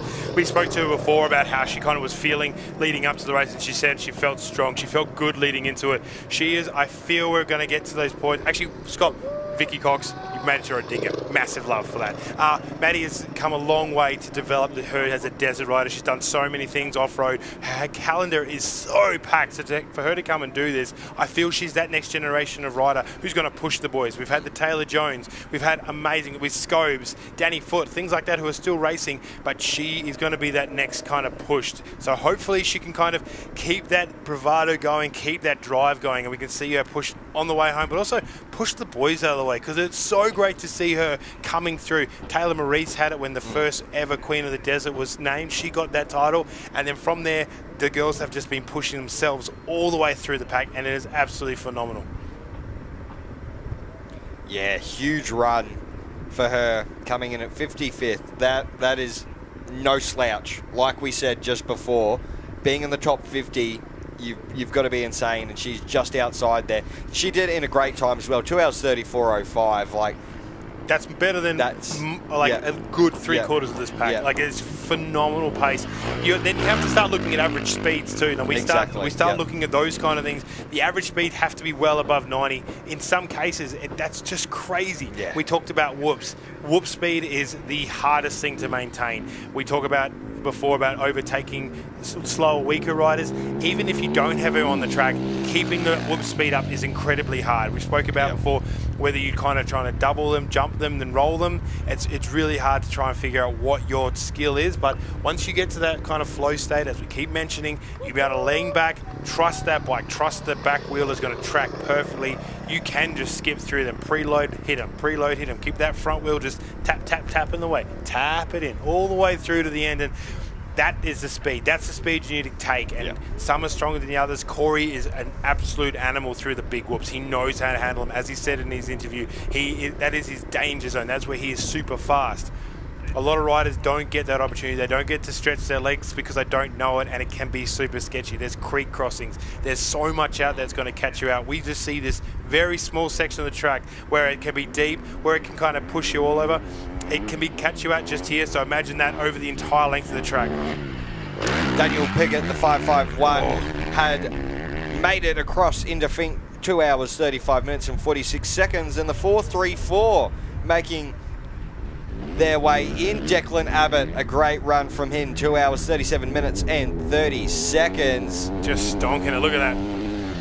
Hanging off the back of it. Pushing all the way to the end, right? It's so good to see. Absolutely. And once again, I mean, if you start looking really, if you want to get technical, listen to the bike, listen to that rear wheel starting to kind of search for traction. It's not there all the time, but you can really hear it in the bikes. We're going to take a quick break here in the commentary box, have a word from our sponsors, and we'll be back in very, very soon.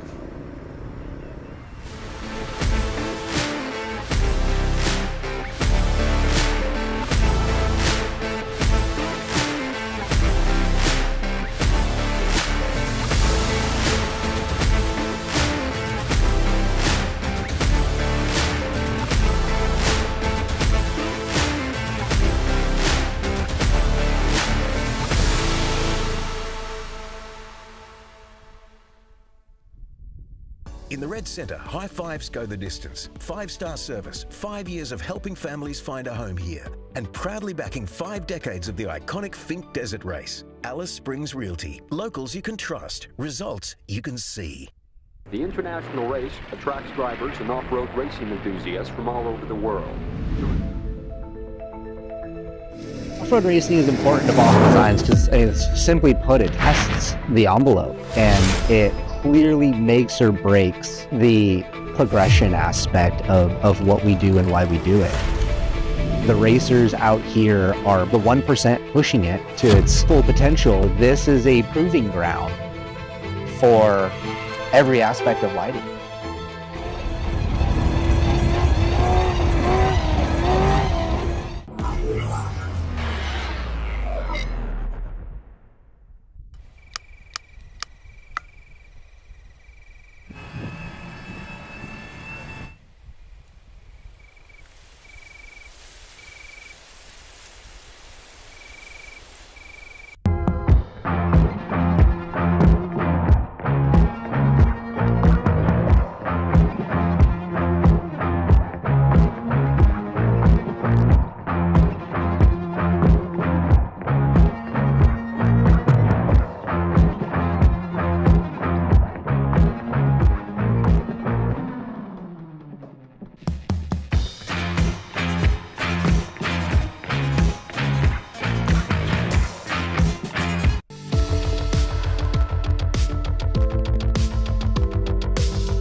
At Alice Springs Realty, we're not just about real estate. We're here to guide you with honesty, care, and real local knowledge. Whether you're buying or selling, we'll look after you from first hello to the final handshake.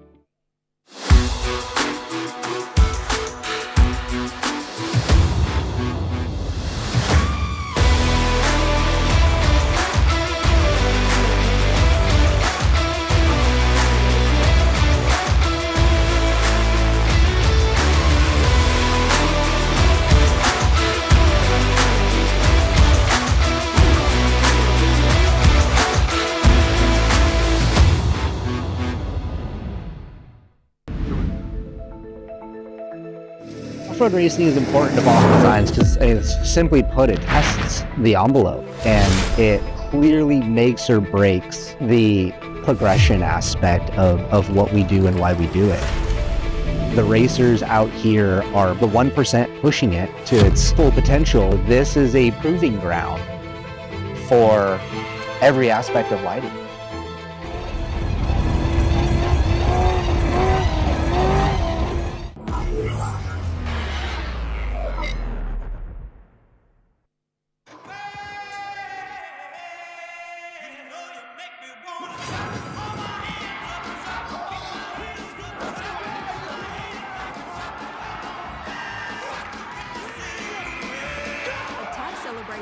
Is a better celebration.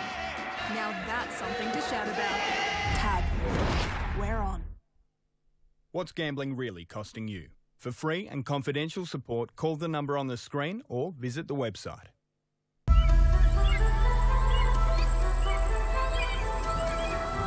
Escape the busy city.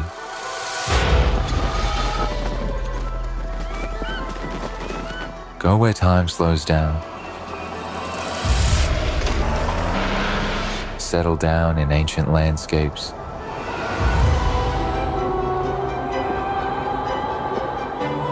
Stare into the campfire. Fall asleep under the stars. Wake up in the mist. Keep the adventure going.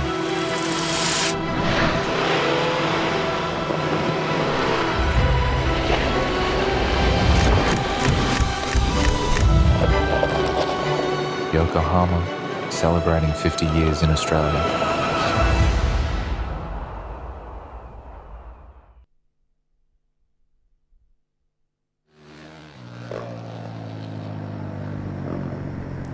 Well, we are back and we've had a gaggle of bikes make their way through down into Finke. I will walk you through them. Rick Hall, the 711 bike, made his way across the line. Brooke White, the 217 bike, Michael Fromm on the F96 is into Finke, as well as the T90 of John Stewart, Harry Steele and Nicholas Troop, Andy Brack and Kane Macquarie, all into Finke. What an effort. You love to see it. 621 bikes started at noon today. 612 have made it into Deepwell, 600 have made it into Rodinga, 398 into Bundooma, 225 to Mount Squires, and 66 into Finke.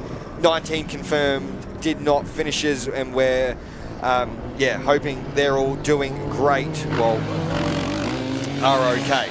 Yeah, I know what you mean, mate. There's plenty of riders that have a range of reasons for being out there and racing, and there's a lot of guys that are just chasing a spike. There's 600 through Rodinga, which is absolutely nuts. So Luke Nixon on the 665 into Finke, William Turbeck on the 195, Nathan Scott on the 501 making his way across the line, and Cooper Lees on the 522 into Finke as well. I gotta admit, I can't even imagine, now that I'm thinking about being a official down the track here, trying to work out what the heck is going on with 600 bikes. Yeah, there is a lot of them making their way through. What a feeling too, Josh, crossing under getting that flag. I know it's only halfway, but for a lot of these guys, it's it's the adrenaline dump that they need. It's the break that they need. They've been training for this all year, maybe even a couple of years. The Fink thing is so real at the moment. It's absolutely crazy. Again, the Instagram, the stories, the YouTube videos, the lead up, the pre-running. It's just absolutely insane these days.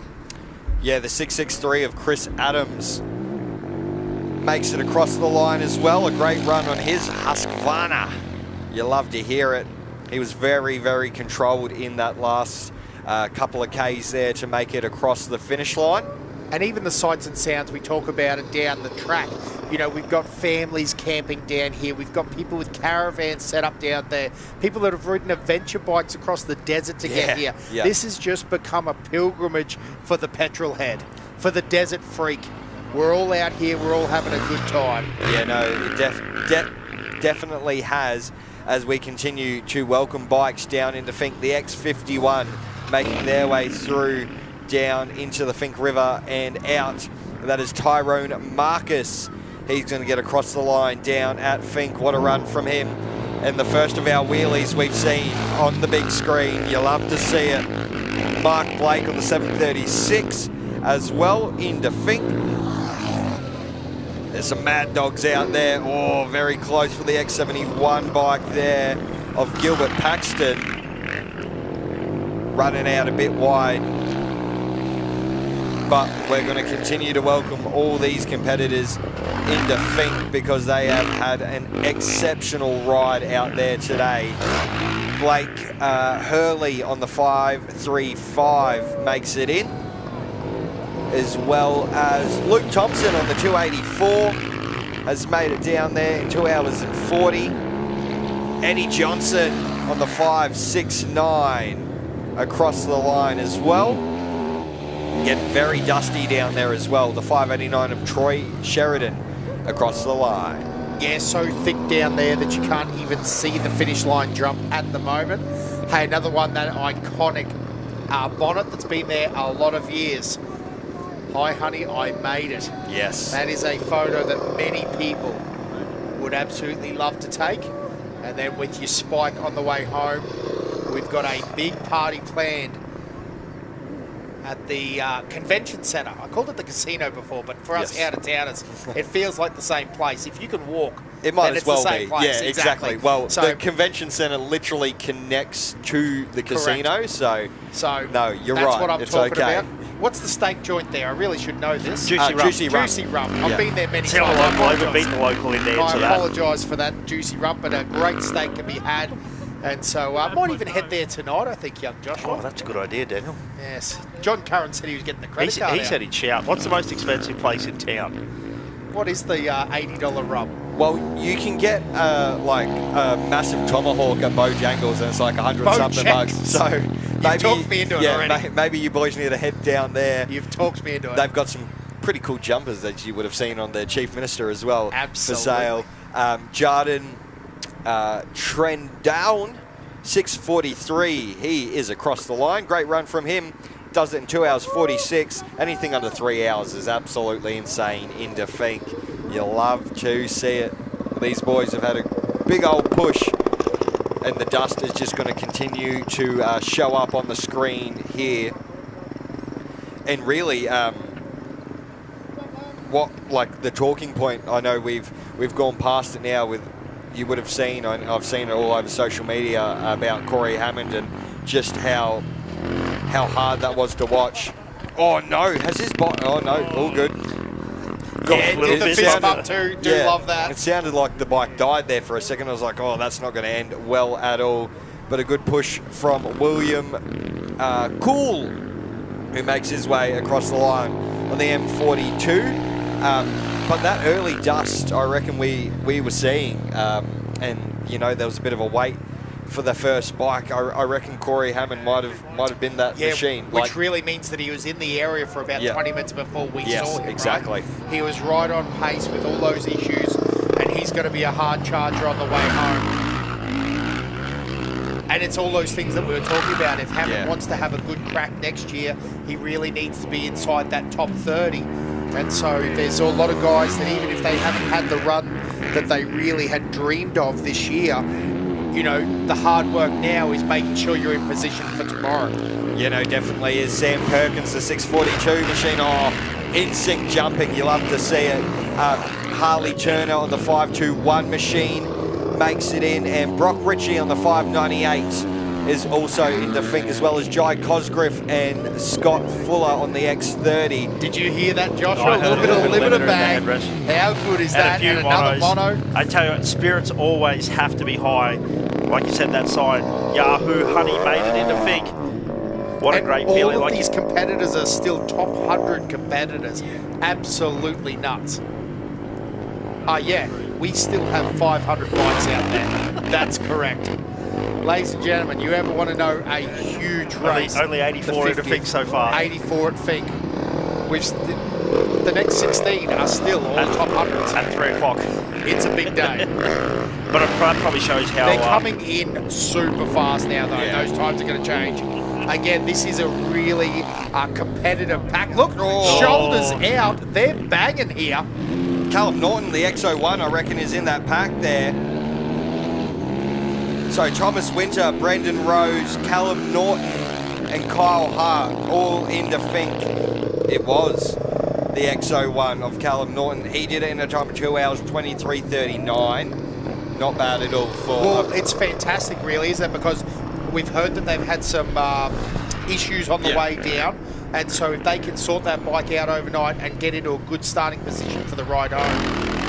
The X99 making their way in as well. But that is so Quinn Callis on the X99, that is a monumental effort for Callum Norton. He was down in 300th and something, and he's come in to Fink in the top 100. That is a massive ride, an absolutely massive ride. You've got to take your hat off to him. Lachlan Wilcock on the X87 is across the line. Great run from him. And again, all these riders coming in under 3 hours. Absolutely amazing. Yeah, and I mean, you can see they're still fit and fast. They're riding well here. These guys have trained for this race. They're running a competitive time. Some of these guys would be even looking for, spots next year. Yeah. I imagine there's guys that have come through the pack. They might have qualified in 300th, 400th, and they've worked their way through. Oh, yeah. This bike doesn't look the best.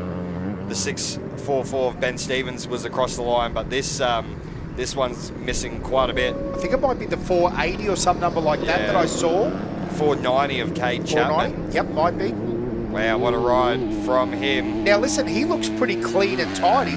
Yeah. Although no front number plate there. But no front visor either. And no front number plate. So and he's dropped the shoulder there. Yeah, that's a prime sign of someone that's limping, or the old ribs might be a little bit sore. I've done that many a time riding a dirt bike. He'll go see the legends at St. John's down there. But that is still a good ride, 2 hours 54. Fantastic ride, particularly if you've had a little lay in the dirt. Yeah. And again, isn't it crazy now? We've got a little bit of a gap. The dust is not thick at all. Whereas before it was, you couldn't see. Yeah. It's insane, It just changes so quickly, this course, and depending on how you line up, and even down to how these ruts chop up. Like Jeremy said, once you get in the groove and you sort of, I'm going to say a young people's term, when you lock in and you're riding with a group of people at the same pace. One would say when you're Fink maxing. Fink maxing. When you're Fink maxing, yes. Yeah, when you lock in and you're with a group of people that are sort of riding the same pace as you, you just stay there because you feel comfortable. You know you can ride at that pace. And yeah, so that's what a lot of these competitors will be doing now, and there'll be little gaps. The 734 Shane Diner was the bike to come across the line just before. Now, the other interesting part about this, boys, is for these, again, clubman riders, I don't know if that's the right word, non-professionals, the guys that are super fast, but, it's interesting now that they've seen the track, they've done this, if they make some changes overnight. Yeah, exactly. When they talk to the guys that are setting up there, they're like, hey man, this didn't, I probably don't need to use as much fuel as what I don't need to carry as much fuel. I'm going to make a few little changes. You know, we're talking about some of the top riders, you know, with goggles, like you change goggles at every pit stop. Yeah. You know, it's possible that these guys have gone, oh, mate, that was a mistake for me that I didn't carry some goggles. I'm going to put a set in my Camelback, or I didn't carry a Camelback when I should have. All of those sort of things. The whirlywinds are down at Finke. Oh, Lord. Look at that thing. So there you go. That's interesting. So that shows, it almost proves that it's actually windier down there than what we think. The 537 of Jack DeFew made it into Finke, as well as Aidan O'Callaghan on the 794. Another one of our competitors through. The 291, I do believe, is the number. 231, sorry. Tyler Thompson, he's across the line. And another gaggle of bikes making their way through. X07, Xander Guka, or Goikua, across the line. Tej Freeberm on the 461, Bradley Swan on the 787, and Regan Smith on the 593. Here you go. Here's that pack where it starts to get thick again. And that's your top 100 bike riders into Finke. What a run from some of these competitors. Neil Doyle on the 817, Kobe Boyd on the 565, all across the line down into Finke. Just missing out on the top 100, but a great ride anyway. Again, if it's under 3 hours, it is a really good ride. The average speed for that is a lot more than I'd be able to do on a dirt bike, I can tell you that right now. The M98, I do believe, making its way through. A great looking bike. And Danny Foote has made it down to Finke, 9:35, the second of the females to make it down there. And Zoran Elliott on the M98 across the line. So good. We're excited to see that now. Unfortunately, obviously that car situation not looking real good. Yeah. Got way back there. But yes, Danielle Foote looking at doing the double. I don't believe it's an option anymore. No. So now it's just focus on the motorbike and get that done. Nicholas O'Connor-Taylor there, the X97 across the line. Oh, that's the Mike Metzger shirt flapping in the air. You know he's got the double backflip dial. Real Jason Anderson. That's a much more modern take. Yes. Well, we're Finke Maxon, so we're talking about Jason Anderson. Gotcha. The 581 of Samuel Buckell across the line as well. 2 hours 47:07. Mate Madison would be absolutely rolling her eyes at that conversation. I'm the cool uncle, aren't I? Not now. No, okay. Not now.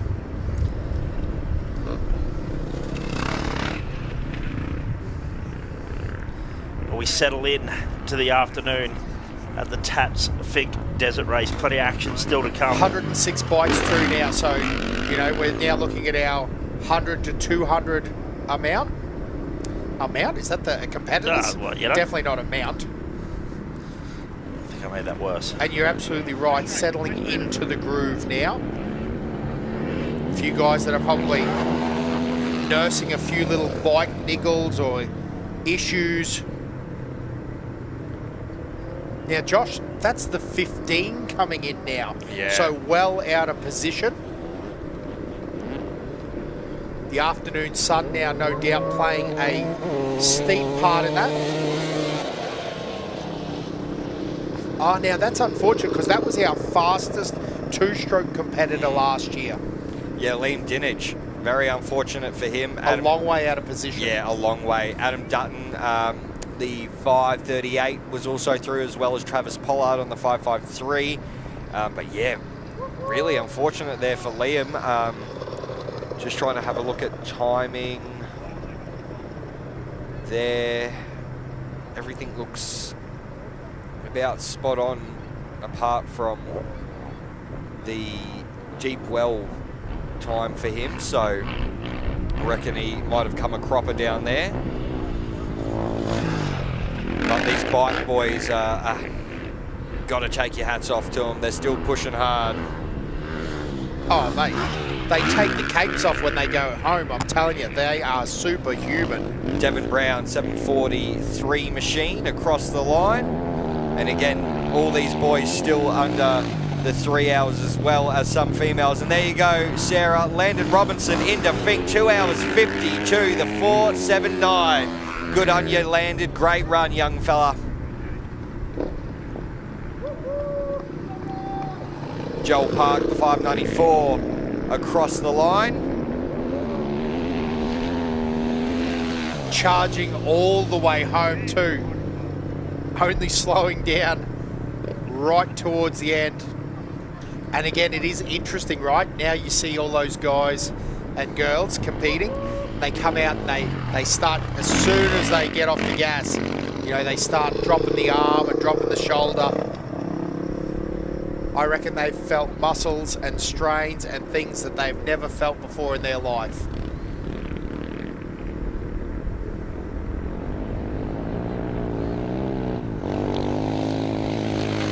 Oh, the thumbs up for the ride past there. I'm assuming that's Josh Oliver.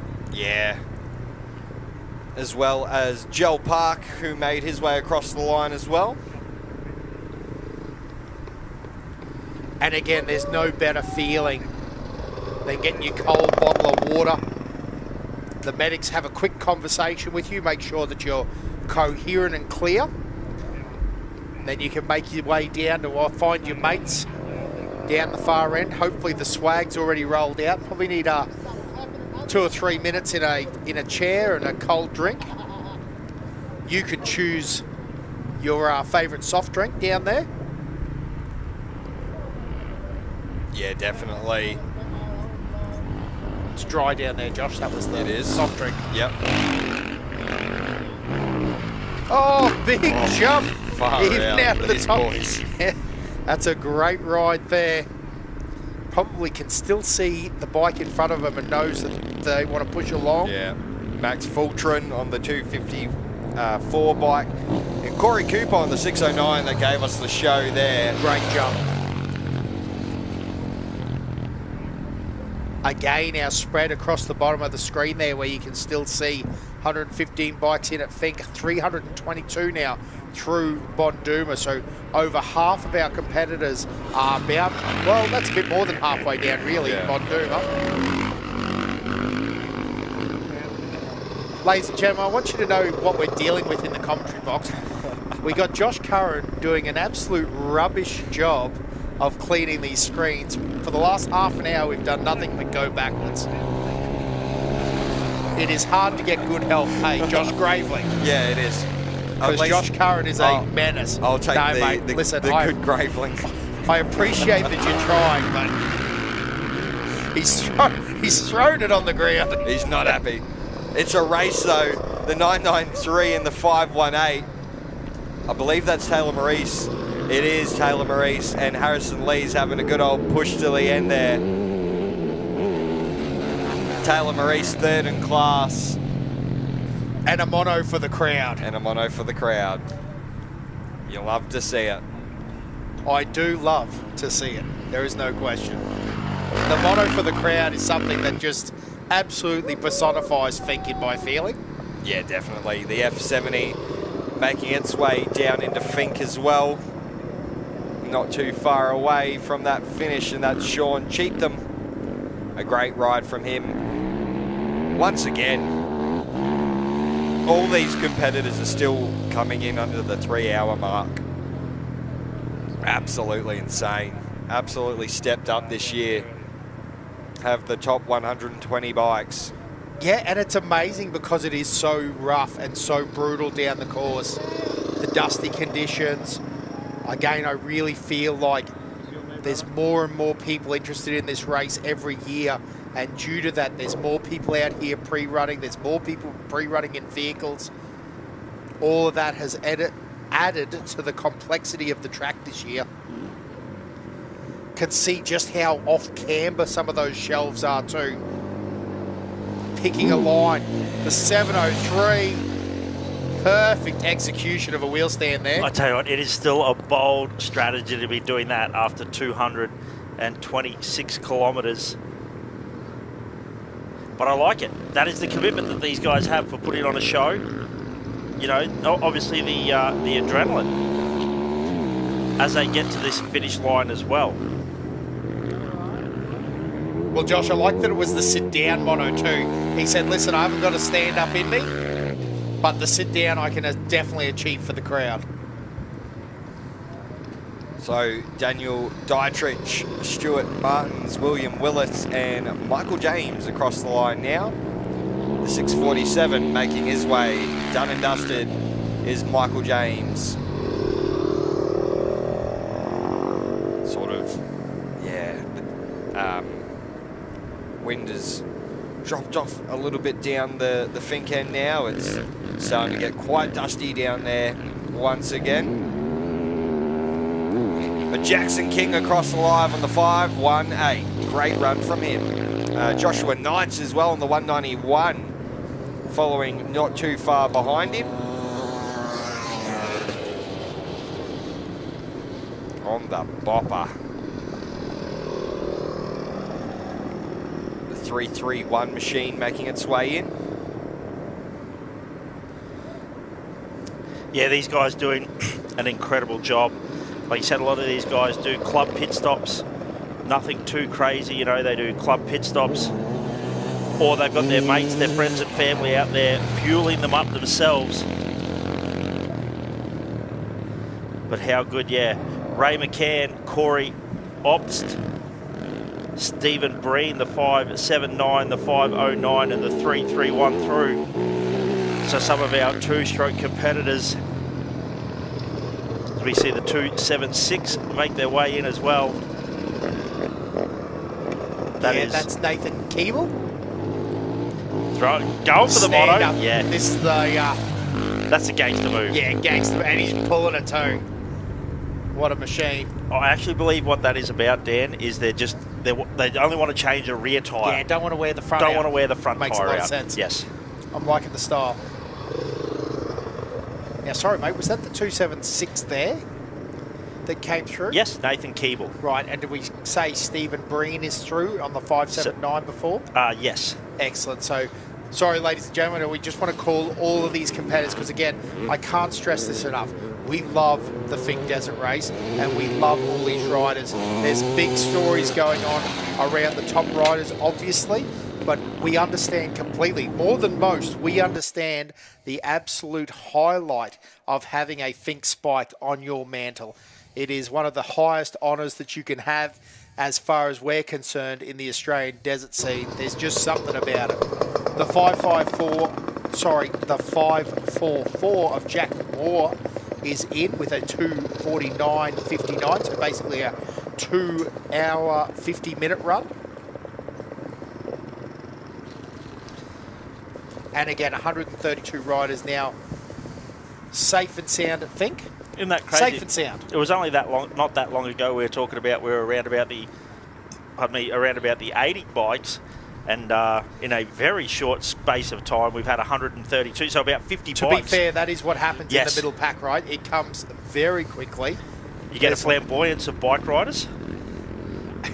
A pod. I don't know what you talk, but yes, absolutely.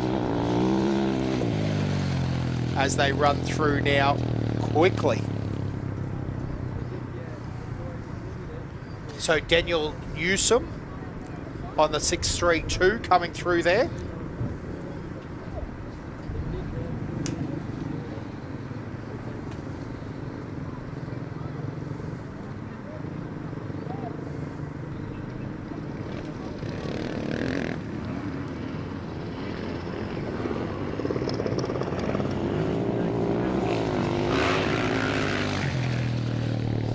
The M14 of Matt Jones making his way across the line as well. Great run from him. As well as Jamie Luff on the 542 across the line. Great run once again. And here they go, they're coming in thick and fast now. Still reasonable gaps though, Josh. It's interesting. Now that you've found your rhythm and found your position on the race, you've still got an opportunity to ride a good, clean race. Like, the dust isn't, I mean, it's obviously horrific, but you can find clear air, can't you? You can work your line Like, it would be wrong to say that you can't see where you need to ride in that position. Because I'm sure that the first 40 was so unbelievably brutal on these riders. Yeah, definitely. And I think sort of why we're seeing the gaps is a lot of people just trying to get that tiny little bit of clear air, trying to get something out of it. Yeah, Trevor King on the 750 across the line, Paul Kleinberg across the line, Ben Wadley, Liam Faulkner and Jamison Snelling all across the line. I love the sights and sounds that we do get from the Apachula end. One of our Suzuki competitors, the 210, Billy Barlow. Yeah, good old Billy Barlow across the line, 3 hours and 3 minutes. Is that Kenny? Kickstart Kenny? Did you say Kenny Barlow? Fresh off an AMA Supercross champion. Alan Henderson across the line on the 776 as well. A little bit of a race breaking out. Got to be careful though. You got to be very careful, exactly like Jeremy was pointing out in our coverage a little bit earlier on. This corner, so treacherous, the way it cuts up, the way it ruts up. My man, pulling gears, get it on the back wheel. Bill Everingham across the line on the 269, Will Deppler on the 202, and Nathaniel Mackay, the 624. I feel like he's had a really good run there. I kind of remember the 624 coming out of the lower grid starting orders. Yeah, 256, so not bad at all. Jesse Broad on the X17, Kyan Brooks on the 527, and the X52 of Curtis Smith across the line. Now tomorrow, boys, the same rules apply for the cars.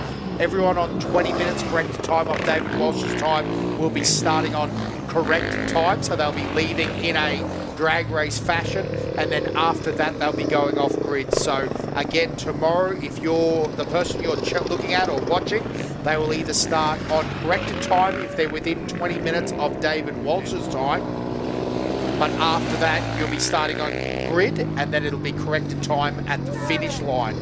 So really it's only the top riders, and then they'll be working out the positions overall. You know, definitely. So Lee Pickett across the line, Aaron Pasila across the line on the 249, Riley DeBulks, Riley Fletcher and Justin McMahon across the line on the M61. I seriously cannot believe that we're only halfway through this race. Like, we've got a full day of racing tomorrow. Yeah. Absolutely nuts.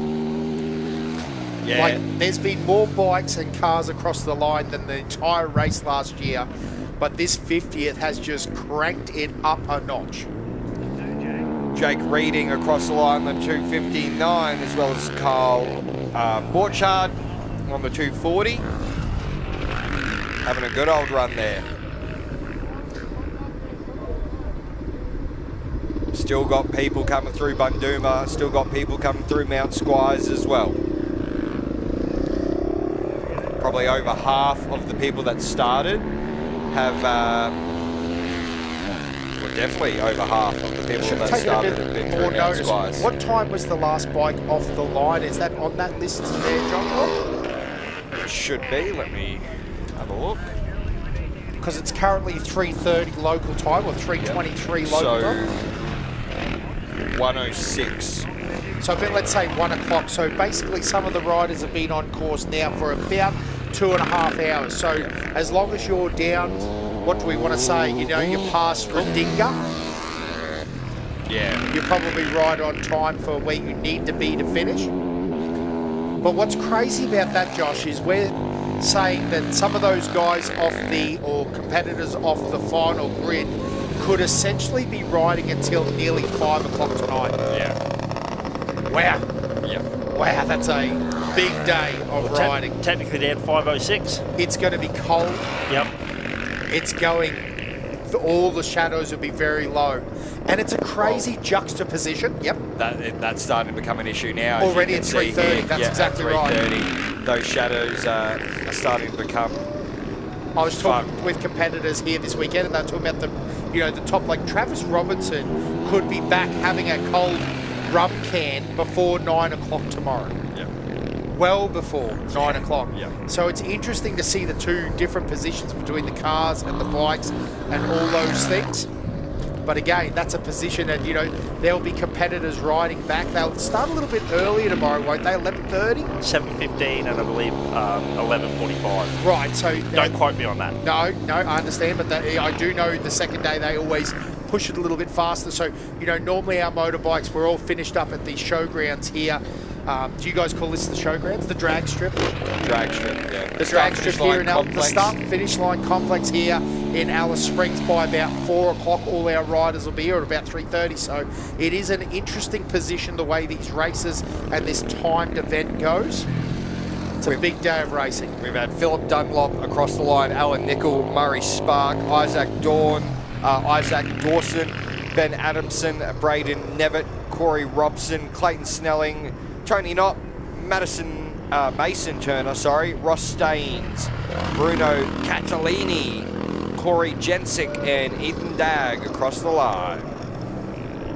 So 169 bikes across the line. Make that 170 with Jake McRath across the line as well. Huge, huge, huge. Yeah, and we're talking about this attrition rate, and it's everything. It's crazy because you go and do a local enduro at your local, you know, CQ club, or, you know, you go and ride some trials, and let's be honest, the motorbike almost never lets you down. It's one of the great things about motorcycle riding is, you know, as long as you keep general maintenance up to the bike, it just seems to last forever, you know, for the average rider. But I know people, again, we saw Corey Hammond now, he's superhuman.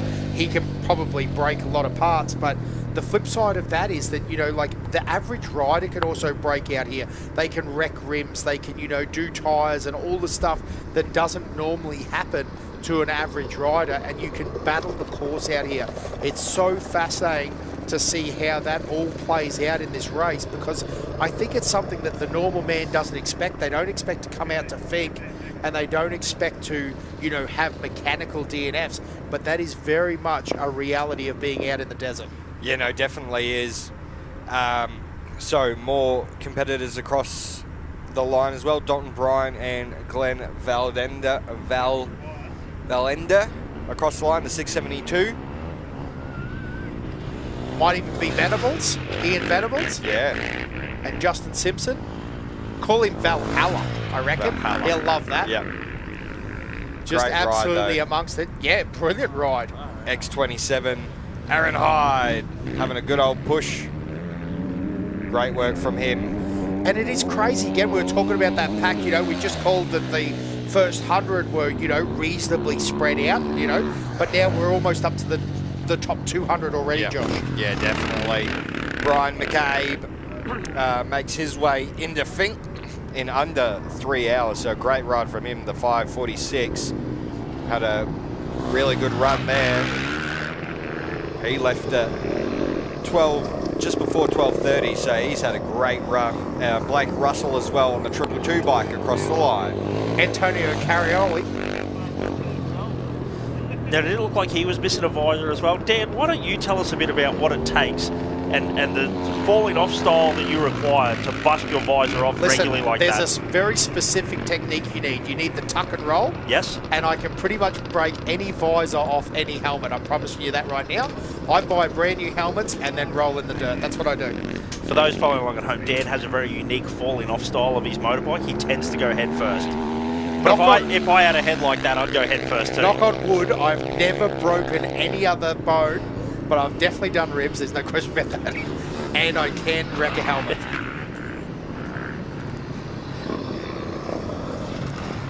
Continuing to have these bikes come through as well.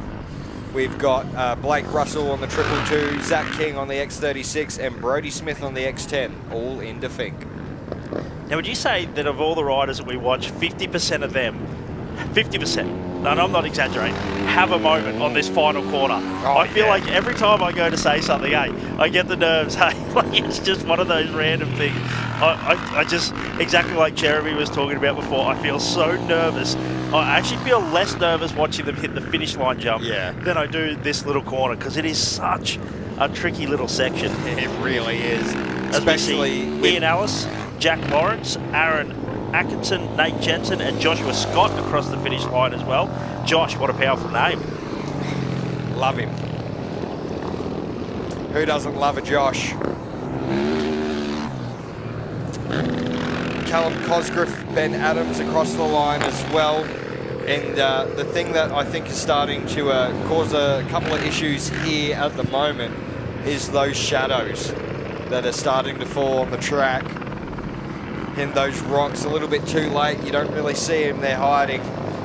Ben Adams across the line on the MO5, Ryan Duffy and Thomas Jacobson as well. Max Coombs on the XO4. It's been so great to watch kind of just off screen for a little bit, trying to catch up with all the riders, see where everyone's going. I mean, there's so much news coming in from the fuel stops. Everyone seems to be pushing hard. There seems to be a lot of dust. The feedback at the moment out there is that the dust is strong, the dust is thick.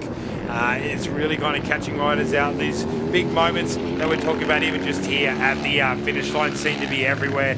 And the dust is still crazy. I mean, if we looked out before, I was looking out, you could see the dust settling around. I mean, yeah, there's a lot of cars still heading down the track trying to get back from camp for the night, but it's definitely a dusty one, and there's a lot of things to catch you out, but also really showing off the riders' skills. I mean, their times that are coming through are still super fast. I mean, we're looking at times now that, I mean, 5, 6, 10, even 10 years ago were absolutely phenomenal. Yep. So it's so great to see the spirit of Finke is high and everyone's still wanting to get back. Jake Matthews on the 519 across the line, Jethro Duffy across the line on the X11, Cougar McGrath on the 219 across the line, Josh Griggs on the 289 across the line, and Brad Nichols on the 863 as well. Almost the top 200 bikes into Finke. Great run by all these competitors.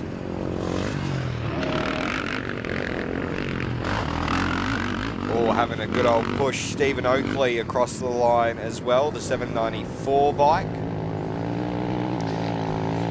Now, I did just see an awesome video floating around online of that that push to the end kind of spirit that happens here at Finke. There was a couple of lads working on Triggy's bike, actually helping him get back up and running. Yep. Beer in hand, pit crew working on a bike. It's that Finke spirit, isn't it? Oh, look, Triggy is one of my favourites too. He really knows how to ride, and he really knows how to conquer the desert. And obviously, we're all holding our bated breaths for Triggy. So it's great to see that it was just some bike issues. I mean, it's unfortunate, but it's great to see that hopefully he's still out there. Keep pushing as well. I mean, there's been so many riders come through and so many breaths being held from people, and we're always trying to figure out exactly what's going on. I know the live stream's going absolutely bananas. Texts are coming in which way, so I think it's best we just kind of wait till the end of the race, see what's going on, and hopefully we can have your favourite rider come to the end. Yeah, there's so many, like we said, we talked about the amount of cars and the amount of bikes. I believe this morning Trav Robinson was through Bonduma or Mount Squires and we're still releasing cars, and even today with the bikes being 5, 6 abreast on their start lines, that our top runners like Walshy were through Bonduma and we were still releasing bikes. That's crazy. I think over an hour releasing bikes 5 at a time to get them all off the start line. So there's still plenty of action happening up and down the field. As it looks like so far, we've got Stephen Oakey, Michael Dowling, Sean Fraser, Ashley Fatling, Warren McKenzie, Jay Smith, Johnny the Castelkey, Johnny Casterin, the 693, and Luke Smith on the 605 through. We've got Mitch Van Villet, Kyle Johnson, and Sam Harmon, Benjamin Richards. And that was me reading the names out as fast as they came across the finish line then. That was beautiful. You did well. I want to do some shout outs though to a young fella, Sam McMahon. He crashed on Tuesday. He's down at Royal Adelaide Hospital watching the live feed. I know he's a bit bung up, but he's doing well. So a massive shout out to Sam, mate. I hope you're doing really well, buddy. Hopefully we can see you at the next Finke. Yeah, definitely. It was a wild pre-run. Yeah. Oh, the amount of pre-running incidents out there was crazy, but it was so good to see as well, just the amount of love that track got in that kind of week leading up. Yep. Everyone was pushing so hard to try and get as much time as I said yesterday, I went out for a run to have a bit of a look at the track and how it was forming up, and it's kind of formed up exactly how I kind of saw it.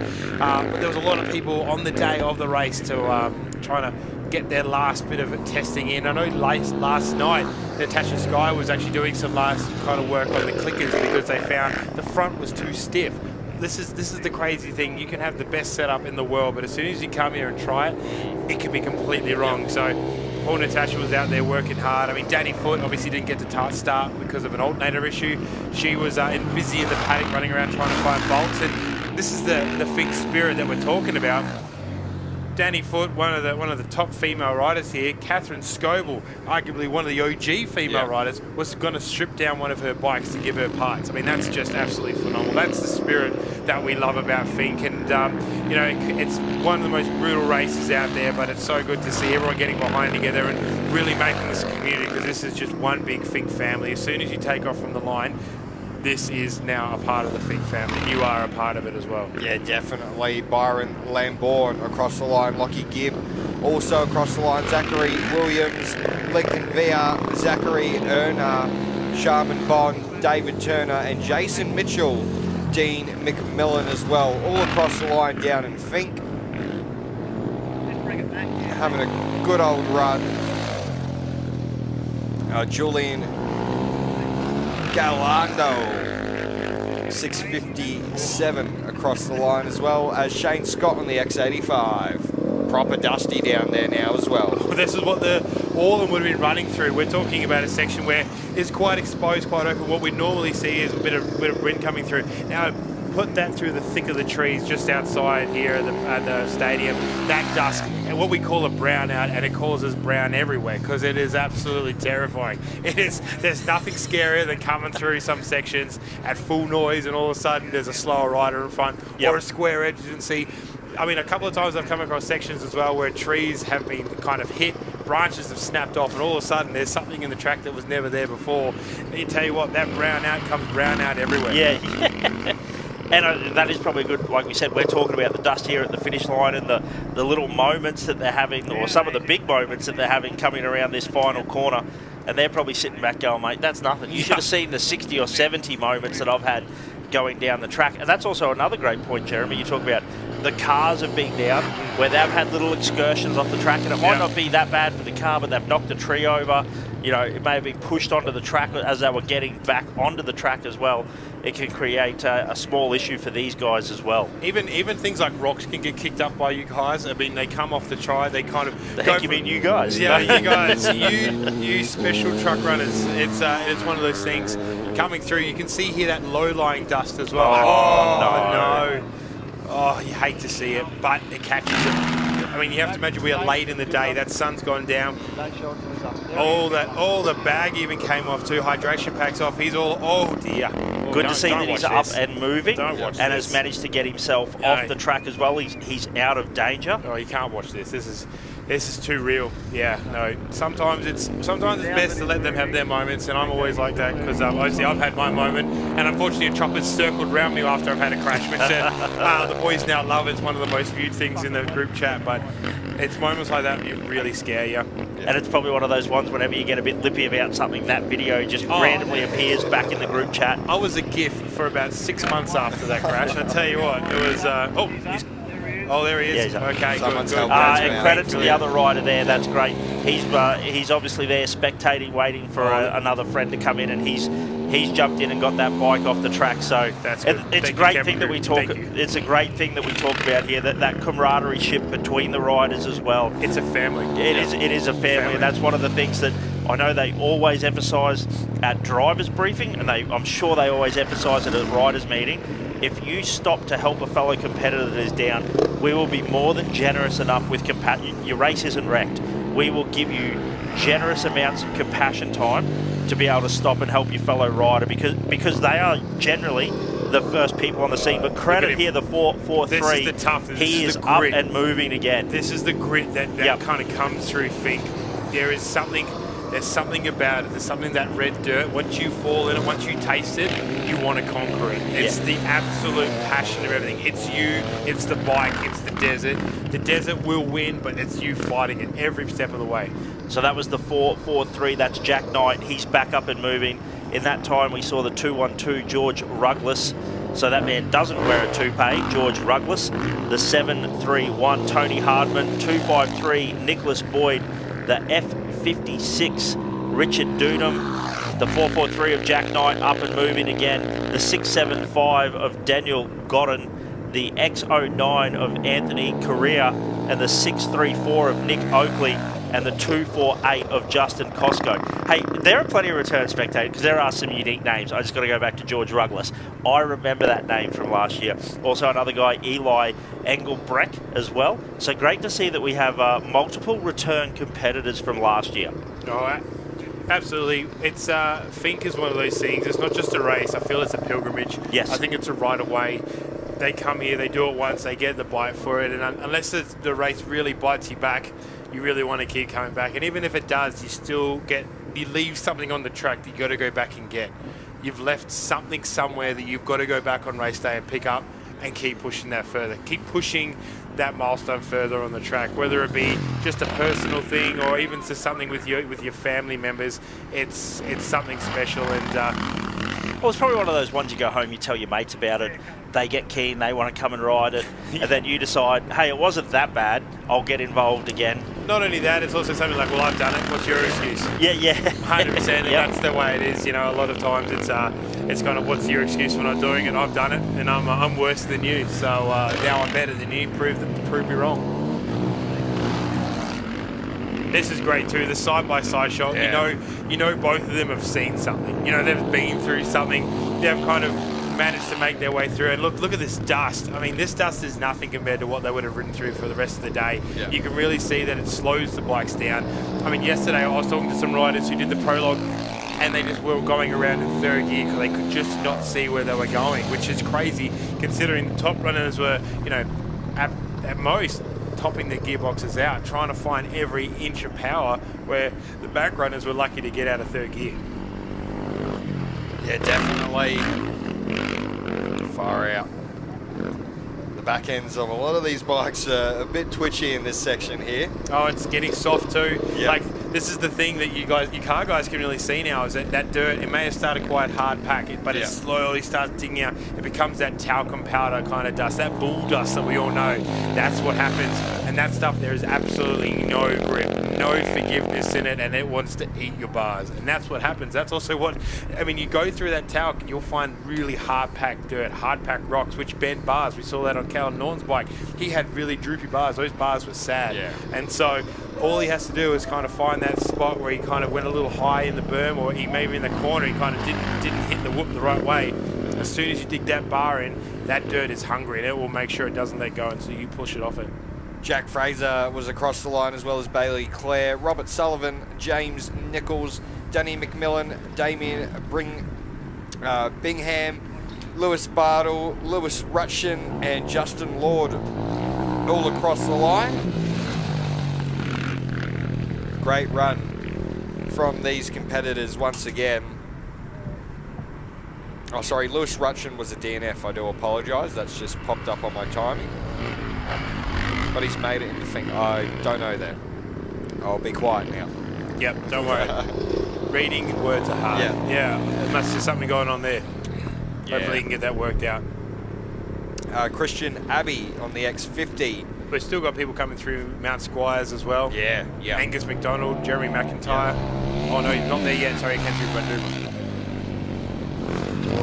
These are long days, aren't they? Long days on the bike.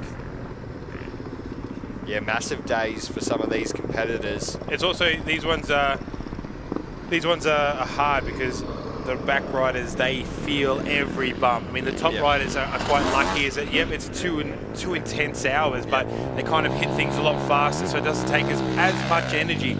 The back of the pack riders, they feel everything, every bump, every rock, every rut. These guys and girls, they really have to go through it to kind of get to the end. Yeah, definitely. Brad Sisson across the line, as well as Cooper Wegman and Joel Hayes all across the line. Class 1 bike, you could hear in the background.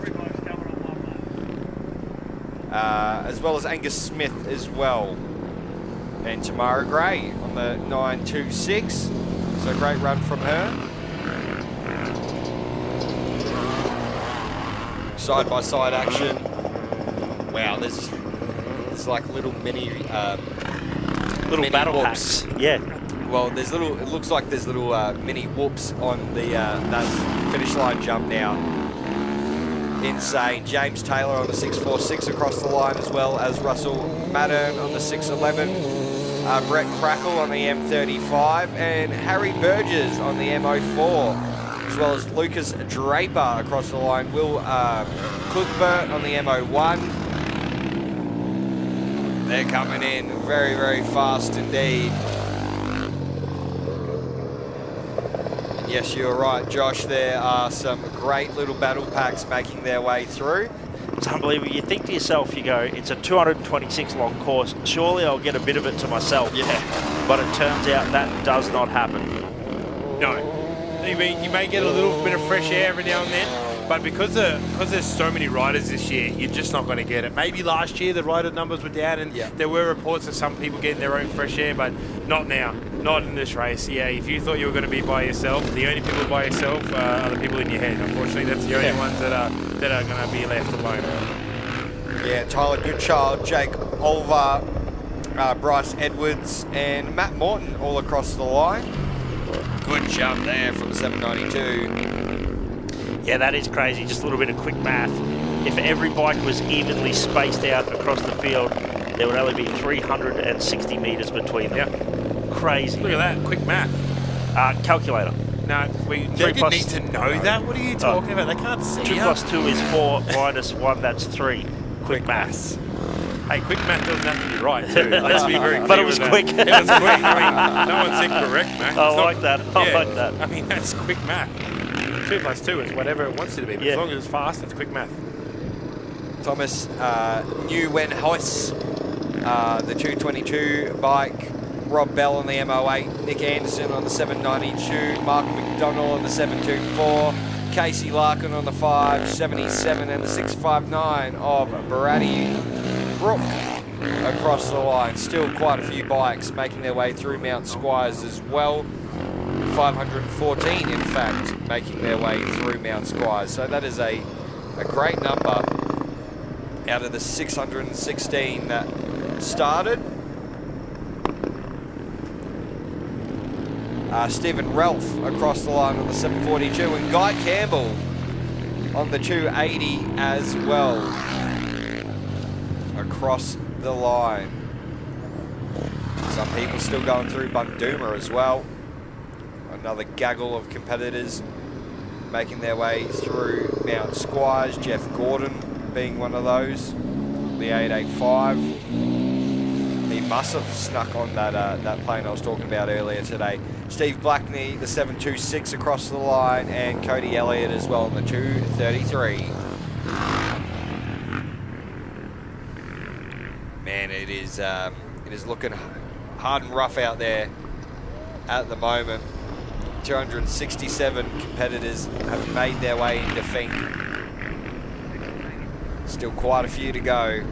Long day. The sun goes down. It starts to get a bit dark. It's one of those scary things. We talk about it before, and the shadows that kind of get cast. It really can start playing with your depth perception, and it's just a wild time. We don't really think about it as much, but yeah, once that afternoon sun comes down, it really starts playing with your eyes. Yeah, definitely. William Sears on the 505 machine. Daniel Challen on the X81. I reckon that's him for day one of his Ironman challenge, done and dusted. He's done very well there. Trent Reeve on the 531 machine has made it in, as well as Jim Watson on the T43, and Harrison DeMaux on the X46. Good old mono down at the Fink end as well. You love to see it. Great run by all these competitors. Philip Streeter on the 667 machine, and Matt Willis on the 267, getting stitched up by the numbers right now. Naomi Finlay, though, has made it to Mount Squires. So is Caleb Hastwell. And Peter Ten Brick across the line down at Fink on the 539.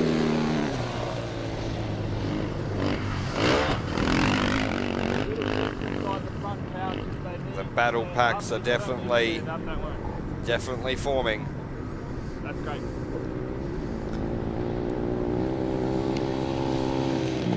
Jason Lumen across the finish line, the 5:08. Rhett Gibson as well, the 6:15. The goggles off, a drink of water. Geez, I tell you, all the little things we even talk about with it being late tonight as well for these finishers. You know, a lot of these guys will have to prep their bike and turn it around in the dark tonight as well. Now, a lot of them probably not doing a lot of work, maybe just a filter, maybe a new chain. No, there'd be a lot. I'm sorry, there would be a lot. There'd be tyres. Your grips would probably get changed as well because they run like a softer grip. It's not like a hard one. So a lot of times those grips get worn out. There'd be a whole new rear tyre being changed. A lot of times the chain guides would be changed as well. Yes. Chains, potentially, they can be stretched out. Also, a lot of things like rear tyres will be changed. The front boost, that would be in the front tyre be changed. Usually be a whole new rim set. But if you can't afford that, which most of us can't, it'll be a front moose change because they would have gotten so hot. Now, the reason we don't run mooses in the back of these is because of the heat that gets generated. It can absolutely destroy a moose. Now, also, the people who don't know what a moose is kind of like a pool noodle that gets stuffed in the tyre, which keeps it hard. No flats on it. So that goes in the front tyre to kind of keep it up, keep it hard. On the back, we run a heavy-duty tube. Now, obviously, we heard Hamo had some issue with his tyre. I'm not too sure what happened there, but that can obviously pop square edges. But he probably has hit something hard, like a rock, something that was in the ground. That's a pop the tyre. So, yeah, I mean, it can be busy if you want it to be busy. You can, but you still need the main things to be done. It has to be air filters. It has to be tyres. And sometimes chain guides and chains. The chains will stretch over time. We were talking about how that back wheel will move so far, up and down, up and down, up and down, on, off. That chain can stretch. And so it's safer to just change that entire chain instead of trying to run it again. Obviously, Hamo's definitely going to need a new chain. Yeah. But that'll be interesting to see. Is it too soon to joke about that? Yeah, not yet. It'll be interesting to know exactly what is going to have to happen to that bike to get it back running again. Has it damaged the case? Has it damaged anything inside? Once the chain snaps, it can go a bit wild. Yeah, no, definitely. Jackson Lumen across the line on 508. Rhett Gibson on the 615. Jason Prentice on the M66. Thomas Fletcher on the 270. Matthew Cahoon on the 780. Jim Mole on the 887.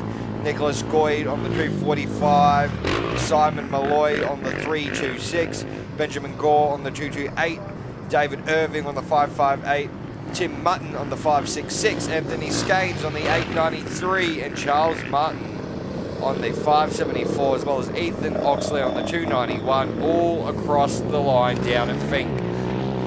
Lots of beeping of the horn, lots of celebration, a few fist pumps. The 50th. To be a part of it, just to be here is something special. We talk about how it's a pilgrimage, how Fink isn't just the race. Fink is the everything. It's the lead up. It is absolutely amazing, and to be a part of it is something special in any capacity. If you're on the racetrack down the other end, waiting for riders, even just watching the riders, I know it's special. We've still got a crowd here watching on the big screen, so it's something special to kind of just be around for Fink this year. Well, I think, you know, some of our riders even talked about it, but I do remember Hayden Bentley talking about it, saying how awesome it was. All the crowd was very well behaved and in good places on the track, but the fact that there was so much clapping and cheering, and you cannot underestimate how much, if you're on the side of the track, your clapping and cheering means to these people, as we see James Sears, Mitch Dover, Claire Schmidt, so one of our female competitors, Luke Myers, Casey Haynes, Cooper Jones, Joshua Hill, Ryder Arnold, and Mark Rui in as well. It's very true. I mean, there's nothing like the sound of those crowd when you go past and they're hanging off the side of the little bunting, being very respectful for the 30 metres, which is great because obviously they want the race to keep coming back. You can see them coming up. You can see them in your peripherals as you're flying past. It's a scene. It's something special that really stays with the riders, and they know it too because, as I said, the first kind of 40, especially along the bitumen where a lot of people go, it's so busy at the moment. There seems to be a caravan town over there at the moment. So to have all these people lining the track, it really gives you that kind of that drive to go and keep pushing. So you're saying we should get a caravan sponsor involved for Fink? Mate, I think we deserve one after this. Yeah. So Tyson Powell across the line, Connor Curtison, Sol Lorenz, Ben Fogas, David Mack and William Jones all across the line down at Finke as well. So over 300 bikes into Finke. That's a huge number. That's a huge number. We're almost at the halfway mark of having, you know, half of our competitors make it in, which is absolutely massive. David Mack, I do believe I said, William Jones and Georgie Dick all across the line. Great run by all of these competitors. Far out. It's beautiful, isn't it? I know it's. I know they're all struggling out there and they're pushing as hard, but there's something really nice about the way the sun kind of goes through. I'm going to get poetic at the moment, but just kind of how this rider's coming through, that lone rider, that dust. You don't know what they've been through, but you know there's been a lot. And to get to here they are, to push through, to really get there, like just the exhaustion. There would be so many things running through their heads, the good, the bad, the ugly. That's all a part of racing, and to get there is just a massive achievement. Yeah, oh, it definitely is. It definitely is. Giddings across the line, as well as John Hansberry on the 656 on your screen now. Great run from him. Jake Vernham across the line on the 402. Got to give a massive shout out to all these competitors. They're still coming in at under the 330 mark, so some great rides. The 239 making its way in. That is Bradley Pollard with a great run. Still competitors making their way through Mount Squires as well, so huge.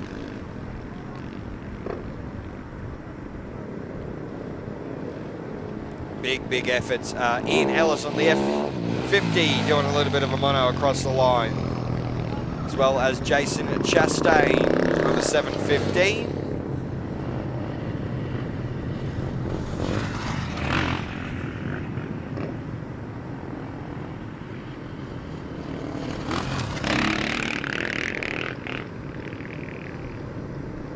The 878 making their way through. That's Rick Avery. Into Finke and Damien Jones on the 628. Great run by all of these competitors. Quickly give you an update. Here are my results. So, I'm going to give you top three in each class. Class 1, William Cherbeck on the 195, Stephen Morfitt on the 196, and Liam Dinage on the 15. Your top three for Class 1. Class 2, Campbell Hall, Cody Stevens, Liam Walsh, your top three. A lot of bikes in that class, I can tell you that. Class 3, Jaden O'Connor, Jamison Snelling and Corey Obst, the top three there. Class 4, Jesse Ryan, Ashton Hansen, Seth Bell, top three in that class. Class 5, David Walsh, Brodie Waters and Kay Taylor, top three in that one. Class 6, Ivan Long, Ben Grabham and Chris Condon, top three there. Class 7, Brendan Kleinhaus, Brett Ray and Rick Hall, the top three. Veterans, Neil Doyle, William Willis and Bruno Catalini, top three. And the women's class, Madison Healy, Taylor Maurice and Danielle Foote. Great run there. That is each class's top three for the day. As well, I'll run you through the top 10 competitors that made it into Finke. David Walsh in first, Campbell Hall in second, Cody Stevens in third, Liam Walsh in fourth, Levi Stevens in fifth, Brodie Waters in sixth, Ivan Long in seventh, Mitchell Outram eighth, Jack Colbert ninth, and Will Ashby in 10th. And I do believe, if I'm not mistaken, that will also be the order they leave in tomorrow on corrected time. So, absolutely massive. I'll walk you through some more of our competitors as well that have made their way in. Damien Jones, Cameron Higgins, Gus Carberry, Jack Collins, Scott Barlow, Archie Jones, Ben Bell, Alistair Johnson, Sam Kilpatrick, Adam Ethelstone, Brody Cook, Shane McNichol and Matt Evans also across the line, as well as Todd Tomlinson.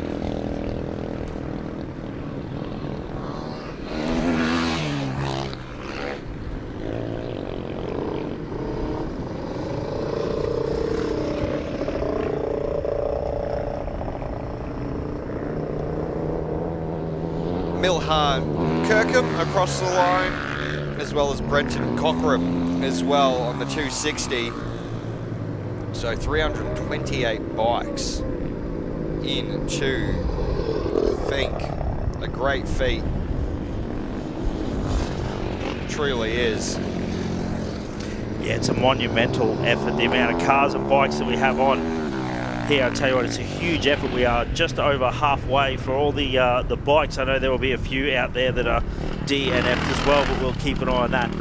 But just a quick wrap up our top 10 from today. The X94 of David Walsh, then the number 2 of Campbell Hall, the 5 of Cody Stevens, the T98 of Liam Walsh, the 7 of Levi Stevens, the 3 of Brody Waters, the M96 of Ivan Long, the 4 of Mitchell Outram, the 277 of Jack Colbert, and the number 9 of Will Ashby. That's our top 10 overall. I think it's pretty safe to say that's probably locked in for now. Yeah, yeah. Cross into Finke though, we had Ethan Fermin, Darcy Poole, Rowan Hiddle, Adrian Copeland, and Tom Kilgariff all into Finke. Once again, we've still got competitors making their way through Mount Squires as well, but Tom Plunkett across the line in Finke as well, the 221 machine.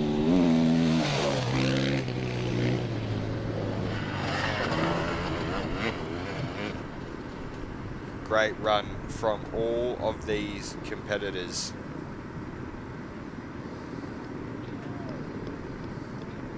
We're well over the halfway mark of competitors making their way into Finke out of the 614 that started today.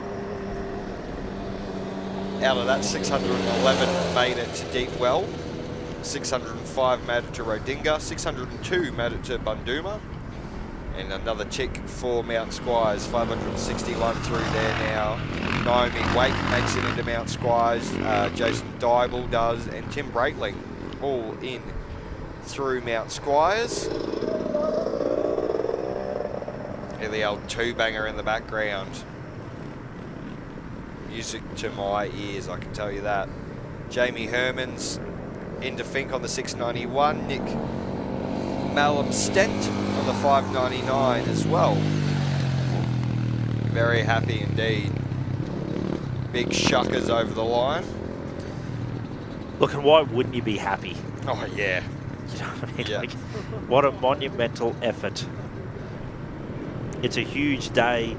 Like you said, even the amount of nervous energy, the amount of you know energy these guys will burn just waiting. A lot of them would have been awake at probably 8 o'clock this morning. Some of them not getting off the line until sort of that mid 12, 12:30, 12:40. So a lot of time standing around waiting. But yeah, so sad. Sorry, such a long time for these guys. Yeah, definitely. It's been a really big day, especially if you're a part of a car team as well. Sometimes they come out all as a team, and if you've been up since the crack of dawn this morning, it's a long day. It's a very, very long day. Jack Johnson though on the X59 is across the line, as well as Nathan Kelly on the 769. Great run from him. 3 hours, 21 minutes and 14 seconds. Now, let me get this one right. had a message.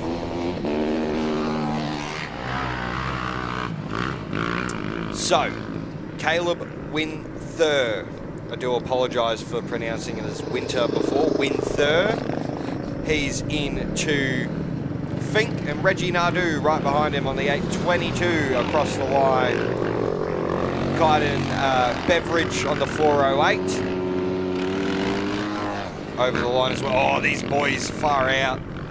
It's dusty and they're just, almost had a moment there.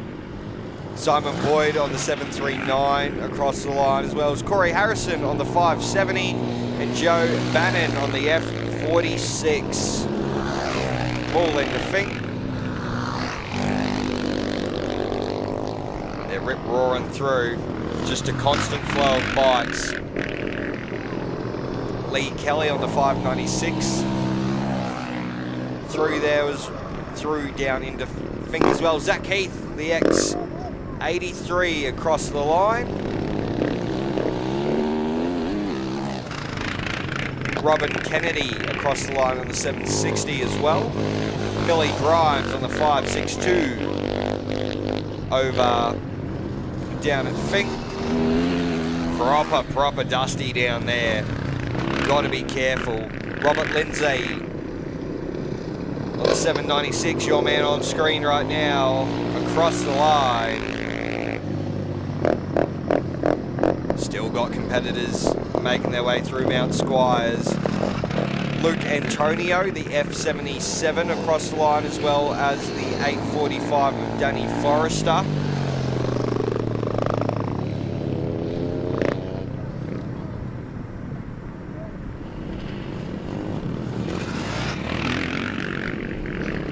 Scott Miller on the X89.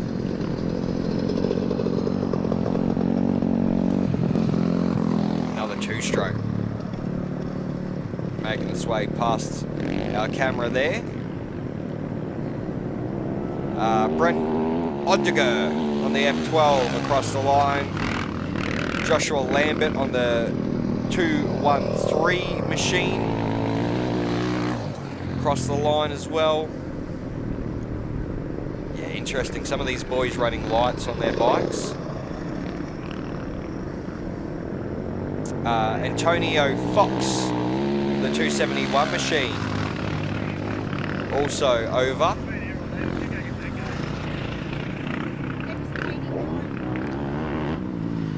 And still heaps. There's 574 bikes now through Mount Squires, so... Which is the final checkpoint. That's incredible. No, that is. That really we've only lost somewhere around 30, 40 competitors at this point in time. Definitely is. Tyson Clark across the line, Leo Barrett across the line, Chevy Shields on the X53 across the line. Something screaming in my ears. Joe Allen on the 683 as well. Jason Matthews over the line as well. Vicky Cox has made it past Mount Squires. Craig Saunders is across the line at Fink, and Wayne Gerdeler, the 138 bike across the line as well.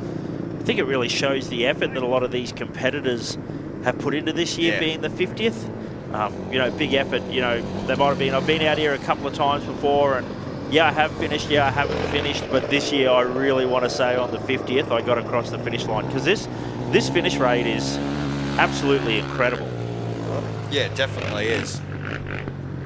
Peter Burnell across the line, the M23 of Matt Powell as well, and Daniel Brooks, the 775 across the line. Kieran Lennon, the 560, also down at Fink.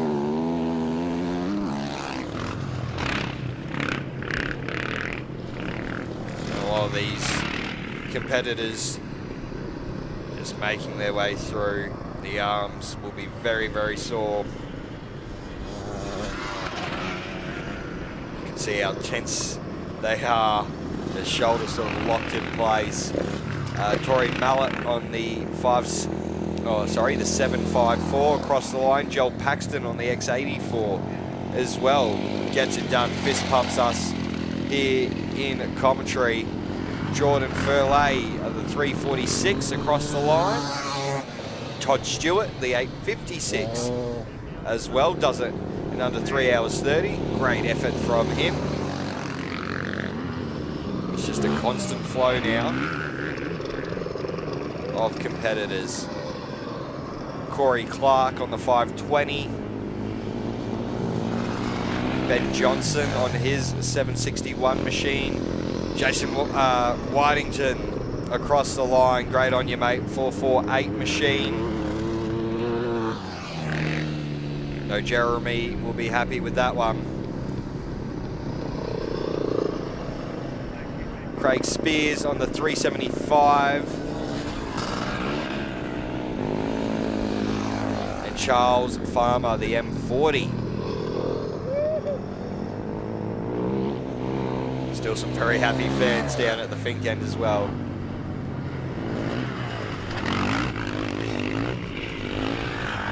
Paul Grosvenor on the F78. On screen now, across the line. Big thumbs up to the camera. Peter McCormack on the F74. Gets it done. You see a lot of these riders now shaking out their hands once they cross the line. Sam Watson on the M57 across the line, as well as Terence Conaway on the 293, the 329 of Charlie Hudson as well. Charlie Hudson's had a great ride actually, 3 hours and 6 minutes. Charlesy Waldhutter, the 915 bike, another one of our female competitors across the line. Great to see that. Ben Harris on the 367 across the line. And Lucas Eddy on the 423. Alexander Long, great. Alex Long gets it done on this 987. Very happy to see her finish. So that's one of those new bikes, the AJP, one of our sponsors from our scrutineering night. So they will be very happy with that result. First time up here at the Tatts Finke Desert Race. So the AJP, I believe, riding at 310. Blake Stephenson on the 534 across the line. Luke Rogers on the 653 also across the line there. And it's just a constant flow of competitors making their way through. The M19 also across the line, Michael Andrews.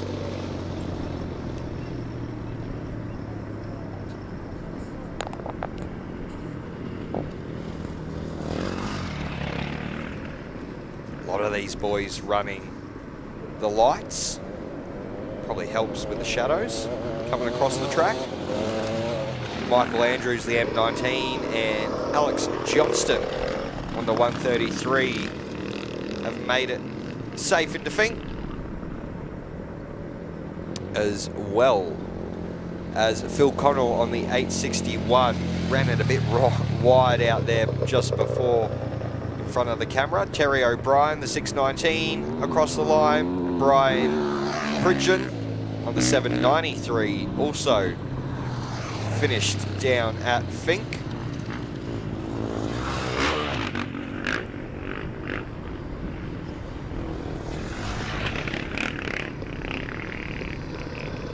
They continue to make their way through. Only 9 shy of 400 bikes down into Finke, which is a mammoth effort for a lot of these riders. Anthony Chapman across the line, Oliver Benny across the line as well. Oh, big moment. Big moment. Daniel Sieve, the 286 across the line. I reckon it was Josh McLeod on the 288 who had that rear wheel just step out big time. Taking the hands off, stretching it out, having a little rest, taking a few deep breaths. So Jason Ray across the line as well, the 789. But such an intense little moment to have so close to home. close to the finish line, exactly. You wouldn't want to come a cropper that close. I think that's the thing too with the way that that white powder, I guess that white dirt has come out in those exposed rock faces there. It's also very hard ground to fall off on. I believe last year we saw a couple of guys severely wind themselves, able to get up and keep going, but not a pleasant place to be laying on the ground. No, definitely not. And that's the thing, it is hard to watch because they get so close and then have a moment like that. So another one of the bike competitors who's lost the top of their helmet there. The X65, which is Thomas Maloney. Bill McGregor was across the line as well. Huge amount of bikes. Ian Vendables on the 648 across the line as well. Still people coming through Mount Squires. Alistair Morris, Katrina Fry, Peter Clark, Jason Backman and Lachlan Stokel all have tripped the beam at Mount Squires, but Brodie Hodges is across the line on the 506 and he is our 400th rider across the line down at Finke. They are some pretty good numbers, I can tell you that. 400 bikes into Finke. Sam Murphy as well on the 584.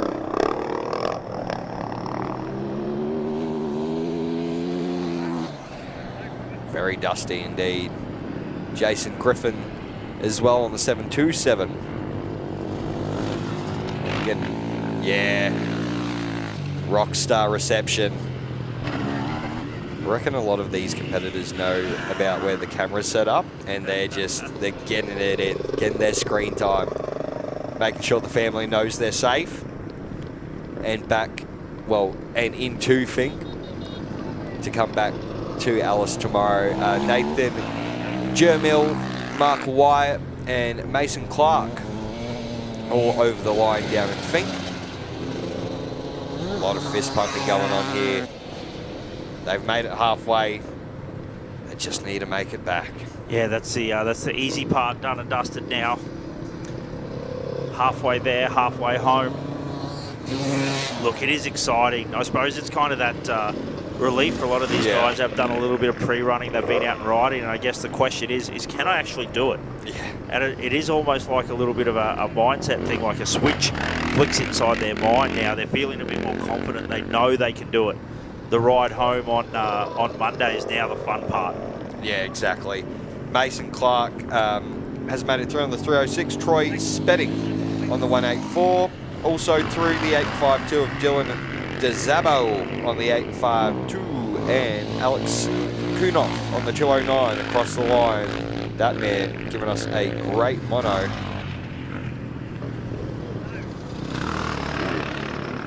Stephanie J. Willis is across the line, another one of our Class 9 female competitors.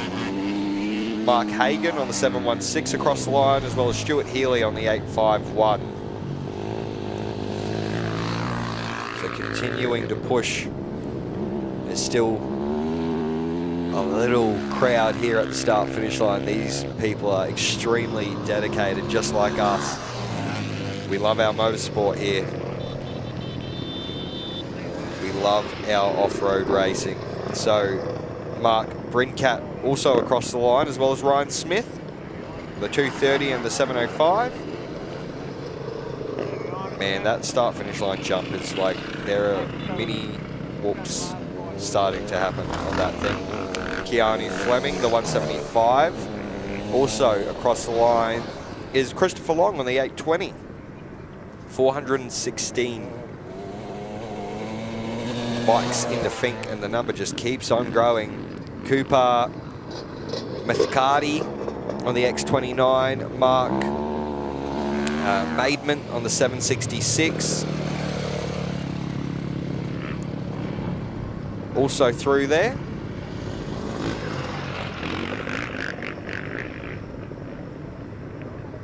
Would have been a massive day for our volunteers down at the Finke end as well. So a massive shout out to them. Hopefully they've got a slither of internet, so they're tuned in. Scott Hansen is across the line as well, the 586.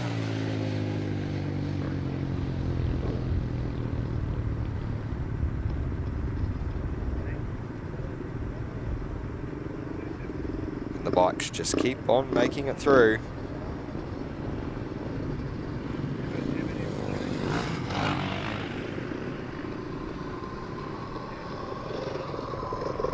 Just great numbers. 585 bikes through Mount Squires. Absolutely huge. Riley Till on the 489. Across the line. As well as Ben Diraman on the 614. Just having a good old push.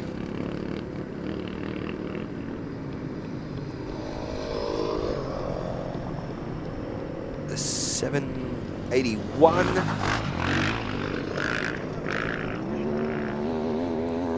Of David Soren. Also through there.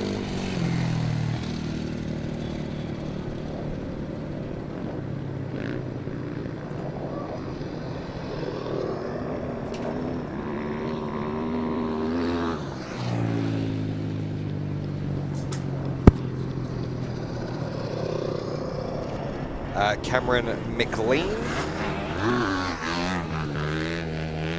Across the line on the 728, as well as Marlu Kirby. Riley Dixon on the X45. 304 as well, making its way to the finish line. That's Phil Peterson. Big rides for these people now, making their way through. 3 hours 42 on a bike. Shoo doggy. They'd be feeling it. Yeah, in every part of their body as well as their soul right now for sure. Not an easy thing to do to get down this Finke track. And as we said, some of the big dogs, they skip across a couple of whoops at a time. They'll hit the tree of knowledge and clear 5 or 6 whoops in a jump. Not these lads, they are riding every centimetre of this track. Yeah, definitely. Paul Murphy across the line, the 785. Todd Kozak on the 804. And Jordan Glover-Smith, the 556. All across the line. 429 bikes across the line at Finke. Just huge effort for all these competitors.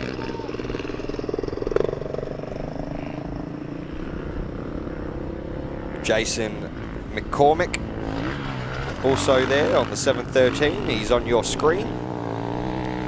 James Neve on the X05 through there, as well as a Chris Manson on the 641. Still people coming through Mount Squires as well. Sean Knight, the 524, across the line down at Finke.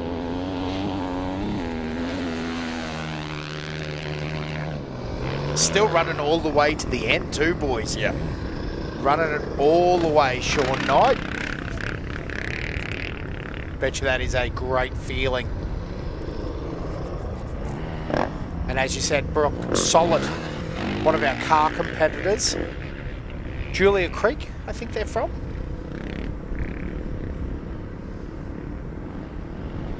But run the Solid Co cars. Brooke Solid having a run there and making it down towards, headed towards Finke. Bradley Raffin through now as well on the 896 and the 783 of Paul Schimmel. Very happy with himself there. How good is it to our volunteers clapping every single racer in? Blair Shearer, the T19, and M25 of Stuart Williams. Old Stew Dog. He's a bit of a wild unit, old Stewie. As you can tell by the fist pumping going on down there for him. but great that our officials still amped up this late in the day. They do a fantastic job. All the volunteers here at the Tatts Finke Desert Race, up and down along the course, manning the checkpoints, being flag wavers, assisting any way they can, and they have a long day ahead. We've still got to get our sweep drivers out to check over the course. Yeah. So that, I mean, when we finish up in the commentary box and the live stream finishes, there's still a long day ahead for a lot of volunteers here at the Tatts Finke Desert Race. They do an incredible job.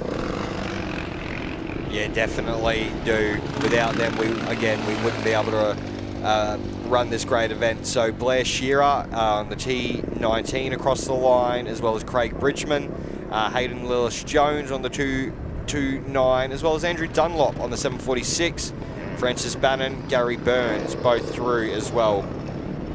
This volunteer is doing an amazing job, literally clapping every single bike that continues to come in. 441 of them so far, and still more coming through Mount Squires.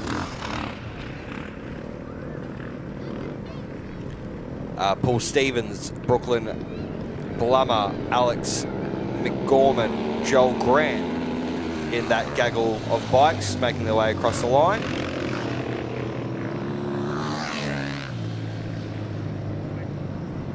Joel Grant, Brody Ward, Dean Cooper, all through there, as well as Alex Lanyon. Paul Rook on the 772, Sam Hunt on the X82,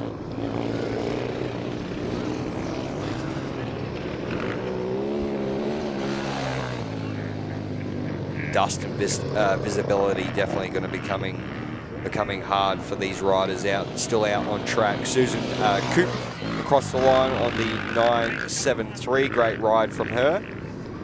Andrew Goodwin across on the MO6 and the 682 of Stuart's Snags across the line there as well. Still a bit of a fight to the end for these two as well. Toby Schultz on the 409 has made it into Finke.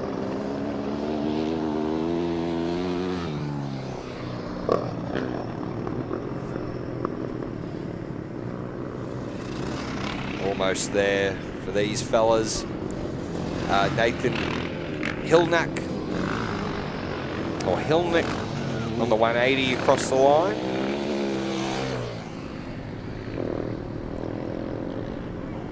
Still got bikes going through Mount Squires. What an effort. Max Royal on the 588 and Rick Allchurch on the M36 across the line, as well as the F38 of Brad Drake, and Catherine Scoble is across the line on the 934 machine. Great ride by her, 3 hours 30. Andrew Young, the 606 machine,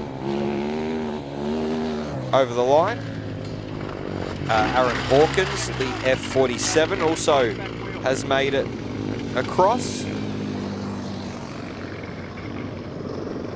Lewis Russell, the 868 as well, having a good push.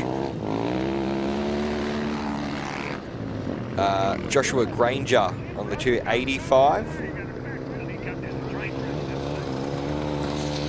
So 463 bikes. Oh, no back wheel for the 285. Joshua Granger. I wonder how many Ks that's been going on for. 352, so I reckon that's been happening for a while for him. Wow. Andreas van der Westerschun, the XO2. It's late in the afternoon and I'm getting these names thrown at me at the moment.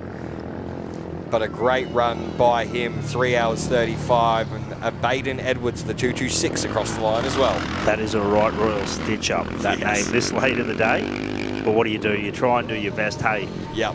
Team, we're not intentionally butchering your last names, yep. There are just some that are a bit awkward to say. Yes, definitely. We do the best with what we've got.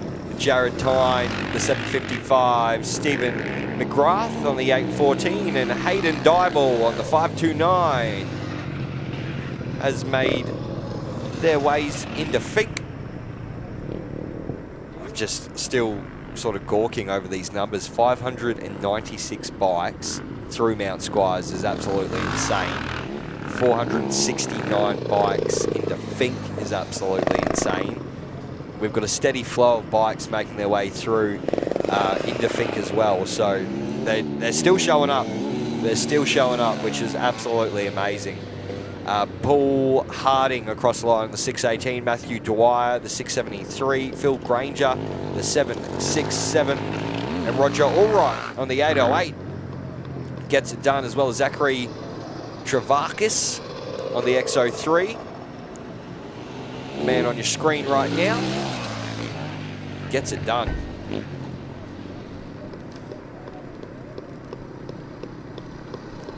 Man, after the cars go over that tomorrow, and another 400 plus bikes go over it again, it's going to be a bit rough for those competitors. That is crazy. That early on. That shows the caliber of competitors that we have here at the Fink 50th. It's huge on our bike field.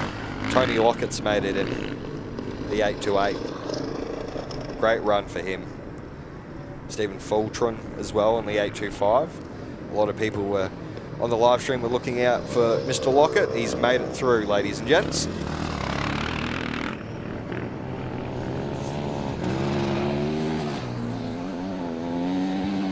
So that's one of the crazy things, like Mount Squires, if you're not 100% familiar, but it's pretty obvious from the display on the bottom there. Mount Squires, the final checkpoint on the way into the Fink overnight stop. So between the start line and the Mount Squires checkpoint, we only had 15 competitors that DNF'd within that zone. Yeah. We may have lost DNF'd a few more in between Mount Squires and Fink, but that is crazy that only 15 competitors between the start line at Mount Squires, which is approximately about 180 kilometres down the track. Mate, hats off to every competitor here at the Tatts Finke Desert Race, the 50th edition. That is a monumental effort. Yeah, it's absolutely huge.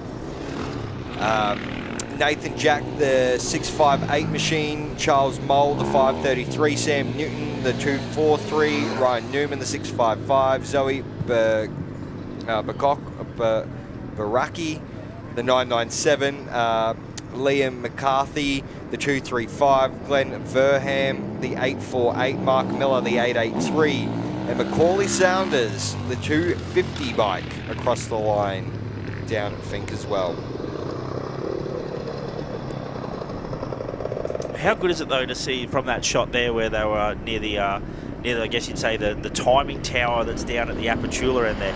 Still plenty of bike riders there, still plenty of people watching, paying attention, cheering on their mates. You know, there's probably a group of mates that have come out, maybe 3, 4, 5 blokes, all doing it together to celebrate the 50th. So they're watching, they're cheering on. It's one of the great things about Fink. You do it with your mates. Heck, even people you don't know, but you just happen to ride the Fink track with them for an afternoon, you become mates. Yeah, exactly. Yeah, Mark Freighter on the 855, David Hill on the 747, Cam Abbott on the 437, Chase Gibson the 494, and Matt Fox the 869, Carl Slimbatch on the 128. These competitors just continue to work hard to make their way into Fink. 3 hours and 40 minutes, 3 hours 30, a big days on a bike. So Liam McKenzie on the 258 has also made his way in. The F89 of Matthew Madison, done and dusted for the day, made it down into Fink. Matthew Graham as well on the 613, Alex Peacock on the 850, Zep Tomlinson has also made it on the 541 machine. Almost 500 bikes in the thing. Huge, huge, huge. The 14, I can't see the designation in front of that one. The F14, Aaron Carlson across the line as well. Great run from him. Angus McDonald as well on the 598, giving us a bit of a show. Yes, mate. Give you a thumbs up for that as well. Been on the bike for 3 hours and 35 minutes and somehow has the arms to lift the bike up. Yeah, that's credit. That is sheer willpower, determination. Like you said, yeah, 3 hours, 35 minutes holding onto that handlebar and somehow decided or convinced himself that right now what I need to do is try and pull the front wheel up. Absolute credit though. Top effort. Definitely. A lot of the riders coming in now, their feet are sort of pointing in. They've had a big day. The 771 of Clinton Whiting gets across the line, as well as Brendan Caffrey, the F36 machine. Also there. Ryan Legg on the 617 across the line, and that is 500 motorbikes into Finke. That is huge. So that is absolutely huge. There are years where we haven't started Finke with 500 motorbikes. Yet right now we've seen 500 down the track. Absolutely huge. David King on the 622 across the line, as well as Ryan Legg on the 617.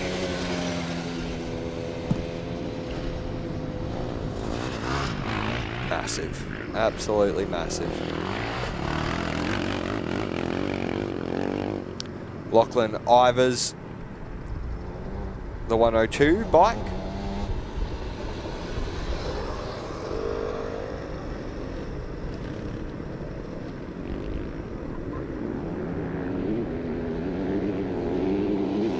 Zane Van Ekeren, the X90 across the line.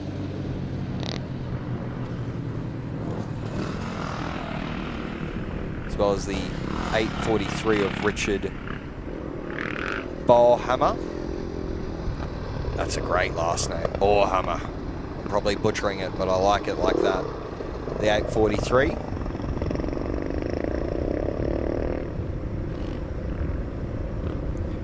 Terry Welch on the 768 across the line, as well as the X64 of Ryder Harding.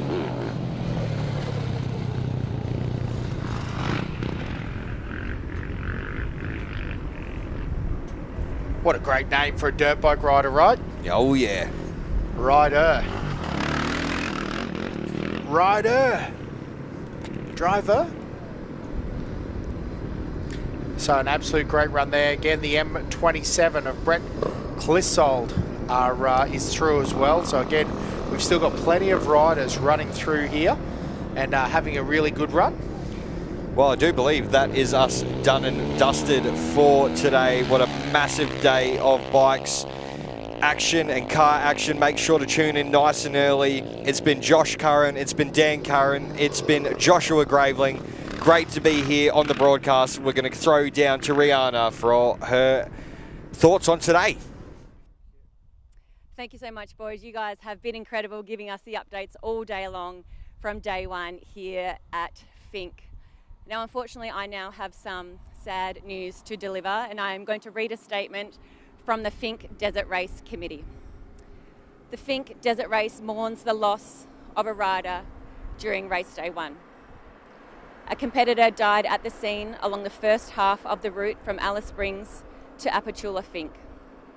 The committee are deeply saddened by this loss and extend their deepest sympathies and condolences to the rider's family and friends.